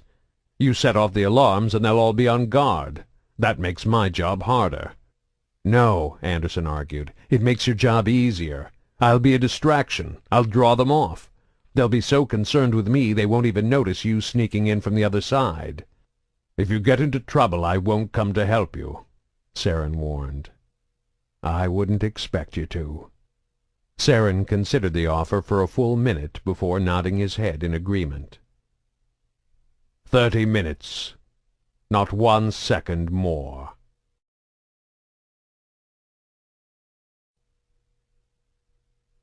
Chapter 20. Neither one of the men spoke during the long drive through the desert night. Saren was behind the wheel, staring straight ahead through the windshield of the rover, while Anderson studied the blueprints of the refinery. He'd been hoping to see something that might give him some clue as to where Kali was being held, but there were simply too many places they could have converted into a makeshift prison for her.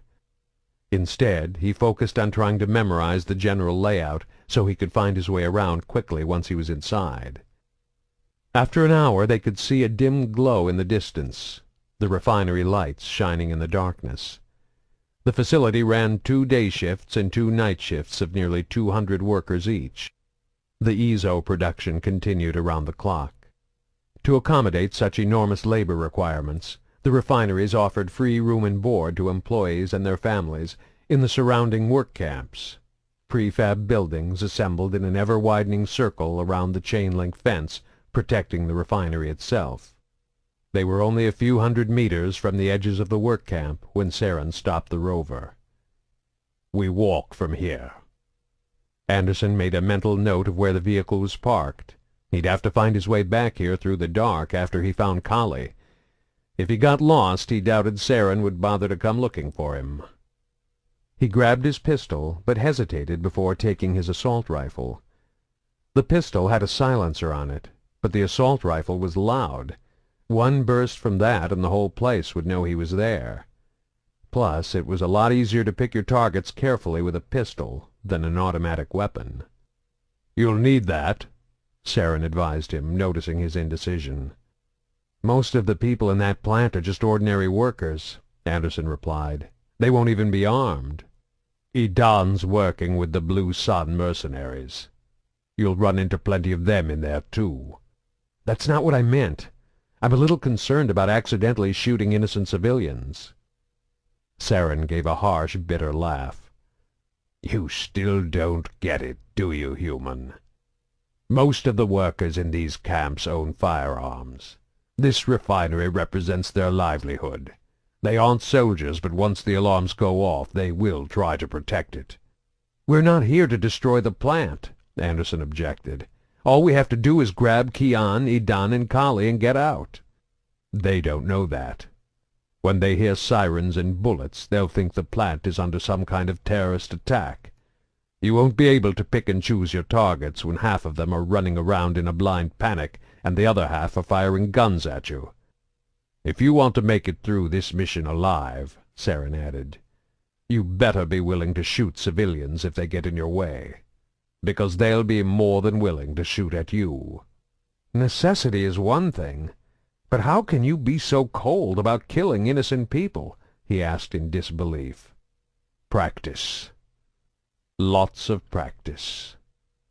Anderson shook his head and took the assault rifle, though he promised himself he wouldn't use it unless absolutely necessary.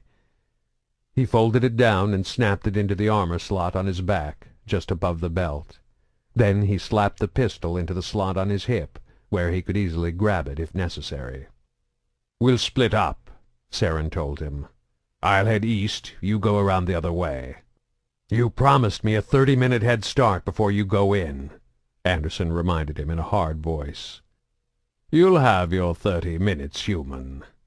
But if you're not here at the rover when I get back, I'm leaving you behind." Anderson quickly made his way through the darkness to the edges of the work camp. Although it was the middle of the night, the place was buzzing with activity. Because of the staggered shifts at the refinery, there were always people who were recently getting off work or just about to start. The camp was like a small city. Over 1,000 families made their homes here. Husbands, wives, and even children were milling about the streets, nodding greetings to one another and going about their daily lives. With so many people around, it was an easy matter for Anderson to simply blend in with the crowd. He'd thrown on a long, loose-fitting overcoat to cover his body armor and conceal his weapons. And while most of the employees of the refinery were Batarians, there were enough other species, including humans, in the crowd that he didn't draw undue attention. He hustled through the camp, pushing his way through the crowd, occasionally nodding a greeting as he passed some of his fellow humans. He walked with long, quick strides, maintaining a brisk pace as he worked his way toward the fence surrounding the secured grounds of the refinery. He knew time was slipping away, but breaking into a run was sure to attract notice. After 5 minutes, he had cleared the camp.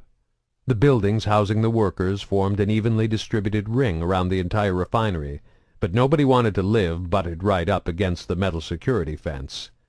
The inner edge of the camp stopped a good 100 meters away from it, leaving a wide tract of empty and unlit land occupied only by a few scattered public lavatories. Anderson kept his pace at a brisk walk until he was far enough away from the lights to avoid being seen. Anyone who had happened to spot him disappearing into the darkness would have assumed he was headed to the bathrooms and not given him a second thought. Safely out of sight, he slipped on a pair of night vision goggles, then broke into a run until he reached the fence. Using a pair of wire clippers, he cut a hole large enough for him to fit through. He ditched the long coat before crawling through. It would only get in the way. Once on the other side, he pulled out his pistol, hoping he wouldn't have to use it. From here on in, the mission became more difficult. He was in a restricted area now. There were small security squads patrolling the grounds inside the perimeter of the fence. If they saw him, they'd either shoot him or set off the alarm. Avoiding them wouldn't be too difficult, however. He'd see the glow of their flashlights on the ground long before they were close enough to spot him. Cautiously making his way across the grounds, he approached a corner of the refinery. The complex was enormous. A main central building nearly 4 stories high held the primary processing plant. A number of smaller 2-story structures had been built on every side to house storage, shipping, administration, and maintenance. Anderson's destination. When he reached the maintenance annex, he headed around to the small fire door in the back corner. It was locked, but only by a simple mechanical bolt, not one of the far more expensive electronic security systems. A refinery plant in the middle of the desert was typically concerned with limiting casual theft.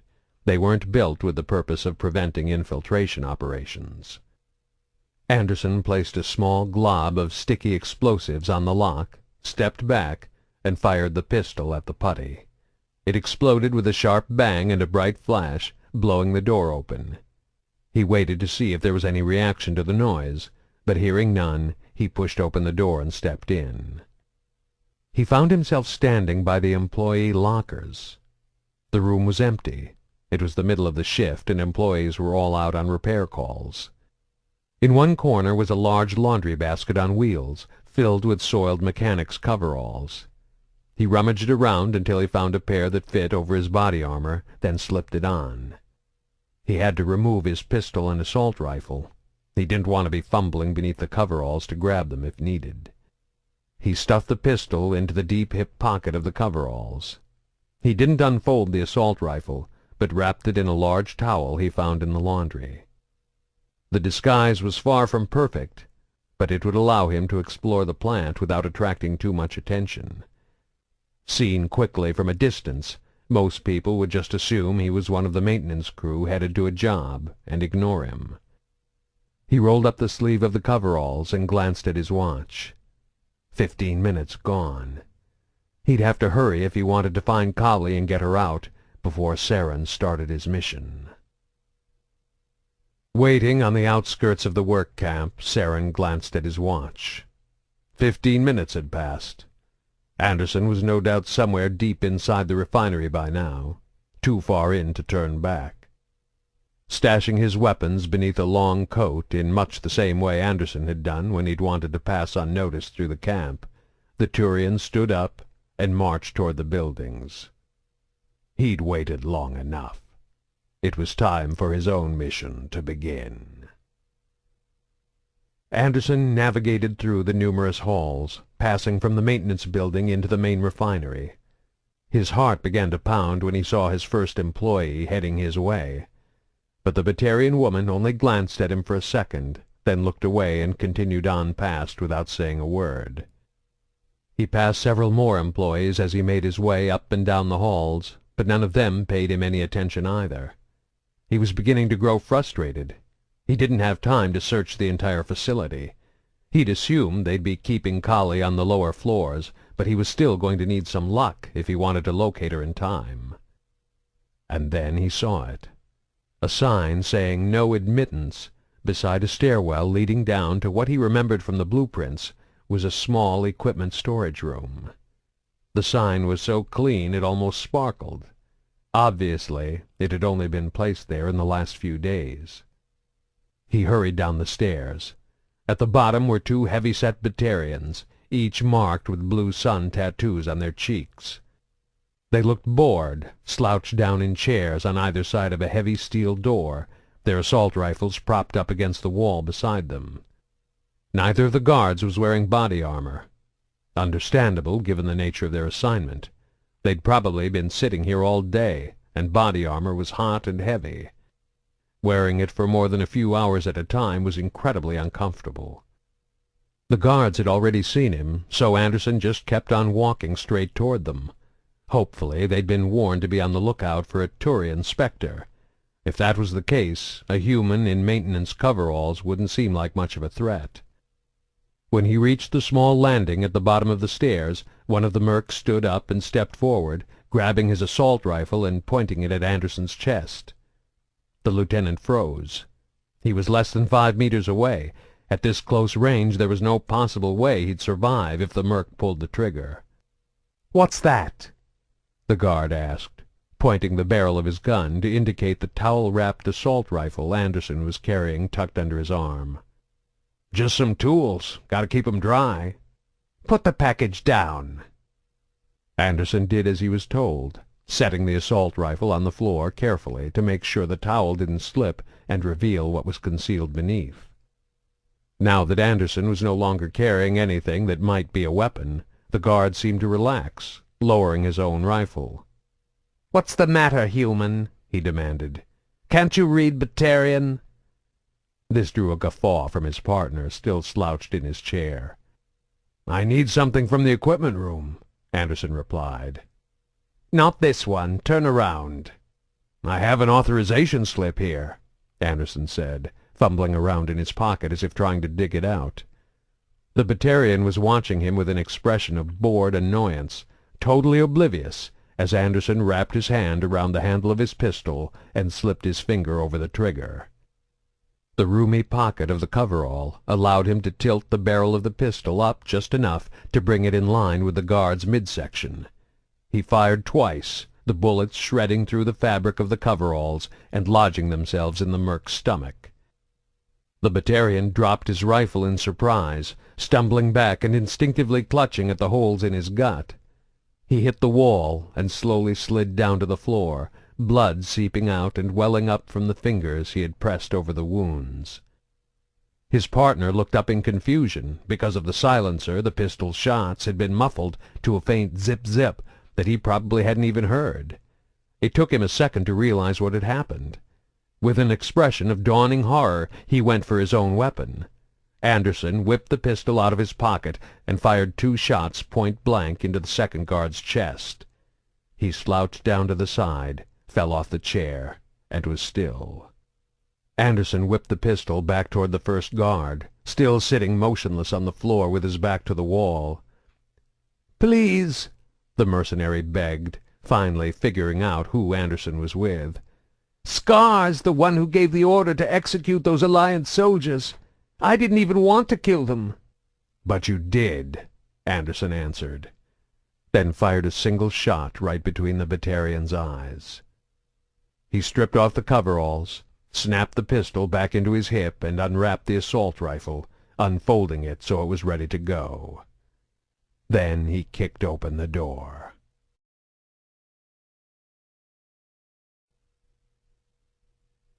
Chapter 21. Like Anderson before him, Saren entered the refinery through an emergency door in one of the refinery's small 2-story annexes. But while the lieutenant had gone through the maintenance building on the westernmost side of the refinery, Saren entered through the shipping warehouse on the east. And unlike his human counterpart, he didn't bother with a disguise. A pair of dock workers saw him come in, their faces registering surprise and then fear at the sight of an armored Turian carrying a heavy assault rifle.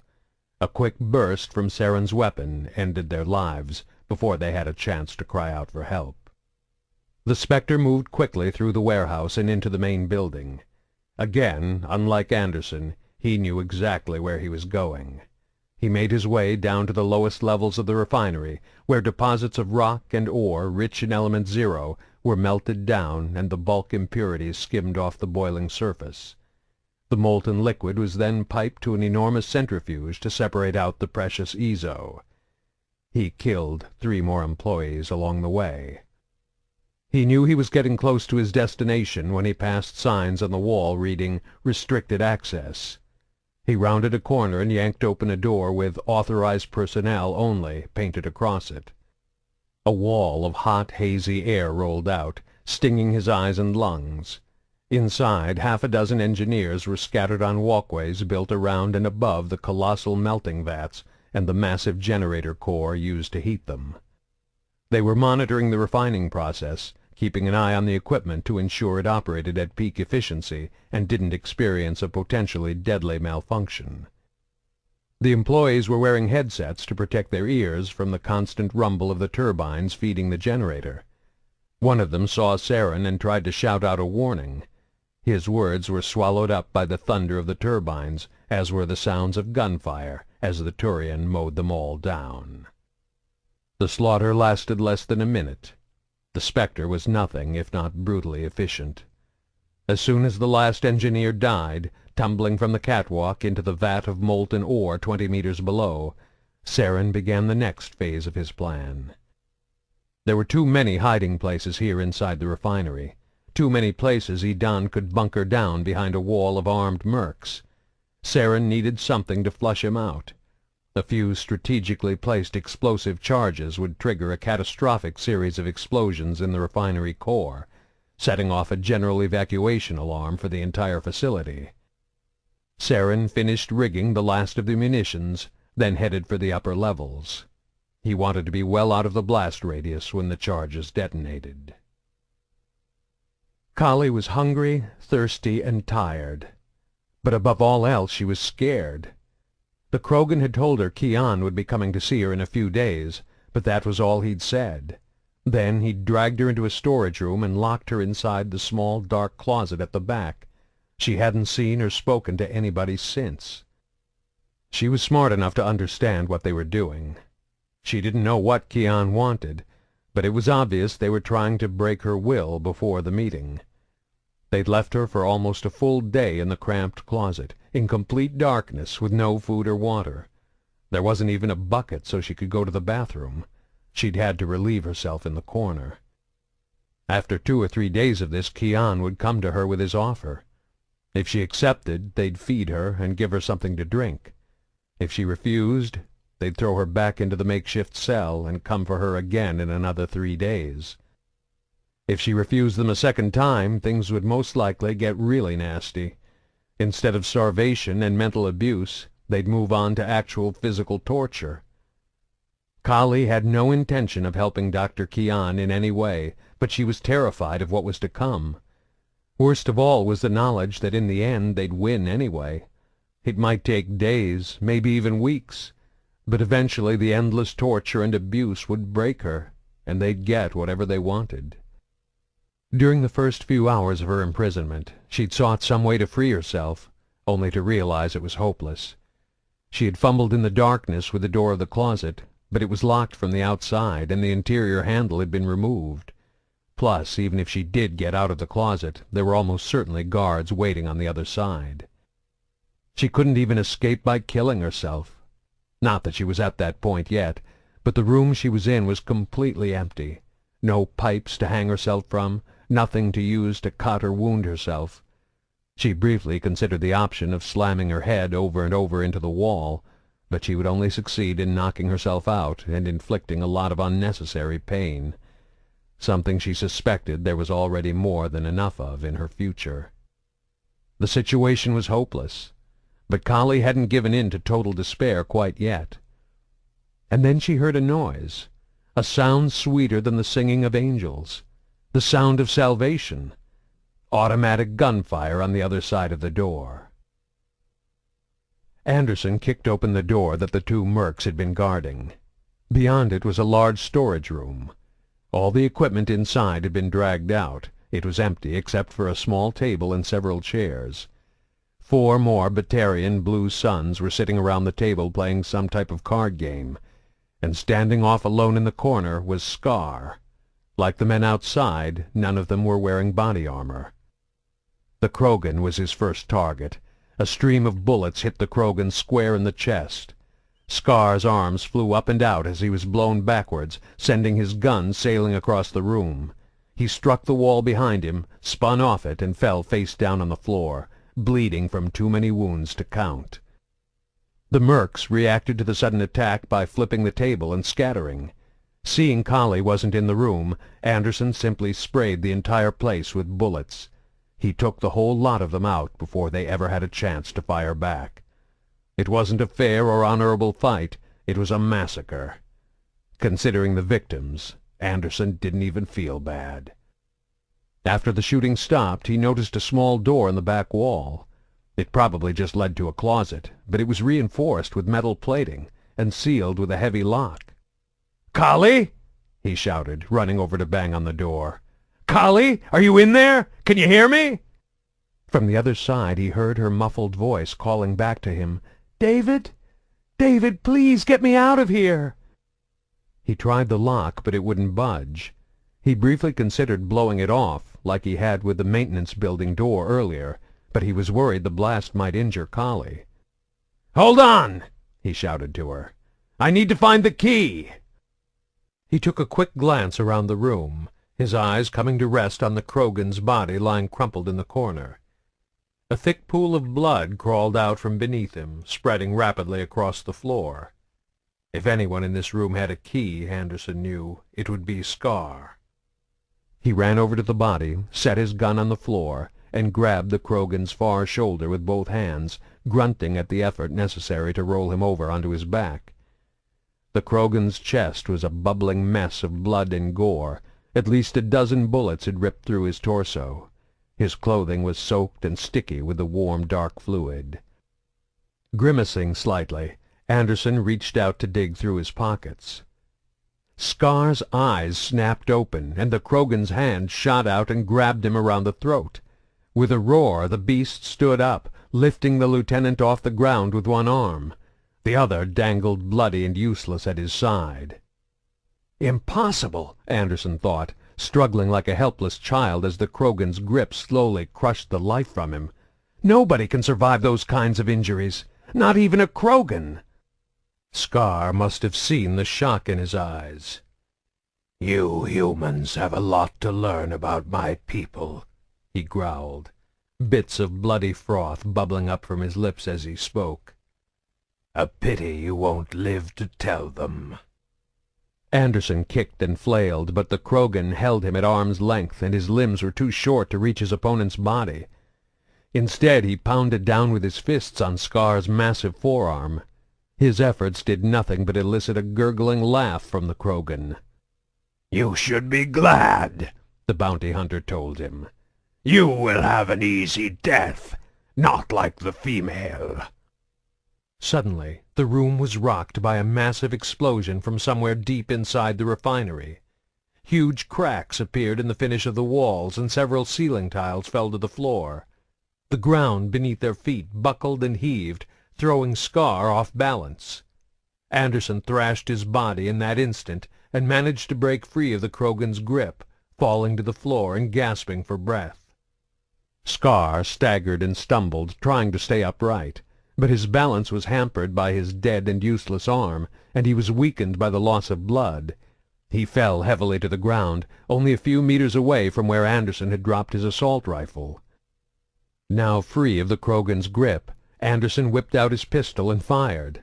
But he didn't aim at the Krogan. If a burst from an assault rifle hadn't stopped Scar, a single shot from a pistol would barely slow him down. Instead, Anderson aimed at the weapon laying beside the Krogan, hitting it square and sending it skittering across the floor and just out of the bounty hunter's reach. Alarms started going off throughout the building, no doubt a response to the explosion. But Anderson had more immediate concerns.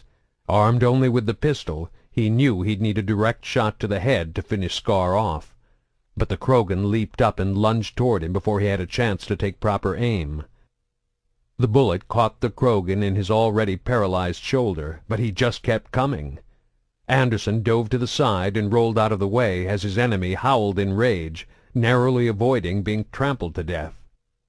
But now Scar was between him and the door, blocking any chance of escape. Anderson backed into the corner and raised his weapon again, but he was a fraction of a second too slow, and the Krogan hit him with a quick biotic push that knocked the pistol from his hand and nearly broke his wrist. Knowing the human was no match for him unarmed, the Krogan slowly advanced. Anderson tried to feint and dodge, hoping he'd have a chance to make a grab for one of the weapons on the ground. But the Krogan was cunning, and even with the injuries and blood loss, he was quick enough to cut off the room, slowly working the lieutenant into a corner from which there was no escape.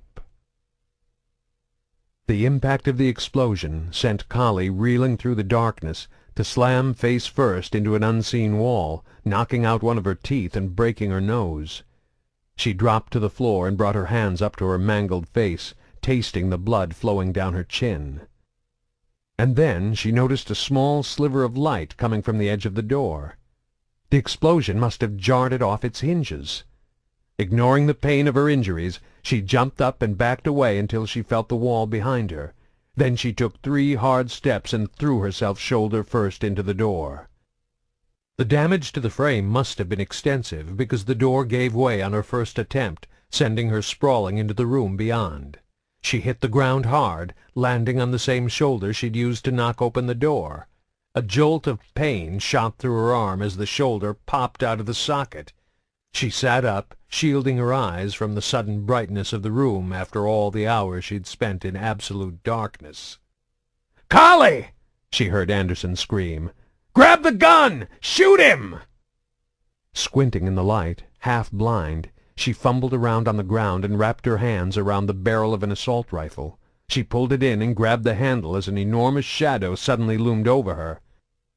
Acting on instinct, she pointed and pulled the trigger. She was rewarded with the unmistakable sound of a Krogan roaring in pain, and the immense shadow fell away. Blinking desperately to restore her vision, she was just able to make out the form of Scar stumbling away from her, clutching at his stomach and looking at her in rage and disbelief. And then Anderson stepped into view right beside him.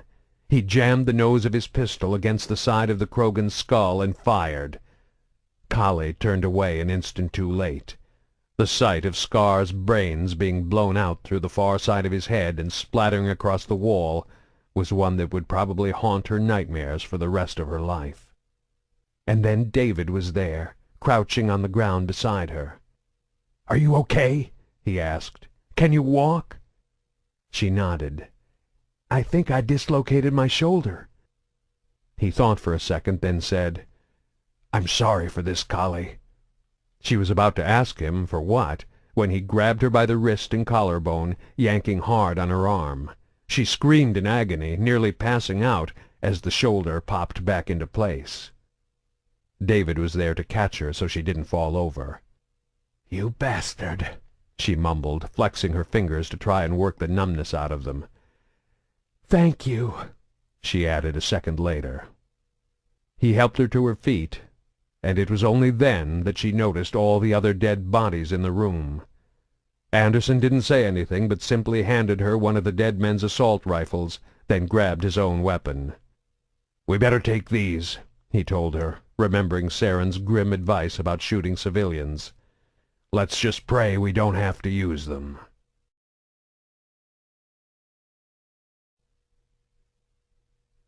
Chapter 22. The explosion in the refinery core had exactly the impact Saren was hoping for. Panic and chaos descended over the plant. The alarms had sent people fleeing for the exits, frantic to get away from the destruction. But while everyone else was running out, Saren was working his way farther in, moving against the flow of the crowd. Most of the people ignored him, concentrating only on their own desperate flight. He had to act quickly. The detonation he'd set off had only been the first in a chain reaction that would cause the vats of molten ore to overheat.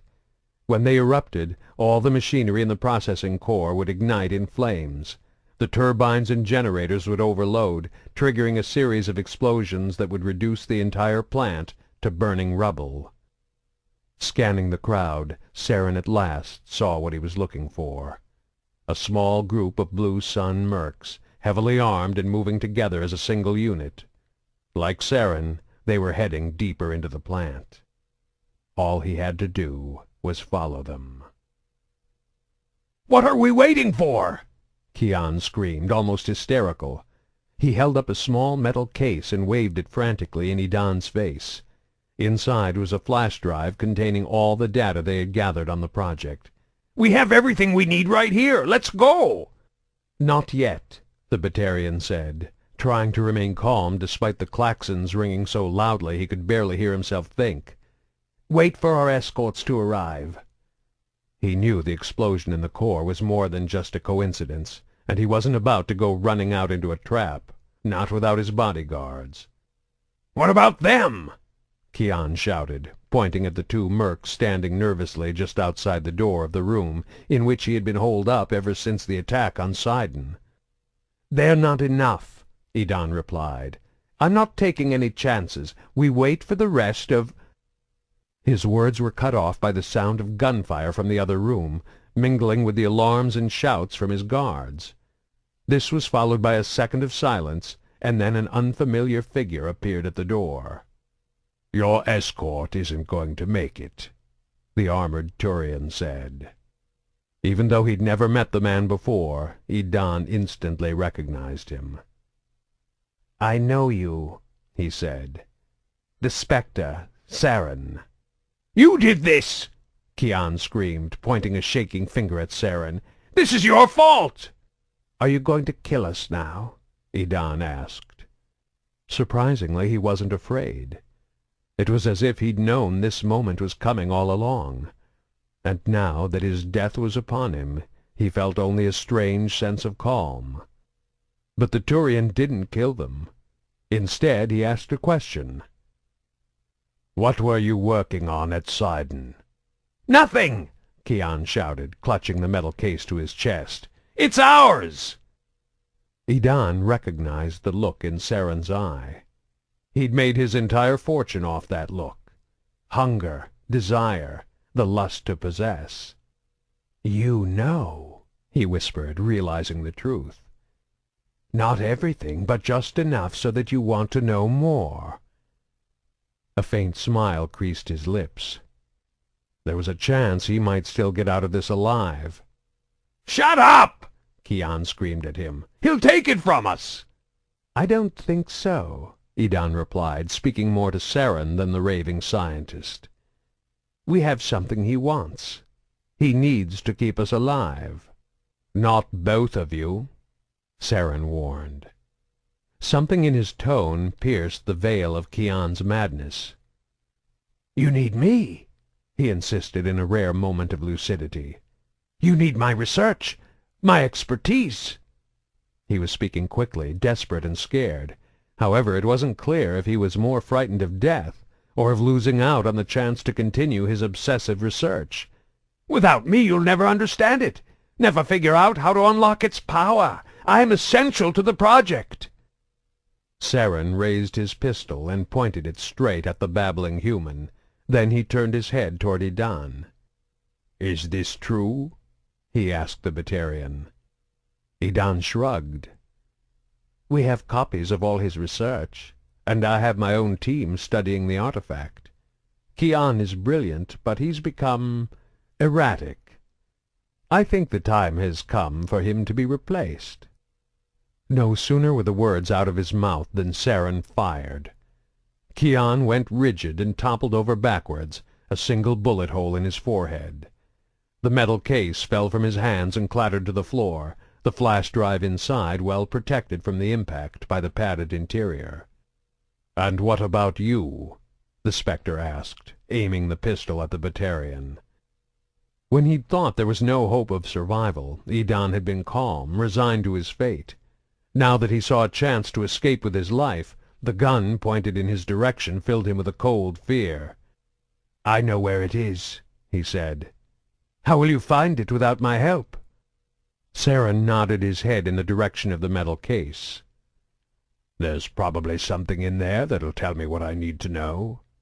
I have resources," Sidon stammered, scrambling to find another argument capable of staying the executioner's hand. "People, power, money. The cost of the project is astronomical. If you kill me, how will you fund it?"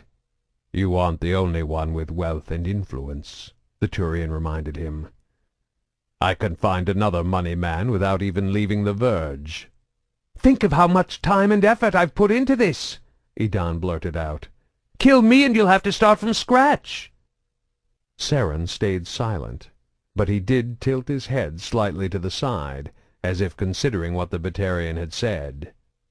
"You have no idea what this thing is capable of," Sidon continued, pressing his point. "It's like nothing the galaxy has ever seen before. Even with Kian's files, you won't find anybody who can just step in and resume work on the project. I've been involved from the beginning. I have a fundamental understanding of what we're dealing with. Nobody else in the galaxy can offer you that." From the expression on the Turian's face, it was obvious he was buying into Sidon's argument. "If you kill me, you don't just lose my financial backing, you lose my experience. You might find someone else to fund the project, but that will take time. If you kill me, you'll be starting over from the beginning." You're not going to throw away 3 years of my groundwork just so you can have the satisfaction of shooting me." "I don't mind waiting a few extra years," Saren replied as he squeezed the trigger. "I'm a very patient man." Kali and Anderson were still inside the main building of the refinery when the second explosion came. The blast originated near the processing core's vats of molten ore. A geyser of fiery liquid erupted from the heart of the facility, shooting up 300 meters into the sky. The glowing pillar mushroomed, spreading out to illuminate the night, before collapsing to rain red-hot death down over everything within a half-kilometer radius. "Keep moving!" Anderson shouted, straining to be heard above the shrieking alarms. The plant was already structurally weakened by the first 2 explosions, and more were sure to follow. "We have to get outside before this place caves in on us." He led the way, one hand clutching the assault rifle, the other clenching Kali's wrist as he dragged the weakened young woman along with him. They emerged from the plant, racing for the perimeter fence, the lieutenant frantically scanning the area around them for any signs of pursuit. "My God!" Kali gasped, pulling up short and forcing Anderson to do the same. He glanced back and saw her staring out into the distance. He turned to follow her gaze, then whispered a small prayer of his own. The entire work camp was ablaze. Shielded by the roof and walls of the refinery, the 2 humans had been protected from the deluge of molten ore. Those outside the plant, the men, women, and children in the work camps, were not so lucky. Every building seemed to be on fire, a fierce orange wall of flames ringing them in. "We'll never get through that," Kali moaned, collapsing to the ground, overwhelmed with exhaustion and fatigue. Another explosion shook the facility. Glancing back, Anderson saw the plant was on fire now, too. By the light of the flames, he could see dark vapors crawling out from the windows, toxic chemical clouds released by the destruction. "Don't give up!" Anderson shouted, grabbing her by the shoulders and hauling her to her feet. "We can make it!" Kali only shook her head. He could see it in her eyes. After everything she'd already been through since the destruction of Sidon, this was finally too much for her. She didn't have anything left. She'd finally given in to despair. "I can't. I'm too tired," she said, slumping back down. "Just leave me." He couldn't carry her the rest of the way. They had too far to go. And with her draped over his back, he was afraid he wouldn't be able to move fast enough to get through the flame-engulfed work camp without them both burning to death. Kali hadn't enlisted to serve on the battlefront. She was a scientist, a thinker. But all of humanity's soldiers went through the same basic training. Before they became part of the Alliance, they had to endure months of grueling physical ordeals. They were taught to push themselves to their limits and beyond. And when their bodies threatened to simply keel over from fatigue and exhaustion, they had to find a way to keep going. They had to break through the mental barriers holding them back and push further than they ever imagined was possible. It was a rite of passage, a bond shared by every man and woman in the Systems Alliance military. It united them and gave them strength, transformed them into living symbols, flesh and blood manifestations of the indomitable human spirit. Anderson knew he had to tap into that now. "Damn it, Sanders!" he shouted at her. "Don't you dare quit on me now! Your unit is moving out, so get up off your ass and get your feet moving. That's an order!" Like a good soldier, Kali responded to his commands.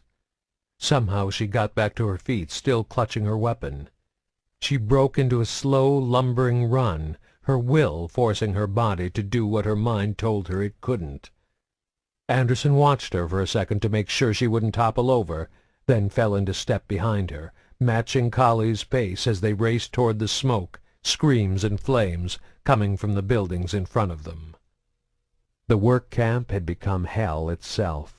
The roaring of the flames rose up from the conflagrations to mingle with shrieks of pain and keening cries of terror and loss.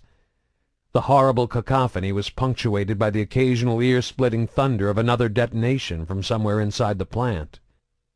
Greasy black clouds rolled across the rooftops and down to the ground as the fire leaped from building to building, devouring the entire camp, one structure at a time.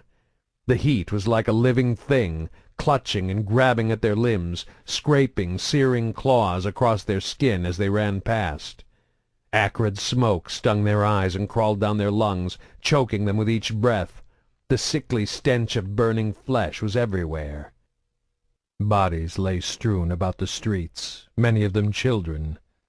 Some were victims of the molten ore that had rained down, charred husks lying in the bubbling puddles of their own melted flesh. Others had succumbed to the smoke or flames, their corpses curling up into the fetal position as muscles and sinews shriveled and burned. Still others had been trampled by the stampede of those trying to escape, their limbs broken and bent at grotesque, unnatural angles, their faces smashed to a bloody pulp beneath the heedless feet of their neighbors. For all the combat Anderson had endured, for all the battles he'd fought, for all the atrocities of war he'd witnessed firsthand, nothing had prepared the lieutenant for the horrors he saw during the remainder of their flight from the refinery. But there was nothing they could do for the victims, no aid they could offer. All they could do was put their heads down, crouch low, and keep running. Kali stumbled and fell several times during their desperate flight, only to push valiantly on each time Anderson hauled her back to her feet. And by some miracle they made it through hell alive, arriving just in time to see Saren tossing a small metal case into the back of the rover. The Turian looked at them in surprise, and in the glow from the fires of the burning camp behind them, Anderson was convinced he saw the spectre scowl. He didn't say anything as he climbed into the vehicle, and for a second Anderson thought Saren was going to drive away and just leave them there. "Get in!" the Turian shouted. Maybe it was the sight of the automatic assault rifles they both still carried. Maybe he was afraid someone would find out if he abandoned them. Anderson didn't really care. He was just glad the spectre waited. He helped Kali up into the vehicle, then scrambled in beside her. "Where's he done?" he asked as the engine roared to life. "Dead." "What about Dr. Kian?" Kali wanted to know. "Him too." Saren slammed the rover into gear, the wheels kicking up small bits of sand and gravel as they took off. Anderson slumped back against his seat. All thoughts of the small metal case slipped from his mind as he surrendered to utter exhaustion. The rover sped away into the night, leaving the grim scene of death and destruction farther and farther behind them.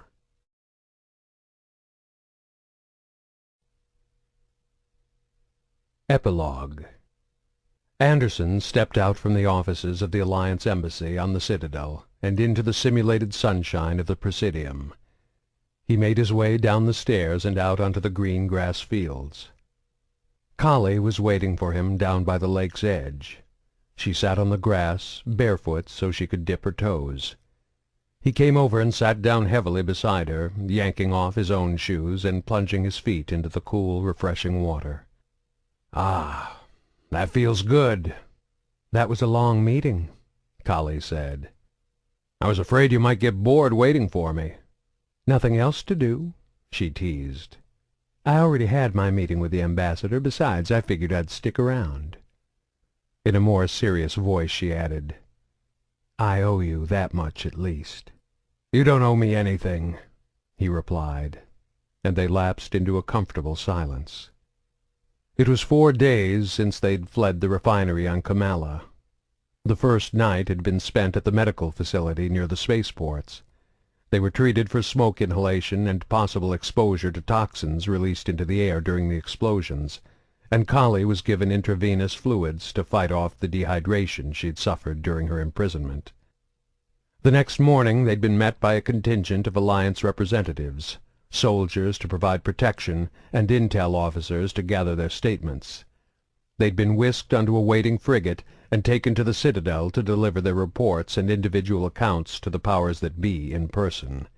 3 days of meetings, hearings, and inquiries to determine what had happened and who was at fault. Anderson suspected the high-level political fallout would continue for months, maybe years. But with the end of this final meeting in the ambassador's office, it was officially over for him. For both of them. This was the first chance they'd had to be alone since that hellish night.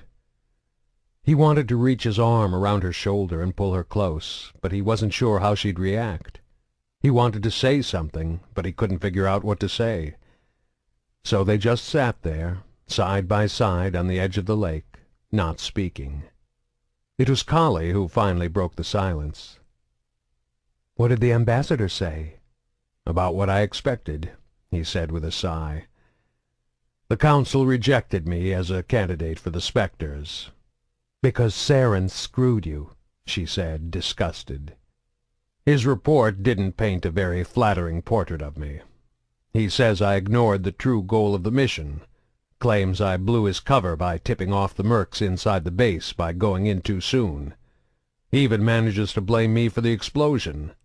"But it's all lies," Kali said, throwing her hands up in exasperation. "With just enough truth mixed in to sell it," he noted. "Besides, he's a Spectre. One of their top agents. Who are they going to believe?" "Or maybe the Council's just looking for an excuse to keep humans out of the Spectres, holding the Alliance back again." "Maybe. But that's Goyle's problem now." "And the alien technology he discovered?" Kali demanded. "The Council had its own experts study the files from Sidon," Anderson explained. "It's all theory and conjecture. They don't believe there ever was any alien technology." "What about all the research he had us doing?" she protested. "What was he trying to accomplish?" Anderson shrugged. "They say Kian was unstable. They think he conned Idan with wild claims and false promises based on his own psychotic delusions. And they think he was just dragging the entire Sidon project deeper and deeper into his own private madness." "What did the ambassador say about you?" Kali asked after a moment's hesitation, her voice growing softer. "She wasn't too happy at first," he admitted. "I didn't get into the Spectres, and this mission left a hell of a political mess for her to clean up." "What about all the civilians who died in the explosion?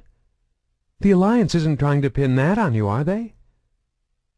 There was no mistaking the concern in her voice, and Anderson regretted not putting his arm around her earlier. "No, Goyle's not looking for a scapegoat. The Council sealed all the records associated with Saren's involvement. Officially, they're calling it an industrial accident. Once the ambassador calmed down, I think she realized the mission wasn't a complete failure. We found out what really happened at Sidon, and the men responsible are dead. I think she's giving me some credit for that." "So this won't hurt your military career?" "Probably not. But it won't help either." "I'm glad," she said, reaching out to put a hand on his shoulder. "I know how much being a soldier means to you." He reached up gently and placed a hand on the back of her head, pulling her in slightly as he leaned toward her. Their lips brushed for the faintest of instants before she pulled back. "No, David," she whispered. "We can't do this. I'm sorry." "What's wrong?" he asked, puzzled. "They offered me a new posting at my meeting this morning. They want me to join the research team on another project, even promoted me." "That's great, Kali," he exclaimed, genuinely excited for her. "Where will you be stationed?" She gave him a wan smile. "It's classified." The smile on his face fell away. "Oh." "Don't worry," she told him, trying to make light of the situation. "We're not studying anything illegal this time." He didn't answer, trying to digest the situation. "We can make this work," he declared suddenly. "There's something special between us. We owe it to ourselves to give this a chance." "With me on a top-secret project and you always out on patrol?" She shook her head. "We'd just be kidding ourselves." Even though it hurt to admit it, he knew she was right. "You're a good man, David," she said, trying to make the rejection less painful. "But even if I wasn't going away, I don't think we could ever be more than just friends. The military's always going to come first in your life. We both know that." He nodded, but couldn't bring himself to look her in the eye. When are you shipping out? Tonight, she said. I need to get ready. I just wanted the chance to see you one last time, to thank you for everything.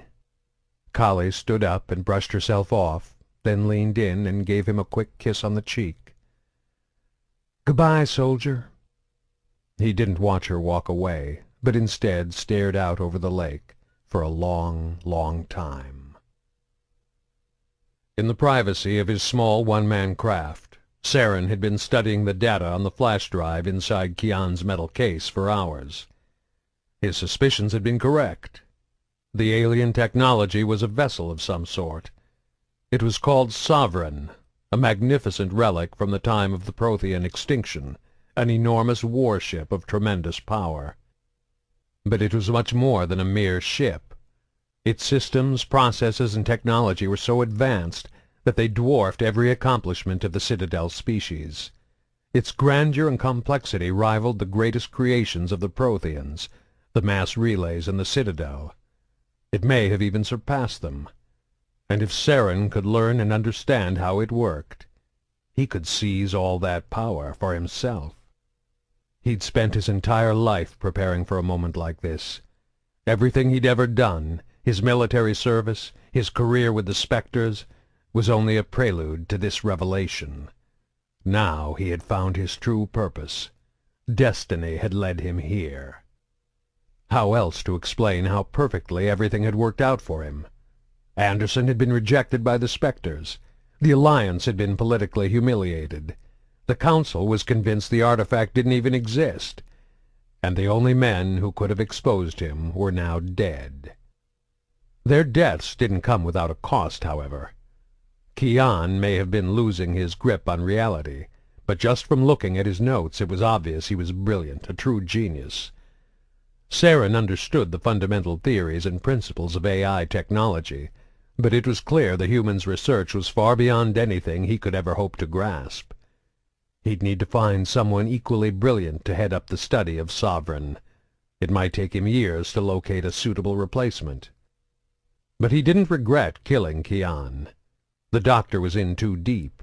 The notes on the flash drive showed a steady progression into dementia, a deteriorating mental state directly linked to incidents of exposure to the Sovereign. There must have been some kind of field generated by the vessel, some kind of radiation or emission, something that had destroyed and corrupted Kian's mind when he went to study it in person. It had affected Idan, too, though the transformation was more subtle. The Batarian had begun acting differently from the moment he first visited the site of the artifact, consorting with humans, risking the wrath of the Spectres. Idan probably hadn't even been aware of the changes, though looking back it was obvious to Saren. He had to be careful, avoid unnecessary exposure until he knew exactly what caused the mental deterioration. He'd work through intermediaries, like Idan's research team out near the Perseus Vale. Saren planned to contact them soon enough. Cut off from all external communications, they probably had no idea what had happened to their former employer. If they were willing to work for him once they found out, and if they had shown any progress in their research, he might not have to eliminate them, at least not until the inevitable alterations to their minds and personalities began to affect their work. There was another problem to consider as well. The ship was just beyond the borders of the Perseus Vale, right on the edges of Geth space. Eventually he'd have to deal with them, though if everything went as planned, he might be able to use Sovereign to bend the Geth to his purpose. The dangers were great, but the potential rewards were worth the risk. He'd just be cautious, patient. He'd move slowly. It might take years, maybe decades, but the secrets of the alien vessel, all its power, would one day be his to command. Once he unleashed that power, everything would be forever changed. Never again would the Turians be forced to bow before the will of the Council, as they had when they'd been commanded to make reparations for the First Contact War. At long last there would be a reckoning for the Alliance. Humanity would learn its place, along with every other species that paid homage to the Citadel. And sovereign was the key to it all. This concludes Mass Effect Revelation. Please visit our website, www.tantor.com, for more information on our growing library of unabridged audiobooks, and to take advantage of special offers, or call toll-free 877-7-TANTOR to request a catalog.